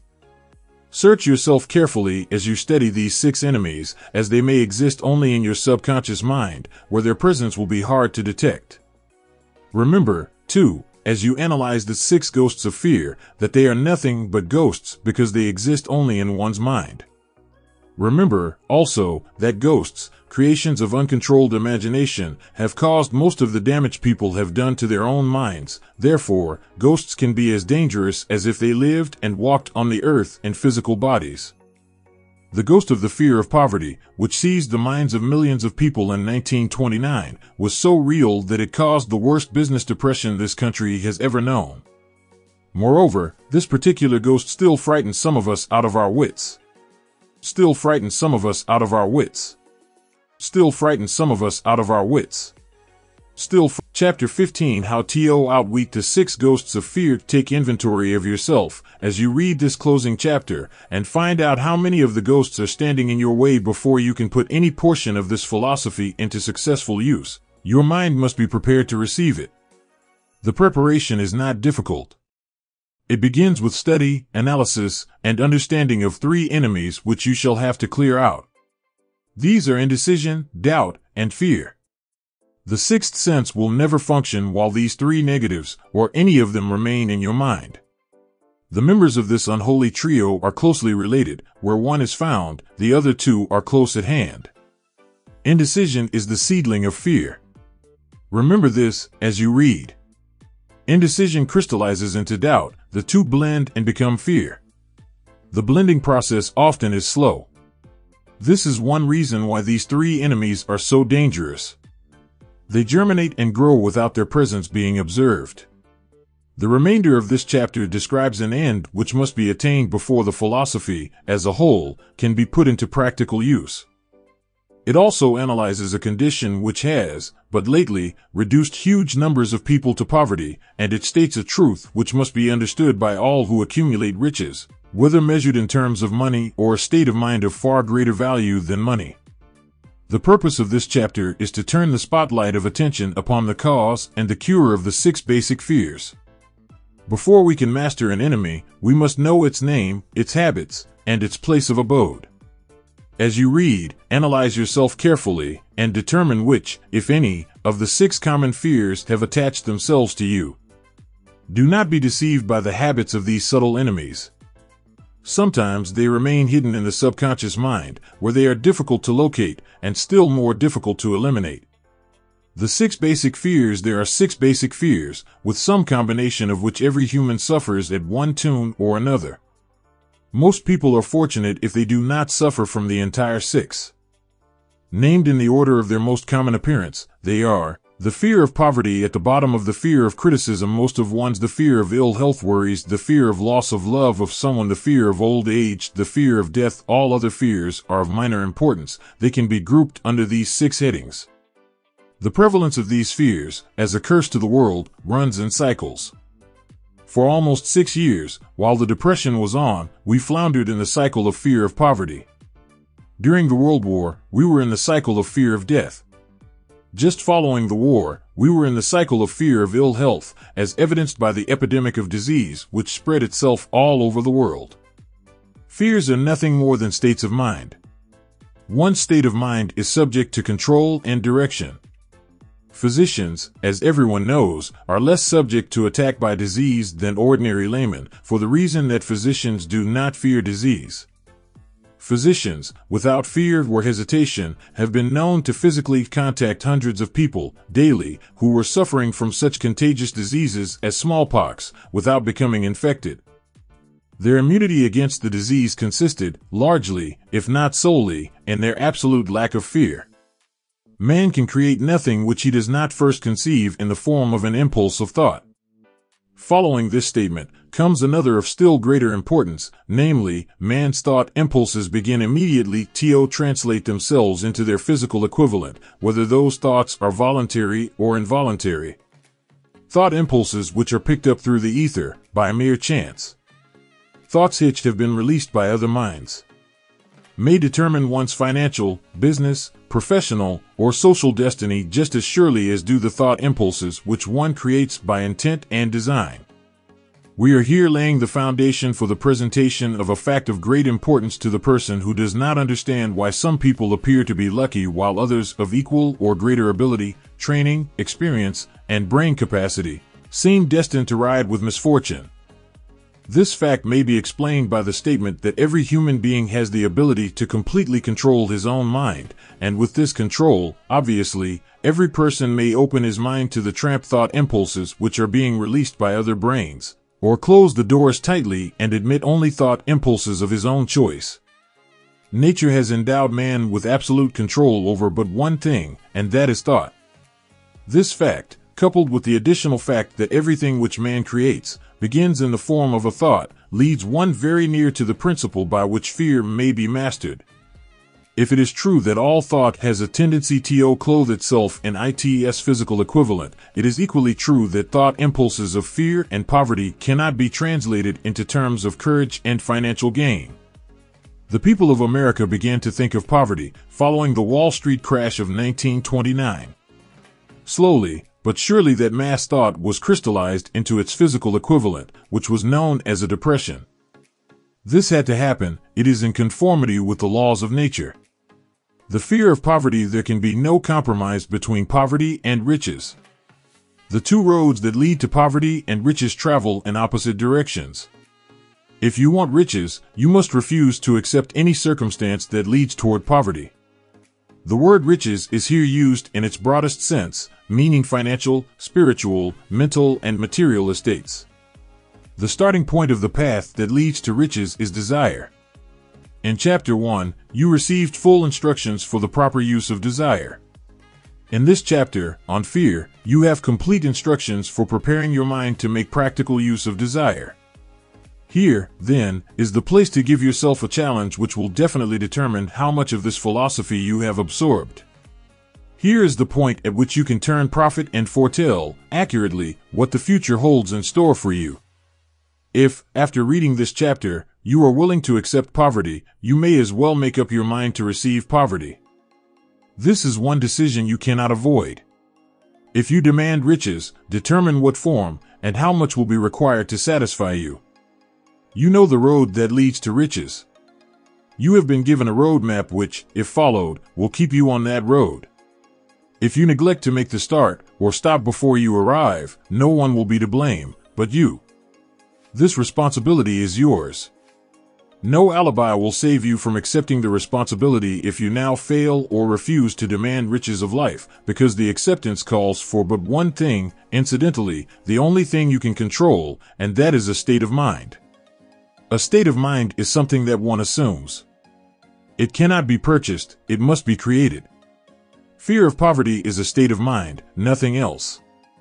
But it is sufficient to destroy one's chances of achievement in any undertaking, a truth which became painfully evident during the Depression. This fear paralyzes the faculty of reason, destroys the faculty of imagination, kills off self-reliance, undermines enthusiasm, discourages initiative, leads to uncertainty of purpose, encourages procrastination, wipes out enthusiasm, and makes self-control an impossibility. It takes the charm from one's personality, destroys the possibility of accurate thinking, diverts concentration of effort, it masters persistence, turns the willpower into nothingness, destroys ambition, beclouds the memory and invites failure in every conceivable form, it kills love and assassinates the finer emotions of the heart, discourages friendship and invites disaster in 100 forms, leads to sleeplessness, misery, and unhappiness, and all this despite the obvious truth that we live in a world of overabundance of everything the heart could desire, with nothing standing between us and our desires, excepting lack of a definite purpose. The fear of poverty is, without doubt, the most destructive of the 6 basic fears. It has been placed at the head of the list because it is the most difficult to master. Considerable courage is required to state the truth about the origin of this fear, and still greater courage to accept the truth after it has been stated. The fear of poverty grew out of man's inherited tendency to prey upon his fellow man economically. Nearly all animals lower than man are motivated by instinct, but their capacity to think is limited, therefore, they prey upon one another physically. Man, with his superior sense of intuition, with the capacity to think and to reason, does not eat his fellow man bodily, he gets more satisfaction out of eating him financially. Man is so avaricious that every conceivable law has been passed to safeguard him from his fellow man. Of all the ages of the world, of which we know anything, the age in which we live seems to be one that is outstanding because of man's money madness. A man is considered less than the dust of the earth unless he can display a fat bank account. But if he has money, never mind how he acquired it, he is a king or a big shot, he is above the law, he rules in politics, he dominates in business, and the whole world about him bows in respect when he passes. Nothing brings man so much suffering and humility as poverty. Only those who have experienced poverty understand the full meaning of this. It is no wonder that man fears poverty. Through a long line of inherited experiences, man has learned, for sure, that some men cannot be trusted where matters of money and earthly possessions are concerned. This is a rather stinging indictment, the worst part of it being that it is true. The majority of marriages are motivated by the wealth possessed by one or both of the contracting parties. It is no wonder, therefore, that the divorce courts are busy. So eager is man to possess wealth that he will acquire it in whatever manner he can, through legal methods if possible, through other methods if necessary or expedient.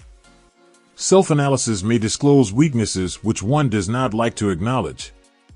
This form of examination is essential to all who demand of life more than mediocrity and poverty. Remember, as you check yourself point by point, that you are both the court and the jury, the prosecuting attorney and the attorney for the defense, and that you are the plaintiff and the defendant, also, that you are on trial. Face the facts squarely. Ask yourself definite questions and demand direct replies. When the examination is over, you will know more about yourself. If you do not feel that you can be an impartial judge in this self-examination, call upon someone who knows you well to serve as judge while you cross-examine yourself. You are after the truth. Get it, no matter at what cost, even though it may temporarily embarrass you. The majority of people, if asked what they fear most, would reply, "I fear nothing." The reply would be inaccurate, because few people realize that they are fear. So subtle and deeply seated is the emotion of fear that one may go through life burdened with it, never recognizing its presence. Only a courageous analysis will disclose the presence of this universal enemy. When you begin such an analysis, search deeply into your character. Here is a list of the symptoms for which you should look: indifference, commonly expressed through lack of ambition, willingness to tolerate poverty, acceptance of whatever compensation life may offer without protest, mental and physical laziness, lack of initiative, imagination, enthusiasm, and self-control and decision. The habit of permitting others to do one's thinking. Staying on the fence. Doubt, generally expressed through alibis and excuses designed to cover up, explain away, or apologize for one's failures, sometimes expressed in the form of envy of those who are successful or by criticizing them. Worry, usually expressed by finding fault with others, a tendency to spend beyond one's income, neglect of personal appearance, scowling and frowning, intemperance in the use of alcoholic drink, sometimes through the use of narcotics, nervousness, lack of poise, self-consciousness, and lack of self-reliance. Overcaution, the habit of looking for the negative side of every circumstance, thinking and talking of possible failure instead of concentrating upon the means of succeeding. Knowing all the roads to disaster, but never searching for the plans to avoid failure. Waiting for the right time to begin putting ideas and plans into action until the waiting becomes a permanent habit. Remembering those who have failed and forgetting those who have succeeded. Seeing the hole in the donut, but overlooking the donut. Pessimism, leading to indigestion, poor elimination, auto-intoxication, bad breath, and bad disposition. Procrastination, the habit of putting off until tomorrow that which should have been done last year. Spending enough time in creating alibis and excuses to have done the job. This symptom is closely related to overcaution, doubt, and worry. Refusal to accept responsibility when it can be avoided. Willingness to compromise rather than put up a stiff fight. Compromising with difficulties instead of harnessing and using them as stepping stones to advancement. Bargaining with life for a penny, instead of demanding prosperity, opulence, riches, contentment, and happiness. Planning what to do if and when overtaken by failure, instead of burning all bridges and making retreat impossible. Weakness of, and often total lack of self-confidence, definiteness of purpose, self-control, initiative, enthusiasm, ambition, thrift, and sound reasoning ability. Expecting poverty instead of demanding riches. Association with those who accept poverty instead of seeking the company of those who demand and receive riches. Money talks. Some will ask, why did you write a book about money? Why measure riches in dollars alone? Some will believe, and rightly so, that there are other forms of riches more desirable than money. Yes, there are riches which cannot be measured in terms of dollars, but there are millions of people who will say, "Give me all the money I need, and I will find everything else I want." The major reason why I wrote this book on how to get money is the fact that the world has but lately passed through an experience that left millions of men and women paralyzed with the fear of poverty. What this sort of fear does to one was well described by Westbrook Pegler in the New York World Telegram, viz., money is only clam shells or metal discs or scraps of paper, and there are treasures of the heart and soul which money cannot buy, but most people, being broke, are unable to keep this in mind and sustain their spirits. When a man is down and out and on the street, unable to get any job at all, something happens to his spirit which can be observed in the drop of his shoulders, the set of his hat, his walk, and his gaze. He cannot escape a feeling of inferiority among people with regular employment, even though he knows they are definitely not his equals in character, intelligence, or ability. These people, even his friends, feel, on the other hand, a sense of superiority and regard him, perhaps unconsciously, as a casualty. He may borrow for a time, but not enough to carry on in his accustomed way, and he cannot continue to borrow very long. But borrowing in itself, when a man is borrowing merely to live, is a depressing experience, and the money lacks the power of earned money to revive his spirits. Of course, none of this applies to bums or habitual ne'er-do-wells, but only to men of normal ambitions and self-respect. Women conceal despair. Women in the same predicament must be different. We somehow do not think of women at all in considering the down-and-outers. They are scarce in the breadlines, they rarely are seen begging on the streets, and they are not recognizable in crowds by the same plain signs which identify busted men. Of course, I do not mean the shuffling hags of the city streets who are the opposite number of the confirmed male bums. I mean reasonably young, decent, and intelligent women. There must be many of them, but their despair is not apparent. Maybe they kill themselves. When a man is down and out, he has time on his hands for brooding. He may travel miles to see a man about a job and discover that the job is filled, or that it is one of those jobs with no base pay but only a commission on the sale of some useless knick-knack which nobody would buy, except out of pity. Turning that down, he finds himself back on the street with nowhere to go but just anywhere. So he walks and walks. He gazes into store windows at luxuries which are not for him, and feels inferior and gives way to people who stop to look with an active interest. He wanders into the railroad station or puts himself down in the library to ease his legs and soak up a little heat, but that isn't looking for a job, so he gets going again. He may not know it, but his aimlessness would give him away even if the very lines of his figure did not. He may be well dressed in the clothes left over from the days when he had a steady job, but the clothes cannot disguise the droop. Money makes difference. He sees thousands of other people, bookkeepers or clerks or chemists or wagon hands, busy at their work, and envies them from the bottom of his soul. They have their independence, their self-respect and manhood, and he simply cannot convince himself that he is a good man, too, though he argue it out and arrive at a favorable verdict hour after hour. It is just money which makes this difference in him. With a little money he would be himself again. Some employers take the most shocking advantage of people who are down and out. The agencies hang out little colored cards offering miserable wages to busted men, $12 a week, $15 a week.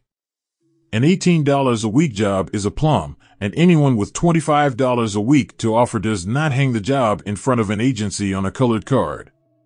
I have a want ad clipped from a local paper demanding a clerk, a good, clean penman, to take telephone orders for a sandwich shop from 11 a.m. to 2 p.m. for $8 a month, not $8 a week, but $8 a month. The ad says also, state religion. Can you imagine the brutal effrontery of anyone who demands a good, clean penman for 11 cents an hour inquiring into the victim's religion? But that is what busted people are offered. The fear of criticism, just how man originally came by this fear, no one can state definitely, but one thing is certain, he has it in a highly developed form. Some believe that this fear made its appearance about the time that politics became a profession. Others believe it can be traced to the age when women first began to concern themselves with styles and wearing apparel. This author, being neither a humorist nor a prophet, is inclined to attribute the basic fear of criticism to that part of man's inherited nature which prompts him not only to take away his fellow man's goods and wares, but to justify his action by criticism of his fellow man's character. It is a well-known fact that a thief will criticize the man from whom he steals, that politicians seek office, not by displaying their own virtues and qualifications, but by attempting to besmirch their opponents. The fear of criticism takes on many forms, the majority of which are petty and trivial. Bald-headed men, for example, are bald for no other reason than their fear of criticism. Heads become bald because of the tight-fitting bands of hats which cut off the circulation from the roots of the hair. Men wear hats, not because they actually need them, but mainly because everyone is doing it. The individual falls into line and does likewise, lest some other individual criticize him. Women seldom have bald heads, or even thin hair, because they wear hats which fit their heads loosely, the only purpose of the hats being adornment. But it must not be supposed that women are free from the fear of criticism. If any woman claims to be superior to man with reference to this fear, ask her to walk down the street wearing a hat of the vintage of 1890. The astute manufacturers of clothing have not been slow to capitalize this basic fear of criticism, with which all mankind has been cursed. Every season the styles and many articles of wearing apparel change. Who establishes the styles? Certainly not the purchaser of clothing, but the manufacturer. Why does he change the style so often? The answer is obvious. He changes the styles so he can sell more clothes. For the same reason, the manufacturers of automobiles change styles of models every season. No man wants to drive an automobile which is not of the latest style, although the older model may actually be the better car. We have been describing the manner in which people behave under the influence of fear of criticism as applied to the small and petty things of life. Let us now examine human behavior when this fear affects people in connection with the more important events of human relationship. Take, for example, practically any person who has reached the age of mental maturity, and if you could read the secret thoughts of his mind, you would find a very decided disbelief in most of the fables taught by the majority of the dogmatists and theologians a few decades back.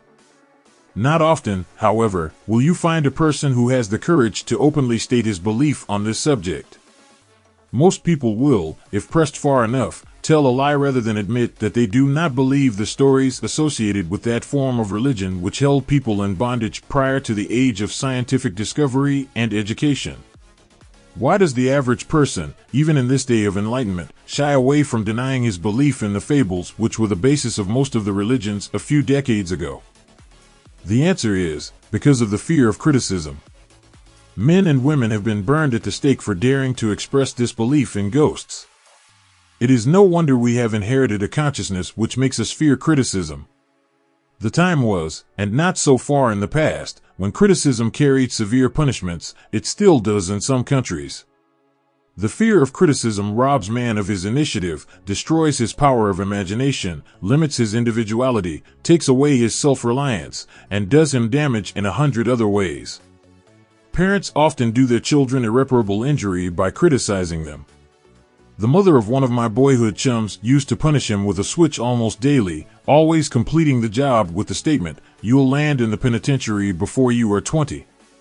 He was sent to a reformatory at the age of 17. Criticism is the one form of service of which everyone has too much. Everyone has a stock of it which is handed out, gratis, whether called for or not. One's nearest relatives often are the worst offenders. It should be recognized as a crime for any parent to build inferiority complexes in the mind of a child through unnecessary criticism. Employers who understand human nature get the best there is in men, not by criticism, but by constructive suggestion. Parents may accomplish the same results with their children. Criticism will plant fear in the human heart or resentment, but it will not build love or affection.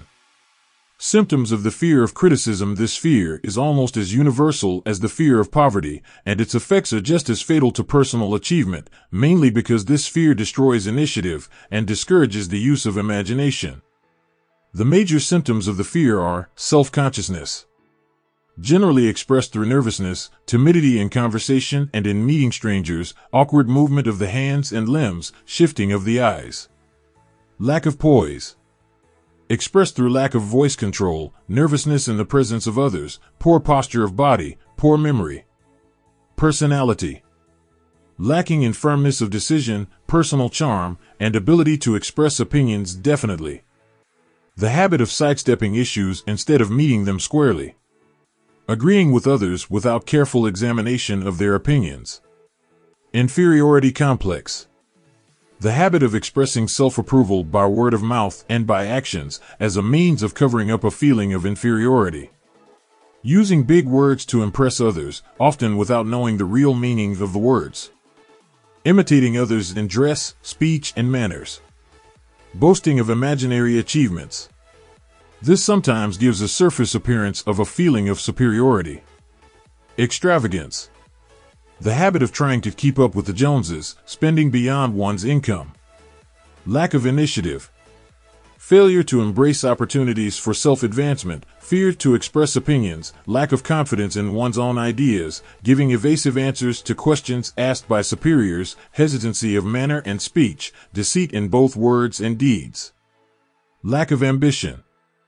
Mental and physical laziness, lack of self-assertion, slowness in reaching decisions, easily influenced by others, the habit of criticizing others behind their backs and flattering them to their faces, the habit of accepting defeat without protest, quitting an undertaking when opposed by others, suspicious of other people without cause, lacking in tactfulness of manner and speech, unwillingness to accept the blame for mistakes. The fear of ill health. This fear may be traced to both physical and social heredity. It is closely associated, as to its origin, with the causes of fear of old age and the fear of death, because it leads one closely to the border of terrible worlds of which man knows not, but concerning which he has been taught some discomforting stories. The opinion is somewhat general, also, that certain unethical people engaged in the business of selling health have had not a little to do with keeping alive the fear of ill health. In the main, man fears ill health because of the terrible pictures which have been planted in his mind of what may happen if death should overtake him. He also fears it because of the economic toll which it may claim. A reputable physician estimated that 75% of all people who visit physicians for professional service are suffering with hypochondria. It has been shown most convincingly that the fear of disease, even where there is not the slightest cause for fear, often produces the physical symptoms of the disease feared. Powerful and mighty is the human mind. It builds or it destroys. Playing upon this common weakness of fear of ill health, dispensers of patent medicines have reaped fortunes. This form of imposition upon credulous humanity became so prevalent some 20 years ago that Collier's Weekly magazine conducted a bitter campaign against some of the worst offenders in the patent medicine business. During the flu epidemic which broke out during the World War, the mayor of New York City took drastic steps to check the damage which people were doing themselves through their inherent fear of ill health. He called in the newspaper men and said to them, "Gentlemen, I feel it necessary to ask you not to publish any scare headlines concerning the flu epidemic. Unless you cooperate with me, we will have a situation which we cannot control." The newspapers quit publishing stories about the flu, and within 1 month the epidemic had been successfully checked. Through a series of experiments conducted some years ago, it was proved that people may be made ill by suggestion. We conducted this experiment by causing 3 acquaintances to visit the victims, each of whom asked the question, "What ails you?" "You look terribly ill."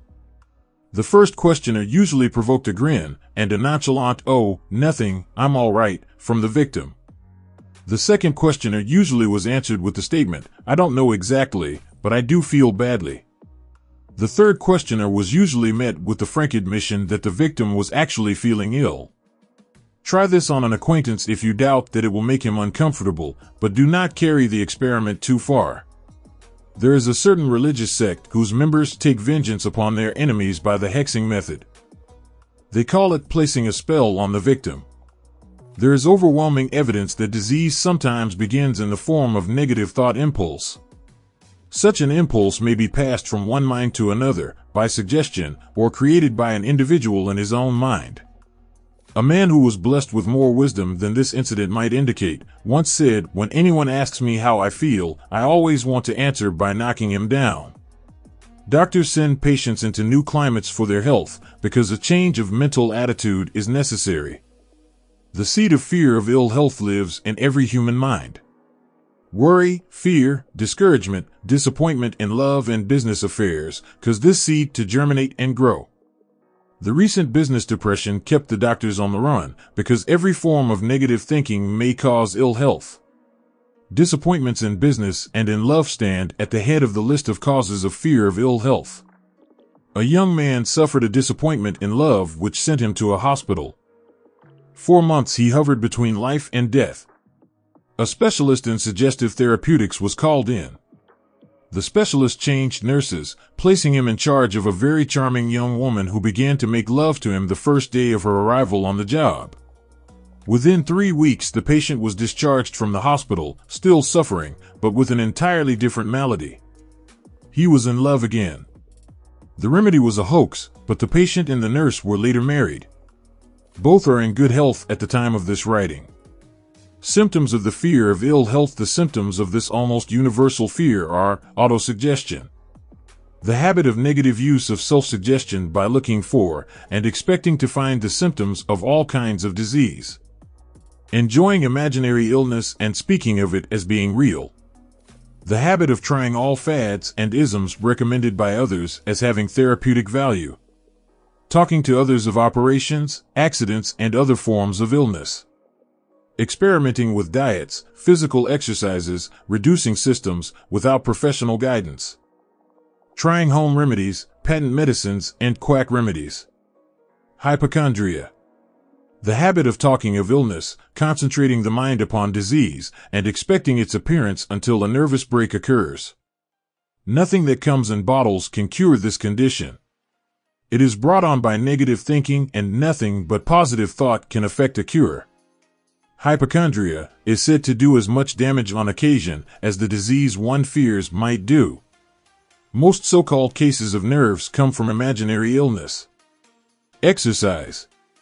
Fear of ill health often interferes with proper physical exercise and results in overweight by causing one to avoid outdoor life. Susceptibility. Fear of ill health breaks down nature's body resistance and creates a favorable condition for any form of disease one may contact. The fear of ill health often is related to the fear of poverty, especially in the case of the hypochondriac, who constantly worries about the possibility of having to pay doctor's bills, hospital bills, etc. This type of person spends much time preparing for sickness, talking about death, saving money for cemetery lots and burial expenses, etc. Self-coddling. The habit of making a bid for sympathy, using imaginary illness as the lure. The habit of feigning illness to cover plain laziness or to serve as an alibi for lack of ambition. Intemperance. The habit of using alcohol or narcotics to destroy pains such as headaches, neuralgia, etc., instead of eliminating the cause. The habit of reading about illness and worrying over the possibility of being stricken by it. The habit of reading patent medicine advertisements. The fear of loss of love. The original source of this inherent fear needs but little description, because it obviously grew out of man's polygamous habit of stealing his fellow man's mate, and his habit of taking liberties with her whenever he could. Jealousy, and other similar forms of dementia praecox grow out of man's inherited fear of the loss of love of someone. This fear is the most painful of all the 6 basic fears. It probably plays more havoc with the body and mind than any of the other basic fears, as it often leads to permanent insanity. The fear of the loss of love probably dates back to the Stone Age, when men stole women by brute force. They continue to steal females, but their technique has changed. Instead of force, they now use persuasion, the promise of pretty clothes, motor cars, and other bait much more effective than physical force. Man's habits are the same as they were at the dawn of civilization, but he expresses them differently. Careful analysis has shown that women are more susceptible to this fear than men. This fact is easily explained. Women have learned, from experience, that men are polygamous by nature, that they are not to be trusted in the hands of rivals.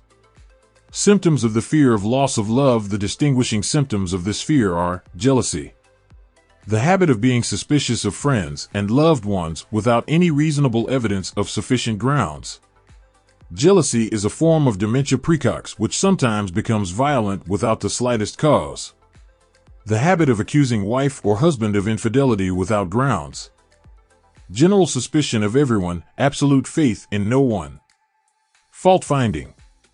The habit of finding fault with friends, relatives, business associates, and loved ones upon the slightest provocation, or without any cause whatsoever. Gambling. The habit of gambling, stealing, cheating, and otherwise taking hazardous chances to provide money for loved ones, with the belief that love can be bought.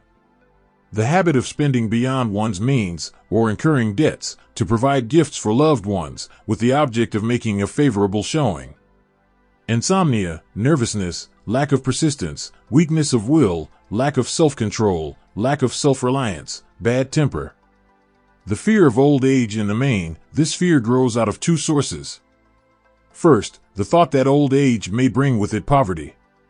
Secondly, and by far the most common source of origin, from false and cruel teachings of the past, which have been too well mixed with fire and brimstone, and other bogies cunningly designed to enslave man through fear.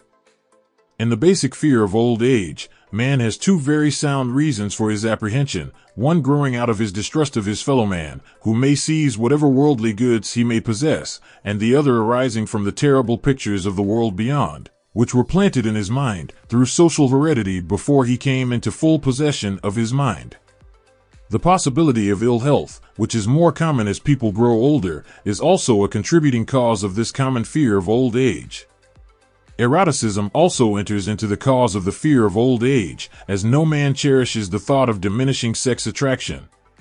The most common cause of fear of old age is associated with the possibility of poverty. Poorhouse is not a pretty word. It throws a chill into the mind of every person who faces the possibility of having to spend his declining years on a poor farm. Another contributing cause of the fear of old age is the possibility of loss of freedom and independence, as old age may bring with it the loss of both physical and economic freedom. Symptoms of the fear of old age. The commonest symptoms of this fear are the tendency to slow down and develop an inferiority complex at the age of mental maturity, around the age of 40, falsely believing oneself to be slipping because of age. The habit of speaking apologetically of oneself as being old merely because one has reached the age of 40 or 50, instead of reversing the rule and expressing gratitude for having reached the age of wisdom and understanding. The habit of killing off initiative, imagination, and self-reliance by falsely believing oneself too old to exercise these qualities.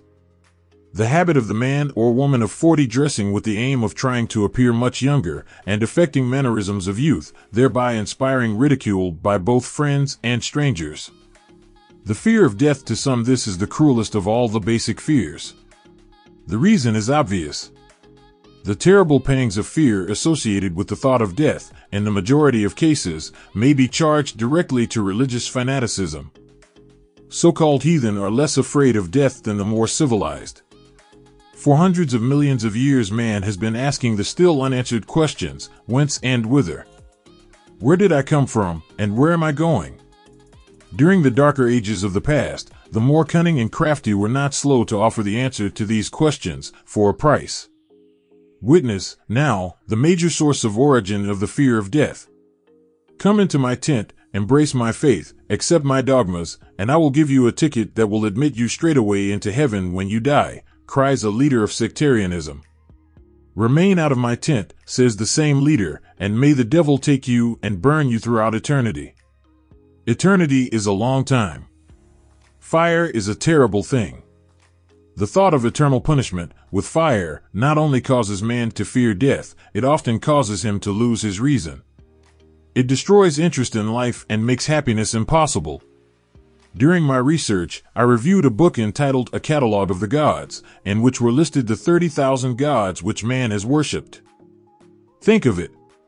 30,000 of them, represented by everything from a crawfish to a man. It is little wonder that men have become frightened at the approach of death.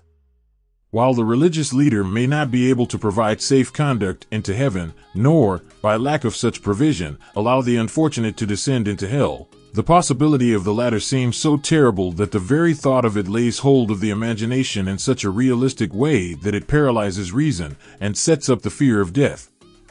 In truth, no man knows, and no man has ever known, what heaven or hell is like, nor does any man know if either place actually exists. This very lack of positive knowledge opens the door of the human mind to the charlatan, so he may enter and control that mind with his stock of legerdemain and various brands of pious fraud and trickery. The fear of death is not as common now as it was during the age when there were no great colleges and universities.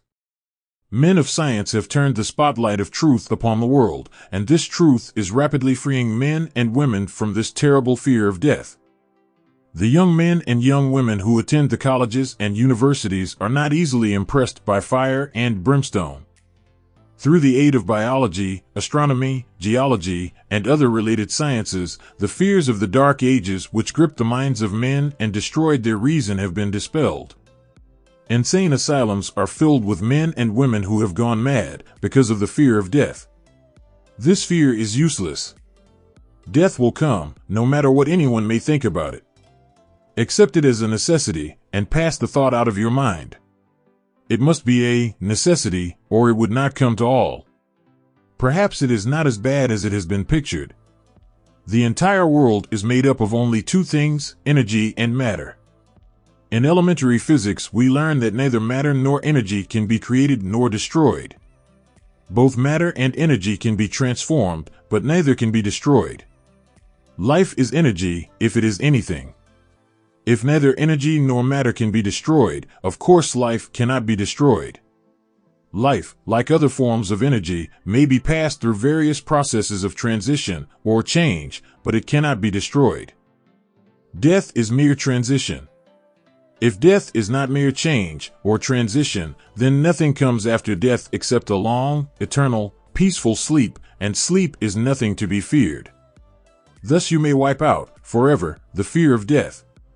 Symptoms of the fear of death. The general symptoms of this fear are the habit of thinking about dying instead of making the most of life, due, generally, to lack of purpose or lack of a suitable occupation. This fear is more prevalent among the aged, but sometimes the more youthful are victims of it. The greatest of all remedies for the fear of death is a burning desire for achievement, backed by useful service to others. A busy person seldom has time to think about dying. He finds life too thrilling to worry about death. Sometimes the fear of death is closely associated with the fear of poverty, where one's death would leave loved ones poverty-stricken. In other cases, the fear of death is caused by illness and the consequent breaking down of physical body resistance. The commonest causes of the fear of death are ill health, poverty, and lack of appropriate occupation, disappointment over love, insanity, and religious fanaticism. Old man worry is a state of mind based upon fear. It works slowly, but persistently. It is insidious and subtle. Step by step it digs itself in until it paralyzes one's reasoning faculty, destroys self-confidence and initiative. Worry is a form of sustained fear caused by indecision, therefore it is a state of mind which can be controlled. An unsettled mind is helpless. Indecision makes an unsettled mind. Most individuals lack the willpower to reach decisions promptly and to stand by them after they have been made, even during normal business conditions.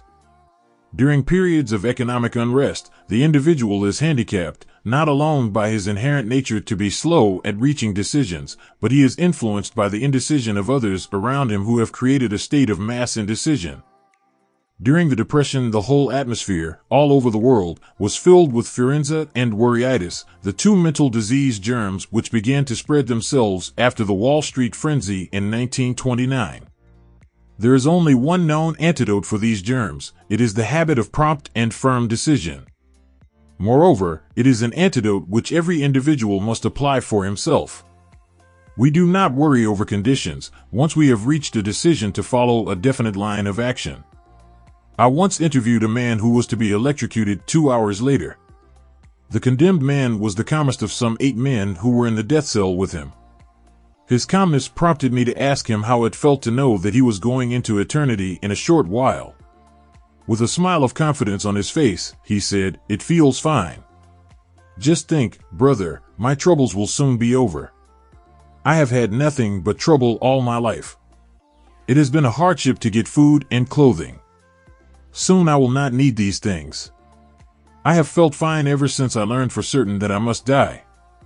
I made up my mind then to accept my fate in good spirit." As he spoke, he devoured a dinner of proportions sufficient for 3 men, eating every mouthful of the food brought to him, and apparently enjoying it as much as if no disaster awaited him. Decision gave this man resignation to his fate. Decision can also prevent one's acceptance of undesired circumstances. The 6 basic fears become translated into a state of worry through indecision. Relieve yourself forever of the fear of death by reaching a decision to accept death as an inescapable event. Whip the fear of poverty by reaching a decision to get along with whatever wealth you can accumulate without worry. Put your foot upon the neck of the fear of criticism by reaching a decision not to worry about what other people think, do, or say. Eliminate the fear of old age by reaching a decision to accept it, not as a handicap, but as a great blessing which carries with it wisdom, self-control, and understanding not known to youth. Acquit yourself of the fear of ill health by the decision to forget symptoms. Master the fear of loss of love by reaching a decision to get along without love, if that is necessary. Kill the habit of worry, in all its forms, by reaching a general, blanket decision that nothing which life has to offer is worth the price of worry. With this decision will come poise, peace of mind, and calmness of thought which will bring happiness. A man whose mind is filled with fear not only destroys his own chances of intelligent action, but he transmits these destructive vibrations to the minds of all who come into contact with him, and destroys also their chances. Even a dog or a horse knows when its master lacks courage. Moreover, a dog or horse will pick up the vibrations of fear thrown off by its master and behave accordingly. Lower down the line of intelligence in the animal kingdom, one finds this same capacity to pick up the vibrations of fear. A honeybee immediately senses fear in the mind of a person. For reasons unknown, a bee will sting the person whose mind is releasing vibrations of fear much more readily than it will molest the person whose mind registers no fear. The vibrations of fear pass from one mind to another just as quickly and as surely as the sound of the human voice passes from the broadcasting station to the receiving set of a radio, and by the self-same medium. Mental telepathy is a reality. Thoughts pass from one mind to another, voluntarily, whether or not this fact is recognized by either the person releasing the thoughts, or the persons who pick up those thoughts. The person who gives expression, by word of mouth, to negative or destructive thoughts is practically certain to experience the results of those words in the form of a destructive kickback. The release of destructive thought impulses, alone, without the aid of words, produces also a kickback in more ways than one. First of all, and perhaps most important to be remembered, the person who releases thoughts of a destructive nature must suffer damage through the breaking down of the faculty of creative imagination. Secondly, the presence in the mind of any destructive emotion develops a negative personality which repels people and often converts them into antagonists. The third source of damage to the person who entertains or releases negative thoughts lies in this significant fact. These thought impulses are not only damaging to others, but they embed themselves in the subconscious mind of the person releasing them, and they become a part of his character. One is never through with a thought merely by releasing it. When a thought is released, it spreads in every direction through the medium of the ether, but it also plants itself permanently in the subconscious mind of the person releasing it. Your business in life is, presumably, to achieve success. To be successful, you must find peace of mind, acquire the material needs of life, and above all, attain happiness. All of these evidences of success begin in the form of thought impulses. You may control your own mind. You have the power to feed it whatever thought impulses you choose.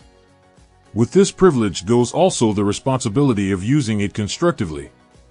You are the master of your own earthly destiny just as surely as you have the power to control your own thoughts. You may influence, direct, and eventually control your own environment, making your life what you want it to be, or you may neglect to exercise the privilege which is yours to make your life to order, thus casting yourself upon the broad sea of circumstance where you will be tossed hither and yon, like a chip on the waves of the ocean. Like a chip on the waves of the ocean. Like a chip on the waves of the ocean. Like a chip on the waves of the ocean. Like a chip on the waves of the ocean. Like a chip on the waves of the ocean. The devil's workshop, the seventh basic evil. In addition to the 6 basic fears, there is another evil by which people suffer. It constitutes a rich soil in which the seeds of failure grow abundantly. It is so subtle that its presence often is not detected. This affliction cannot properly be classed as a fear. It is more deeply seated and more often fatal than all of the 6 fears. For want of a better name, let us call this evil susceptibility to negative influences. Men who accumulate great riches always protect themselves against this evil. The poverty-stricken never do. Those who succeed in any calling must prepare their minds to resist the evil. If you are reading this philosophy for the purpose of accumulating riches, you should examine yourself very carefully to determine whether you are susceptible to negative influences.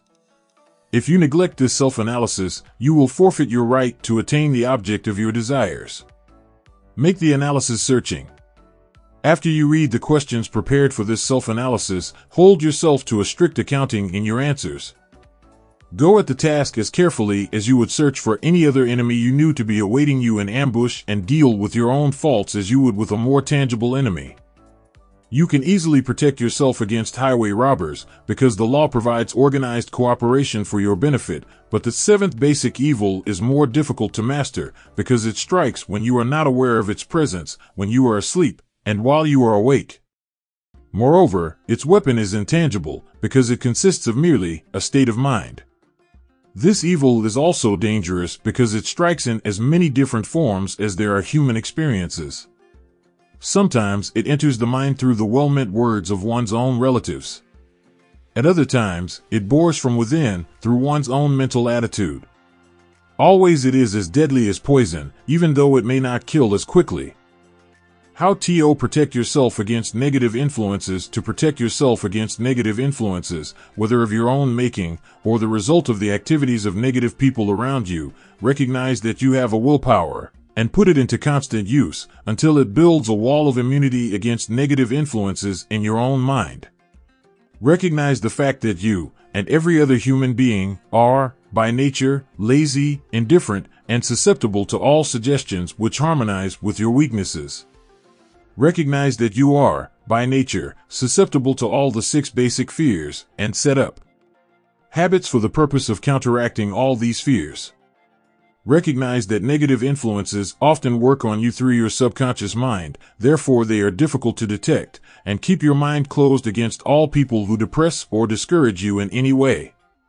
Clean out your medicine chest, throw away all pill bottles, and stop pandering to colds, aches, pains, and imaginary illness.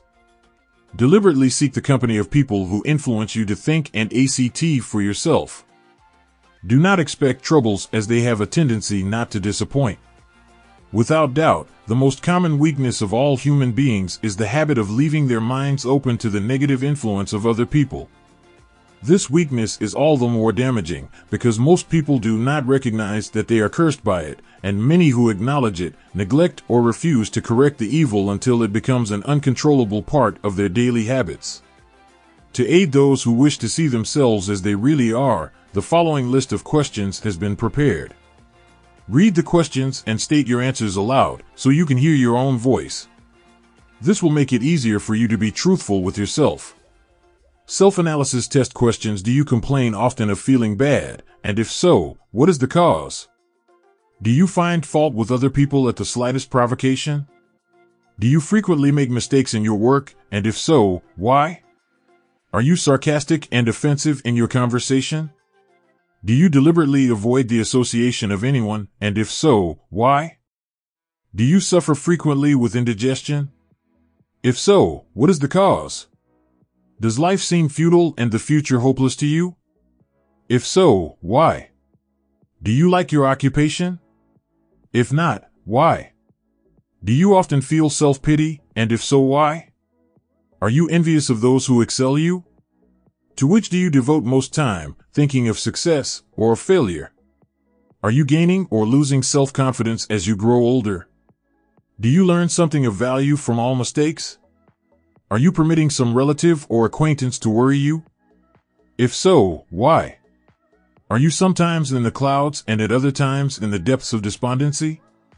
Who has the most inspiring influence upon you? What is the cause? Do you tolerate negative or discouraging influences which you can avoid? Are you careless of your personal appearance? If so, when and why? Have you learned how to drown your troubles by being too busy to be annoyed by them? Would you call yourself a spineless weakling if you permitted others to do your thinking for you? Do you neglect internal bathing until auto-intoxication makes you ill-tempered and irritable? How many preventable disturbances annoy you, and why do you tolerate them? Do you resort to liquor, narcotics, or cigarettes to quiet your nerves? If so, why do you not try willpower instead? Does anyone nag you, and if so, for what reason? Do you have a definite major purpose, and if so, what is it, and what plan have you for achieving it? Do you suffer from any of the 6 basic fears? If so, which ones? Have you a method by which you can shield yourself against the negative influence of others?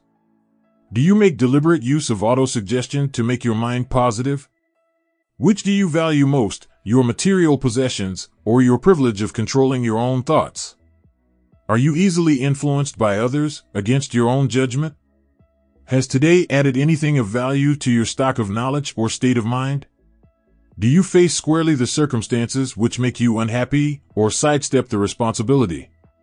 Do you analyze all mistakes and failures and try to profit by them, or do you take the attitude that this is not your duty? Can you name 3 of your most damaging weaknesses? What are you doing to correct them? Do you encourage other people to bring their worries to you for sympathy? Do you choose, from your daily experiences, lessons or influences which aid in your personal advancement? Does your presence have a negative influence on other people as a rule? What habits of other people annoy you most? Do you form your own opinions or permit yourself to be influenced by other people? Have you learned how to create a mental state of mind with which you can shield yourself against all discouraging influences? Does your occupation inspire you with faith and hope? Are you conscious of possessing spiritual forces of sufficient power to enable you to keep your mind free from all forms of fear? Does your religion help you to keep your own mind positive? Do you feel it your duty to share other people's worries? If so, why? If you believe that birds of a feather flock together, what have you learned about yourself by studying the friends whom you attract? What connection, if any, do you see between the people with whom you associate most closely and any unhappiness you may experience? Could it be possible that some person whom you consider to be a friend is, in reality, your worst enemy because of his negative influence on your mind? By what rules do you judge who is helpful and who is damaging to you? Are your intimate associates mentally superior or inferior to you? How much time out of every 24 hours do you devote to A. Your occupation, B. Sleep, C. Play and relaxation, D. Acquiring useful knowledge, E. Playing waste who among your acquaintances, A. Encourages you most, B. Cautions you most, C. Discourages you most, D. Helps you most in other ways? What is your greatest worry? Why do you tolerate it? When others offer you free, unsolicited advice, do you accept it without question or analyze their motive? What, above all else, do you most desire? Do you intend to acquire it? Are you willing to subordinate all other desires for this one? How much time daily do you devote to acquiring it? Do you change your mind often? If so, why? Do you usually finish everything you begin? Are you easily impressed by other people's business or professional titles, college degrees, or wealth? Are you easily influenced by what other people think or say of you? Do you cater to people because of their social or financial status? Whom do you believe to be the greatest person living? At what respect is this person superior to yourself? How much time have you devoted to studying and answering these questions? At least one day is necessary for the analysis and the answering of the entire list. If you have answered all these questions truthfully, you know more about yourself than the majority of people. Study the questions carefully, come back to them once each week for several months, and be astounded at the amount of additional knowledge of great value to yourself you will have gained by the simple method of answering the questions truthfully.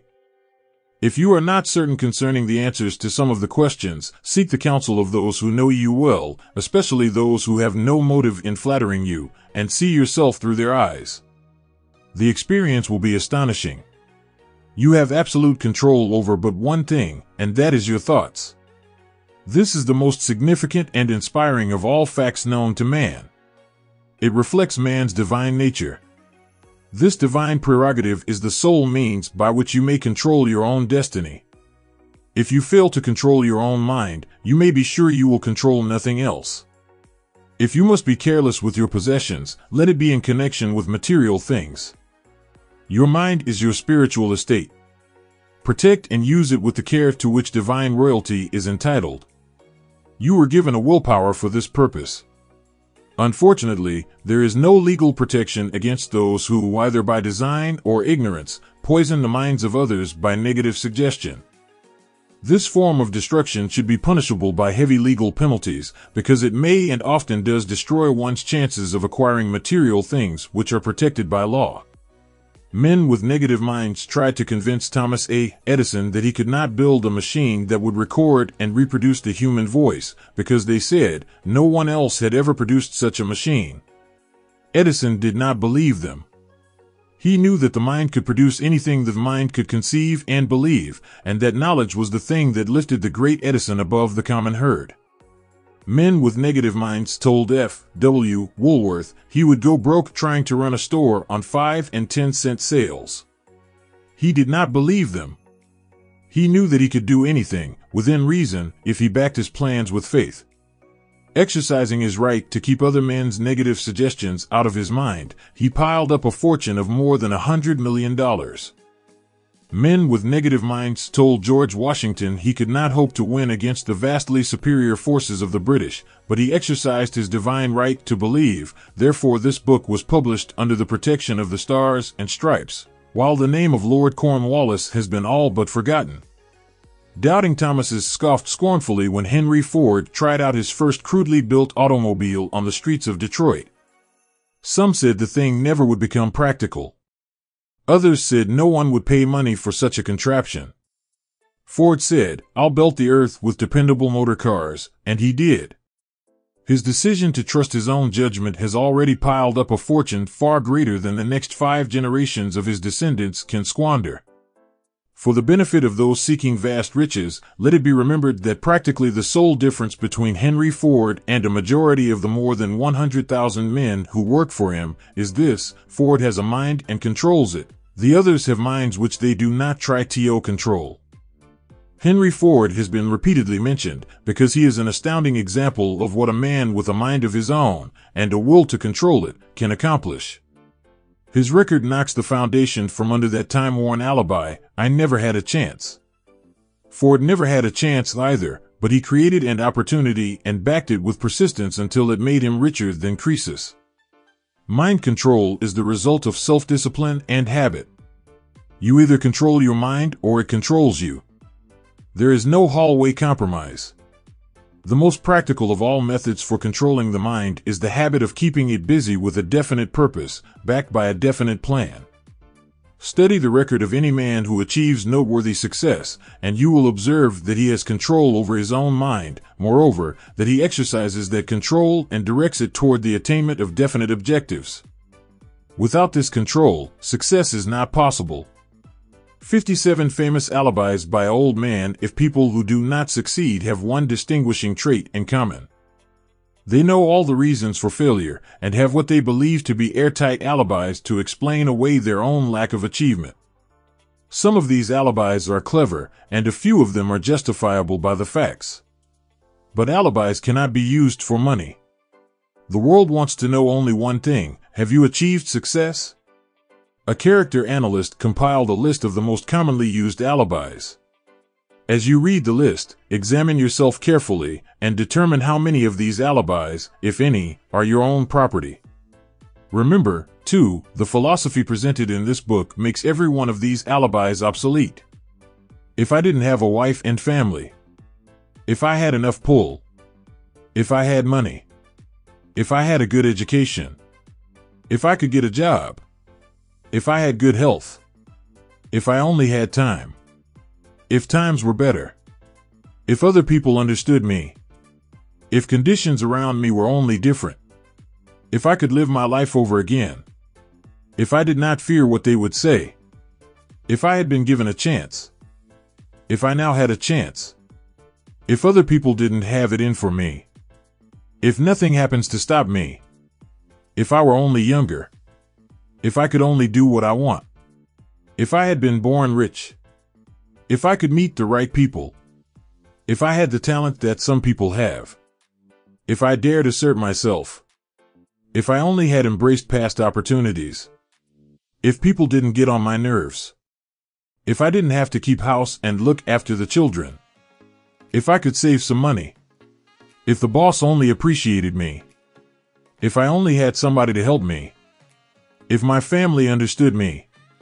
If I lived in a big city. If I could just get started. If I were only free.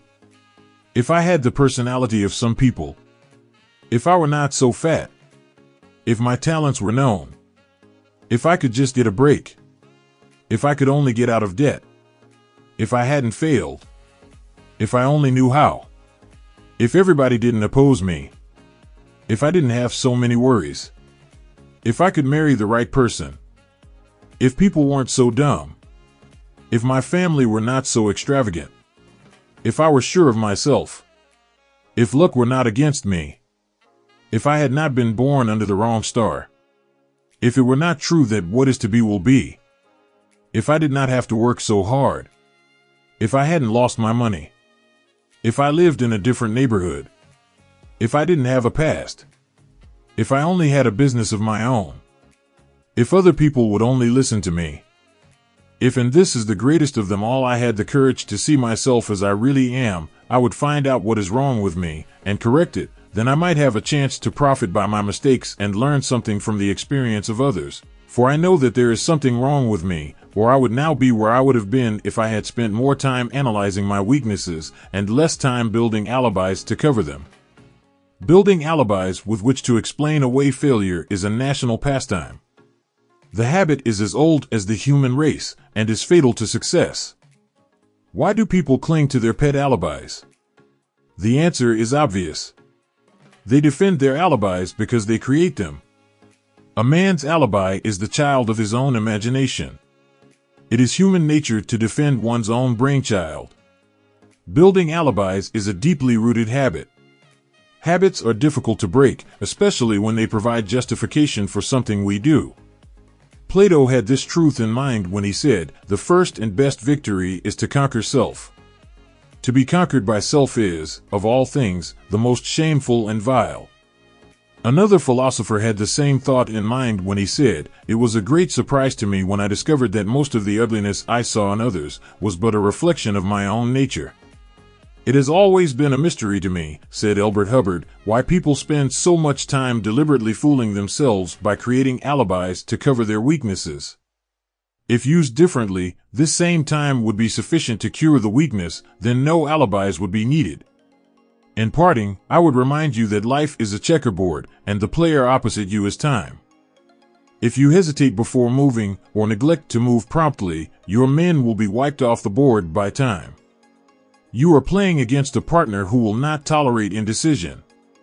Previously, you may have had a logical excuse for not having forced life to come through with whatever you asked, but that alibi is now obsolete because you are in possession of the master key that unlocks the door to life's bountiful riches. The master key is intangible, but it is powerful.